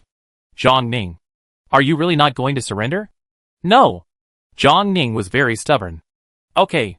In that case, I will throw you to be a prostitute in my army. You are good looking and should be very popular. Huh? Zhang Ning was in a high position and didn't know what the role of a prostitute was. Instead, Zhou Tsang next to him began to get anxious. If anything goes wrong with my lady, I will never surrender even if I die. Li Ji rolled his eyes and ignored Zhou Tsang's words. Jean Lu, go pick 2 soldiers from the army and let this woman see how strong our Longke village men are. Yes. Wang Ming cooperated with Li Ji's actions, making a sly laugh, looking like a real villain. Stop! Stop! Stop! I surrender. I surrender. Zhang Ning finally realized that something was wrong and quickly changed his words. The system did not prompt him to pledge allegiance. It seemed that the other party was just pretending to surrender. And Li Ji would not believe his lies. Zhang Ning, I won't believe your false feelings. At least let me see your sincerity. I have the Taiping Yaoshu Tianwan on me. Use this to exchange for the lives of the 3 of us. Sorry. You are my trophy now. Everything on you belongs to me. Even if you don't hand it over, I will take it out myself. You? Zhang Ning stared at the bully Li Ji fiercely, gritting his teeth, wishing he could bite off a piece of meat from him. You don't seem to have offered an attractive condition, so I have no choice but to send you to be a camp prostitute. Li Ji stood up, shook his head and showed an inexplicable expression. I wonder how excited my sons will be if you are Zhang Ju's daughter and become a camp prostitute. Damn Li Ji. Zhang Ning broke his defense directly, and Zhou Tsang and Pei Yuanshao beside him also started to curse. Li Ji frowned. He would definitely not let Zhang Ning, his precious child, be sent to be a camp prostitute. And Zhou Tsang and other yellow turban generals were also jealous. The more generals that could be used in the town, the better. But the problem is that Zhang Ju's 3 brothers had just died, and this woman was very resistant to him. I'm afraid it will take Li Ji some time to train her before he can subdue her. It was also fortunate that Li Ji came from the present world, was knowledgeable, and knew how to train a person. My lord, General Niu Fu wants to see you. A soldier came to report. What a pity. Li Ji said regretfully. Take Zhang Ning to a large camp alone. Cut off water and food, and no one is allowed to approach. Zhou Tsang and Pei Yuanshao will take him to Lu Pai and Gong Du's tents to let them reminisce about the past. Jean Lu, come with me to meet Niu Fu. Yes. Niu Fu is Dongzhuo's son-in-law and belongs to the Liangzhou faction. You need to be very careful when dealing with him. Before Dongzhuo became the chief general, Li Ji only saw him, the future Han Taisher, from a distance, and had no contact with him. It can be said that he, Li Ji, has no relationship with Dongzhuo. From the previous military style, it can be seen that Dongzhuo is actually a very cruel person. But such a cruel person is loved by the generals of Xiliang, and many people are willing to work for him. In the future, Dongzhuo will definitely succeed in entering Guangzhou under Li Ru's planning, abolishing the Han Emperor, and becoming the target of the crusade of the 18 princes. Although it is only Niu Fu who is looking for him now. Li Ji, as a loyal minister of the Han dynasty, does not want to have any relationship with the traitor Dongzhuo. Brother Anmin, let's talk about the terms. Chapter 132, I need a clerk. Ji is stupid. Please explain it more clearly. General, Li Ji picked up the wine bowl and clinked it with Niu Fu. Niu Fu from Xiliang drank the wine ton by ton. Very heroic. My father-in-law has been in Xiliang for decades, guarding the border for your majesty for a long time. Loyal and devoted. But he was framed and imprisoned by the traitors in the court. I hate it. Loyal and devoted. Really? I don't believe it.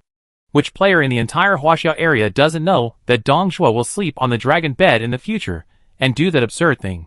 It's also thanks to Li Ji's loyalty to the Han dynasty that he almost believed Niu Fu's words. So what does the general mean?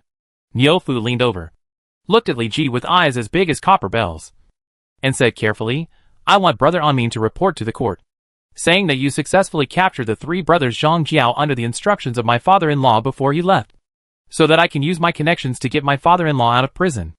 General Niu Fu. This doesn't seem reasonable. Li Ji laughed awkwardly. If he reported to the court like this, wouldn't he have established a relationship with Dong Zhuo in advance? When the battle against Dong Zhuo started, he didn't know whether those princes would destroy him first. Moreover, he had to give some of the credit for capturing the three brothers Zhang Jiao to Dong Zhuo. Li Ji would definitely not agree if he didn't receive enough benefits. Why is it unreasonable? Niu Fu began to worry. Li Ji coughed twice to calm the other party down, and then said, General, don't forget that Dong Gong is from Liangzhou. He has been guarding the border for the Han dynasty and pacifying the Chang people. How could he have anything to do with me? A small person from Yangzhou and Kuaiji? If someone takes advantage of this, slanders Dong Gong and threatens the meritorious officials, and forcibly shares the credit, then Dong Gong will be punished even more severely. That's right. Niu Fu pondered for a moment, thinking that Li Ji's words seemed to make sense, and then pressed the short knife on his waist and stared fiercely at the literati beside him. The literati was sweating profusely, and said to Li Ji with a stiff face, Li County Lieutenant can explain to the court that he was appreciated by Dong Gong when he first met him in the camp, and was entrusted with an important task by Dong Gong. If they still don't believe it, Li County Lieutenant can lead his troops to join Dong Gong and serve him after pacifying the Yellow Turban Army. The literati seemed to offer a strategy to Li Ji, but in fact, he wanted to tie Li Ji to Dong Zhuo's pirate ship. Although Dong Zhuo is in prison now, his reputation is still there. Many powerful landlords in Xiliang followed his footsteps and had sufficient financial resources. The 50,000 Xiliang iron cavalry he brought was the best proof. If there are bold players who go to join Dong Zhuo when he is not yet prosperous and are valued by Dong Zhuo before he enters Guangzhou, they may have the opportunity and ability to turn the situation around in the future battle against Dong Zhuo.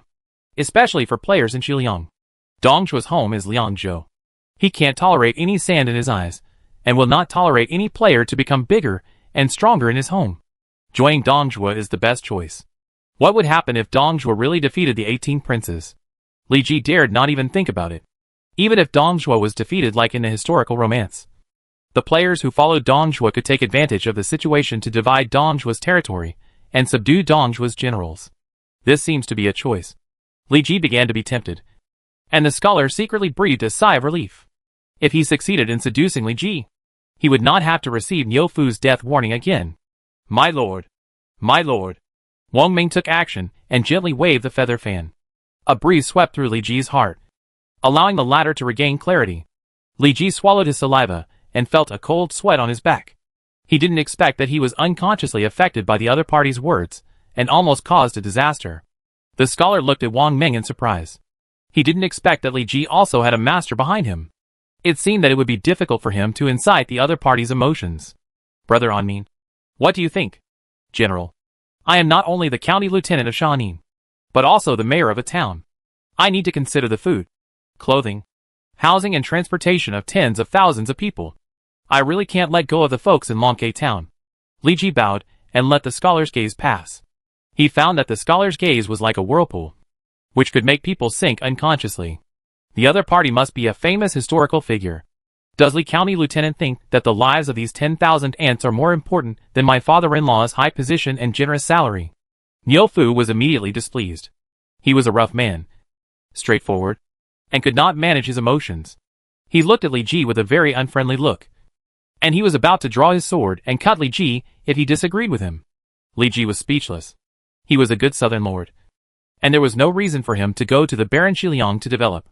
Besides, Dong Zhuo was imprisoned, and his official position was completely stripped by Lu Hong. so he had no power to make himself a high official. Unless he waited until Dong Zhuo entered Guangzhou and took the position of Grand Master. Then he could also make a fortune with him. But when the 18 princes attacked Dong, he had to run away with Dong Zhuo. General, I take the people of the world as my responsibility. And I have never valued any official position. I appreciate the general's kindness. But in order to save Dong Gong, I have an idea.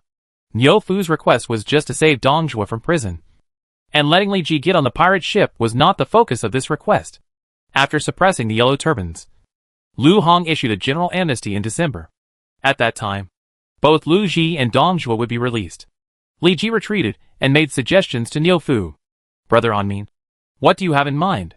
When Niu Fu heard that Li Ji had a solution, he immediately became more enthusiastic. They were really brothers when there was something going on, and strangers when there was nothing going on. Li Ji secretly complained about the reality of the world, and then said, in fact, this matter is very simple. Just tell the court that I captured the 3 brothers of Wang Jia with you. The general. But what does this have to do with my father-in-law? That's wrong. The general captured Zhang Jiao, which is a great achievement. His Majesty will naturally attach importance to this matter. You have made a great achievement, which means that Dong Gong has taught you well. If it weren't for Dong Gong's teaching, how could you capture Zhang Jiao? What else is Dong Gong's merit? Li Ji checked Niu Fu's panel. This guy is very low in intelligence. As long as the literati don't speak, he will naturally have the opportunity to fool Niu Fu. As for whether the scholar would warn him, Li Ji said there was no need to worry, because he knew the other party's identity and understood the other party's character from the few words in the history books. As a wise man, the scholar who is good at self-protection must know what it means to say too much and make mistakes. As expected, Niu Fu slapped his thigh after hearing it, and said excitedly, Brother Anmin, this makes sense. This makes sense. I wonder what conditions Brother Anmin has. I am short of a clerk. Why not let him come to work for me? Chapter 133 Jiawenhe. General, you know that Yangzhou is vast and sparsely populated. There are not many literate scholars. Moreover, we are just a small county lieutenant. Those aristocratic families don't take me seriously.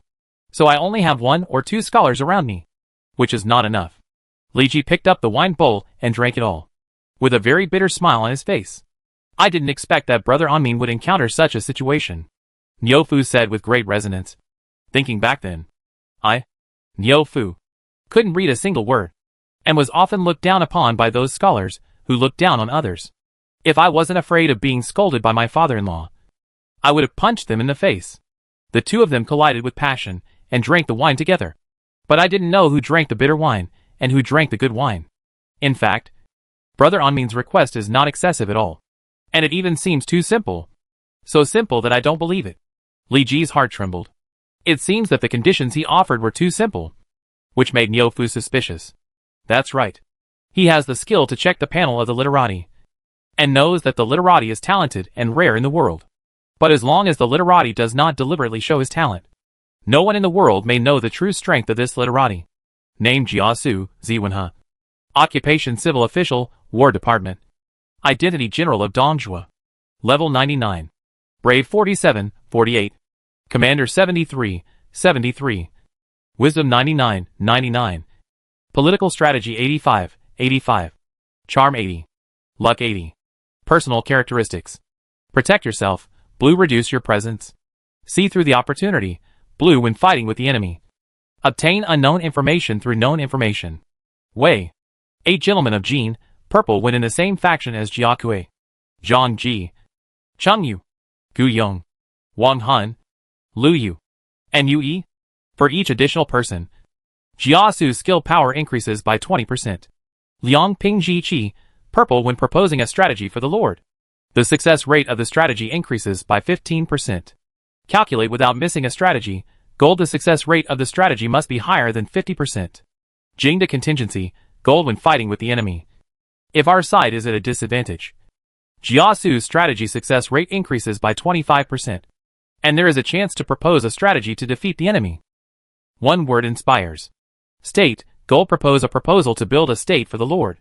And the resource output of the territory will be plus 50% within 1 year. Elite of the world. Gold. Resource output in the territory will be plus 20%. And development speed will be plus 50%. Plan the world. Gold. When the Lord decides the direction of the power, Jiasu's wisdom will be temporarily increased to 100. Chaos and poison, gold when designing a person or object. The designed person will gain an impulse effect, impulsive. There is a high probability of launching an attack on the surrounding forces. And the wisdom of all people in the force will decrease to varying degrees, if the difference with Jiasu's wisdom is not less than 5 points. The wisdom will not be reduced. Skills manipulate people's hearts, S level.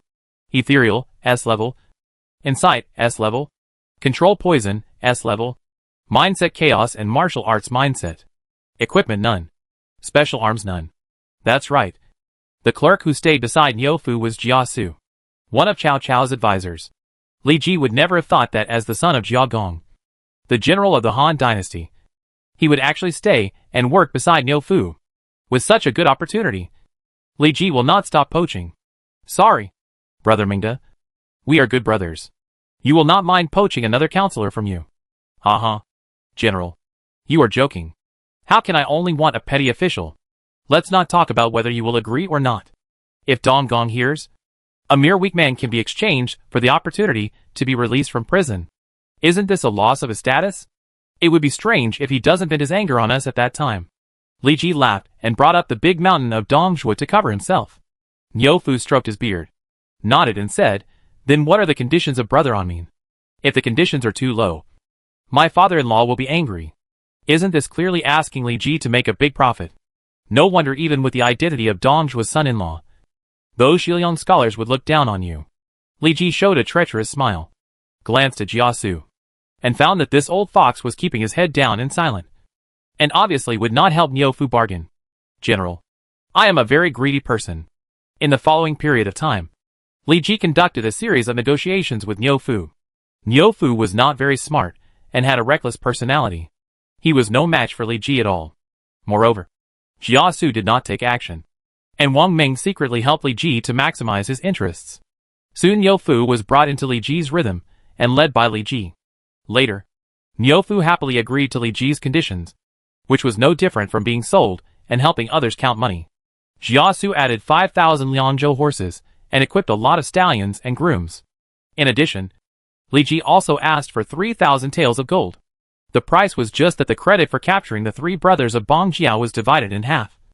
And Niufu personally brought the corpse to the court to accept the reward from His Majesty. Li Ji was not interested in Lu Hong's on-site reward. Anyway, he was a player, and the way of getting credit was different from that of local NPCs. Moreover, the merits of capturing the 3 brothers of Zhang Jiao had been issued long ago, so some false names could be ignored. After all, merits are much more useful than false names. Alas, Brother Anmin is resourceful and a rare talent. If he can work for my father-in-law, I can have another friend to talk to in the army. Niufu suddenly drank the wine in a depressed mood. It seems that Niufu's position in the Shiliang army is not too high. If it weren't for Dongshui's protection, he might only be able to rely on his good martial arts to be a military Sima Xiaowei, which is far less glorious than now. General, are you drunk? Now we are drinking and talking happily here. Isn't it the performance of friends? Li Ji laughed and toasted Niufu. If one day I lose my foothold in Yangzhou, I will definitely go to Donggong. At that time, the general must not despise Ji. Okay. If Brother Anmin comes to surrender, I, Niufu, will ask my father-in-law for a good official position for you. Niufu patted his chest and promised. Then threw away the wine bowl, picked up the wine jar directly, and poured it into his stomach. General, you have a good alcohol tolerance. Although Niufu was born in Shiliang, he could not resist drinking jar after jar of wine. Soon, he was drunk and fell to the ground with a red face. The experienced Li Ji had been playing the role of pouring wine, and did not drink much wine at all. After summoning 2 Shiliang soldiers to take care of the drunk Niufu, Li Ji took Wang Ming and the kidnapped Jiasu out of the tent together. I wonder what your name is. I am Jia San, a native of Guzong. Wu Wei. Jiasu bowed deeply to Li Ji, looking very respectful.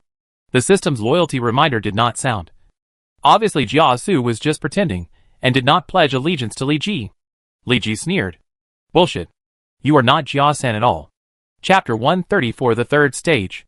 Jiasu looked at Li Ji expressionlessly, obviously knowing that his lies would be exposed by Li Ji. Now it was Li Ji's turn to be embarrassed. You are Jiasu Jiawenha. Why do you still lie that you are Jia San? since Li Xianwei knew Jia's name.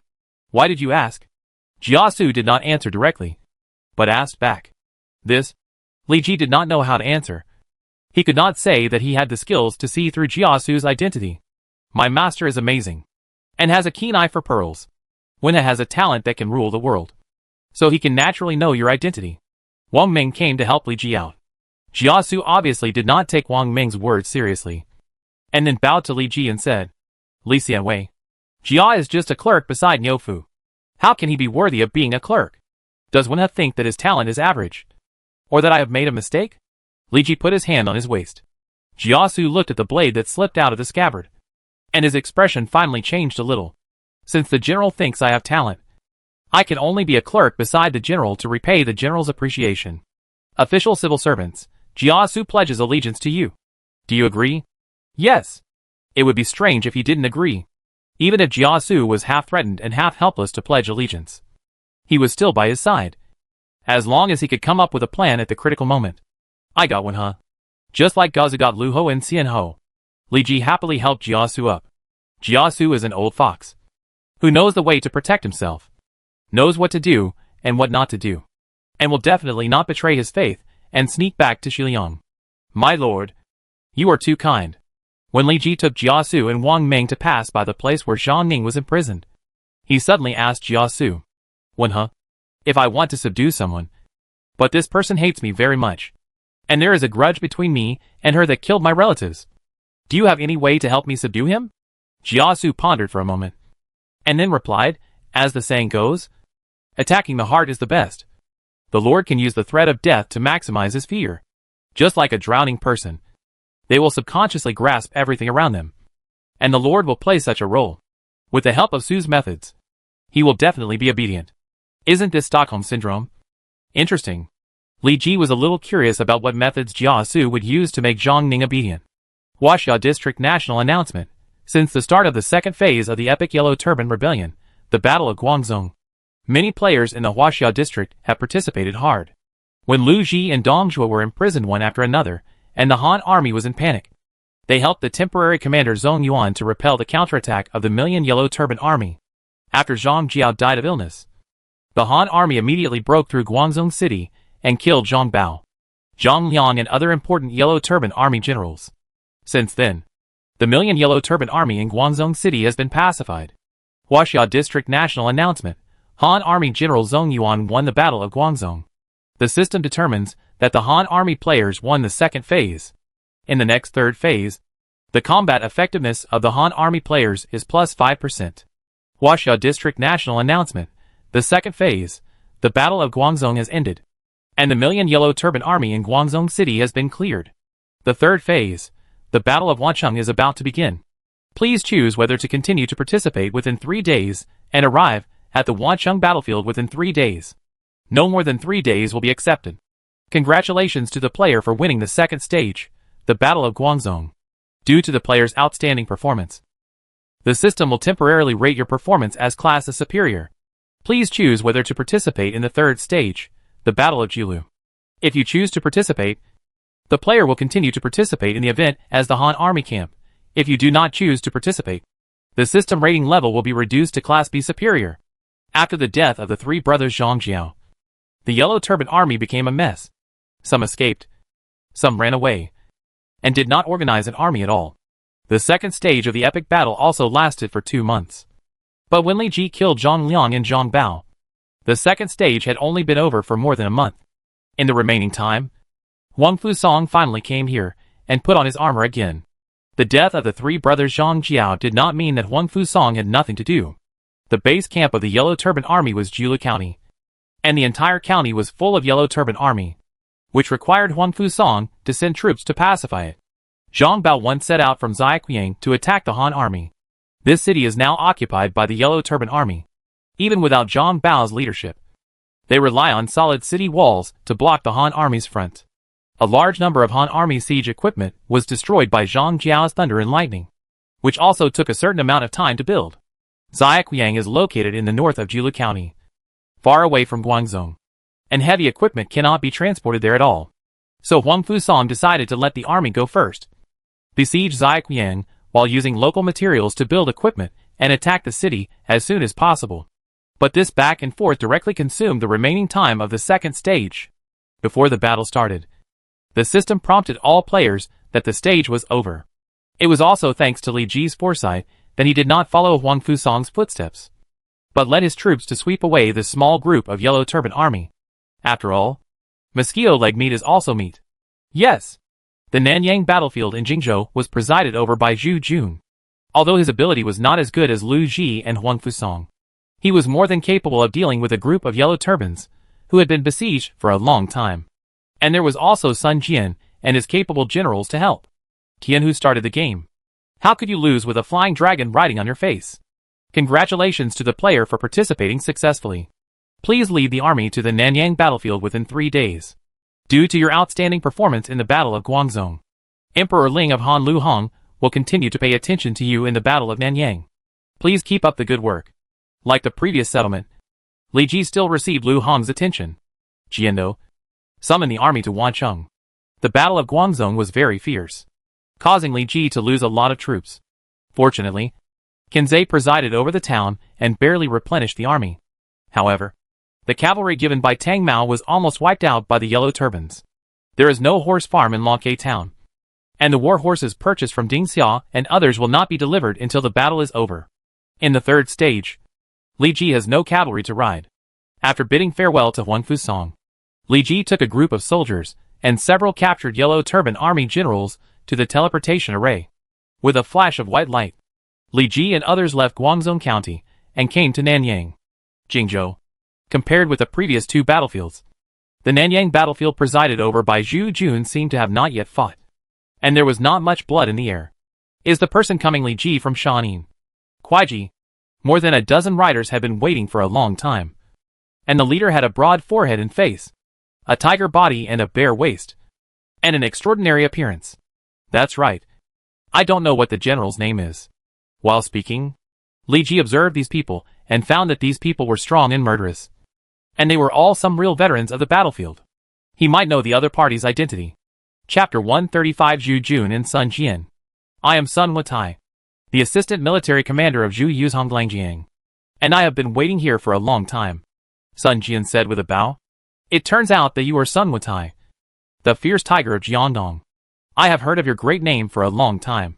Sun Jian's hometown is Wujian, which is a neighboring county with Li Ji's Kuaiji County. There will definitely be opportunities to deal with each other in the future. It is not wrong to leave a good impression. The fierce tiger of Jiandong became famous at a young age. Otherwise Zhu Jun would not have asked him to be the assistant military commander. There are 4 people dressed as soldiers behind Sun Jian. They are different from ordinary soldiers. Whether it is murderous aura or body shape, they are much stronger than others. Huang Dai, Cheng Pu, Han Dang and Zhu Mao followed Sun Jian in his early years to fight in the south and north, and in the east and west, and made great achievements. Except for Zhu Mao, the other 3 have served in Sun Jian, Sun Ce, and Sun Quan for 3 generations. They are veterans of the Sun Wu forces. Even the Emperor of Dongwu, Sun Quan, dare not neglect them. These are just empty names. You and I are both from Yangzhou, so we are half fellow villagers. I am a few years older than you. If you don't mind, we can call each other brothers. You can call me Brother Watai. Sun Jian has a generous personality. Li Ji killed Bo Kai, Zhang Liang and Zhang Bao successively, and made great contributions, which made him admire him very much. Ji has met Brother Watai here. Brother Anmin. General Zhu Zhonglong has been waiting in the tent for a long time. Please lead the way. Brother. Sun Jian asked the 4 tiger generals of Dongwu to arrange the Longke town army to be stationed, and he personally took Li Ji to Zhu Jun's camp. Among the founders of Wei, Xu and Wu that Li Ji had contacted successively, he found that the words and behaviors of these 3 people were very different. Although Cao Cao talked happily with Li Ji, they had similar tastes, and seemed to be generous and free and courageous. Li Ji always felt that the other party spoke without leaks. Like an old fox, Liu Bei was kind to others. Even though Li Ji was just a small county lieutenant, his attitude remained the same, and his eyes did not look down on him at all. As for Sun Jian, he was just like an ordinary warrior, straightforward, generous and open-minded. Compared with the other 2, Li Ji preferred people like Sun Jian. At least there were no restrictions on talking to him now. Huh? Sun Jian, and Li Ji entered the tent and found that many Han generals had already taken their seats. Zhu Jun, who was sitting in the first seat, put down the documents in his hand after hearing the noise. "Meet the right Lieutenant General." Both of them greeted Zhu Jun at the same time. Zhu Jun was born in a poor family from Shanyu County, Kuaiji, and was famous for his love of justice and indifference to money. Although his ability was not as good as Huang Fusong and Lu Ji, he was also a famous general in the Han court. In addition to Zhu Jun, the camp also gathered important generals who pacified the Yellow Turbans in Nanyang, such as the newly appointed Nanyang Governor Qin Jie and Jingzhou Governor Su Qiu. Although these people's abilities are not outstanding in the Three Kingdoms, they are more than enough to deal with Yellow Turban generals like Zhang Mancheng. Historically, Qin Jie killed Zhang Mancheng before joining forces with Zhu Jun and others. However, in the third stage, the system modified the war background, allowing Qin Jie to smoothly reunite with Zhu Jun. Zhang Mancheng is still the leader of the Yellow Turban army in Wancheng, and the two sides have not yet started fighting. Zhu Jun looked Li Ji up and down and said, "I heard that you killed Bo Kai He Man in Changsha, and killed Zhang Jiao's 3 brothers in Guangzhou, and defeated 1,000,000 Yellow Turbans. Brother Huangfu once wrote to me, praising you for your young and promising, your chest full of armor and weapons, and your belly full of strategies. Now it seems to be true." Li Ji's charm value reached 99 points, and he had made great contributions. Even though he was only a small county lieutenant now, no one dared to look down on him. "I am ashamed to receive such praise from General Huangfu." Zhu Jun nodded with satisfaction. As the saying goes, arrogant soldiers will be defeated. Zhu Jun did not want Li Ji to be extremely complacent and arrogant because of his previous achievements. Now it seems that Li Ji is not anxious or impatient, and Zhu Jun is also assured to let him command the army. "You participated in the suppression of the Yellow Turbans as a righteous army, and it is difficult for the troops in your hands to play your talents. Let's do this. I will allocate you 10,000 Han troops and 30,000 righteous troops. On me. Don't let me down." The generals present were surprised when they heard it. "You should know that the elite Han army here is only 180,000 people, of which 40,000 are the garrison troops recruited by Qin Jie in Nanyang. 40,000 are brought by Su Qiu, the governor of Jingzhou, and the remaining 80,000 are brought by Zhu Jun from the court." Zhu Jun's 80,000 men were the main force of this war. No one expected that Zhu Jun would be so generous and assign 10,000 elite troops to Li Ji. "Thank you, General. Ji will definitely not disappoint the high expectations of the General of the Central Army. This is the benefit of continuous meritorious service." Now Li Ji's name is well known in the court and has been noticed by many aristocratic families. His chances of getting military power have greatly increased. Zhu Jun waved to the generals, and a map of the city structure of Wancheng was spread out on the table. During the Western Han Dynasty, Wancheng, as one of the 5 capitals in the country, was an important handicraft city in the country and an important commercial city. At the end of the Western Han Dynasty, Emperor Guangwu Lu Xiu started his army here, so it was known as the imperial hometown. In the Eastern Han Dynasty, it was also known as the southern capital. At the same time, it is an important local town. Looking at the map, Wancheng, as the gateway to Jingzhou, is the passage connecting the 9 counties of Jingxiang to the Central Plains. As long as the princes of the Central Plains occupy Wancheng, they can face Jingzhou directly and march to Xiangyang. Therefore, Wancheng was built to be as solid as an iron barrel, making it difficult to attack. Moreover, the Han army only had 180,000 soldiers, while the Yellow Turban army in the city had 400,000 soldiers, and the disadvantage in terms of military strength was very large.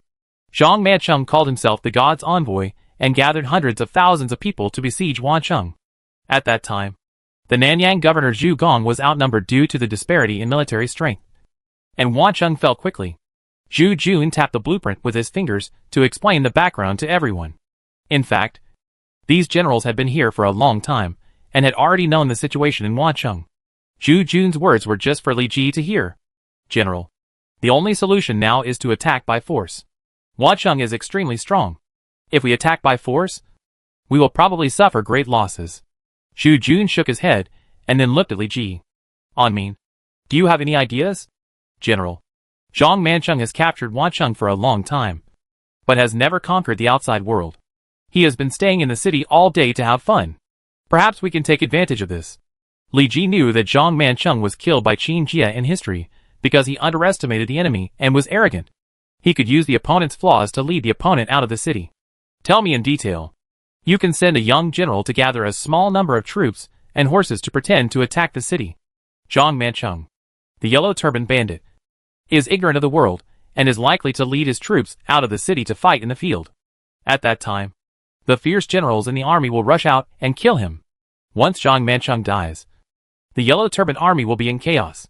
Zhu Jun nodded, thinking that Li Ji's plan was feasible, and then looked at everyone and asked who would go to fight. General, I am willing to go. Sun Jian was the first to stand up. Before Zhu Jun could speak, Li Ji shook his head and said, Brother Wentai is famous all over the world. But he is not the right person. Then who is the right person?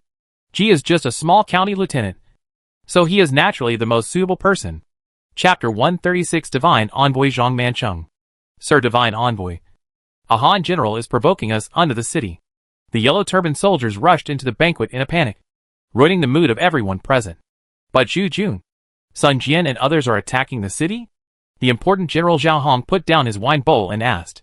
No. The Han general who is attacking the city this time is a county lieutenant.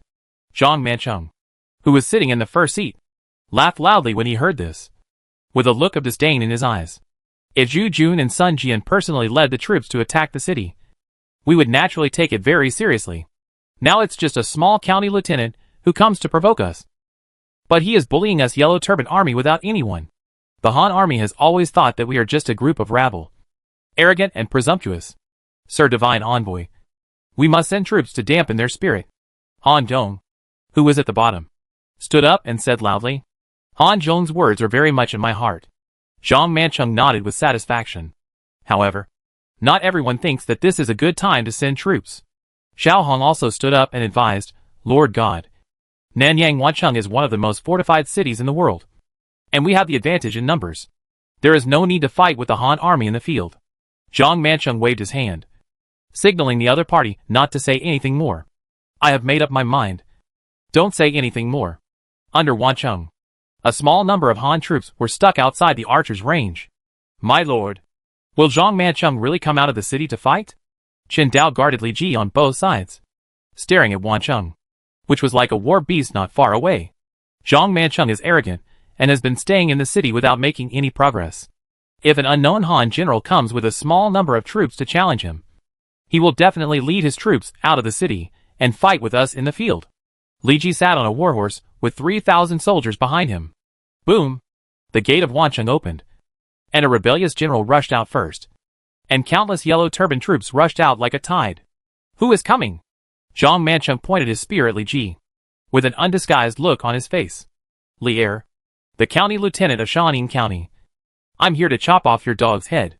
Li Ji was afraid that his name would spread to the yellow turban army in Nanyang, Jingzhou, so he deliberately used a pseudonym. How brave! I don't know how many shots your kung fu can block from me. Zhang Mancheng was furious, threw the reins, and rushed over on horseback. I'm afraid I'll dirty my hands if I kill you. Li Ji has never lost to anyone in his mouth. And then winked at He Chi. He Chi understood and rushed out of the Han army with a knife. He Gong Miao from Shaanning, Kuaiji, is here to take your name. The long sword turned into a streak, and there was a faint sound of waves rolling around him. With the help of the horse's horsepower, He Chi suddenly slashed at Zhang Mancheng with great momentum. Zhang Mancheng was shocked. He didn't expect that the young general on the opposite side, who was only 14 or 15 years old, would have such momentum. With a spirit, Zhang Mancheng stabbed out a sky full of gun shadows and dotted He Chi's blade. The spear was bent, and Zhang Mancheng was suppressed by the huge force and felt extremely uncomfortable. His face was as red as pig liver. Ha! He Chi exerted force with both arms, and the long sword hit Zhang Mancheng's spear again, shaking the opponent's hands and making it difficult to control. I am Zhang Mancheng, the envoy of the gods. Zhang Mancheng shouted loudly, and the yellow scarf on his head shone. His body suddenly grew several points, and his strength increased greatly. The long spear blocked the opponent's attack, and then rolled up countless energy. The spear tip was like a sharp blade, and it pierced He Chi's throat. He Chi seemed to have not expected that the opponent's secret technique could also increase his strength, and in a panic, he drew his sword to block. Ding! The spear light was shattered by the blade, and He Chi's warhorse wailed, and both the man and the horse were knocked back. He Chi showed a horrified expression on his face, pulled the reins and turned the horse's head, and fled into the Han army. Zhang Mancheng was about to chase him, but the Han army shot a rain of arrows to force him back. Nothing more. Zhang Mancheng rode back and forth in front of the Han army, showing off his power. Zhang Mancheng, don't be arrogant. I have a good general who can chop off your dog head. Li Ji gave Lu Xiansheng a look, and the latter understood and rushed out directly. Zhang Mancheng looked at him with disdain and thrust his spear straight at Lu Xiansheng. The long sword was like a waterfall, and the spear tip was like lightning. The two were entangled together, fighting hard, and countless flying sand and rocks were raised around them. After dozens of rounds, only screams were heard. Lu Xiansheng defeated Zhang Mancheng with one arm, covered the wound less than half an inch, and fled back to the battle array. Who else? Zhang Mancheng laughed loudly. Arrogant. The thief is rampant. Do you know Chen Shuji from Yuzhou? Chen Dao saw Li Ji's eyes, rushed towards Zhang Mancheng with his spear, and killed him like a silver dragon with bared teeth and claws. Just a chicken and a dog. Zhang Mancheng showed a contemptuous expression, and the spear in his hand moved. The spear light was as bright as a meteor in the dark night, and endless spear shadows swept towards Chen Dao. Chen Dao snorted coldly, and the silver spear turned over, constantly disintegrating Zhang Mancheng's offensive. Experts see the doorway, while laymen see the excitement in the eyes of the yellow-turbaned soldiers, who did not understand martial arts. Their commander was in the upper hand, madly suppressing the Han general. And suddenly a burst of shouts broke out. But Zhang Mancheng felt miserable. Every time Chen Dao thrust out his spear, it always deflected his weapon, making him waste his energy and achieve nothing. Chen Dao was on the defensive, at ease, and obviously not afraid of Zhang Mancheng's attack. Let's go! Zhang Mancheng's eyes flashed fiercely, and he pulled out his spear, suddenly smashing Chen Dao's weapon. Chen Dao didn't seem to expect the opponent's sudden burst of strength. In an instant, the middle gate opened wide. Zhang Mancheng was delighted, and the spear rolled up with strange force, like a poisonous snake with fangs bared, biting Chen Dao. At the critical moment, Chen Dao twisted his waist and abdomen and barely avoided the fatal spear tip. I'm already hungry. Wait until I go back and eat a few bowls of rice, and then fight you fiercely. The young general in white robe threw down a fierce word and fled back to the formation alone. God is mighty. Zhang Mancheng defeated 3 Han generals in a row, which made the morale of the Yellow Turban army soar, and the momentum was like a rainbow. At the same time, he was arrogant and thought that the Han army was nothing more than that. There is such a brave general in the Yellow Turban army. Let's withdraw quickly and report the situation to General Zhu Zhongwang. Li Ji's favorite generals were defeated one after another, and they were already in a state of panic and terrified. The Han army received the order to withdraw, and the front army became the rear army, evacuating towards Zhu Jun's camp. Raising dust. Haha. The Han army has been scared by me. We will definitely win a great victory if we pursue them at this time. Zhang Mancheng laughed and chased the Han general with his spear. Zhao Hong, who followed the expedition, saw him raise his whip and rush out before he could persuade his commander. Kill! The Yellow Turban army roared and waved their weapons, like a yellow torrent rushing on the land, killing the Han army. It was also fortunate that Li Ji led all cavalry. Otherwise it would be unimaginable to be stuck with the Yellow Turban army. But it always felt a little weird. Zhao Hong looked at the Han army that he could not catch up with no matter how hard he tried, and felt a little uneasy. If someone were to look at it from a bird's eye view, they would find that Li Ji's Han army and Zhang Mancheng's Yellow Turban army always maintained a certain distance, never narrowing or widening. Boom! Suddenly, a muffled thunder sounded in the distance, and cavalrymen rushed out from the rolling smoke and dust. Zhang Mancheng, the fight just now was just for you. Next, I will let you see my strength. The Han cavalry successfully turned their horses around with the help of a small hill, and 3 Han generals rushed out at the same time. Chapter 137 Siege. Sun Wutai of Jiangdong is here. How dare you be here? Sun Jian led the way, slashing dozens of blades with the ancient ingot knife in his hand, blasting into the Yellow Turban army formation, and blood flew everywhere. Wang Gai's muscles were tense. His true energy turned into a blazing flame. The high temperature twisted the air, and he waved his iron whip with his arms. Several Yellow Turbans could not dodge, and their heads were smashed like watermelons by the iron whip, and their deaths were very miserable. Han Dang's large rolling knife turned up and down, and the blade light splashed everywhere. Countless yellow turbans were cut in half, with their upper bodies flying in the air, and their lower bodies falling into the mud. Wherever they went, there was a bloody storm. Chung Pu galloped on his horse, and the iron-backed snake spear was like a black snake with spirituality.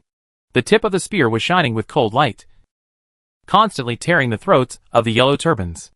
Zhu Mao waved his two swords, as agile as a flying butterfly. Although he looked harmless, he was murderous. The blade light flashed, and one head after another flew backwards in the air. The four old generals of the Eastern Wu who were guarding on the left and right showed their magical powers, and instantly dug a gap in the yellow turban army. The elite cavalry behind them rushed into the formation, and the unparalleled impact force overturned countless yellow turban army, and forcibly cut several bloody paths. The yellow turban army, with broken limbs and arms flying everywhere, lay powerlessly on the ground with broken bones and tendons, and the horses' hooves fell heavily on them, ending their lives. Not only Sun Jian's troops, but also Nanyang Prefect Qin Jia led troops to kill from the other side. Although their combat effectiveness was not as good as the elite Han army, they were much stronger than the yellow turban army, and they rushed to pieces. Zhang Manchung was shocked, and his previous smugness had long faded, and his face was full of panic. I didn't expect this to be a scam. Damn it! Zhang Manchung roared hoarsely, with a strong unwillingness in his eyes, holding the spear in front, and suddenly killed Li Ji and the three generals. The yellow turban army was ambushed by the Han army. Now they are doomed. Even if Zhang Manchung is reborn, he will be powerless to save the situation. It is better to fight with his life and kill more Han soldiers before he dies, so that they can be buried together. But Zhang Manchung is no match for these three people. He Qi, Lu Xiangxing, and Shen Dao attacked at the same time. The shadows of guns and swords in the void were all out, like the stars in the night sky. Although they were bright, they were full of murderous intent. The offensive of the three people instantly broke through Zhang Manchung's defense. The three weapons hit the spear at the same time. The spear shaft made of high-quality materials was blasted into pieces. The endless energy tore the iron armor on his body.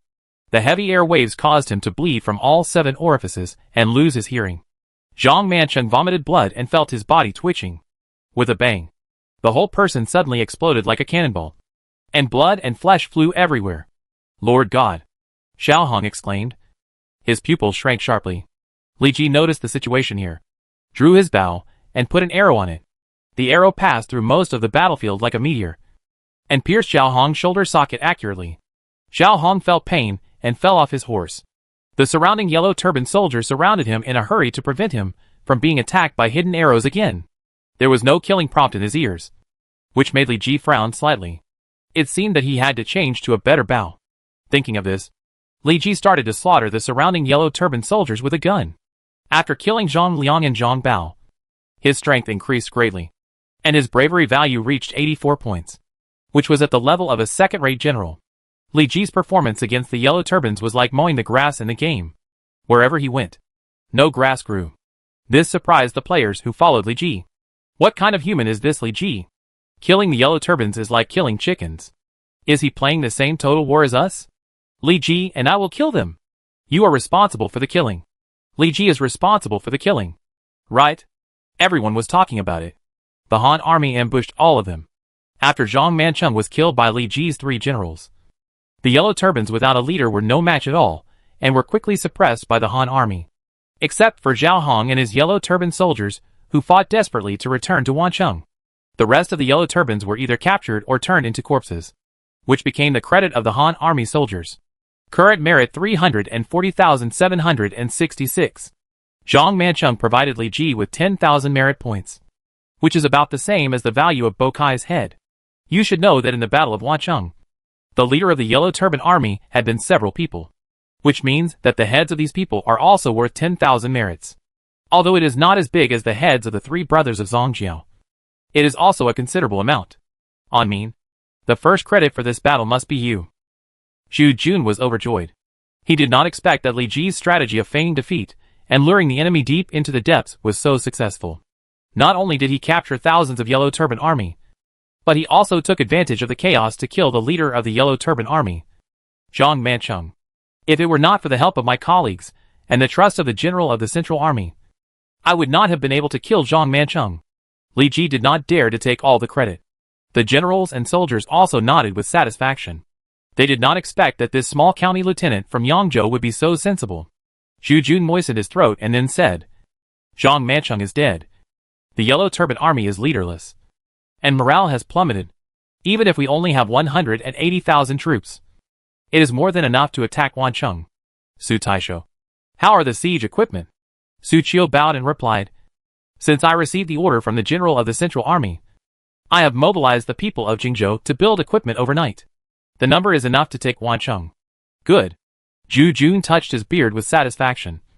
In this case, we will attack Wancheng tomorrow. Boom! Dozens of catapults threw stone LS, and huge stones tore the air in sparks, falling on the solid city walls, smashing large pieces of mud and rocks. Deafening shouts of killing rang out from the Han army, and a large number of soldiers carried ladders and approached the city wall quickly in the rain of arrows. Pushed by the strongman, the ramming car slowly crossed the moat, and the iron hammer head was facing the city gate. Kill! Li Ji led the way, wielding his spear so tightly that the incoming arrows kept flying away. Then he stepped on the cloud ladder, walked like a dragon and a tiger, and arrived at the city wall in a few breaths.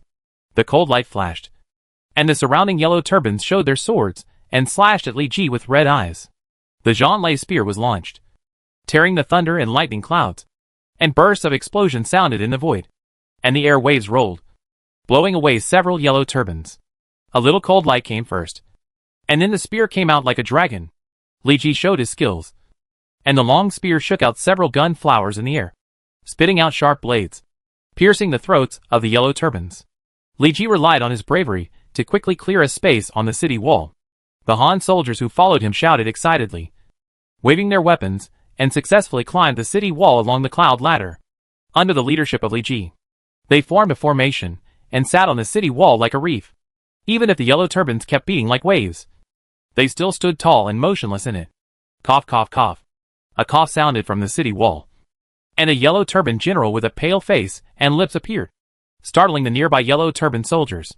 Captain Zhao Hong, swords have no eyes on the battlefield, and you are still seriously ill, so something might go wrong.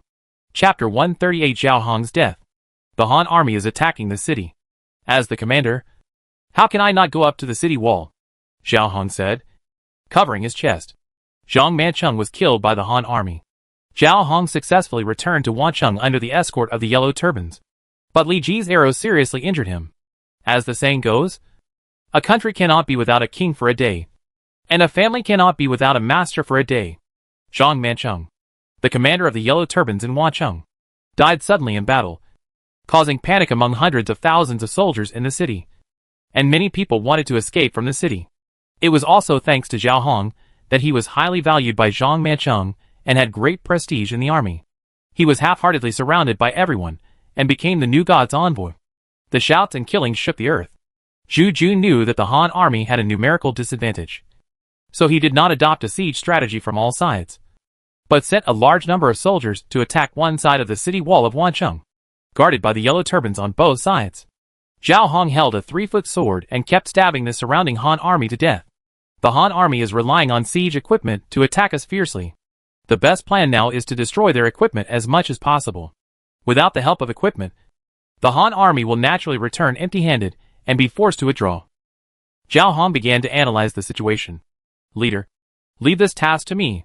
Someone volunteered. Okay. Boom, boom, boom. The sound of war drums exploded, and the Han army continued to attack Wancheng under the drive of Zhu Jun. Suddenly, a gap appeared in the city gate, and thousands of yellow turban rangers led by the leader rushed out. These rangers were made by Zhang Mancheng during his lifetime, almost exhausting all his money. Although the yellow turban rangers were not as elite as the Sanha cavalry, they were also a mid-level army, relying on war horses to defeat the Han infantry of the same level. With cold spears, the yellow turban rangers galloped on the battlefield. Their goal was to burn the heavy siege equipment. Seize the city gate? The Han general in charge of the convoy of ramming vehicles did not expect the yellow turban army to be so bold, and joy jumped on his face. But the next moment, the rumbling sound of horse hooves shattered his smile. The little leader leading the yellow turban cavalry roared, and the big knife slashed out a yellow blade, cutting off the Han general's spear and cutting off the opponent's head at the same time. Ah! The little leader of the yellow turban raised his bleeding head and let out a long howl. inspiring people. A rain of arrows shot from the city wall, and the sharp arrows pierced the armor of the Han soldiers and penetrated their bodies. The linen soaked in kerosene was hung on the ramming vehicle, and the flames on the torches ignited them, and the raging fire rose into the sky, and thick smoke floated. Zhu Jun, standing on the watchtower car, noticed the situation at the city gate and showed a regretful expression.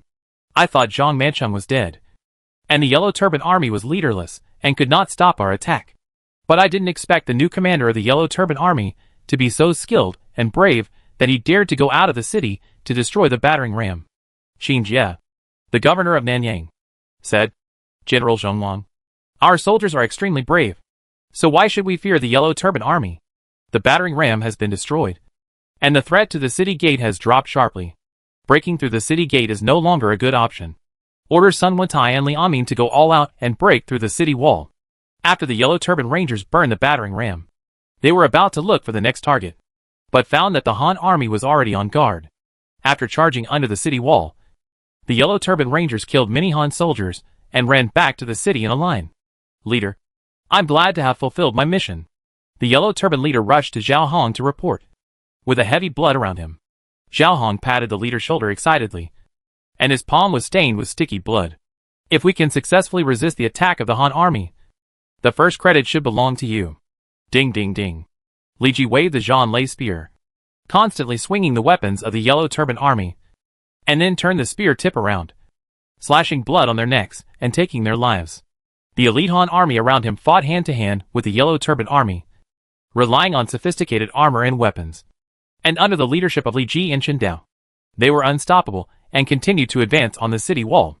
On the other side of the city wall, Sun Jian, the fierce tiger of Jiangdong, showed his ferocity, like a tiger coming down the mountain, and led 4 generals to continuously attack and kill the Yellow Turban Army.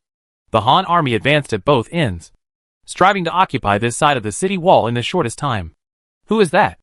Li Ji looked up and saw a Yellow Turban general surrounded by his personal soldiers. He was holding a long sword and dispatching troops on the city wall. He decisively used the skill of identifying people. It was Zhao Hong. Li Ji saw Zhao Hong's panel and found that the other party's identity was actually a divine messenger. He was overjoyed. It seems that this guy has replaced Zhang Manchen's position, so his head must be worth 10,000 points of merit. Kill! Li Ji decisively ordered, and the Zhanlei spear rolled up the wind. Rain, thunder and lightning, and instantly cut a bloody path in the Yellow Turban Army. The big movement attracted Zhao Hong's attention. He turned around and saw Li Ji rushing over with 3 fierce generals. Stop them! Zhao Hong was shocked. He didn't expect the Han army to advance so fast that he actually found out his identity. If he was suddenly killed by the Han army, the Yellow Turban Army without anyone to command would definitely be defeated. The Yellow Turban Army swarmed in and formed a wall of flesh and blood to block the Han army's route. The Silver Dragon roared, and the Water Dragon rose from the abyss. Chen Dao and Ichi attacked at the same time, and countless strange visions appeared in the void. The terrifying gun shadows and knife lights fell into the Yellow Turban Army and turned into blood mist in an instant. Li Ji took Lu Xiangxing and took advantage of the opportunity to enter the gap. The knife lights and gun shadows kept flashing, and one after another Yellow Turban soldiers fell down. Boom! The Yellow Turban warriors left by Zhang Mancheng attacked, and their fists broke the air, making a thunderous sound, and rushed towards the 2. My lord, I will stop them. Lu Xiangxing attacked with all his strength, and his true energy was rioting. There was a palace in the void behind him, and the ancient dull bell sound echoed. Ding! Lu Xiangxing's eyes were blazing, and he slashed out a blazing flame knife light in his hand. The blade rolled the air to form a destructive storm, sweeping everything in all directions. Countless knife chi flashed by, and the Yellow Turban warriors, who were caught in the storm, could not stand in it. Countless wounds covered their bodies, bleeding, and half of their heads almost fell off their necks. Lu Xiangxing's blow shattered the formation of the Yellow Turban warriors, and forcibly drove a bloody path for Li Ji. Li Ji let out a long roar, and the Zhanlei spear stirred up a storm of thunder and lightning. The sound of dragon roars and tiger roars exploded in the air, and the red dragon and fierce dragon soared into the air, tearing the enemy in front of them. A little cold light came first, and then the spear came out like a dragon. The spear tip was brave and advanced, and a cold light flashed in Zhao Hong's sight. A muffled groan came, And even though there were shouts and killing around him, Li Ji heard it very clearly. The spear was swung, and the spear tip crushed Zhao Hong's throat, and a head with eyes open flew in the air. Zhao Hong, die! Li Ji's eyes were red with killing, and the murderous aura around him burst out, blowing the soldier's armor to make a ding-ding-ding sound. Zhao Hong is dead. Yellow Turban General Han Zhong witnessed everything. His heart and gall bladder were broken, and he collapsed on the ground. Commander Han, now that things have come to this, we have no choice but to retreat to the inner city and make further plans. Chapter 139, Making a feint to the east and attacking in the west. It turned out that taking the enemy's head in the midst of thousands of troops was so satisfying.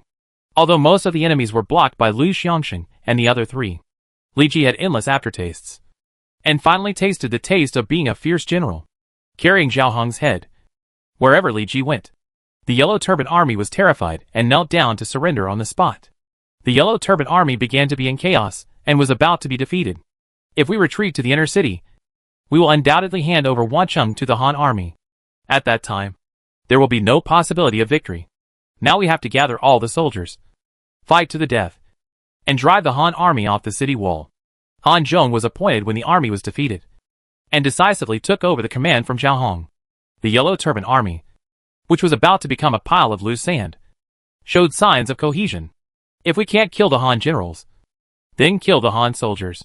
Without the help of the Han soldiers, no matter how brave the Han generals are, they can't fight 4 hands with 2 fists, and they will die in our hands. The Yellow Turban archers turned around and began to shoot arrows at the Han army on the city wall. The dense rain of arrows covered the sky and the sun. The Han army staying on the narrow city wall had nowhere to escape, and a large number of casualties occurred in the Han army for a while. Bang! An arrow tower collapsed. Sun Jian took back the ancient ingot knife, and then turned the blade over, slashing out several blades to cut the mud and rocks, and bombarded the Yellow Turban Army. Dozens of Yellow Turban soldiers were cut in half, and the formation was in chaos. Just as they were about to move forward, a noise came from afar. The sky suddenly turned dark, and countless sharp arrows attacked Sun Jian and others. As a fierce tiger in Jiangdong, Sun Jian was a master of martial arts. The ancient ingot knife turned up and down, protecting the front tightly and constantly cutting off the flying arrows. As the rain of arrows fell, the Yellow Turban Army issued a resounding cry of killing, and launched a counterattack against Sun Jian and other Han troops. Are the Yellow Turban Army crazy? Shooting arrows on the city wall. Sun Jian felt that something was wrong. He chopped the soldier in front of him to the ground with a knife, and his face was solemn. He found that the offensive of the Yellow Turban Army was getting more and more fierce, like heavy waves constantly hitting them. Although he was brave, the Han army behind him was beaten back again and again, and the advancement speed was getting slower and slower. At a certain moment, the Han army began to retreat. My lord, after hearing that Zhao Hong was killed, a man named Han Zhong took over the command and counterattacked regardless of casualties. Cheng Pu escorted Sun Jian and told him the news he had received. It seems that we may not be able to take it down. Not only Sun Jian, but also Li Ji was fiercely counterattacked by the Yellow Turban Army. Li Ji was puzzled. Didn't he kill Zhao Hong? Why did this group of Yellow Turban Army fight more and more fiercely? Get lost. Li Ji exerted his strength with both arms, and the Zhanlei spear pierced the shoulder of a Yellow Turban soldier, sending him flying into the air and knocking over several people behind him. The Yellow Turban Army's offensive became fierce. Even though Chen Dao and others were with Li Ji, the Yellow Turban Army was frantically consuming their physical strength with the human wave tactics. In the face of a large number of people, no matter how powerful they were, it was difficult to save the situation. Xu Jun's face was solemn. He saw the situation of the city wall clearly. He did not expect that the Yellow Turban Army's counterattack was so fierce that the Han army was beaten back step by step for a while, and the good situation became confusing. It may be difficult to gain anything if we continue to attack. Let's call it a day. Woo! The horn of retreat was blown and spread in the air. After receiving the military order, the Han army retreated like a tide, which made the Yellow Turban Army in Wancheng feel relieved. The surviving Yellow Turban soldiers cheered loudly, celebrating their escape. Reporting to the general of the Central Army, I killed the thief General Zhao Hong on the city wall. Li Ji came to Xu Jun to report and presented Zhao Hong's head. Xu Jun nodded, then looked around at the generals and said, Our army has just fought a great battle, and the soldiers are exhausted physically and mentally. The Yellow Turban Army may attack from the camp. So we need to be prepared. Order the military commanders of each camp to prepare the army. Dig deep trenches. And protect the camp. Xiao Hong is dead. Who is leading the Yellow Turban Army now? Sun Jian stood up and replied, I learned from the Yellow Turban soldiers that they are led by a man named Han Zhong. This man is the new commander of the Yellow Turban Army, and his garrison habits will certainly change. Order the soldiers to find a high place, and use the soil to pile up a hill. I will climb the mountain and observe Wancheng myself. Zhu Jun ordered the Han army to speed up the construction of the hill while resting.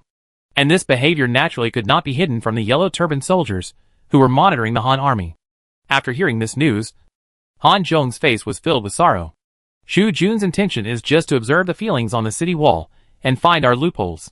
Climbing up the small earthen hill, Zhu Jun observed the city defense of Wancheng day and night, and finally found Han Zhong's weakness.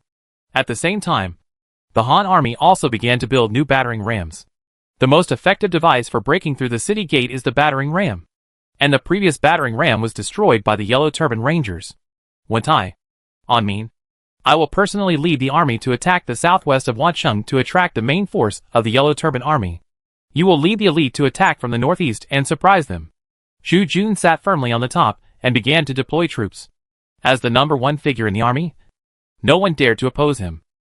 Li Ji remembered that in history, Zhu Jun used the strategy of feinting to the east and attacking in the west to successfully break through the outer city of Wancheng and drive Han Zhong and the Yellow Turban Army into the inner city. It seems that he can get credit again. Boom! The next day, Zhu Jun sent out a large army to attack Wancheng early in the morning. Dozens of catapults were launched at the same time, waking up the sleeping Yellow Turban Army from their sleep. Han Zhong had not yet put on his armor, but he hurried to the top of the wall and observed the Han army. The Han army actually sent so many people. Could this be the weakness that Zhu Jun thinks? Han Zhong did not dare to be careless, and began to transfer troops from other walls to block the attack of the Han army. Kill! The Han army braved the rain of arrows and ran wildly on the land, rushing towards Wancheng like a raging wave. In order to attract enough attention, Zhu Jun sent out most of the equipment in the army.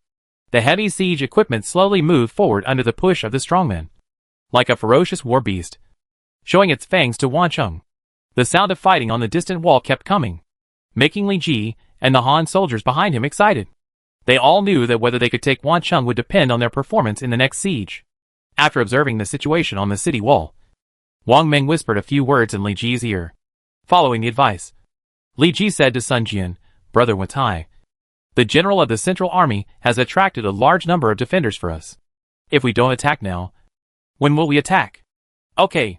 Since Brother Anmin said so, let's attack the city now. Success or failure depends on this one move. Sun Jian was in high spirits and raised his whip.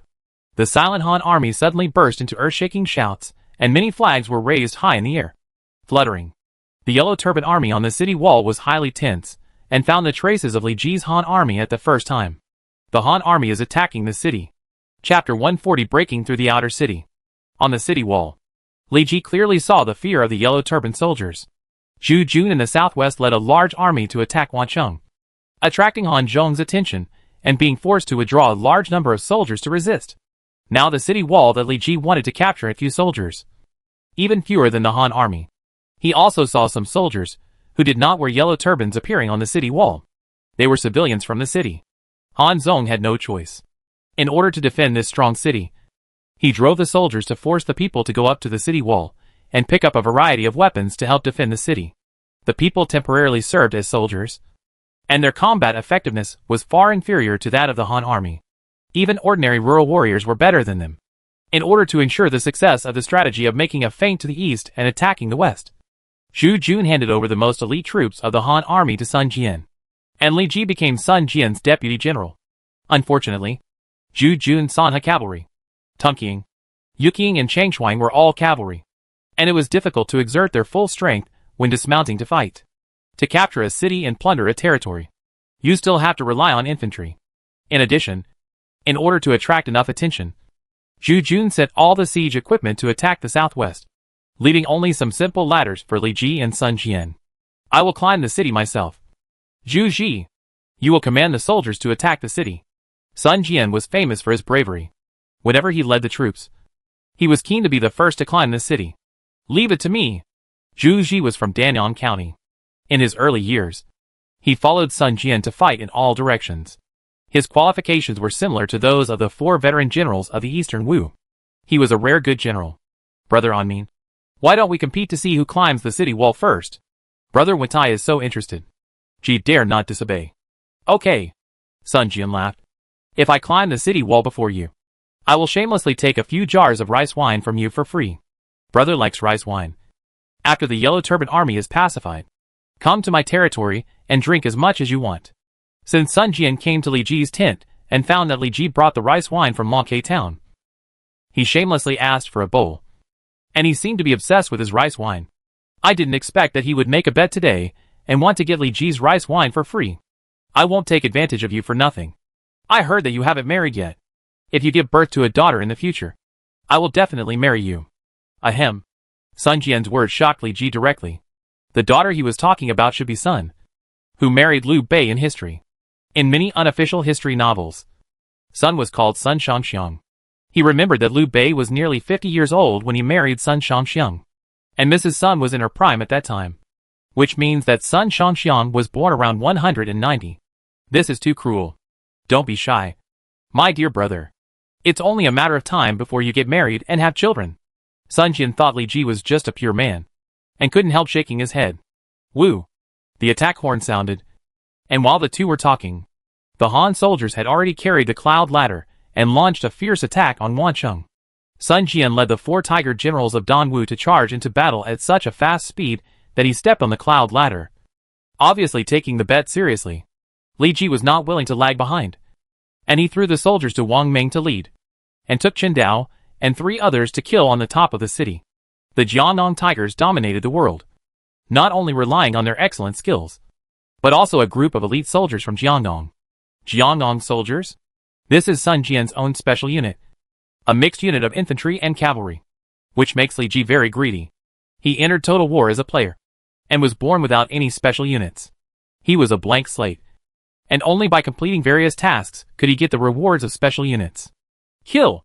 Jiangnan soldiers were the first to bear the brunt, bursting with amazing murderous aura, and no one dared to underestimate this elite. A large number of ladders were set up on the city wall. The little leader of the yellow turbans in charge of this section was panicked. While sending his personal soldiers to request support, he commanded the soldiers to throw down rocks and logs, and was busy. Sun Jian held the ancient ingot knife in his hand, braved the rain of arrows, and his figure flashed on the ladder, and approached the city wall in an instant. Brother Anmin, the credit for being the first to climb the wall is mine. Compared with taking down this section of the city wall, Sun Jian seemed to be more obsessed with the yellow wine of Longhai town. Suddenly, the light in front of him dimmed, and the soldiers of the Yellow Turban Army lifted a huge stone together and threw it at the triumphant Sun Jian. Sun Jian did not dare to be careless. He slashed with the heavy ancient ingot sword, as light as the autumn wind sweeping the fallen leaves. The tiger in the void roared, and the murderous aura rose to the sky, like a demon god. Boom! The ancient ingot sword slashed out with a light-eating blade, and there was a loud explosion. The huge stone weighing hundreds of pounds was chopped off with one sword, and the broken stones were scattered. Sun Jian's body swayed, and then he stood firmly on the ladder. Delayed by this incident, Sun Jian's progress in climbing the city was surpassed by Li Ji. On the ladder in another place, Li Ji held a long thunder spear, tearing out storms and lightning, like a hungry wolf rushing into a flock of sheep, and frantically killing the Yellow Turban Army on the wall. The murderous aura in the sky forced the soldiers to retreat again and again, and they dared not fight with them. The cold light turned into starlight in the void, and the murderous intent was revealed. He instantly killed dozens of Yellow Turban soldiers, and a piece of air appeared on the city wall in an instant. Li Ji took the bet and climbed the city wall before Sun Jian. The Han soldiers behind him followed closely. The bravery of the commander made their blood boil, and they roared wildly, shocking everyone. Li Ji and Sun Jian led thousands of elite Han troops to attack Wancheng, and they climbed the city wall without spending much time. The defense of the Yellow Turban Army was weak, and they were like a group of lambs to be slaughtered in front of the fierce Han army, without a trace of resistance. The sound of fighting rose to the sky. The Han army was unstoppable, and a large number of elite soldiers quickly advanced on the city wall, and soon captured the northeast of Wancheng. The situation here was not hidden from the Han army and the Yellow Turban Army in the southwest. All troops attack. Zhu Jun was overjoyed and ordered all soldiers to launch a general attack. Han Zhong on the city wall fought hand-to-hand with Qin Jie, the governor of Nanyang. He turned the long spear in his hand, and the spear tip pierced the opponent's shoulder armor, leaving a bloody hole. Qin Jie cried, and was rescued by the soldiers around him, without giving Han Zhong a chance to kill him. Leader, the northeast has been lost. The yellow turban soldiers in the northeast fled back and reported to Han Zhong. I didn't expect that we would hear the news of the loss right after we asked for help. It seems that the elite of the Han army is in the northeast. This battle is my fault. Han Zhong blamed himself very much. The yellow turban soldiers around him persuaded, if it weren't for the cunning of the Han generals, we wouldn't have lost this time. Leader, now we have no choice but to withdraw our troops and return to the inner city. The situation is over. Do we still have a chance of winning? Han Zhong was discouraged. The yellow turban army in Jingzhou had suffered a series of defeats, and their spirit had long been defeated. Even he, the new leader, had the idea of surrendering. At this moment, there was a commotion on the city wall not far away. The Han army successfully climbed the city wall, broke through the defense line of the yellow turban army, and quickly approached this side. Leader, the Han army has arrived. Leave here quickly and hide in the inner city. The yellow turban soldiers ignored Han Zhong's wishes, and dozens of people carried him up and left here quickly. Chapter 141. The siege must be missing. I'm willing to accept the bet. When I go back, I'll work hard with my wife to give birth to a daughter, and I'll betroth her to you next year. Sun Jian didn't care what others thought, and walked straight into the tent. His voice was so loud that everyone could hear it clearly. For a moment, everyone's eyes were focused on Li Ji. Even if Li Ji's face was as thick as the walls of Wancheng, he couldn't stand the strange looks of so many people, and a look of shame flashed across his face. If Sun Jian tried to have a baby because of this bet, resulting in Sun's premature birth, then would this son still be considered the son in history? This is a philosophical question. Don't talk nonsense. Business is important. Zhu Jun coughed twice to help Li Ji out. During this siege, the governor Qin was seriously injured by the enemy, and needs to stay in bed to recover. He may not be able to participate in the next battle. His troops will be temporarily handed over to Anmin. Do you have any objections? The Han generals looked at each other, and no one dared to object. After all, Li Ji had made great contributions not long ago, and is now famous. Although they coveted the military power of tens of thousands of troops, no one wanted to touch Li Ji's bad luck. In the end, Li Ji stood up. General, I think this matter is a bit hasty. As the saying goes, a gentleman stays away from the kitchen. I am just a small county lieutenant. How can I have the ability and dignity to take over the governor Qin's troops? I hope the general will think carefully. Taking over someone else's military power in troubled times is an extremely sensitive matter. If you are not careful, you will offend people. If you fail because of your own mistakes, you will definitely bear the crime. Although Qin Jia's ability is not very good, and he was killed by the rebels a few years later, Li Ji did not want to make enemies with him at this juncture. Wouldn't it be better to get more merits? Zhu Jun waved his hand and said, I have discussed this matter with the Governor Qin for a long time. We all agree that you, Li, are the best candidate. Don't refuse it anymore. Since the general has thought it over, I respectfully obey your order. Li Ji had to bow his hands in thanks. Qin Jia's troops were all garrisons from the counties of Nanyang County.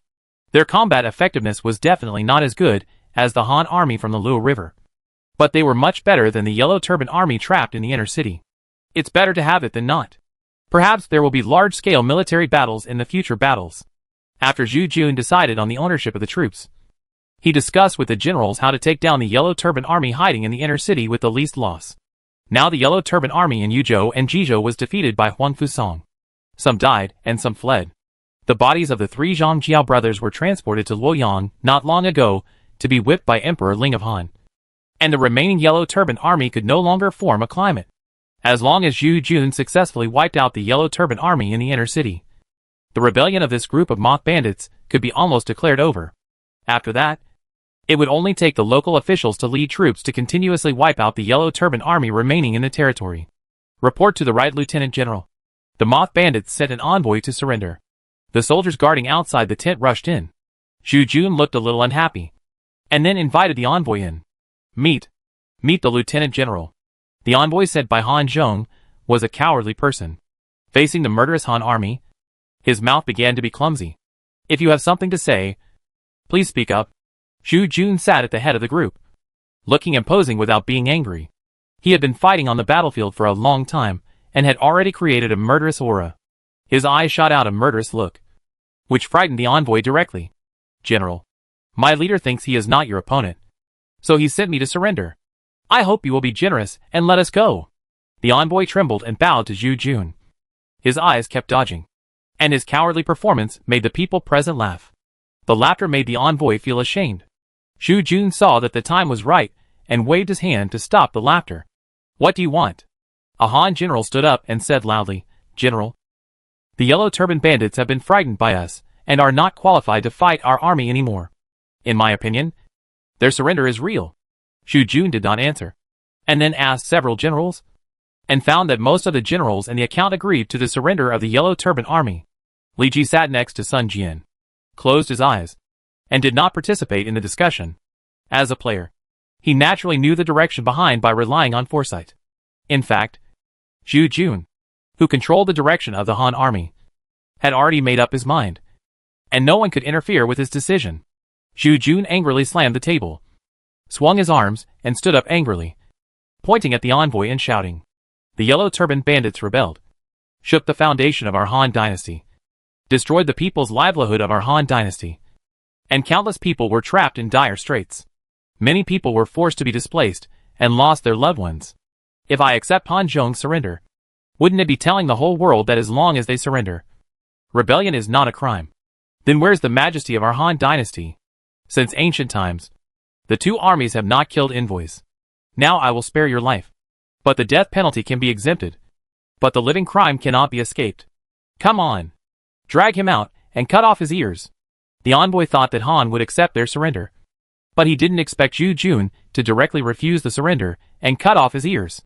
The men on both sides were carried out of the tent, and a terrible scream of pain sounded. The Han army came in with the envoy like a dead dog, holding a pair of bloody ears in their hands. Throw him out of the inner city. Don't let him dirty our camp. Xu Jun looked around at the generals. His eyes burst into a gleam, making people dare not look directly at him. The people have been poisoned by them. If I accept their surrender, how can I face them? Pass on my military order? Order the soldiers to attack the inner city day and night, and never let the Yellow Turban army have a chance to breathe. General, I have something to say. I wonder if you can say it. Li Ji suddenly said. Anmin, what do you think? General, now our army has surrounded the inner city, and the Yellow Turban army can't escape. Although they are trapped in the inner city, they can concentrate their forces to guard the inner city. If we launch a fierce attack, it may cause great casualties. And if the Yellow Turban army is pushed too hard, they will fight with our army with a mentality of death. General, don't forget that it was they who put their lives on the line before that forced us to withdraw from the outer city. Xu Jun pondered for a while. He was a veteran on the battlefield and naturally understood what Li Ji meant. Then his brows relaxed slightly. Thanks to Anmin's persuasion, I didn't make a big mistake. Sun Tzu's Art of War says that a siege must have a gap. If there is a gap in the siege, the Yellow Turban army, who is forced into a desperate situation, will definitely break through the gap. At that time, setting up an ambush will surely win a great victory. Anmin, the task of ambush is handed over to you. Yes. At the same time, the Yellow Turban army witnessed the envoy's miserable end, and a chill rose in their hearts. Han Zhong's face turned pale. He didn't expect Xu Jun's attitude to be so firm that he would not accept surrender, which put them in a dilemma. In this case, we have to fight to the death. Chapter 142 Ambush. The sky gradually darkened, and the sunset glow hung in the sky with a bloody red color. The blood on the city wall had solidified and turned into dark red pools. The Han army called off the troops and retreated to the camp like a tide. The whole inner city was filled with a thick bloody smell, and there were silent corpses everywhere. A mess. Xu Jun led the army to attack day and night, without giving the Yellow Turban army in the city a chance to breathe. After several days of fierce defense, Han Zhong and his army had reached the point of exhaustion. The Yellow Turban army relied on each other, sitting back to back on the city wall that was no different from a mass grave, breathing in the blood-polluted air, in order to take the inner city as soon as possible. The Han army has mobilized all its strength without reservation these days. There were scrap siege equipment everywhere under the city. Han Zhong paid a huge price to destroy these extremely threatening tools. If it weren't for the incomparable strength of the inner city, they would have been taken down by the Han army long ago. Leader, there is no food. Han Zhong's deputy Sun Xia whispered. I know. Han Zhong's blood-stained face was full of bitterness. Zhu Jun refused to surrender before, and the fierce attack in the past few days made all the yellow turban soldiers in the city see the Han army's thoughts clearly. And they all responded with the determination to fight to the death. But people are not machines. They need to eat. Especially the high-intensity defense in the past few days, which made the food in the city consumed rapidly. Finally, today, the food stored in the inner city has been consumed. I didn't expect Zhu Jun to be so cruel. He would rather attack the city regardless of casualties than accept surrender. Han Zhong spat viciously. Leader, I think Zhu Jun's siege is not perfect. Every time he attacks the city, there is always a gap. Maybe we can lead the army to break through the gap and escape from the sea of suffering. Sun Xia persuaded. Han Zhong shook his head and sneered, saying, Zhu Jun is a famous general of the time. He has fought on the battlefield for decades and has rich combat experience. He would never make such a low-level mistake as a gap. This gap is likely to be deliberately exposed by Zhu Jun, waiting for us to get in. But leader, we have no food. Han Nong was silent. There is no food in the city.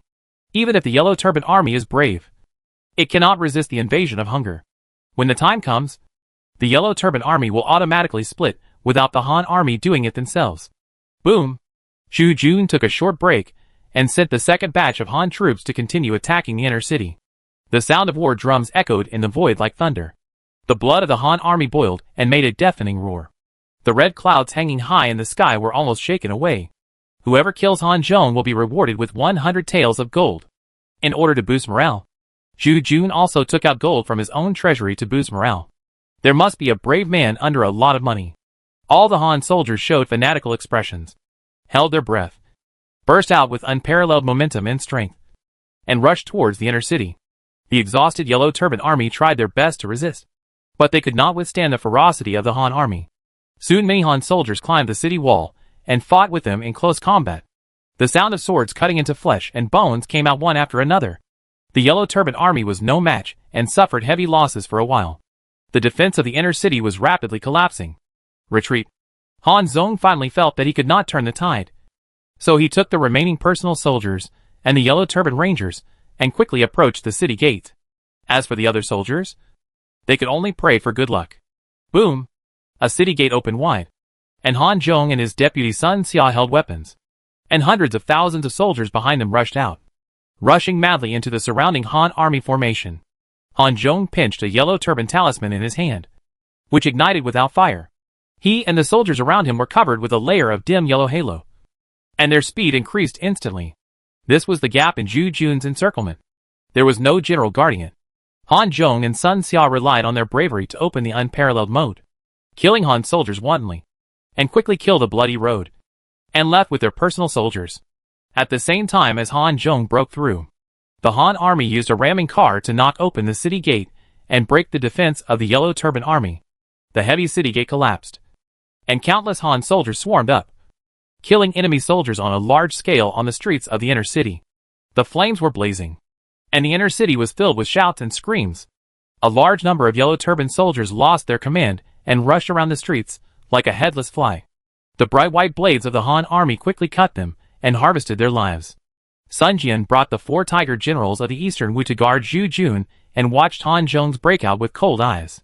Just as Li Anmin expected, Han Zhong really led his troops to break out. Jingzhou Governor Su Qiu sighed that Li Ji was so good at predicting things, and every step of Han Zhong was calculated by the other side. Not everyone can face death fearlessly.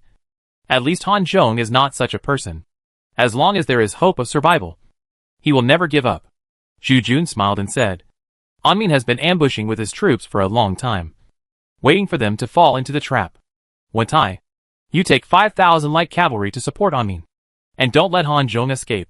Sun Jian bowed his hands and accepted the order, and left with Chang Pu and other Eastern Wu elders.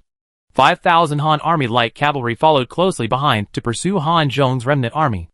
As for the situation in the inner city, Zhu Jun took action personally, collecting the surrendered Yellow Turban soldiers while arranging people to put out the fire, so as to restore and upgrade this huge city as soon as possible. The sky was getting darker and darker. In order not to reduce the marching speed, Han Zhong, at the risk of exposing his whereabouts, held up a large number of torches to illuminate the front. At this moment, the moonlight fell on the earth, and the stars were dotted.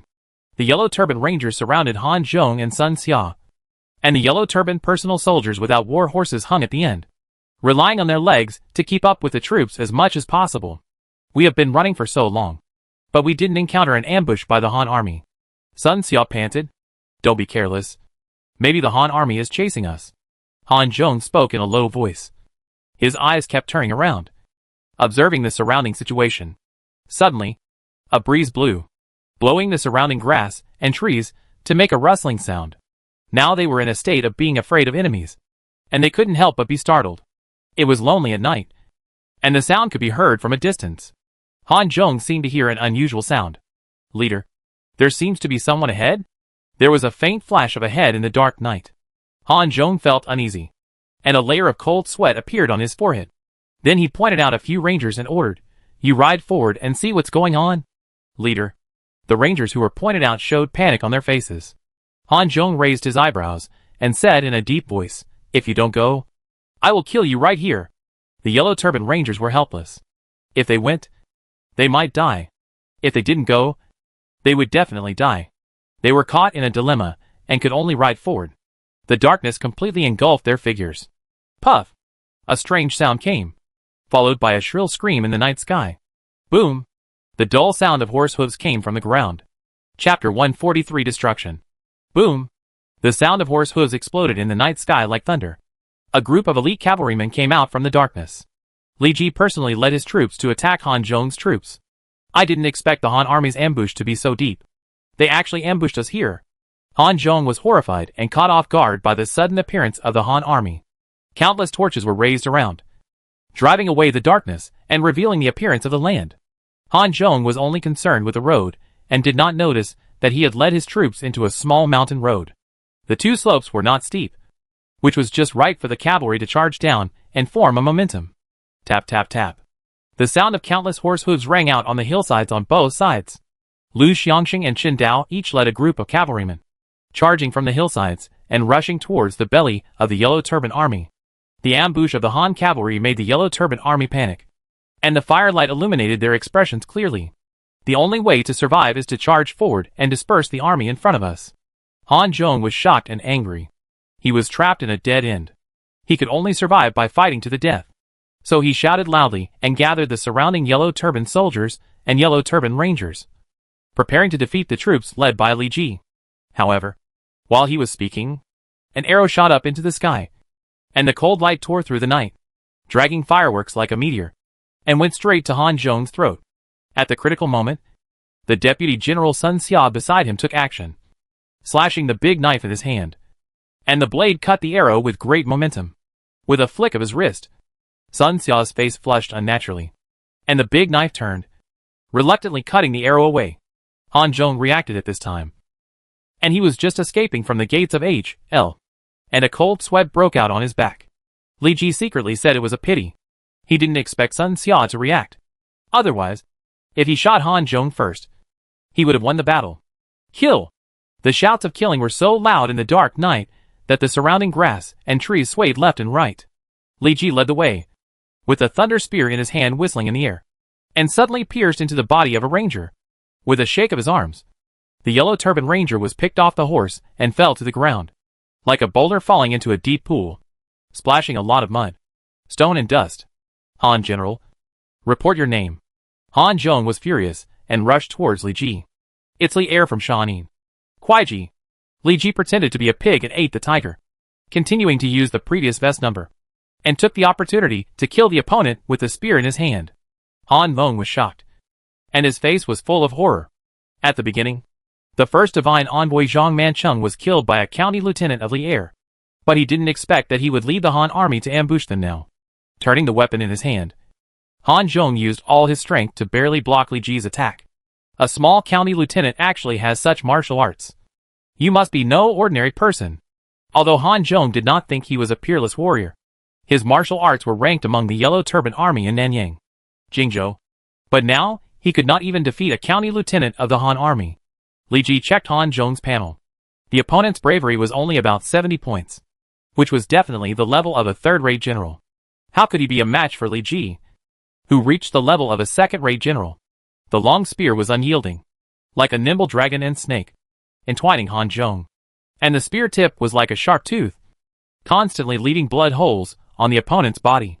At the same time, He Chi found Sun Xia, and the two fought fiercely. Soon, as time went by, He Chi had a complete upper hand. It was only a matter of time before he killed Sun Xia. Hee. Li Ji's eyes were fierce, and the Zhang Lei spear stabbed out like lightning, stirring up storms and thunder. The spear tip tore through the air and made bursts of explosions, and endless air waves roared. Han Zhong subconsciously drew his sword to block, and only felt a flash of cold light in front of his eyes, and suddenly hit the broad blade. The spear tip swallowed and spit out sharp blades, and the golden-level broadsword was smashed into dozens of pieces by the huge force, splashing in all directions. The unparalleled power poured down on Han Zhong like a mountain, and the whole person was blown off the horse's back and fell to the ground. The surrounding yellow turban soldiers were in a hurry to rescue Han Zhong, but Li Ji rode his horse and flew over. The terrifying impact force knocked away several yellow turban soldiers. Li Ji swept left and right, hitting these soldiers and making them spit blood and fall to the ground, with only inhalation but no exhalation. I finally know who you are. I heard that there is a Han soldier in Guangzhou City who killed General Di Gong and General Ring Gong in succession. That person must be you. Han Zhong covered his slightly sunken chest and said, while enduring the severe pain, "Oh, congratulations on your correct answer. As a reward, you will see King Yama earlier." Li Ji thought the other party could say something fancy. But that's it? Zhang Lei's spear pierced Han Zhong's chest directly, and the tip of the spear pierced the still beating heart, and a large amount of bright red blood spurted out. On the other side, He Chi's long sword was like a dragon, forming a storm of sword energy that swept the other party into it. Puff! Blood splattered everywhere, and Sun Xia was no match for him. More and more knife wounds appeared under the broken iron armor. Finally, after Sun Xia's life-threatening blow was taken by He Chi, the long sword cut off his head. He Chi's still young face was covered with blood. He held Sun Xia's head high in his hand and shouted, "The thief General Sun Xia is dead. Surrender quickly." The surrounding yellow turbans were panicked, subconsciously dropped their weapons, knelt on the ground, and lowered their heads. Boom! Lu Xiangxing and Chen Dao rushed left and right, and the elite Han cavalry was like a no-man's land, and their long spears kept picking up the yellow turbans. The Han army led by a fierce general instantly defeated the yellow turbans. After several small yellow turban leaders were killed, the yellow turban soldiers, who lost their leader's command, became chaotic. Some yellow turbans who could not accept death cried and fled around. But the long spears of the Han cavalry were faster, directly piercing their bodies and taking their lives. The thief generals Han Zhong and Sun Xia are dead. Quickly drop their weapons and surrender. The news that the yellow turban leader was killed spread from the front of the team to the back. The yellow turban army, which was on the verge of collapse, was more like being pushed off a cliff. They had no morale at all, like zombies, kneeling on the ground with dull eyes. Li Ji's incorporation of the yellow turban army was extremely smooth, except for some soldiers who escaped. The rest of the people had their weapons confiscated and became unarmed. Not long after, Sun Jian finally came here with 5,000 light cavalry to help Li Ji escort the troops. I didn't expect that Anming Xiandi was so smooth. It seems that there is no need for me to bring him here. Sun Jian laughed and hugged Li Ji's shoulders. If it weren't for Brother Wentai bringing troops here in time, I don't know how to escort these yellow turban captives back. Li Ji said flatteringly.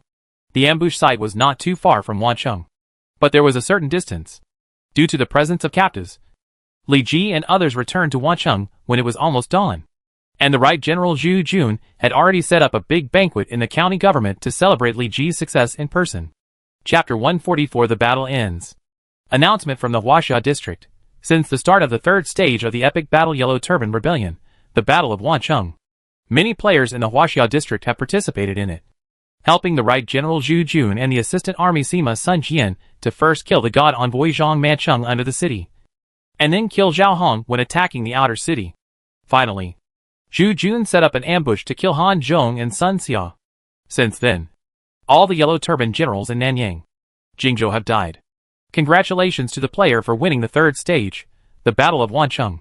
Due to the player's outstanding performance, the system will rate your performance as Class A Superior. In the 3 stages of the Yellow Turban Rebellion campaign, Li Ji received a class of superior rating, which is the highest rating level in total war. According to past experience, Li Ji should be able to get rich rewards. After Li Ji killed Han Zhong and Sun Xia, he cut off the historical situation where Qin Jie privately killed Han Zhong and led to Sun Xia's rebellion. So Zhu Jun suppressed the Yellow Turban army nearly a month earlier. It is November now, just entering winter. But the Han army in Nanyang, Jingzhou has already hidden in the tent, relying on the brazier to drive away the cold. Li Ji took a long breath, rubbed his hands, and picked up the wine bowl with yellow wine. The warm wine went down his throat, and the coldness in his body was instantly dispelled. The people in the tent were happy and toasted each other, which was completely different from the cold outside.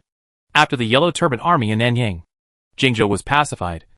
Li Ji had no war for a short time. After fighting for more than 5 months, they finally got a chance to rest. Li Ji sat in the first seat and drank while waiting for the system to announce the end of the campaign. Huh? A corner of the tent curtain was lifted, and a tall and fierce figure came in. Sun Jian rubbed his hands and exhaled white air, strode to Li Ji, picked up the wine bowl with ease, and drank tons of it. There was also a 9-year-old kid behind him. The kid looked a bit like Sun Jian, with fair skin and delicate features. He will definitely be a handsome man in the future. But he is probably not as handsome as me. Li Ji thought about it a little arrogantly. This little brat is Sun Jian's eldest son, one of the founders of the Sun Wu regime, nicknamed Sun Ce, the little overlord of Jiangdong. Sun Ce is young, but very brave. He secretly followed the troops to Nanyang without telling Sun Jian. Thanks to Sun Jian's sharp eyes, he found out that his good son was following him in advance. While beating Sun Ce's butt, he shouted, "A tiger father will have a dog son." This is somewhat different from history. Sun Ce was about to reach out to grab the wine bowl on the table, but was glared at by Sun Jian and withdrew his hand with a smirk. "Brother-in-law, it's a pity that I can't drink such good wine." Sun Ce's words were shocking, and Li Ji was choked by the wine. In an instant, everyone in the tent showed a strange expression. Good things are not known, but bad things spread far and wide. Now even his own generals know about this matter. Ahem. Ahem. You little brat. Don't talk nonsense. Li Ji glared at Sun Ce fiercely. But it was a pity that he was not Sun Jian and had no deterrent power over Sun Ce. After 3 rounds of drinking, Sun Jian suddenly spoke and handed the information he had obtained to Li Ji. "Brother Anmin, have you heard about the rebellion of the Chong people in Liangzhou?" "I have heard a little bit." Li Ji remembered that in the second stage, Dongzhuo was imprisoned, and the court originally transferred Huang Fusong to quell the Yellow Turbans in Guangzhou. As a result, it was heard that someone in Liangzhou had rebelled, which delayed Huang Fusong's trip. The Chong people from Beatty County, Andong County, Jincheng County, Longxi County, Paohan, Aguan and other places rebelled. Xianan County Magistrate Bian Zhang and Liangzhou official Han Sui joined them. In addition, the Huangzhou Song army united with them and supported Bai Yongboi and Li Wenho as generals. Li Ji knew this history. The Huangzhou Song army was composed of local Chong people and Xiao Yueti people. They had a fierce fighting style and were a rare army.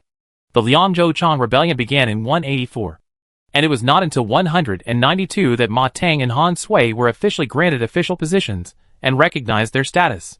The rebellion lasted for a full 8 years. Sun Jian drank the wine in one gulp, and then said, in order to quell the rebellion as soon as possible, the court appointed General Huang Fusong as the chief general, and also summoned me and my subordinates to go to Guangzhou to resist the Chong people. If the Chong people can be quelled, Brother Wentai will definitely be promoted. The Chong rebellion is a large-scale regional event, which is limited to players in the state, just like the previous Xiongnu knocking on the gate in Bingzhou. If players from other states and counties want to participate, they must use unconventional means and get the court's order to go to Liangzhou. That's true, but it is much more difficult to quell the Chong people than the Yellow Turbans, and it may take a lot of time to stay in Liangzhou. The world is about to fall, and we should go all out. But I was obsessed. Li Ji took the initiative to clink with Sun Jian, and the two drank the warm wine in one gulp. Soon Chengpu came to the tent and told Sun Jian that the troops had been assembled. Sun Jian said goodbye to Li Ji, left Wancheng with the 4 generals of Dongwu, and went to Guangzhou. As for the brat Sun Ce, he was forced to return to Shochuan by Sun Jian under Zhu Xi's coaxing and deception. Huaxia District National Announcement, Epic Battle. The Yellow Turban Rebellion is about to end. and the system is about to open the teleportation array return function. Please prepare to leave. Huaxia District National Announcement. Players' merits are being settled now, and hidden rankings are established based on merits. At that time, the system will distribute rewards based on the rankings and evaluation levels. Li Ji took advantage of his free time to check his merits. In the Battle of Nanyang, Jingzhou, Li Ji successively killed Zhang Mancheng, Zhao Hong, Han Zhong and Sun Xia, and gained a total of 40,000 merits from them. He also proposed the strategy of setting up ambushes, which provided Li Ji with 10,000 merits. In addition to the merits gained from killing the Yellow Turban Army in the past month, Li Ji gained more than 60,000 merits in the third stage. Now Li Ji has a total of 400,000 merits, which is the best among all heroes. With so many merits, it is enough to make a big fortune from Lu Hong. Congratulations to the player for completing the 3-stage victory with the Han Army Camp and successfully quelling the Yellow Turban Rebellion. Hereby reward all Han Army Camp players with plus 10% merit. And the current merit is 440,568. Congratulations to the player for obtaining the A-Class Superior Evaluation in the first stage and obtaining a random special building blueprint. Congratulations to the player for obtaining the A-Class Superior Evaluation in the second stage and obtaining a random talent recruitment order. Congratulations to the player for obtaining the A-Class Superior Evaluation in the third stage and obtaining a random diamond level treasure. Congratulations to the player for obtaining the A-Class Superior Evaluation in 3 stages and obtaining a random growable magic weapon. According to the system detection, the player's merit ranks first in the Han Army Camp and ranks first among all players. A special reward is a Peerless Military General and Civil Official Recruitment Order and a random Tiger Talisman. The player has been noticed by Lu Hong, the Emperor of Hanling, and will be summoned to the court by Lu Hong soon. Please be prepared. Chapter 145. Rewards. The system kept ringing. The information was so large that Li Ji needed some time to digest it. Random building blueprints, random talent recruitment orders, random diamond level treasures, random growable magic weapons, random tiger talismans, and a peerless military general and civil official recruitment order. The rewards were so generous that they were worth Li Ji's efforts. In addition to these, Li Ji also had 440,000 merits to exchange, which would allow him to exchange a bunch of high-level blueprints to enrich the combat power of Longhai Town. Use random building blueprints. Li Ji was not in a hurry. The return function of the teleportation array was not turned on. After he dismissed everyone in the tent, he began to draw rewards. Congratulations to the player for obtaining the Confucius Temple building blueprint. Name: Confucius Temple. Quality: Special Building. Description: Confucius Temple, also known as Wenyu, is a temple building commemorating the great thinker and educator Confucius. During the Xuanzong period, the number of worshippers increased to 10 philosophers, 72 disciples, and 21 sages. Special effect for each military officer or civil official who enters the Confucian Temple. The territory's development speed increases by 1%. There is a chance that a civil official with high-level characteristics will be born in the territory. Construction conditions: 10 taels of gold, 1,000 iron ore, 1,000 wood. Construction time: 30 days. The functions of the Confucian Temple are similar to those of the Martial Temple. First, it can increase the development speed of the territory. And second, it can increase the possibility of the birth of civil officials. Li Ji's territory is still small now, and Wang Meng's ability can be comprehensive. But after the territory is expanded in the future, it will be difficult for Wang Meng, who is in the center, to reach out to the local areas. At this time, more outstanding civil officials are needed to preside over local government affairs. The Confucian Temple, like the Martial Temple, is a good building.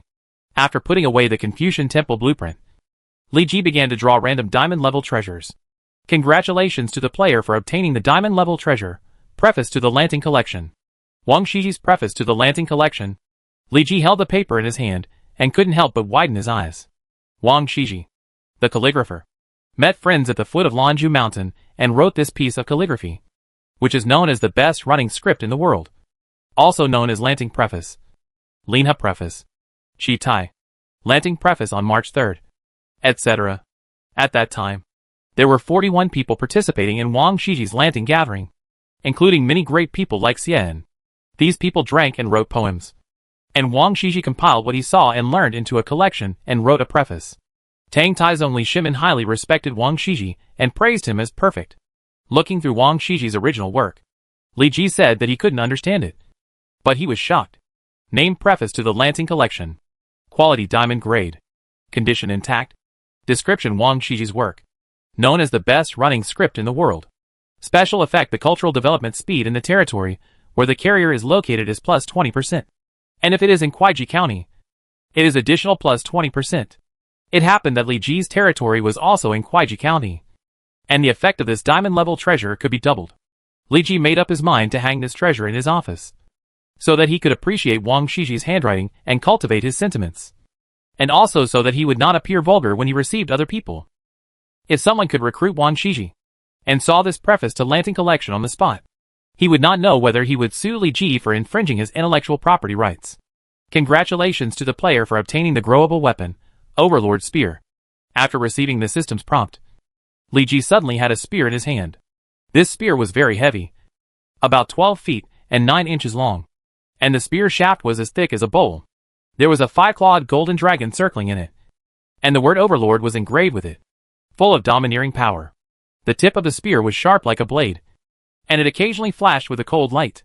The Overlord ancient scripture automatically operated, and the true energy in the body flowed along the meridians of both arms toward the spear. I saw an ancient dull sound exploded in the void, and countless air waves were surging around, almost overturning the entire camp. Infinite light flashed in front of Li Ji's eyes, and a tall figure held a giant spear upside down. And regardless of Li Ji's reaction, he danced the spear with one arm. The rolling air waves blew Li Ji so hard that he could hardly open his eyes. Lightning and thunder rolled in the void, and strange forces drove wind and rain. The figure was full of strange phenomena, and his beard and hair were angry, like an ancient god. Boom! A loud noise exploded in his ears, and everything disappeared. Li Ji suddenly found that the so-called god had disappeared. Everything around him was the same as before, and there was no strong wind or waves. Congratulations to the player for successfully learning the S-level skill one-handed 18 picks. Li Ji was confused. He didn't even know what happened before he learned an S-level skill. And this is Xiang Yu's unique skill. The Overlord Spear and the Overlord Ancient Scripture are from the same lineage, both from the Overlord of Western Chu, Xiang Yu. The sparks just now were created when the two collided. Maybe that figure is the Overlord. The soldiers outside the tent were loyal, and did not change their faces in the face of the cold wind.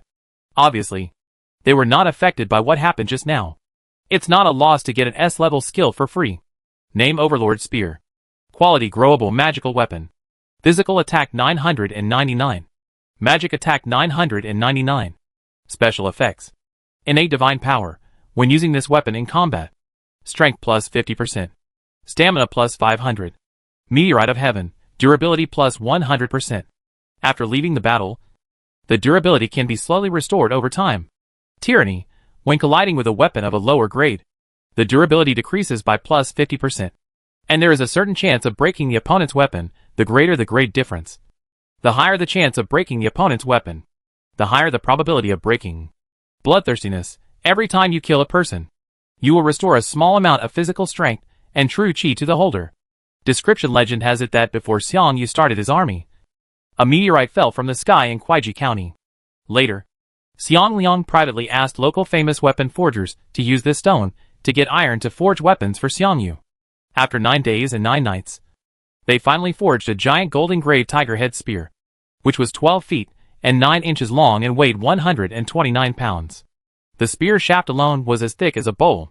Xiang Yu named it Ba Wang. His. Li Ji took a breath. I didn't expect that this weapon was really related to Xiang Yu.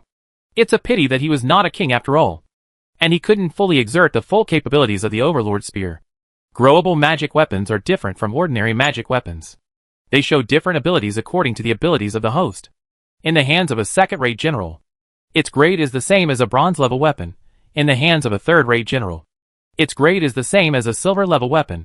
In the hands of a second-rate general, its grade is the same as a gold-level weapon. In the hands of a first-rate general, its grade is the same as a diamond-level weapon. In the hands of a top-level general, its grade is the same as a divine weapon. In other words, Li Ji's bravery must reach more than 96 points before he can fully exert the full power of the Overlord Spear. Now he is just a second-rate general, and the grade of the Overlord Spear is the same as the Zhanlei Spear, both of which are gold level. Li Ji made up his mind to see if he could get the remaining Overlord Ancient Scripture from Lu Hong when exchanging for merits. Chapter 146 9th Level Special Arms. Li Ji also has a random talent recruitment order, a random Tiger Talisman, and a peerless military general and civil official recruitment order that can summon a character with 100 points in a single attribute.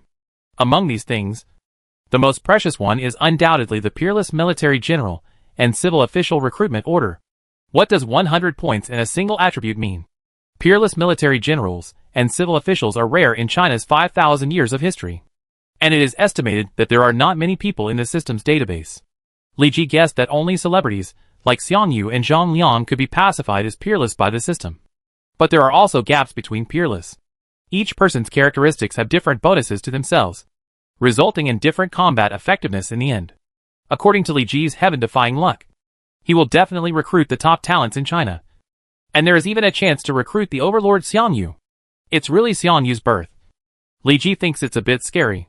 The more capable the military generals and civil officials are, the more difficult it is to improve their loyalty. Even Li Ji, who has a charm value of 99 points, dare not fully guarantee their loyalty to himself. Let's wait and use it. Li Ji took out the random Tiger Talisman rewarded by the system. Name Random Tiger Talisman. Status usable. Description: using this Tiger Talisman can draw 100 troops of any rank 1 to 9. And the player can recruit this rank after meeting the corresponding conditions. In the past 5,000 years, China has seen countless famous armies, such as the Qin's Ruishi, the Wei's Wuzhu, the Tang's Xuanjia, the Song's Beiwei. These armies have left a great reputation in the long river of history, and are sought after by later generations. Congratulations to the player for successfully using the Tiger Talisman and obtaining the rank 9 Jingsai Army. The Jingsai Army, a heavy cavalry with extremely strong combat effectiveness created by Song Taizong Xiaoguang, has defeated the Khitan cavalry many times in the battle against Liao.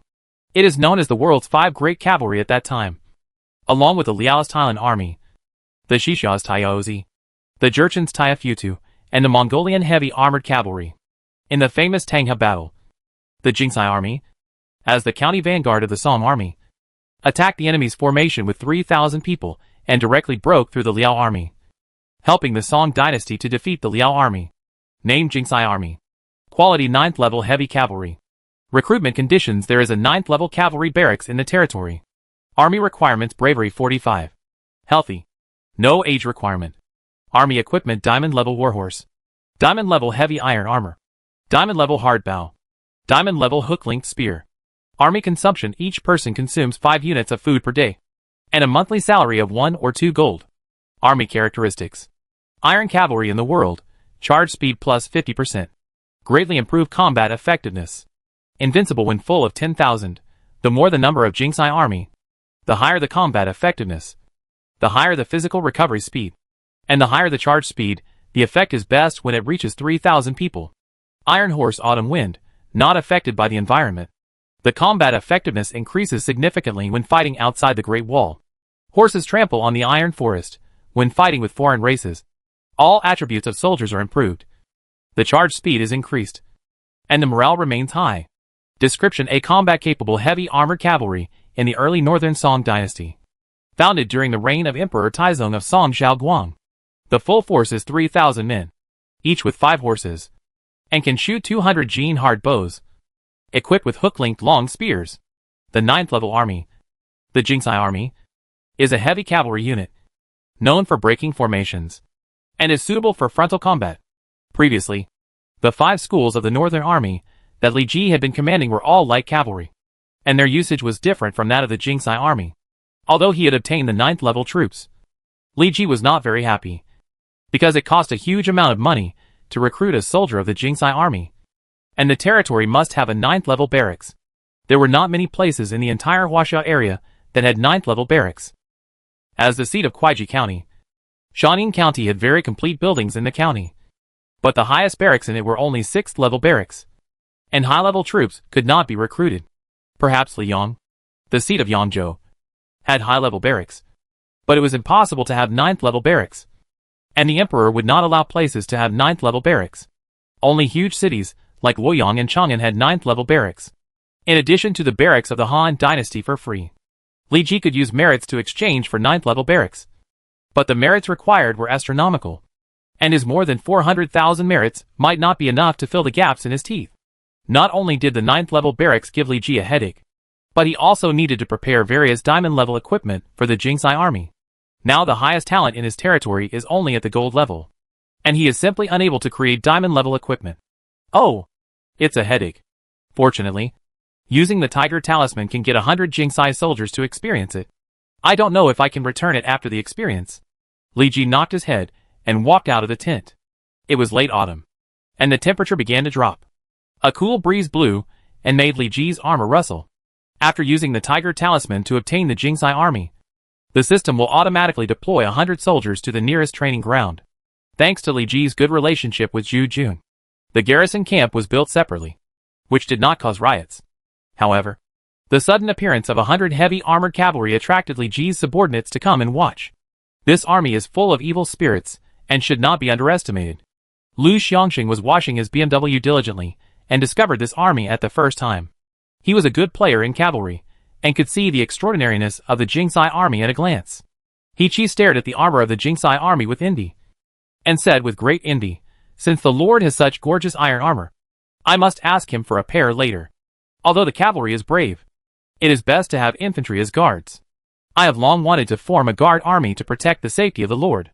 Chen Dao seemed to have no expression on his face, but in fact he felt a little sour. My colleagues only see the bravery of this army, but ignore the financial support behind it. Wang Ming shook his head slightly, secretly calculating how much money and food it would cost to build and maintain such an army. This army is the Jingsai army, which is a rare heavy armored cavalry in the world. At some point, Li Ji appeared here, and the generals subconsciously protected him among them. It is difficult to calculate the money and food needed to build a Jingsai army. With the current strength of Longke town, it may be difficult to expand. At this stage, we should use this 100 as the establishment. My lord is wise. Wang Ming was the first to speak. He was highly valued by Li Ji, and was in charge of the overall situation of Longke town. With his vision, he could see that Longke town could not afford such an army. If Li Ji was desperate to expand the Jingsai army, he would definitely overdraw the town's war potential, and then Wang Ming would have to choose a good tree to live in. Others were eager to command this elite cavalry, but Li Ji waved his hand and led the Jingsai army himself, which made them a little disappointed. The right general is here. Suddenly, the soldiers behind Li Ji shouted, and Zhu Jun came forward under the protection of his personal soldiers. He saw the extraordinariness of the Jingsai army at a glance. Chapter 147 Medicine King. This army is much more powerful than the 5 schools of the Northern Army and the Sana cavalry.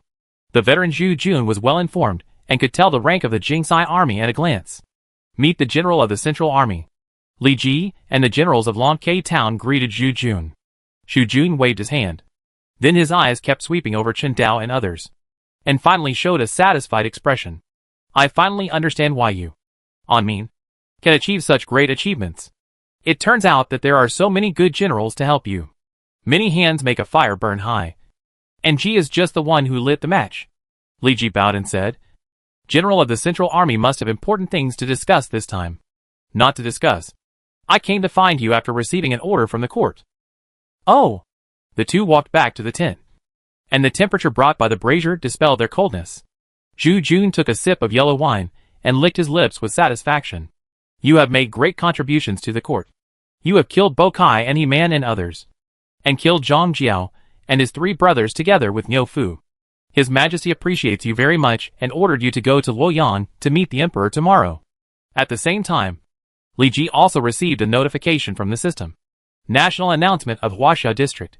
The system will open the return function of the teleportation array tomorrow, and players can return to their respective territories through the teleportation array. National announcement of Huaxia District. The epic battle Yellow Turban Uprising has ended. Emperor Hanling Lu Hong has rated and listed the player's performance. Players can redeem merits at the county magistrates within 3 days.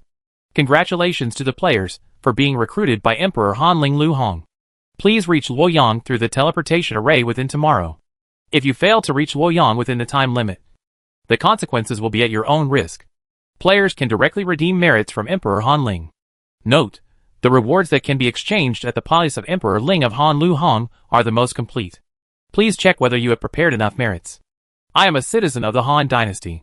It is a great honor for His Majesty to appreciate me. Li Ji drank wine, and flattered Lu Hong, who was far away in Luoyang. It's a pity that the prefect Qin was seriously injured and bedridden. I have to stay in Nanyang to prevent the villains, and cannot meet His Majesty with you, Zhu Jun said with some melancholy, and then changed the subject. On mean, Luoyang City is complicated and unpredictable like the sea. You are valued by His Majesty, and many people will definitely target you. You will need to act according to the circumstances. Li Ji nodded. As the capital of the Han Dynasty, Luoyang has countless aristocratic families, including the Yang and Yuan families, who have been officials for 4 generations. General He Jin, who represents the power of foreign relatives, the 10 attendants who are loyal to Lu Hong, and some old-timers who are watching from the sidelines. Everyone knows that after Lu Hong's death, the whole Luoyang was in chaos. He Jin and Zhang Rang fought each other, and both sides were bruised and swollen. Speaking of which, Li Ji had had intersections with both forces before. Zhou Feng, a eunuch under the power of the 10 eunuchs, had contact with Li Ji once, because he was very satisfied with Li Ji's performance as a person. He had a very high favorability towards Li Ji. He Jin's sister, Empress He, was the biological mother of Prince Bian, and Prince Bian's concubine, Tang, was the daughter of Li Ji's current boss, Tang Mao, the prefect of Kuaiji County. Moreover, Tang's brother Tang Kai is still following him to fight the Yellow Turbans everywhere, and has made a lot of contributions. With his father and sister in Luoyang, he will definitely be able to enter the court as an official in a short time. Unconsciously, Li Ji's identity was labeled by both parties. Perhaps he will have the opportunity to intervene in the fight between the 2 parties in the future and gain benefits from it. A sly gleam flashed in Li Ji's eyes like an old fox. She naturally knows what to do. After the 2 clinked their wine bowls, Zhu Jun took out a letter from his arms and handed it to Li Ji. I have known Lu Zigan for a while, but after he was imprisoned, I have been staying in Jingzhou and have never returned to Luoyang to visit him. I am really ashamed. I heard that Your Majesty is going to grant amnesty to the world, and Lu Ji will definitely be released. I am now busy with work, and I am afraid it will be difficult to leave. I hope Anmin will hand this letter to Lu Zigan. Li Ji nodded. Although Lu Ji did not value him before, Li Ji admired Lu Ji very much. This time when he went to Luoyang, he would also find an opportunity to visit Lu Ji. Don't return your troops to Kuaiji for the time being. Maybe something important will happen later. I hope to respect your order. After seeing Zhu Jun off, Li Ji sat alone in a tent. You need to be careful when going to Luoyang this time. Strange things may happen. You must have a super warrior to protect your safety. He now has 2 recruitment orders on hand. Use the random talent recruitment order. This recruitment order cannot recruit historical figures of war professions such as generals and civil officials, but recruits historical figures of life professions. The random talent recruitment order recruits talents such as rangers, blacksmiths, singers, doctors. There are all kinds of people among them. And it is not surprising to draw some Taoist priests, like the 3 immortals of the late Han Dynasty. As long as there is no eunuch like Wei Zhongxian. Congratulations to the player for recruiting Sun Ximiao, a famous doctor in the Tang Dynasty. Huh? How did you draw an old man? Li Ji cried out that he was fooled. He just quickly read the names of historical beauties, but none of them were related. But he would definitely not dislike Sun Ximiu. Sun Ximiu is called the man of medicine. He is not only proficient in internal medicine, but also good at gynecology, pediatrics, surgery, and ENT. He is the first in traditional Chinese medicine to advocate that a separate department should be set up to treat women and children's diseases. The Qianjin Yaofang compiled by him is the first clinical medicine encyclopedia in Chinese history, and is praised as the greatest treasure of mankind. Sun Ximiu attached great importance to medical ethics, and treated everyone equally, regardless of high and low, rich and poor, old and young, beautiful and ugly, enemies and friends, Chinese and foreign, foolish and wise, and declared that human life is the most important, and it is worth 1,000 gold. Moreover, Sun Ximiu was proficient in the art of health preservation. He combined the health preservation ideas of Confucianism, Taoism and ancient Indian Buddhism with the health preservation theory of traditional Chinese medicine, and proposed many practical health preservation methods, which are still guiding people's daily life today. Although there are disputes about Sun Ximiu's age, the shortest age is over 100 years old, and the oldest age is 162 years old. Old man Sun Ximiu meets the mayor. Seeing Sun Ximiu, who looked like a young man in the tent, bowed, which made Li Ji secretly amazed. Sir, you are already old. But you look so young. I am really surprised.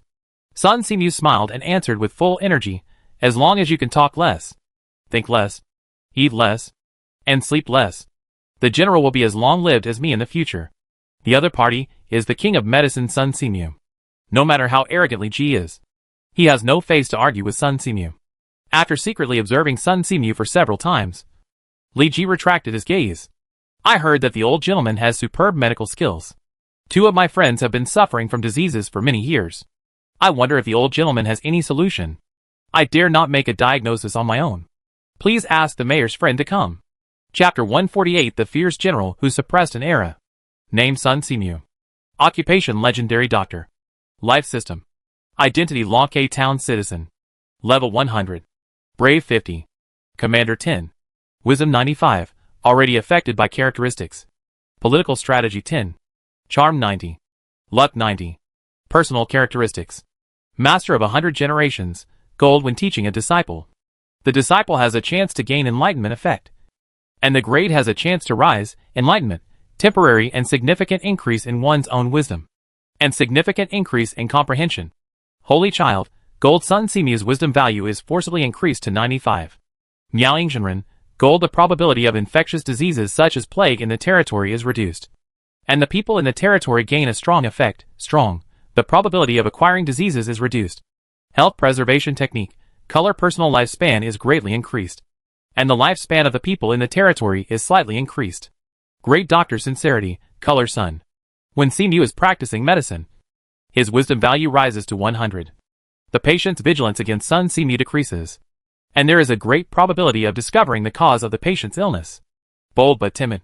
Wise and comprehensive. Color there is a great probability of completely curing the patient's difficult and complicated diseases. King of Medicine.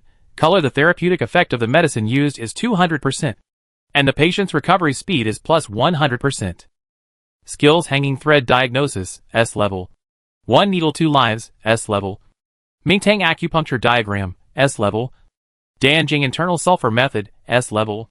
Heart Method True Secret of Meridian Health Preservation. Equipment Qianjin Yaofang, Jingguo level. Qianjin Yifang, Jingguo level. Tiger Support, Diamond level. Golden Needle, Artifact level.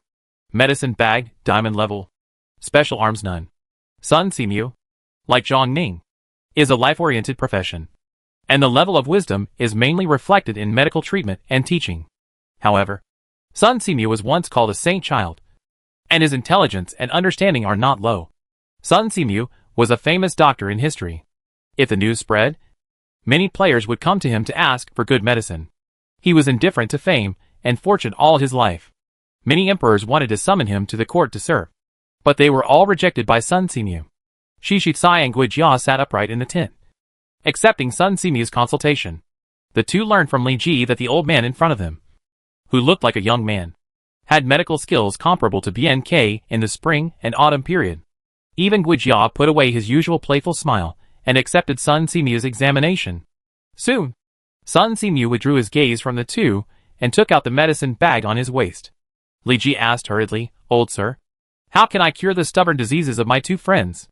Sun Simu replied, "Although the symptoms of the 2 friends of the mayor are similar, the root causes of the disease are different. Mr. Shi is weak and sickly, mainly due to congenital deficiency, while Mr. Gui is weak and sickly, but his body is hollowed out by alcohol and sex. These old men can help cure it." "How to cure congenital deficiency?" Shi Shicai asked anxiously. "He has been weak and sick since he was a child, and has been troubled by diseases. He has spent a lot of money to ask doctors to treat him, but it has not had much effect. Now there is a doctor who asserts that he can help him cure his stubborn disease, and his calmness in the past has dissipated. If Mr. Shi wants to completely cure his stubborn disease, he needs a long time to regulate his body. And he also needs a magical medicine that can make up for his congenitality. Unfortunately, this kind of magical medicine is very rare, and I don't have it." Magic medicine. Shi Shicai looked gloomy. He was born in poverty, so how could he afford to buy magic medicine? Li Ji patted Shi Shicai on the shoulder and comforted him. "Don't worry, Jitse. Although there is no such magic medicine now, I am willing to travel all over the world to find it and treat you. I will meet His Majesty tomorrow, and maybe I can get the magic medicine from His Majesty." As the Emperor, Lu Hong must have all kinds of magical herbs in his treasury. And even magic medicine that can bring people back to life. Li Ji has more than 400,000 merits. So he can always exchange for a magic medicine. General. Shi Shisai was deeply moved. And he stood up quickly and bowed to Li Ji. General. You value me so much. I am willing to serve you as my master. And give you advice with my broken body. Official. Shi Shisai pledges allegiance to you. Do you accept it? Yes. God will not let down those who work hard. Li Ji has been strategizing with Shi Shisai for so long. And finally today, Shi Shisai, the strategist of Chao Wei, pledged allegiance to him. I got Shisai. Just like Guzagod Lu Ho. Li Ji quickly helped Shi Shisai up. And then looked at Guijia expectantly. Hoping that today would be a double blessing. Guijia's eyes turned slightly. And finally he made up his mind. And said casually, if the general has enough wine in the future, Jia is willing to serve the general. Of course I will. Official civil servants, Guijia pledges allegiance to you. Do you accept it? Yes. Li Ji didn't care about Guijia's sleeves full of wine stains. And hurriedly helped him up. I got filial piety. Just like Guzagod Lu Ho. My lord. If you can change your words, Jia may be happier. The two smiled at each other. And the monarch and his subjects were in harmony and happy. At this moment, Sun Simu interrupted and said, Mr. Gui's body has been deeply corroded by alcohol and sex. He needs to quit drinking and sex for a long time. And then supplemented by the health care of the old man. Before he can recover. This is easy. During the time I meet the emperor, Fo Xiao and Jisai will be treated by the old man. And you will prepare their diets. Ah? Guijia was a little dumbfounded. He didn't expect that he would be forced to quit drinking by Li Ji just after recognizing his master. He wanted to ask Li Ji for an explanation. But found that his master had already left with his sleeves swung. Guijia and Shi Shisai recognized their master. Which made Li Ji in a good mood. Then he returned to his tent and dismissed all the soldiers. Leaving only Chen Dao to guard outside. Next, he would use the recruitment order of peerless military generals and civil officials. Because the recruited military generals and civil officials have left a deep mark in history. And each has unique skills. In order to ensure that there would be no accidents, Li Ji transferred Chen Dao over. So that when the recruited military generals and civil officials devoured their master, someone could come to protect him in the first time. Use the recruitment order for peerless military and civil officials. Congratulations to the player for recruiting Li Tsunxiu, the most powerful general in the 5 dynasties and 10 kingdoms. Flying Tiger General Li Tsunxiu? Li Tsunxiu, the most powerful general in the 5 dynasties and 10 kingdoms? Li Tsunxiu, who was named after Xiangyu, the overlord of Western Chu. A fierce general appeared in front of Li Ji, with a strong back and waist, holding the Bai Yen Lao in his left hand and the Yuan spear in his right hand, with murderous and unruly eyes, like a peerless fierce tiger. As soon as he appeared, a strange wind blew in the whole tent, and countless ghosts howled and wolves howled. Li Tsunxiu greets the lord. Li Tsunxiu was unruly and arrogant. Even though Li Ji was his lord, he had no intention of performing the etiquette of monarch and subject. Tsunxiu is so fierce that only the old overlord Xiangyu can rival him. Li Ji praised. The arrogance in Li Tsunxiu's eyes slightly decreased, and he began to respect Li Ji. If the overlord were to reappear in the world, I would fight him with a weapon in my hand. Chapter 149 Flying Tiger General Li Tsunxiu. A king is not as good as a tyrant, and a general is not as good as Li. Li Tsunxiu can be compared with Xiangyu, which shows that his bravery is among the best in the 5,000 years of history. Namely Tsunxiao and Jingxi. Occupation Military General, War Department. Identity Commoner of Longke Town. Level 60. Brave 99, 100. Commander 70, 75. Wisdom 40, 45. Political Strategy 10, 20. Charm 60. Luck 10. Personal Characteristics. Resentment, black not being valued enough by the Lord, and easily being alienated by the enemy. 13 Guardians, purple Li Xiyuan. Li Xizhao. Li Kongsu. Li Tsuinjin. Li Tsuinqin. Li Sibin. Li Xin. Li Tsuinzhong. Li Xiyuan. Shin. Li Tsuinxian. Shi Jingxi. Kong Juanli and Li Tsuinxi form the 13 Guardians. For every additional person in their faction, Li Tsuinxi's combat power increases by 3%. Brave and good at fighting, purple when leading the army to fight. Personal combat power increases by 10%. And soldiers' combat power increases by 5% when fighting with others. Personal combat power increases by 15%. 5 horses upside down, gold strength increases by 50%. And combat power increases by 25% when fighting with others. Bravest the 3 armies, gold when charging into battle. Personal combat power increases by 20%. Combat power of the troops under your command increases by 20%. And it is not easy to get injured. Invincible, gold in a big battle. For every enemy general killed. Li Tsunxia's combat power increases by 3%. With a maximum of 45%. Stand up in the battle, gold when serving as a vanguard. The speed of the troops under his command increases. The physical strength increases. The physical strength recovery speed increases. And Li Tsunxia's personal combat power increases by 30%. 10,000 people avoid the enemy, color the fewer troops around him. The higher the personal combat power increases. Up to plus 60%. Li will not be better than Li, color when Li Tsunxia fights with a general whose bravery is lower than or equal to his own. His personal combat power increases by 50. And the enemy's combat power decreases by 30%. Flying Tiger General, color when leading the 18 Flying Tiger Riders. The 18. All attributes of the cavalry are greatly increased. And it is not easy to die. Li Tsunxia's personal combat power plus 50%. Attack speed increased. Strength increased. And physical strength increased. Skills sweeping the thousands of armies, S level. Flying Tiger Roar, S level. Flying Tiger Shocking the Sky, S level. Bloodthirsty Tiger Soul, S level. Mental Method Flying Tiger Soul Devouring Secret Equipment Black Kirin, Diamond level. Yuang Spear, Diamond level. Bai Yin Lao, Diamond level. Flying Tiger Heavy Armor, Diamond level. Special Arms Flying Tiger 18 Riders, 10th level arms. After looking at Li Tsunxia's panel, Li Ji can only say that he is invincible. Li Tsunxia is the first fierce general of the 5 dynasties and 10 kingdoms. He has extraordinary martial arts, extraordinary bravery, and is invincible and unstoppable. The old history of the 5 dynasties records, when he was young, he was good at riding and shooting, and was extremely brave. He often led the cavalry, as the vanguard and never failed. He followed Emperor Wu to rescue Chen and Su, chased the Huang bandits, and encountered difficulties in Shengyuan. And he was victorious in every battle. However, such a fierce general was eventually framed by his 4th brother Li Tsunxin, and ended up being torn to pieces. The historical Li Tsunxia used a pure iron spear, but the Li Tsunxia recruited by Li Ji used the Yuang Spear and the Bai Yin Lao. The system obviously adopted the image of Li Tsunxia in the Romance of the 5 Dynasties and the late Tang Dynasty. The Li Tsunxia in the unofficial history was even more brutal. He led 18 cavalrymen to raid Chang'an and smashed the city gate with the weapons in his hands. He captured Ding Tianwang in one go, defeated Wang Yanzheng, who was the 2nd best in the world, in 2 rounds, defeated Gao Siji, the White Horse and Silver Spear, in 10 rounds while seriously ill, and killed 15 generals of Zhu when in a row. After his death, Li Qiang pretended to be Li Tsunxia to scare Wang Yanzheng away and frighten Wang Yitong to death.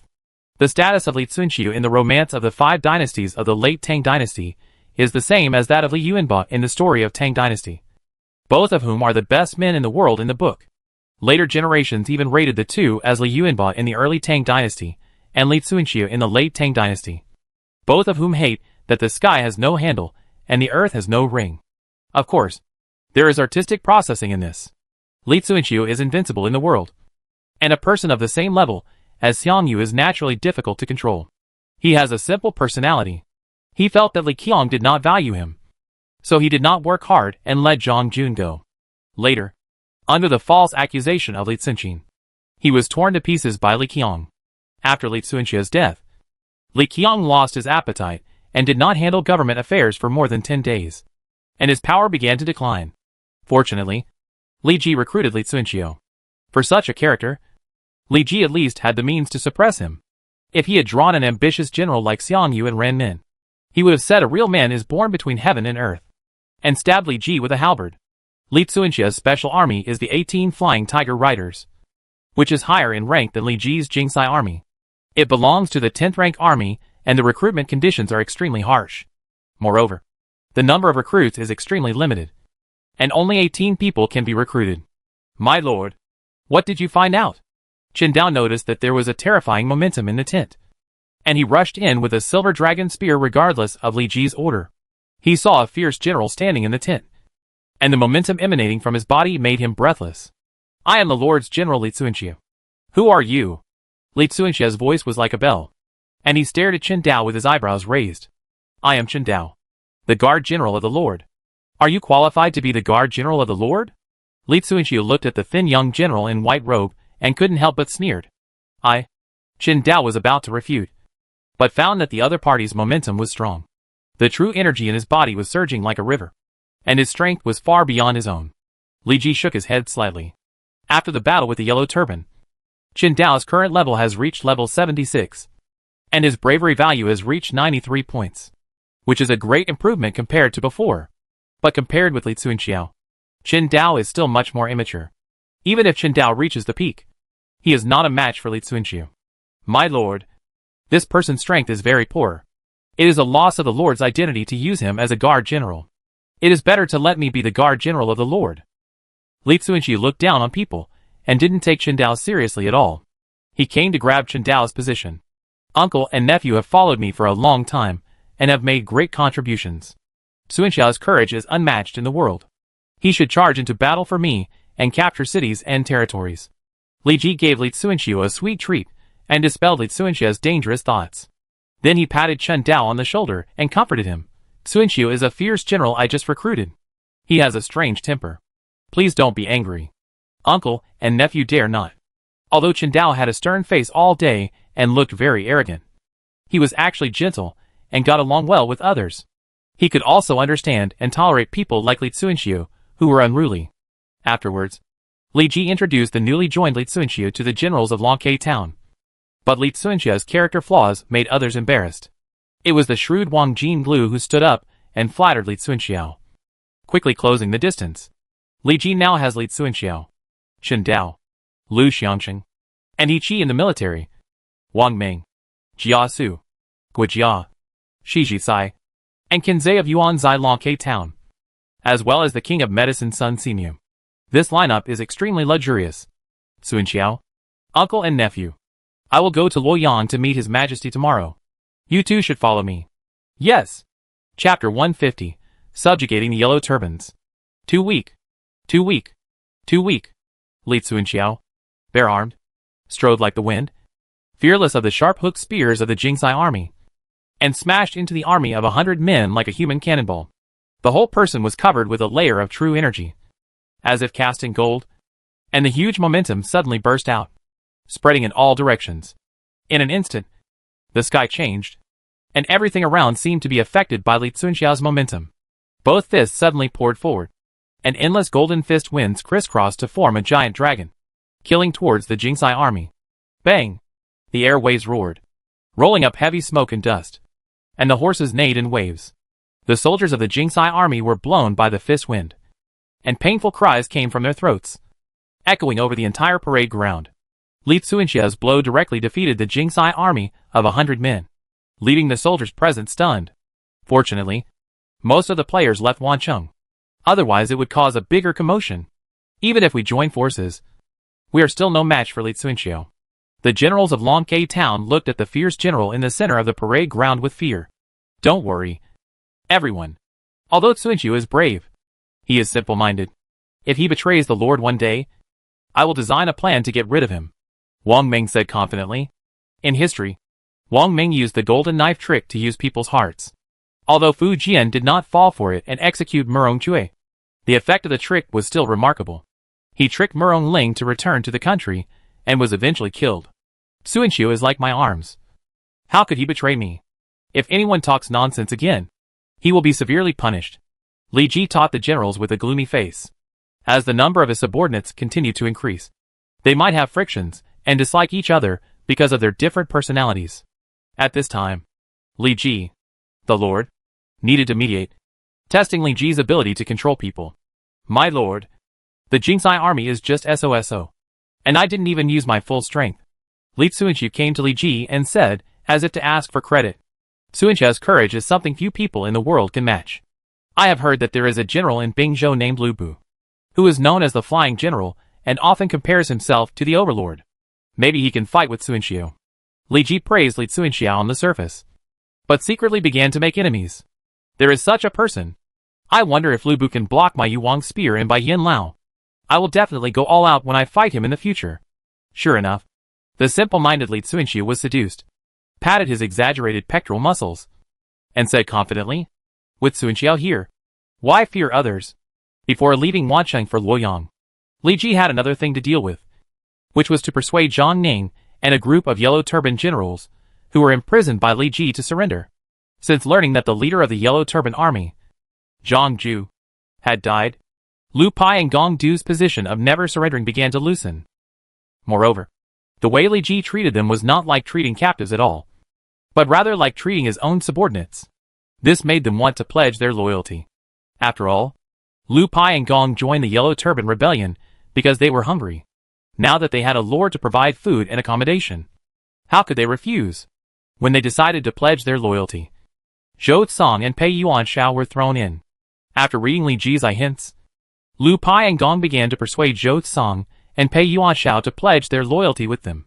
However, Zhou Tsang and Pei Yuanshao have always followed Zhang Ju and are highly regarded by the great sage. Moreover, before his death, Zhang Ju entrusted his only daughter to the two men for protection, which moved them so much that they vowed to defend Zhang Ning's life. The two men were almost loyal to Zhang Ning, and Lu Pai and Gong Du could not persuade them no matter how hard they tried. Li Ji had been paying attention to the progress of the surrender, and naturally understood the difficulty of Zhou Tsang and the others. Among the 4 Yellow Turban generals, Zhou Tsang was undoubtedly the strongest one, and he was loyal, and was known as the most loyal person in the world by the world. Who would refuse such a loyal minister? As long as Zhang Ning was dealt with, it was a foregone conclusion that Zhou Tsang would work for him. Li Ji brought Jia Su to the outside of the tent where Zhang Ning was imprisoned. Now Zhang Ning's legs were slightly clamped, his face flushed, and his hands were hung with weighing shackles, and the whole person was hung up. A beam of light shone on the dirty but beautiful face. When Zhang Ning saw Li Ji's figure, his breathing became rapid. Woo! Zhang Ning didn't bother to scold Li Ji. She was already hungry from not eating enough. She opened her mouth to take in a pitiful amount of food and water. Li Ji fed Zhang Ning and bewitched her. Zhang Ning, Zhang Mancheng of Jingzhou has been beheaded. You are the last hope of the Yellow Turban army. If I hand you over to the court, the Yellow Turban army can be declared extinct. You? Zhang Ning glared at Li Ji weakly, and then continued to indulge in the fragrant food. Now only I can protect your safety. As long as you work for me, I will not hand you over to the court. Zhang Ning, you don't want the Yellow Turban army to be extinct, do you? Really? Zhang Ning had been imprisoned for so long that she was already somewhat confused. Hearing Li Ji's deception, a look of hesitation appeared on her face. Jia Su, who was slacking off on the side, took decisive action to incite Zhang Ning's emotions, magnified Zhang Ning's hesitation, and made the other party entangled. The poisonous scholar Jia Su, who brought chaos to the world, relied on his eyes that saw through everything. It was no problem for him to stir up the emotions of a prisoner who had been tortured for a long time. As long as you don't hand me over to the Han court, I will be loyal to you. Even though his wisdom value reached 99, Jia Su's incitement was not something Zhang Ning could resist at all, and he finally succumbed to the bully Li Ji. Wilderness Warlock, Zhang Ning pledged allegiance to you. Do players accept it? Yes. Li Ji untied Zhang Ning's shackles, and fed Zhang Ning food himself. Not only me. You can't hand Zhou Tsang and the others over to the Han court. Zhang Ning's face flushed, and he put forward conditions to Li Ji. Zhou Tsang, Pei Yuanshao and others are brave and powerful. I will naturally not be stupid enough to hand them over to Lu Hong. So you had a plan. After dealing with Zhang Ning, Li Ji ordered people to bring Zhou Tsang and the other 4 over. Now that the Yellow Turbans in Jingzhou have been destroyed, the Han dynasty will soon be able to pacify the Yellow Turbans. Why don't you quickly abandon the dark and join the light and serve me? Li Ji sat in the first seat, enjoying Zhang Ning's service. Lu Pai and Gong Du had long been loyal, and jumped out at the same time to worship Li Ji as their lord. However, the behavior of the two made Zhou Tsang and Pei Yuanshao glare at him. I was instructed by the great virtuous teacher. Zhou Tsang spoke with his neck stiff, but was interrupted by Zhang Ning. Zhou Tsang, I have promised Li Ji to serve him. You should also serve him. Miss. Zhou Tsang was very surprised. In the end, Zhou Tsang still surrendered and took Pei Yuanshao to submit to Li Ji. After conquering Zhou Tsang and the other 4, Li Ji's military generals were strengthened. Although these people were not the main generals, they were all second-rate military generals, and they were more than enough to serve as deputy generals to charge and fight for him. Sun Xiao, uncle and nephew, follow me to Luoyang. Chapter 151, entering the court to meet the emperor. The teleportation array to Luoyang flickered, and Li Ji, Li Sun Xiao, Shen Dao, and Tang Kai, who was going to Luoyang to take up a post, appeared in it. Tang Kai, the son of Tang Mao, was nominally Li Ji's deputy general. He followed Li Ji to fight the Yellow Turban army in the east and west, and made a lot of contributions. In addition, his father, a scholar from Yingchuan, cooperated with the general's office to take care of everything in the court, so that his official position rose step by step. It can only be said that having a good father can make you win at the starting line. Tang Kai held Li Ji tightly with both hands with tears in his eyes, and sobbed, "Brother Anmin, if it weren't for you, I wouldn't be able to enter the court to serve as an official. After today's separation, I don't know when we can meet again." He knew that his talent was not good, and he was able to achieve what he has today thanks to Li Ji. Tang Si Gongzi. Luoyang is a deep water, so be cautious in everything you do. Li Ji knew that the forces of foreign relatives and eunuchs would fight in Luoyang in the future, and he couldn't help but remind him. "I know." Tang Kai followed the people from the general's office and left. Li Ji stayed where he was, waiting for the court to pick them up. Luoyang was the capital of the Han dynasty, magnificent and spectacular, with hidden talents and officials. In addition, Luoyang City was rich in resources, attracting the attention of players. Many players took advantage of the opening of the teleportation array to move all their assets to Luoyang. This also led to the overcrowding in Luoyang City.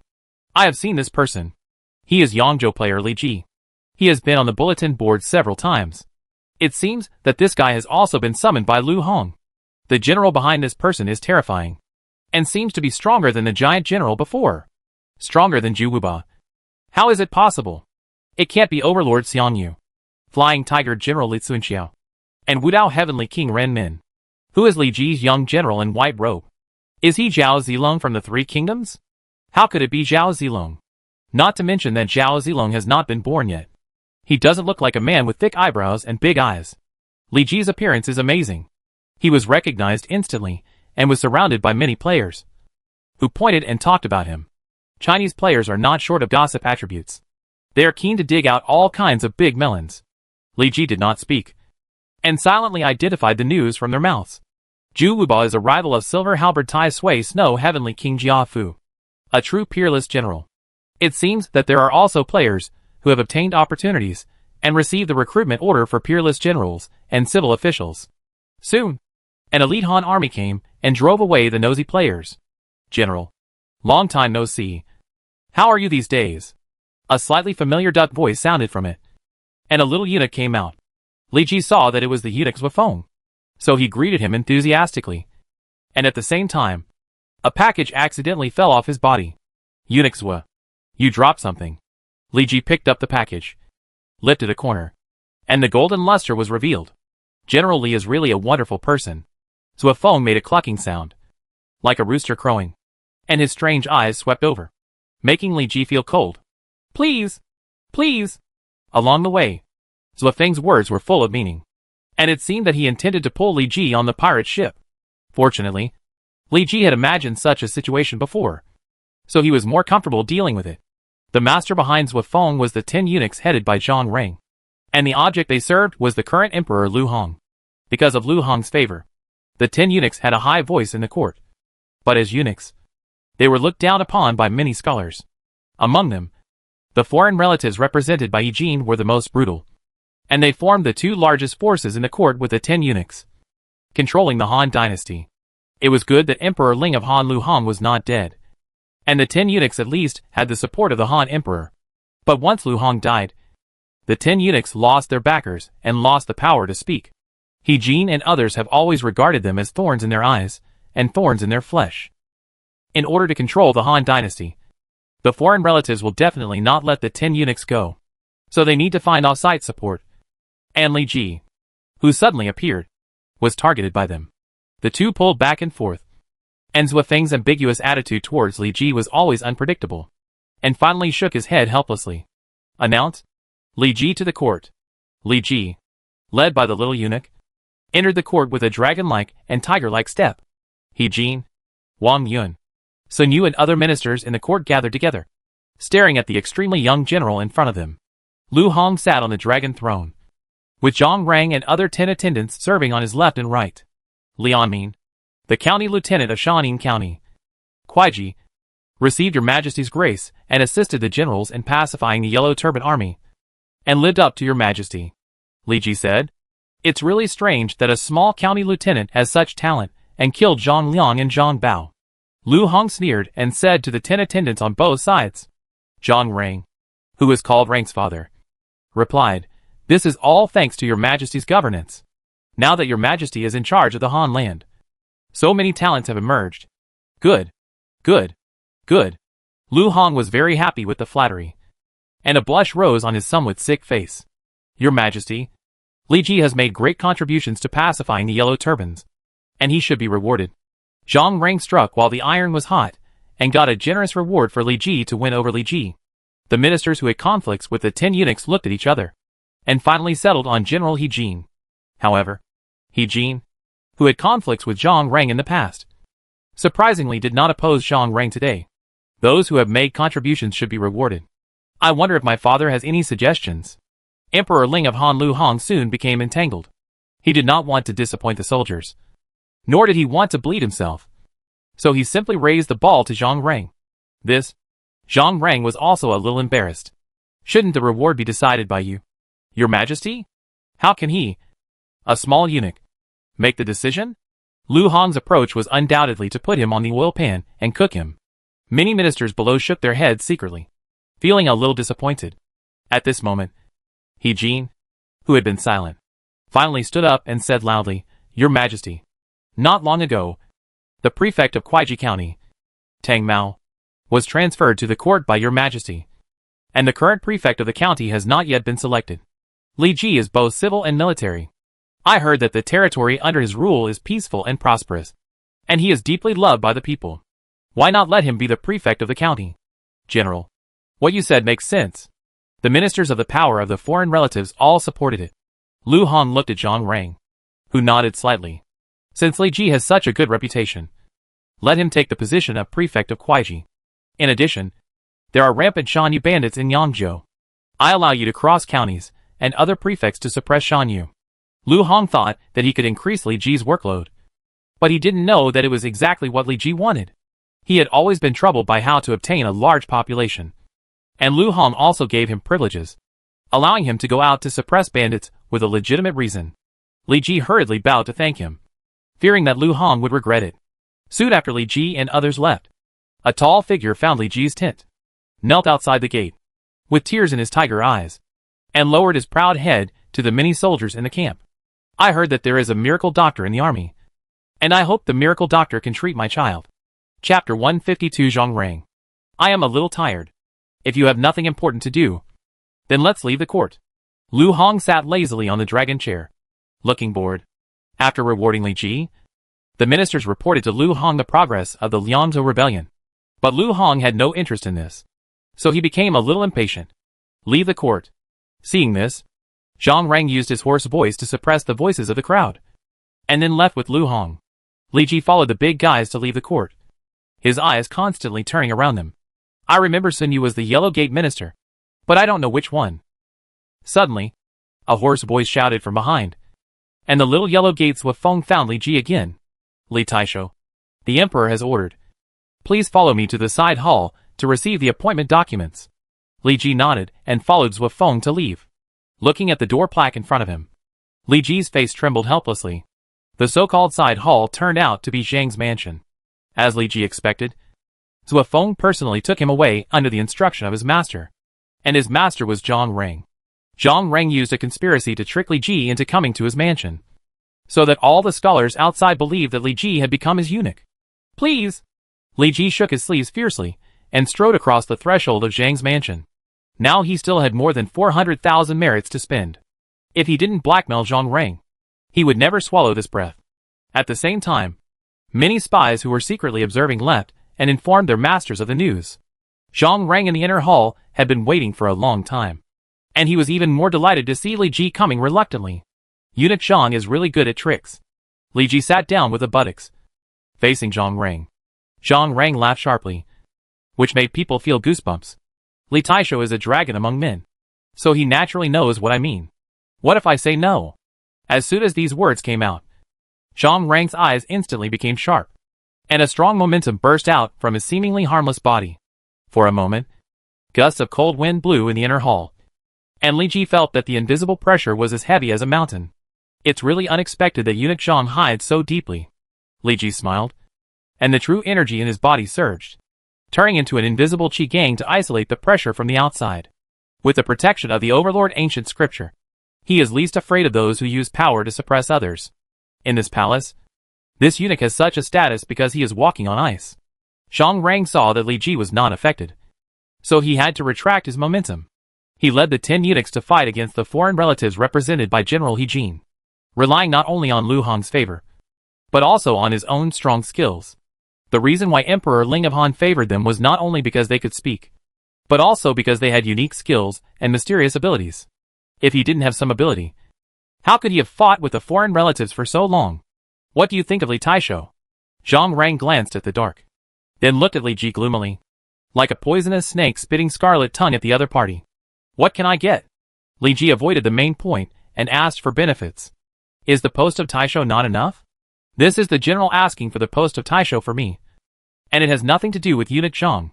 If this eunuch has not nodded, His Majesty will definitely not let you be the governor of a county. Eunuch Zhang is not sincere. I might as well surrender to the general. At least the conditions offered by the general are very tempting to me. Li Ji was very angry and stood up. When did He Jin find him? Zhang Rang was shocked. Before he had much time to think, he saw Li Ji striding out of the inner hall. So he hurriedly grabbed Li Ji. What do you want? Yan Zhou Mu. Impossible. Zhang Rang was furious. The conditions offered by Li Ji were simply unreasonable. I heard that Wang Shiyu was arrested and imprisoned not long ago. I wonder if eunuch Zhang knows about this. Wang Yun deserves it. Zhang Rang frowned. As far as I know, it seems that Wang Shiyu sure found some letters that some people exchanged with the Yellow Turban Army, but was framed by others when he reported it to His Majesty. Eunuch Zhang, you have lived in the Deep Palace for a long time and have seen a lot. You must know the cause and effect of this matter. Is really? Zhang Rang laughed awkwardly, and a layer of sweat appeared on his forehead. Only Emperor Ling of Han, Lu Hong, Wang Yun and Zhang Rang knew about this matter. How come Li Ji, who has been fighting outside, also knew about it? I just heard about it from those yellow turban captives. I thought you knew it. Eunuch Zhang. However, I also heard some incredible things from them. About Ma Yuani. Ma Yuani? A panic flashed across Zhang Rang's face. This dead name suddenly attacked him and made him lose his mind. Yes, I caught a yellow turban captive. He said that he was Ma Yuani's personal soldier and saw Ma Yuani come to Feng. Stop! Stop! Stop! Seeing that something was wrong, Zhang Rang quickly interrupted Li Ji's words. The back of his hand wiped across his forehead and was covered with sweat. Li Ji shrugged, folded his hands, and closed his eyes. Zhang Rang didn't know how much Li Ji knew, but the only thing he could be sure of was that the reason why Li Ji didn't report them was that he wanted to get enough benefits. Zhang Rang was afraid of those scholars who were stubborn with Wang Yun. Li Taisho, even if you have made contributions to suppress the yellow turbans, I cannot agree to the appointment of Yangzhou governor. Li Ji knew that this was impossible, and he was just showing his willingness to ask for more to increase Zhang Rang's pressure. A celebrity once said that Chinese people always like to compromise. Is that so? Li Ji showed a tangled expression. I heard that Wang Yun's family is very rich. Why not give the whole Wang family to me? Zhang Rang's eyes twitched at the other party's conditions. Wang Yun was born in the Wang family of Taiyuan and had a high reputation. He had spent a lot of effort to move Wang Yun before. If Wang Yun's branch was eliminated in one go, not to mention that Lu Hong would not agree, the literati in the court would definitely be the first to refuse. If you just want money, this eunuch can satisfy you. Li Ji shook his head and said, Since I entered Luoyang City, I have heard many people say that Wang Yun's family has a woman named Ren, who is so beautiful that the moon and flowers are ashamed of each other. This prefect has not married yet, and there is no maid to serve him. I wonder if eunuch Zhang. Zhang Rang saw from Li Ji's face that he was eager for beauty just like Lu Hong, and he showed an expression that all men understand. So he said, This is simple. The beautiful Ren, plus 100,000 taels of gold. I wonder if Prefect Li is satisfied with the conditions. Not only that, I heard that Eunuch Zhang has a lot of rare treasures. I want to open my eyes and pick a few to bring back to make up for the occasion. It's a small matter. Zhang Rang's smile was sunny. But he didn't know how many times he greeted Li Ji's ancestors in secret. Chapter 153 General? Butcher, do you want to spend 10,000 merit points to exchange for the prefect of Kuaiji County? With Zhang Rang opening the back door for him, Li Ji spent very little merit points to exchange for a large number of architectural blueprints. The blueprints of the 9th level cavalry barracks worth 1 million were even discounted by 10%. And Li Ji only needed 100,000 merit points to get them. 9th level cavalry barracks, 9th level infantry barracks, 9th level archer barracks. A large number of blueprints were exchanged. And accordingly, Li Ji's merit points also disappeared rapidly. After spending a huge sum of more than 400,000 merit points, Li Ji had a thick stack of blueprints and some equipment of high grade. Lu Xiangxing and others have followed him for a long time and have made great contributions. If they are not rewarded and promoted in time, their loyalty will probably drop a lot. Eunuch Zhang, do you know the ancient scripture of the Overlord? Li Ji checked Zhang Rang's small treasury while making his own demands. The ancient scripture of the Overlord is only in the royal treasury. I don't have it here. Zhang Rang was so angry that he almost cursed. Why did he have so many conditions for choosing something? However, he rolled his eyes and changed the subject, saying, but this eunuch is highly valued by His Majesty, and is in charge of the key to the royal treasury. If Governor Li works for me, I will personally give you the remaining ancient scripture of the Overlord. Okay. Li Ji continued to pick and choose, and casually agreed to Zhang Rang's conditions. Zhang Rang seemed to feel that he was fooled. I wanted to work for Eunuch Zhang. But it's a pity that Eunuch Zhang has been a real man before, and didn't say it clearly. You hacking? Zhang Rang clenched his fists, wishing to punch Li Ji a few times to let him see how powerful the eunuchs are. It turns out that he wanted to bleed himself for so long. But fortunately his goal has been achieved. Eunuch Zhang. General He Jin has won over the two brothers Yuan Shao and Yuan Shu, and together with local tyrants and some scholars in the court, he is fighting against you. He holds military power, and intends to dominate the court. If the emperor dies one day, they will lead troops into the palace as soon as possible.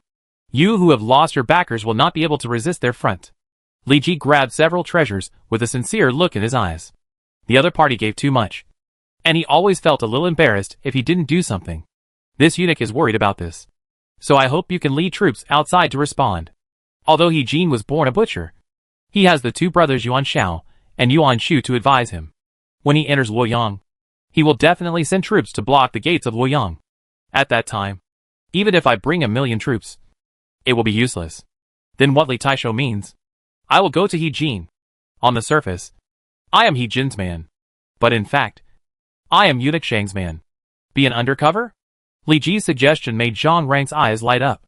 But in order to gain He Jin's trust, Eunuch Zhang needs to hand over two people. Who? Feng Su. Su Feng. He really knew. Zhang Rang's eyes turned cold. No risk. No gain. I promise you this. For the sake of his future life, Zhang Rang had no choice but to sell out his teammates. When Zhang Rang took action, Li Ji had already selected 3 treasures. Name 9 chapters of arithmetic. Quality diamond grade. Status unbound. Effect: the political development speed in the territory where the carrier is located increases. The cultural development speed increases. And the corruption phenomenon decreases. Description: a mathematical monograph written by Zhang Song and Geng Shouchong in ancient times. It is the most important one among the 10 mathematical books. Name: Shuanjiezi. Quality diamond. Status unbound. Effect: the cultural development of the territory where the carrier is located will increase significantly. The education level of the people in the territory will increase. And there is a probability of giving birth to high characteristic civil officials. Description: Shuanjiezi, abbreviated as Xuan, is a Chinese language reference book compiled by Su Shen, a Confucian scholar and philologist in the Eastern Han Dynasty. It is the earliest Chinese dictionary in the Xia Dynasty that systematically analyzes the shape of Chinese characters and studies the etymology of characters. It is also one of the earliest dictionaries in the world. Name: Huangdi Neijing. Quality: artifact level. Status unbound. Effect: the carrier's physical strength and lifespan are greatly increased. The people in the territory are kept healthy, and the incidence of diseases is reduced. Description: Huangdi Neijing laid the foundation for the understanding of human physiology, pathology, diagnosis and treatment. It is a medical work with great influence in China, and is known as the ancestor of medicine. It can only be said that Zhang Rang's small treasury is really a treasure. Li Ji actually picked Huangdi Neijing, a magical medical book. Zhang Rang saw that Li Ji picked his big treasure, and he was very distressed and hurriedly shouted to stop the loss. Ren from the Wang family brought it. The little eunuch shouted outside, followed by a little girl of 11 or 12 years old. Although she looks a little immature at present, anyone with a discerning eye can see that this girl is a beauty. Even Zhang Rang, who has become a eunuch, couldn't help but admire it. "Hello, gentlemen." Yu Chan saluted carefully, showing her charm in every move. "Li Taisho will be your master in the future." Before coming, Yu Chan knew that the Wang family had reached an agreement with Zhang Rang to exchange 150,000 taels of gold for Wang Yun's chance to be released from prison. She entered the Wang mansion when she was young and was trained by Wang Yun since she was a child. She had a deep affection for the Wang mansion and Wang Yun. Now that Wang Yun had a chance to be released from prison, she agreed without thinking. Meet Li Taisho. Yu Chan was a little confused. She didn't expect that her new master was not a eunuch like the 10 attendants, but a young and overly handsome Taisho. Li Ji waved his hand and said, "In the future, you will follow me around and take care of my daily life and diet." Then he stuffed the heavy drawings into Yu Chan's hands, and the latter almost couldn't pick it up. Li Ji shook his head. As his maid, how could she not have some strength?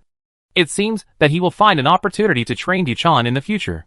Zhang Rang sent someone to Longkai town with the gold and drawings first, and then personally sent Li Ji, the plague god, out of the mansion politely.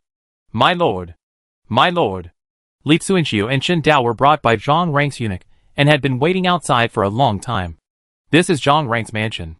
I don't know how many players want to get close to Zhang Rang and rise to prominence. There are 2 great gods outside to keep the place in check.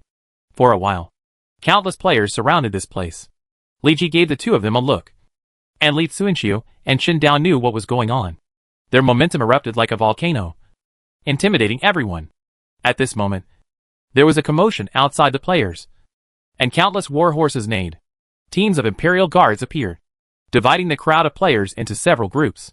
A captain of the Imperial Guards came to Li Ji with a gun. "May I ask if you are Li Taisho of Kuaiji County?" "It's me. General He Jin sent me to invite Li Taisho to his mansion." General He Jin sent someone to invite Li Ji to the door of Zhang Rang's mansion, which made the spectators excited. I didn't expect that Li Ji would become such a popular figure. Zhang Rang, the representative of the eunuchs, and He Jin, the representative of the relatives of the emperor, were trying to win him over at the same time. Eunuch? General? Butcher? Chapter 154, Relatives. Greetings, General. Li Ji, led by the servants of the general's mansion, walked into the hall of the general's mansion, which was full of talents, followed by Li Xuanxiu and Chen Dao. Well, I have heard of the great name of Li Taisho for a long time. Now that I see him, he must be a dragon among men. Come, please take a seat. General He Jin sat on the main seat with a big belly. Although he was wearing official uniform, he did not have the slightest dignity. He Jin was born in poverty, but relied on his sister to get rid of his status as a butcher and became a superior person. Finally, he became a general who was second to none and above 10,000 people, although he seemed to be in great glory. In fact, many scholars and officials sneered at him and never looked at him straight. Boss Chow once described He Jin in his poem, a monkey wearing a crown and belt, knowing little but seeking strength. If it were not for the scholars and officials who valued his status, He Jin would have been drowned in the deep pool of Luoyan long ago. As Li Ji sat down, he observed the many children of noble families in the mansion. He Jin relied on the title of the general to gather a large number of elite talents to work for him. Yuan Shao and Yuan Shu, who were 3 officials for 4 generations. Wang Kuang, the general's official. Bao Xian, the cavalry commander. Chen Lin, the chief clerk. Lu Biao, the general of the Northern Army. These people will either become great princes or important ministers in the future, and they are all well-known big figures. While Li Ji was secretly observing them, these people also secretly observed Li Ji. Today, thanks to the general who spoke up for me, otherwise it would be difficult to get the position of prefect, and I really have nothing to repay. Li Ji thanked him. When this was said, everyone had different expressions. He Jin didn't think much about it, waved his hand and laughed. Kuaiji Prefect Tang Mao is the father-in-law of my nephew, and you are Tang Mao's disciple. You can be regarded as half a family member. If I don't take care of you, my relative, I'm afraid you will blame me. Li Ji understood it clearly. But he didn't expect Tang Mao and Tang Kai to be so concerned that they even dragged him onto the pirate ship of the in-laws. Tang Mao, now a relative of the emperor, became a member of the imperial family because of his daughter's status. Like He Jin, he became a relative of the emperor. In order to improve his position, he also announced that Li Ji was his disciple, and used his connections to ask He Jin to ask Lu Hong for the post of governor of Kuaiji County for Li Ji. You should know that Emperor Ling of Han, Lu Hong, did not set up governors, and the local governors were in charge of military and political affairs, and could become local lords in troubled times. Tang Mao's move just happened to fit Li Ji's mind. I didn't expect there was such a relationship between them. Then the general will take care of me in the future. Li Ji bowed and smiled. In the future? Didn't the governor surrender to the 10 attendants? He Jin tried directly. How could Ji be subservient to the eunuchs? I didn't expect the general to look at Ji like this. Ji has no face to stay here. Goodbye. Li Ji was ashamed and angry, and stood up with his sleeves swung. Hey! He Jin was a little confused by Li Ji's sudden move, and his brain, like a block of wood, was completely shut down. At this moment, a sharp voice sounded. Humph! You, Li Ji, have stayed in Zhang Rang's mansion for a long time without leaving. You must have reached an agreement with the 10 eunuchs in secret. You even said that you would not submit to the eunuchs. It's ridiculous. Come on. Get out. A man in gorgeous clothes among the children of the noble family scolded Li Ji without any courtesy. Who are you? Li Ji looked in the direction of the voice. It's Yuan Shu, the general of the Tiger Guards. Yuan Gonglu. Yuan Shu looked up to the top of his head, and he didn't hide his arrogance on his face. He didn't look down on Li Ji at all. Oh! It turns out to be Yuan Gonglu, who has been a minister for 4 generations. I have heard of your name for a long time, Li Ji said with a smile. Yuan Shu was called a withered bone in a tomb by Kong Rong. If he didn't have a good father and grandfather, it would be difficult for him to make a name for himself in this chaotic world. Humph! Yuan Shu was not impressed by Li Ji's flattery, and continued to sneer. Don't be angry, Li Taisho. Gonglu is just worried that there are spies from the 10 attendants among us. A handsome young man from a noble family stood up next to Yuan Shu. You are? Yuan Shao of Renan. Yuan Benshu. Yuan Shao's words seemed to help Li Ji out. But in fact, there was something fishy in his words, which put Li Ji in a passive position. As expected, He Jin, who was originally shaken, began to distrust Li Ji because of Yuan Shao's words. Even with Tang Mao's guarantee, He Jin's trust in Li Ji declined. General, don't forget that Li Ji bribes Wei Feng more than once, and he has a good relationship with the 10 eunuchs. Yuan Shu's sarcasm added fuel to the fire. Li Ji's eyes turned slightly. He had expected this to happen. So he took the lead before He Jin spoke and pointed at Yuan Shao and Yuan Shu angrily. My loyalty to the general is as bright as the sun. If the general cannot kill the 10 eunuchs because of your frame-up, let's see how you will bear the consequences. Well, what does Li Taisho mean? He Jin's eyes lit up, and he didn't care whether he still trusted Li Ji.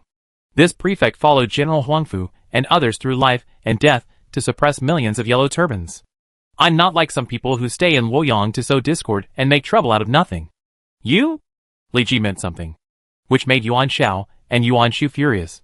He, Li Ji, would not indulge these young masters, and then took out a crumpled paper from his arms.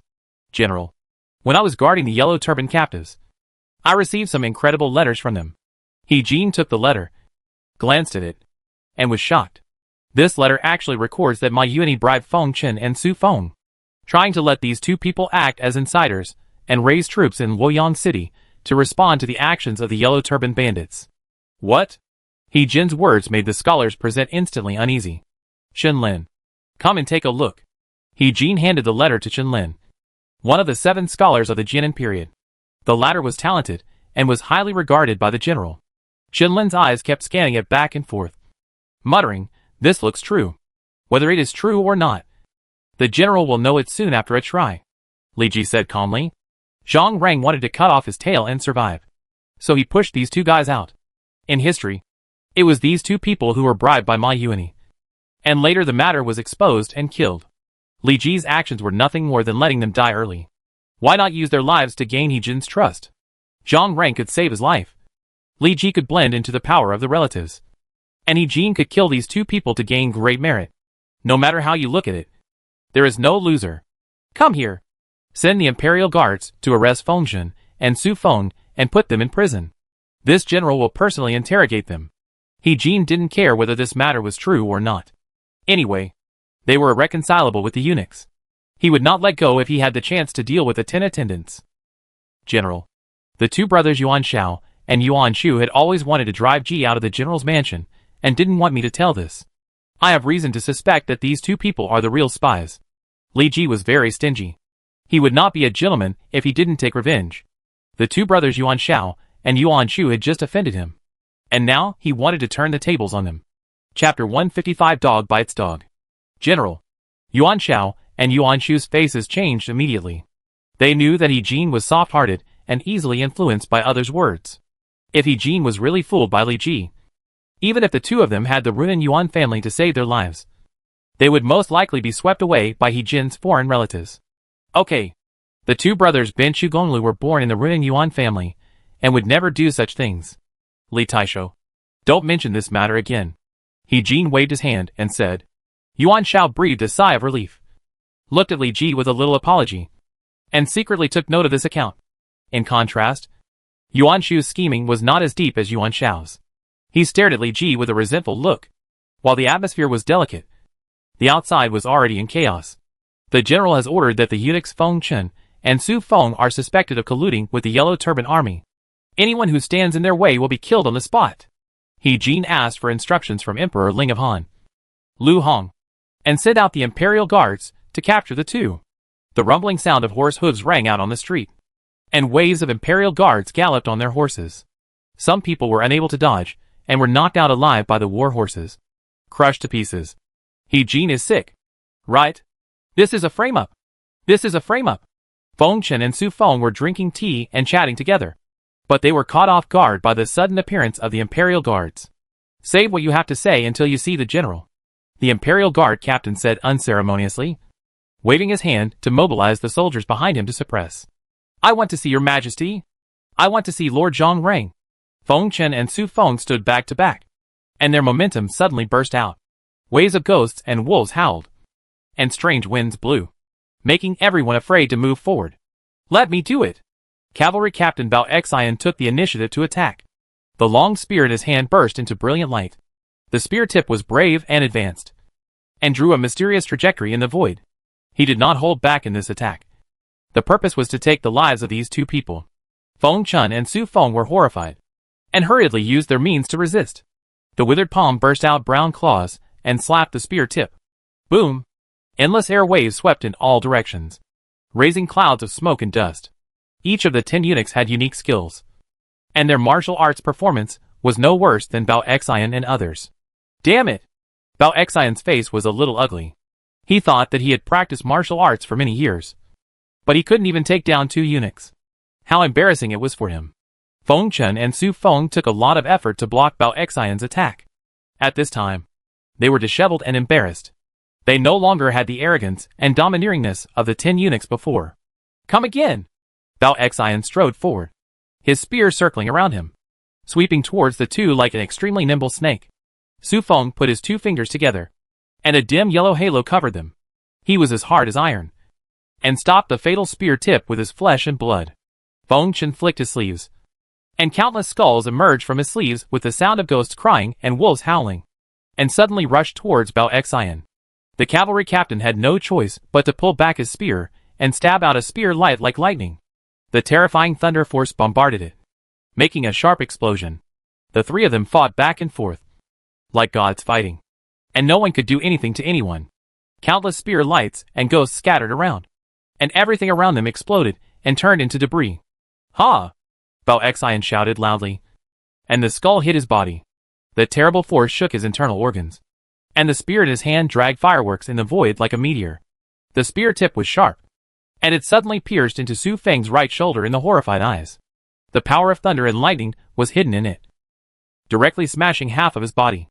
Bao Xian resisted Feng Chen's attack and killed Su Feng. Su Feng! Feng Chen roared wildly. His eyes were about to burst. Before The two of them could fight Bao Xian on equal terms. But now that Su Feng was dead, how could Feng Chen be Bao Xian's opponent? Bao Xian forced himself to suppress the blood rushing to his heart and calm down. Quickly surrender. The long spear thrust out, and the flashing light of the spear tip was like the most dazzling star in the void, embellishing the entire sky. Central eunuch Feng Chen and Su Feng colluded with the yellow-turbaned bandits and should be executed. Suddenly, a sharp voice resounded through the sky. A figure was faster than Bao Xian, and the strange wind rolled up countless smoke and dust. The thin fingers, like a woman, pierced out several inches of sharpness and directly cut Feng Chen's throat. Several figures followed closely behind him, protecting the bodies of Feng Chen and Su Feng firmly behind them. Zhang Rang. Bao Xian was shocked. He did not expect that Zhang Rang, the head of the 10 eunuchs, would actually kill Feng Chen by force. If this were heard by He Jin, he would definitely blame him for not doing his job well. Sir, the cavalry commander, this eunuch has received the imperial edict from His Majesty and has come to arrest the traitors Feng Chen and Su Feng. Zhang Rang took out the freshly baked imperial edict, leaving Bao Xian speechless. Bang! General He Jin was furious and kicked over the table with one foot, completely ignoring his status. The children of the noble families under him looked at each other, with a trace of disdain in their eyes. Just now, Emperor Ling of Han Lu Hong asked He Jin to enter the palace, with the letter as evidence. Feng Chen and Su Feng's identities as accomplices were naturally inevitable. But Zhang Rang's series of magical operations not only cleared his relationship with Feng Chen and Su Feng, but also took away half of the credit that He Jin was about to get because he entered the field and killed Feng Chen. In addition, He Jin was criticized by Lu Hong for letting soldiers ride horses on the streets. Li Ji naturally had no chance to see this funny scene. And now he came to Lu's house as a guest. I didn't expect Lu Gong to be so frugal. Li Ji looked at the slightly broken wall and couldn't help but respect him. Li Taisho is joking. Lu Ji was framed and imprisoned. Wang Fusong, who succeeded him, pacified the Yellow Turban army in Jizhou, and then pushed the credit to Lu Ji, and then let Lu Ji out of prison and restored his official position. I came here this time because I was entrusted by the right general of the Central Army to give you a letter. Li Ji handed Zhu Jun's letter to Lu Ji. Lu Ji opened it directly and read the letter from his old friend. The world is about to be in chaos, and we Han officials don't know where to go. After reading the letter, Lu Ji felt that the Han dynasty was now riddled with holes, and even the three of them could hardly turn the tide. We are the officials of the Han dynasty. Even if we know that we can't do it, we have to do it. Li Ji shook his head. I'm old, and the Han dynasty should be handed over to young people like you. Lu Ji had the idea of resigning and hiding from the world. Li Ji hurriedly said, Mr. Lu is in good health now. So how can you say he is old? Lu Ji did not answer, but instead taught Li Ji, Luoyang City is complicated, and the friction between the relatives and the eunuchs is increasing, and the intensity is getting bigger and bigger. I mean, you are intervening now, and I am afraid you will find it difficult to get out in the future. I have my own sense of measure for this matter. Mr. Lu, don't worry. After saying goodbye to Lu Ji, Li Ji had just left the Lu mansion when a scholar came up with two little kids behind him. Lu Zigan. Who was that young man just now? Him? Li Ji. The governor of Kuaiji. Li Anmin. Chapter 156 Nanyang Huang Hansheng. Godly doctor. Can you cure my son Huang Su's stubborn disease? Huang Zhong stood beside Sun Simu with a tower-like body, with hope in his eyes. Sun Simu took his eyes away from the terminally ill Huang Su, and then said, the reason why your son is like this is because he did not absorb enough innate energy when he was in the mother's womb. So he looks like this. If the general can have a magic medicine to replenish the innate energy, and with the help of my treatment, your son's stubborn disease will definitely be cured. Such a magic medicine. How can I, a small military commander, have so much money to exchange for it? Huang Gong sighed. Shi Jisai, who was receiving treatment at the side, asked, Dr. Sun, is the root cause of Mr. Huang's disease the same as mine? Mr. Huang's disease is more serious than yours, but the medicine that can cure your stubborn disease can naturally cure Mr. Huang. Sun Simya hastily wrote a prescription on a piece of paper and handed it to Huang Zhong. General, don't worry. Although I don't have a magic medicine here, this prescription can replenish Mr. Huang's blood and delay his life for several years. Huang Zhong pinched the paper, and tears fell from his tiger eyes. I didn't expect that Huang Gong, thought that my martial arts were not inferior to anyone. But I couldn't even cure my son's stubborn disease. Alas. Thank you, doctor. Huang Zhong stood up, and a long figure was drawn under the light, looking very miserable. Wait a minute. General Huang. Shishitsa suddenly called Huang Zhong. My master was summoned to Luoyang City by His Majesty not long ago. Before leaving, he promised she that he would find the magic medicine in Luoyang City. How about you wait a little longer to see if my master can get the magic medicine? Is there such a thing? When Huang Zhong heard this, the flame of hope rekindled in his dull eyes. But it quickly extinguished. General Li and I are not related, and he has no reason to help me. Shishitsai hurriedly said, let's do this. If there is really a magic medicine, I will personally ask my master to use it for the treatment of Mr. Huang. Shishitsai is very sensitive to aura. He secretly observed the other party, and found that the other party's momentum was even stronger than Qindao. He was an absolute tiger general. If they missed this tiger general because Li Ji was not there, they would suffer a great loss. Now that he has become Li Ji's counselor, he naturally has to do his best for Li Ji, even if it means sacrificing his life. This, Huang Zhong's attitude wavered. The Lord is back. At this moment, the soldiers stationed outside the tent came in to report. And then a very young general came in, with two extraordinary military generals. I heard that Shishisai was receiving treatment from Mr. Liu here, so I rushed here. Li Ji walked in with a smile, and noticed that there was a strange strong man in the tent. I am Huang Dong, the Sima of Nanyang Army. Huang Hansheng. I am honored to meet you, General. Huang Zhong bowed and said, Huang Dong. Li Ji looked at the nearly 40-year-old strong man with some doubts, and then checked his panel. Name Huang Zhong Hansheng. Occupation Military General, War Department. Identity Sima of Nanyang Army. Level 100. Brave 99, 99. Commander 84, 84. Wisdom 76, 76. Political Strategy 55, 55. Charm 60. Luck 50. Personal Characteristics. Sword General, blue when using sword weapons. Personal Combat Effectiveness plus 5%. Sword Skill Power plus 25%. Archery, blue when using bow and arrow weapons. Personal Combat Effectiveness plus 5%. Bow and arrow skill power plus 25%. 100 steps to the target, purple when using bow and arrow weapons. The hit rate increases, with a chance of causing a critical hit effect, critical hit, causing 150% damage. And there is a very small chance of instantly killing the opponent. 5 Tiger Generals, purple form the 5 Tiger Generals with Guan Yu, Zhang Fei, Zhao Yun and Ma Chao. For each additional person in the faction. Huang Zhong's combat effectiveness plus 5%. Bow and arrow life. Hit rate increased. Destroy the enemy, gold when Huang Zhong is appointed as the vanguard. Personal combat power plus 25%. Attack speed increased. Physical strength increased. Physical strength recovery speed increased. Strong and brave, gold when fighting with others. Personal combat power plus 30%, when leading the army to fight. Personal combat power plus 20%.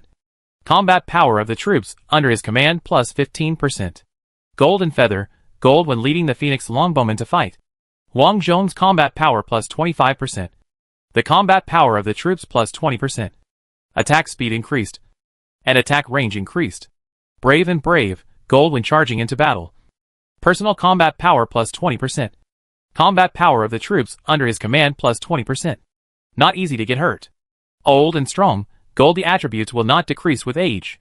The older Huang Zhong is, the higher the upper limit of physical strength, and the faster the physical strength recovery.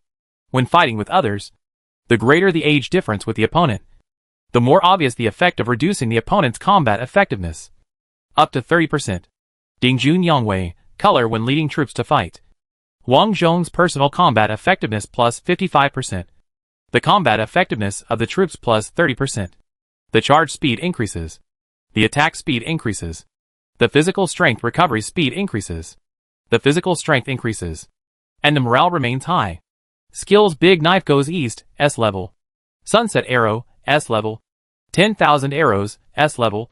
Strong Bow, S level. Red Fire Rage, S level. Continuous Flying, S level. Mental Method Phoenix Nirvana Secret. Equipment Phoenix Card Bow, Diamond level. Vermilion Bird Red Snow Knife, Diamond level. Gold level Iron Armor. Gold level Warhorse. Special Arms Phoenix Longbowman, 7th level Crossbow Arms.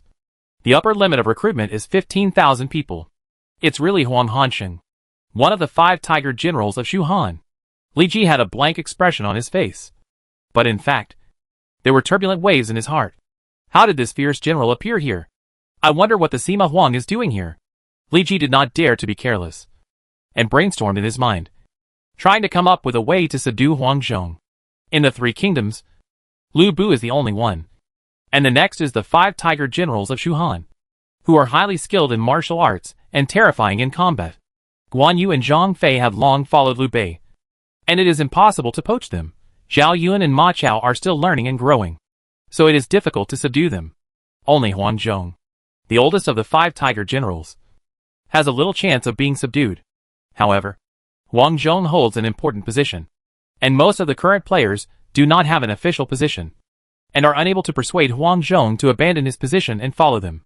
Perhaps players, like Li Ji who have achieved the position of prefect may be able to recruit him. I heard that General Li has a miracle doctor under his command, so I brought my son to see a doctor. When Li Ji saw the terminally ill Huang Su, he instantly understood the cause and effect of the matter. He remembered that Huang Zhong's son Huang Su died young, and perhaps this was an opportunity to recruit Huang Zhong. Li Ji took out an exquisite long box from his arms. Old sir, I wonder if this ginseng can cure Jitsai's stubborn illness. Sun Simu took it and opened it. The rich aroma of medicinal herbs wafted out. When everyone present smelled it, their blood began to boil. This is it. Chapter 157. I want to make Kuaiji surnamed Li. It's a 100-year-old ginseng from Baishan Heishui. Sun Simu looked at the little human-shaped ginseng in the box with surprise, and rubbed his fingers back and forth on it, just like stroking his lover's skin. Baishui Heishan is in the Ilua Kingdom. I heard that the terrain there is dangerous, with mountains and few people. Shi Jisai said uncertainly. I don't know the origin of this thing. It was rewarded to me by General He Jin. Old sir, I wonder if this thing can cure Jitsai's stubborn illness. Li Ji provided clues for He Jin to capture Feng Yin and Su Feng. Although Zhang Rang took half of the credit, he finally eliminated the 10 attendants, which made the foreign relatives very happy. So Li Ji took this opportunity to ask He Jin for this 100-year-old ginseng that completes the innate nature. More than enough. More than enough. Sun Simu looked at this peerless treasure, and was so excited that he couldn't speak. Mayor, I want to cut off some of the ginseng roots of this ginseng. I wonder if you can agree. If there is any ginseng left, I will give it to you. Li Ji waved his hand generously. It was rare for Sun Simu to make a request, and he would not miss this opportunity to improve his favorability. My lord. Suddenly, Shi Jisai pulled Li Ji's sleeve and said, My lord, I want to give this ginseng to General Huang to cure Mr. Huang's stubborn illness. General, I have only one son. My son Huang Su is not going to live long, and now only you can save his life. If you agree, I am willing to be your vanguard for life. At the same time, Huang Zhong also began to plead with Li Ji. But Jitsai, your illness. Li Ji hesitated. Shi Jisai patted Li Ji's hand and whispered, I've gotten much better under the care of Dr. Sun these days. My lord, don't worry. Besides, didn't you promise me before that you would give me this magical medicine and let me do whatever I want? You? Li Ji was speechless. He didn't expect Shi Jisai to just pick a word. At this moment, Sun Simu jumped out and said, In fact, the innate energy contained in this magical medicine is enough to make up for the deficiencies of Mr. Shi and Mr. Huang. In the later stage, they will definitely recover after careful care by me. In that case, this magical medicine will treat Huang Su and Shi Jisai at the same time. Li Ji said unhappily. Thank you, General. While Li Ji was attacking Huang Zhong, the court began to reward the ministers who had made great contributions to the Yellow Turban Army. Wang Fusong first captured Bo Kai and Yuzhou, and then cleaned up the remaining Yellow Turban Army in Jizhou. Now his reputation in the court is at its peak, and he is feared by the world.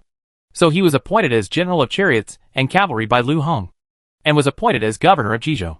He was promoted to Marquis of Huaixiang. However, he offended Zhang Rang and Zhao Zhong, and his title of Marquis of Huaili was reduced to Marquis of Duxiang. He also had to go to Liangzhou to suppress the rebellion.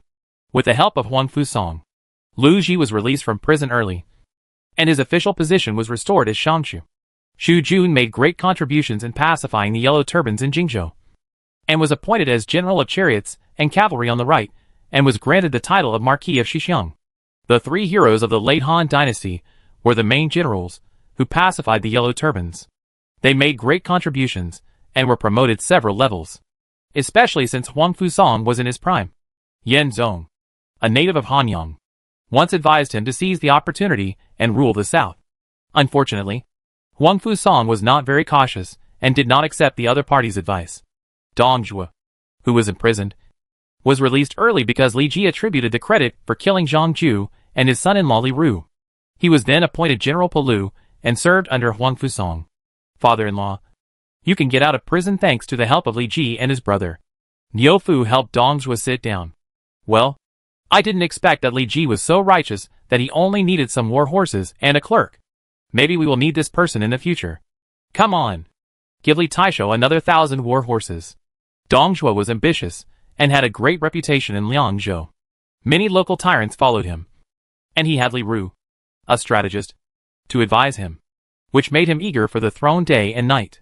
Father-in-law, the rebellion of the Chong people may be a good opportunity for us to take Liangzhou. Li Ru smiled sinisterly. Liangzhou is our foothold. We must ask Lu Hong for the title of Liangzhou Mu. Let someone prepare several carts of jewels and money. I want to visit General He Jin in person. Cao Cao, a native of Qiao County, Pei State, was appointed as the Prime Minister of Jinan by Lu Hong because of his meritorious service in following Huang Fusong to pacify Bo Kai and Yuzhou. Afterwards, Cao Cao used the system of buying official positions to transfer his position to the governor of Dongjun. Sun Jian, a native of Wu County, was meritorious in following Zhu Jun to suppress the Yellow Turbans in Jingzhou. He was appointed as the Sima of the separate department by the court and participated in suppressing the rebellion in Liangzhou. There are also the three brothers Lu, Guan, and Zhang, although they followed Lu Ji to attack Guangzhou City. It was a pity that they did not get much merit.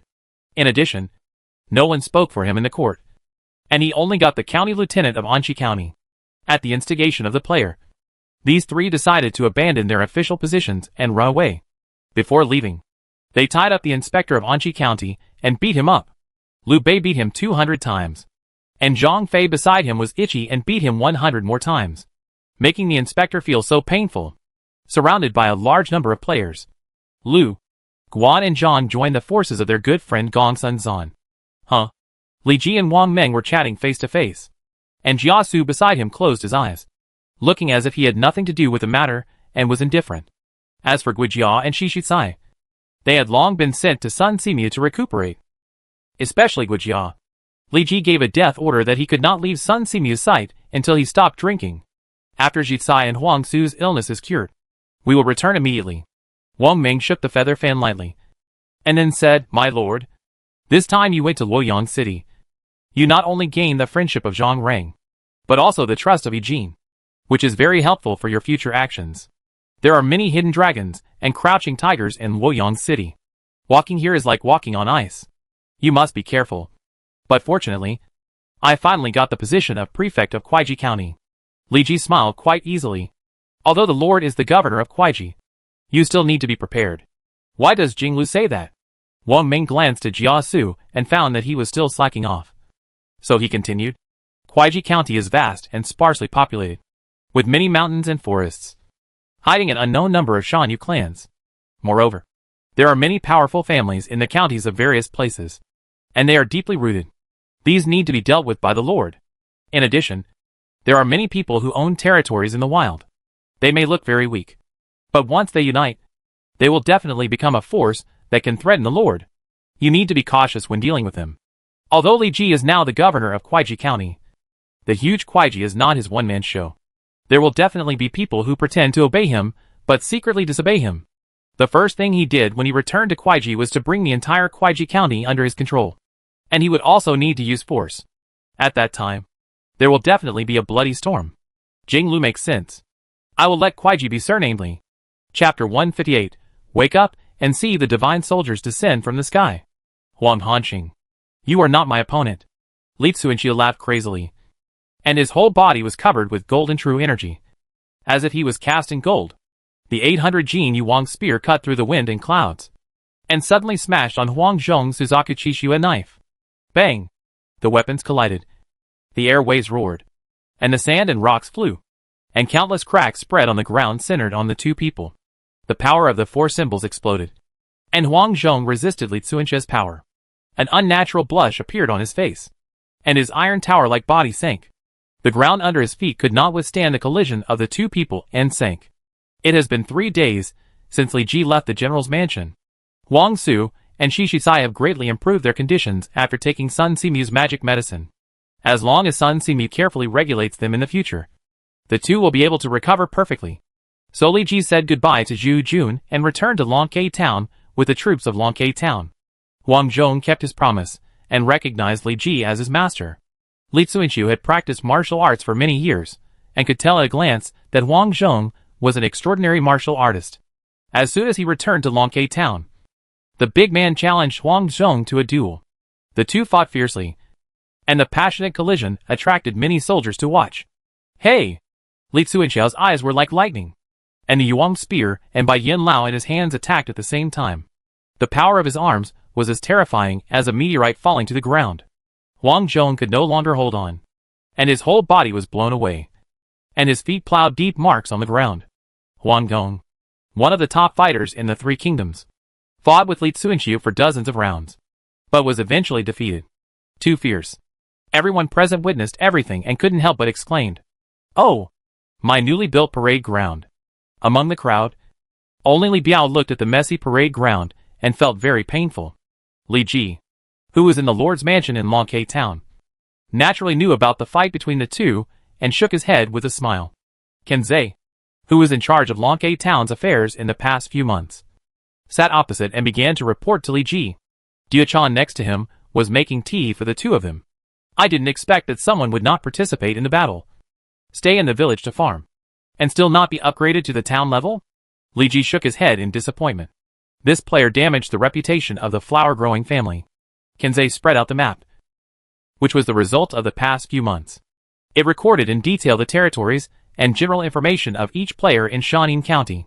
My lord, there are currently 17 towns and 67 villages in Shanin County, all of which are first-level towns. Well, Jean Blue has already set off with his uncle and nephew, Jiano and Gongyu. If these people know what's good for them and hand over their military power obediently, it's fine. If they refuse, it's just a good opportunity to kill the chicken to scare the monkey and deter them. Li Ji sneered. As soon as he returned to Longke Town, he upgraded Longke Town to a second-level town, and then handed over the work to Tang Mao, who was still staying in Kuaiji, and obtained the military power of Shanin County. But other county magistrates in Kuaiji seemed to be unaware of themselves and did not meet Li Ji immediately. There were numerous aristocratic families in Jiangdong, entrenched in various county towns, and the local people respected them much more than the county magistrates. Dirun, write letters to the county magistrates of Kuaiji counties and ask them to come to Longke Town for a talk. If they don't come, they will be punished for colluding with the Shan Yu bandits. Li Ji was not a pushover. In troubled times, military power was the most important. If these aristocratic families liked to jump, he would not mind killing them. My lord, there is one more thing. The Xie family in Shanin once invited you to their house for a chat, but you were leading troops to fight against the Yellow Turbans at that time, so Dirun declined them. The Xie family in Shanin? Li Ji didn't know much about the aristocratic families in Dongwu. He only knew the 4 surnames in Wujuan. Among the great aristocratic families in Kuaiji, he only knew Yufan, the head of the Xie family. Xie Yin was once a Shangshu Lang and Su Ling. I heard that he is also a descendant of Xie Yu. Well, Dirun, pay more attention to this Xie family. At the same time, Wang Meng was appointed as the main general by Li Ji, with Zhou Song and Pei Yuan Shao as deputy generals, and led 10,000 troops in Shanin to start attacking the player territory south of Shanin, and Lu Xiangxing as the main general of another army, with Yi Qi, Lu Pai and Gong Du as deputy generals, led 10,000 troops in Shanin to start attacking the player territory north of Shanin. Shanin County was hit hard by the Yellow Turbans before, and only had 50,000 soldiers available for combat. In order to ensure the safety of Shanin, Li Ji left enough soldiers and barely freed up 20,000 soldiers. However, these 20,000 soldiers are far beyond the ability of the current lord players to resist, with Wang Meng and Lu Xiangxing leading them. As long as there are no abnormal generals in the county, they are enough to sweep everything. Boom! 10,000 soldiers and horses ran wildly on the land, leaving no grass wherever they went. Both players and local NPCs hid. At the same time, the news that Li Ji became the governor of Kuaiji began to spread among the players in the county. and the news of sending troops to suppress the players was not concealed. For a time, everyone was in danger. Village chief. It's not good. The village is surrounded by soldiers.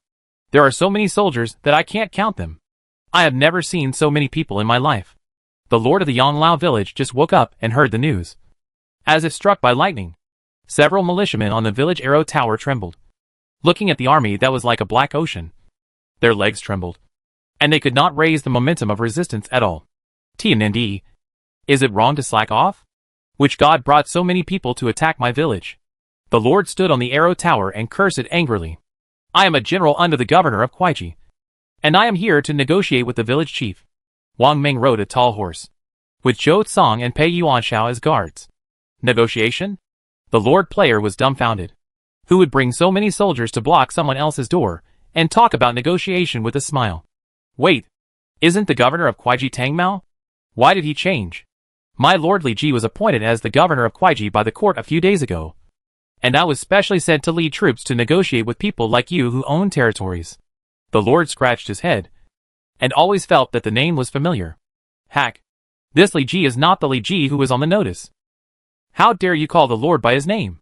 Pei Yuanshao was furious, and he drew his sword and slashed it, smashing the wooden fence in front of him into pieces, and the local warriors behind him flew out.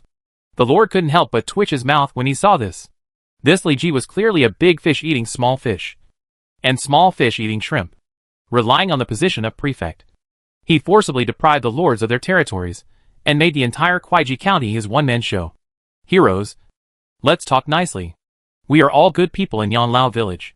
Don't use force. Come in and talk first. The head of Yonglao village was still afraid of Li Ji's 10,000 soldiers and horses, and quickly ordered people to open the gate.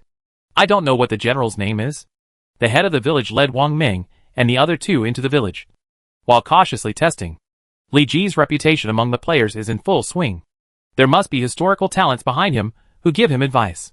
Perhaps the scholar dressed as a general in front of him is his important minister. Wang Ming.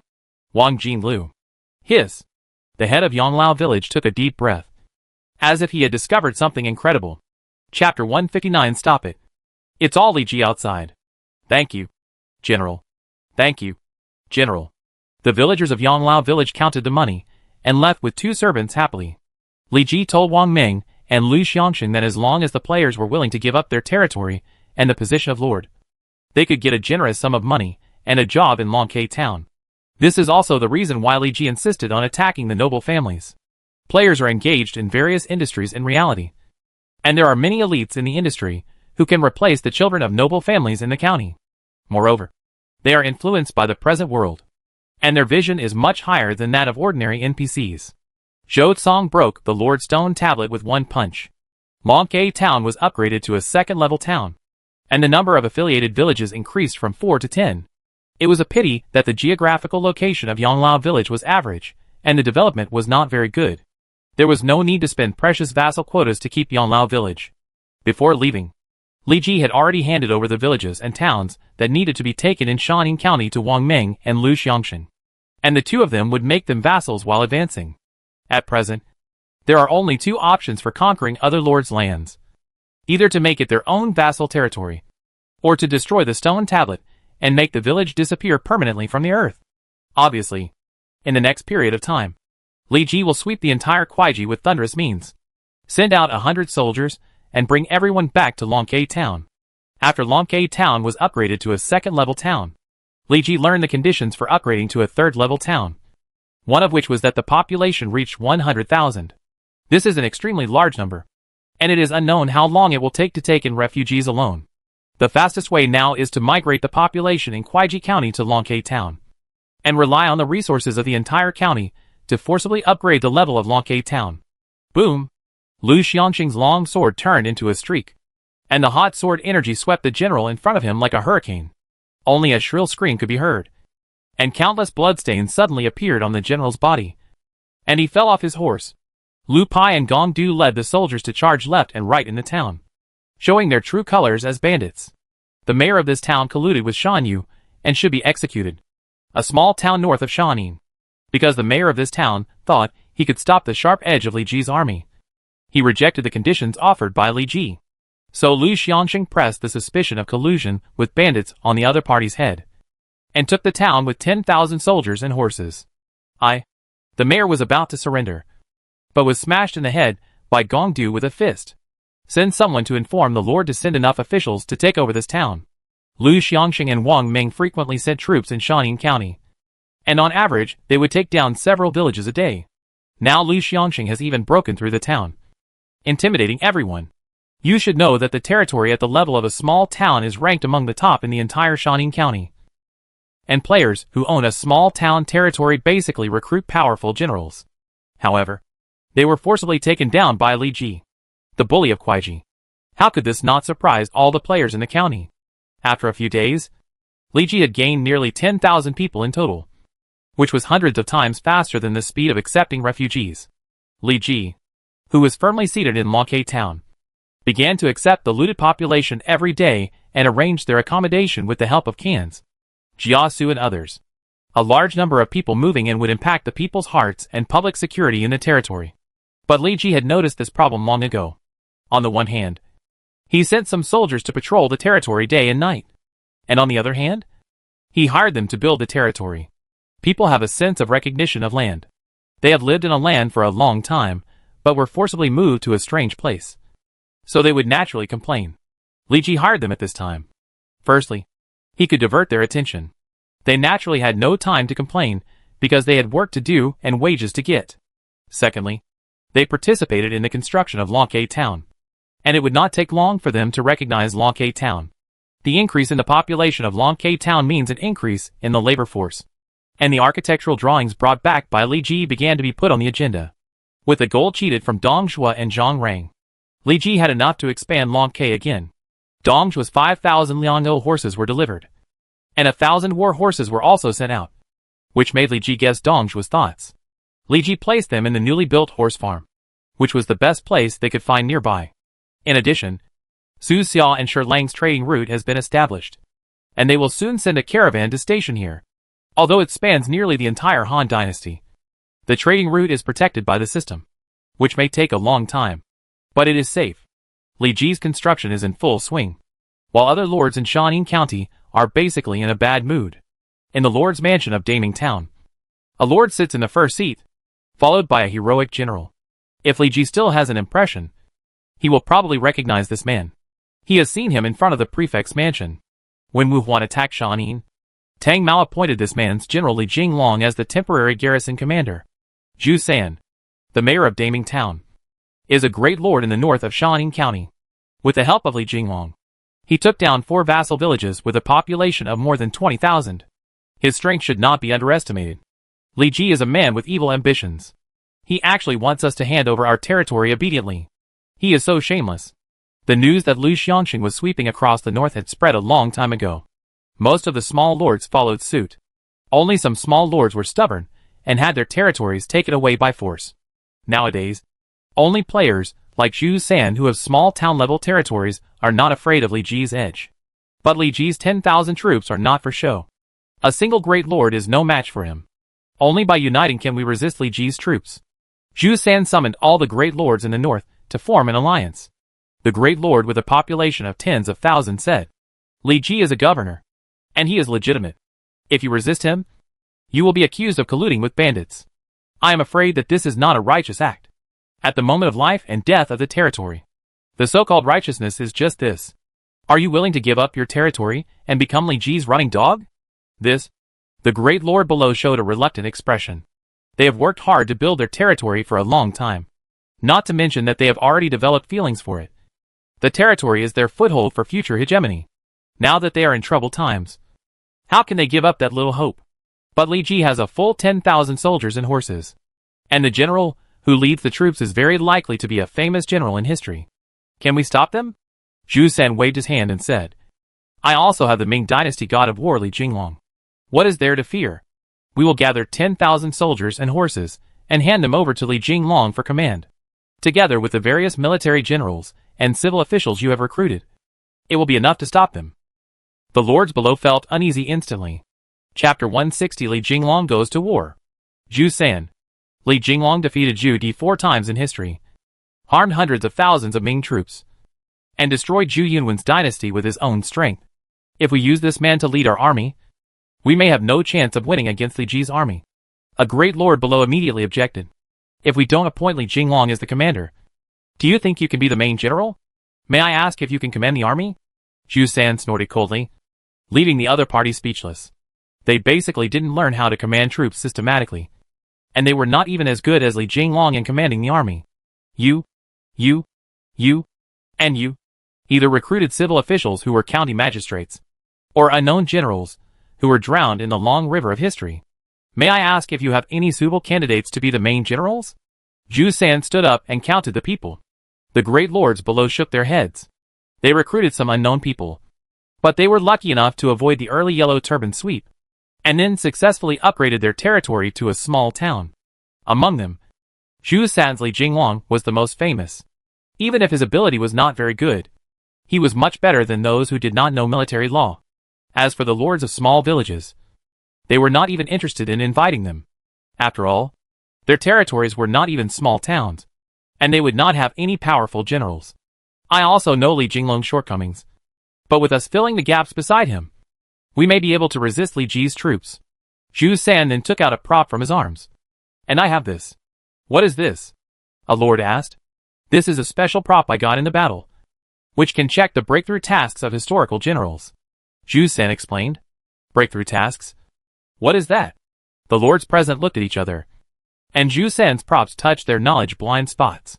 After each famous historical general reaches level 100, the system will remind us that as long as these famous generals complete some specific tasks, the upper limit of the four-dimensional attributes will immediately increase by 1 to 5 points.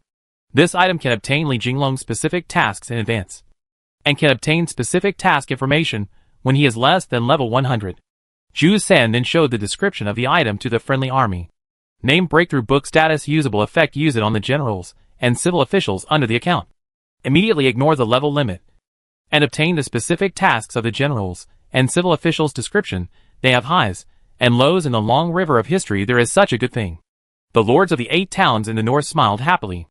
Li Jinglong was able to break through in front of the battle, and his strength increased greatly. They also had some confidence in facing Li Ji's army. Zhu San directly used the item, and obtained Li Jinglong's specific task. Li Jinglong's specific task is so simple. Great. They were also worried that Li Jinglong's specific task would harm hundreds of thousands of troops. Listening to Zhu San's tone, it seemed that it was not what they imagined. The lords below had no objection to Li Jinglong being the chief commander, and Zhu San successfully became the leader of the 8 northern towns coalition army with the help of Li Jinglong. Jinglong, you will be the chief commander in this battle. Li Jinglong, with his handsome features, stepped out immediately, holding his sword with his left hand, looking extraordinary and heroic.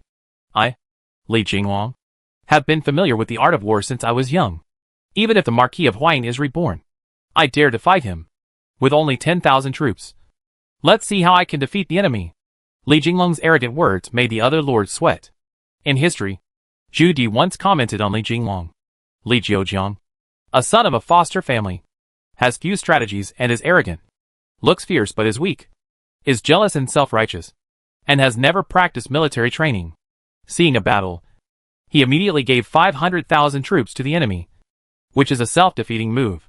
Li Jiujiang is ambitious but has no strategy, likes to be independent, and goes against the majority. Several of his sons are just ordinary people who rely on their numbers. Now it seems that Zhu Di's evaluation of him is very accurate. My lord, I have a plan that can make Li Ji's troops retreat automatically. Jinglong, tell me in detail.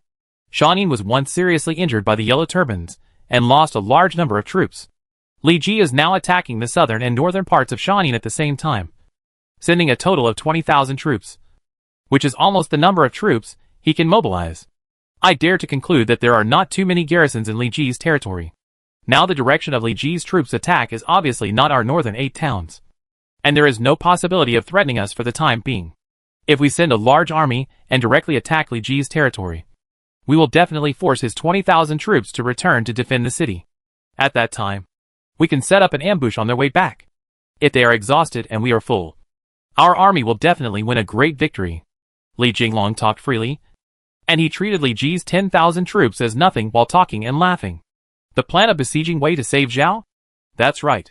Li Jinglong nodded confidently. Son, we use this plan to lead the Qi army to defeat the Wei army, leaving a strong mark in history. And even 3-year-old children have heard of this story. The lords present approved of Li Jinglong's plan, but they always felt that something was not right. Then followed Jinglong's plan. Zhu San laughed. And the plan proposed by his general Li Jinglong made him feel very reliable. I heard that there is a lord in the southern part of Shaanxi County who recruited Wen Tianxiang, one of the 3 heroes of the late Song dynasty. And his territory is not too far from Liji. We can send an envoy to invite him to cooperate with our actions. At the same time, a lord suggested, Wen Tianxiang is very capable, and the task of winning him over is left to you. Zhu San, who became the leader of the alliance, assigned the task without hesitation. The 8 towns in the north began to prepare for the expedition, and all the troops in the town began to be dispatched to Zhu San's territory, and a large amount of food and grass were transported to Daming Town. However, this matter could not be hidden from Lu Xiangxing, who was attacking the northern part of Shaanxi. After Lu Xiangxing dismissed the messenger, he then summoned He Qi, Lu Pai and Gong Du to inform them of the news. Just as the lord expected, these lords, who are unwilling to be outdone, finally united together. Yellow Turban surrendered General Lu Pai's side. Before, he followed the Yellow Turbans and only fought and killed, without any strategy.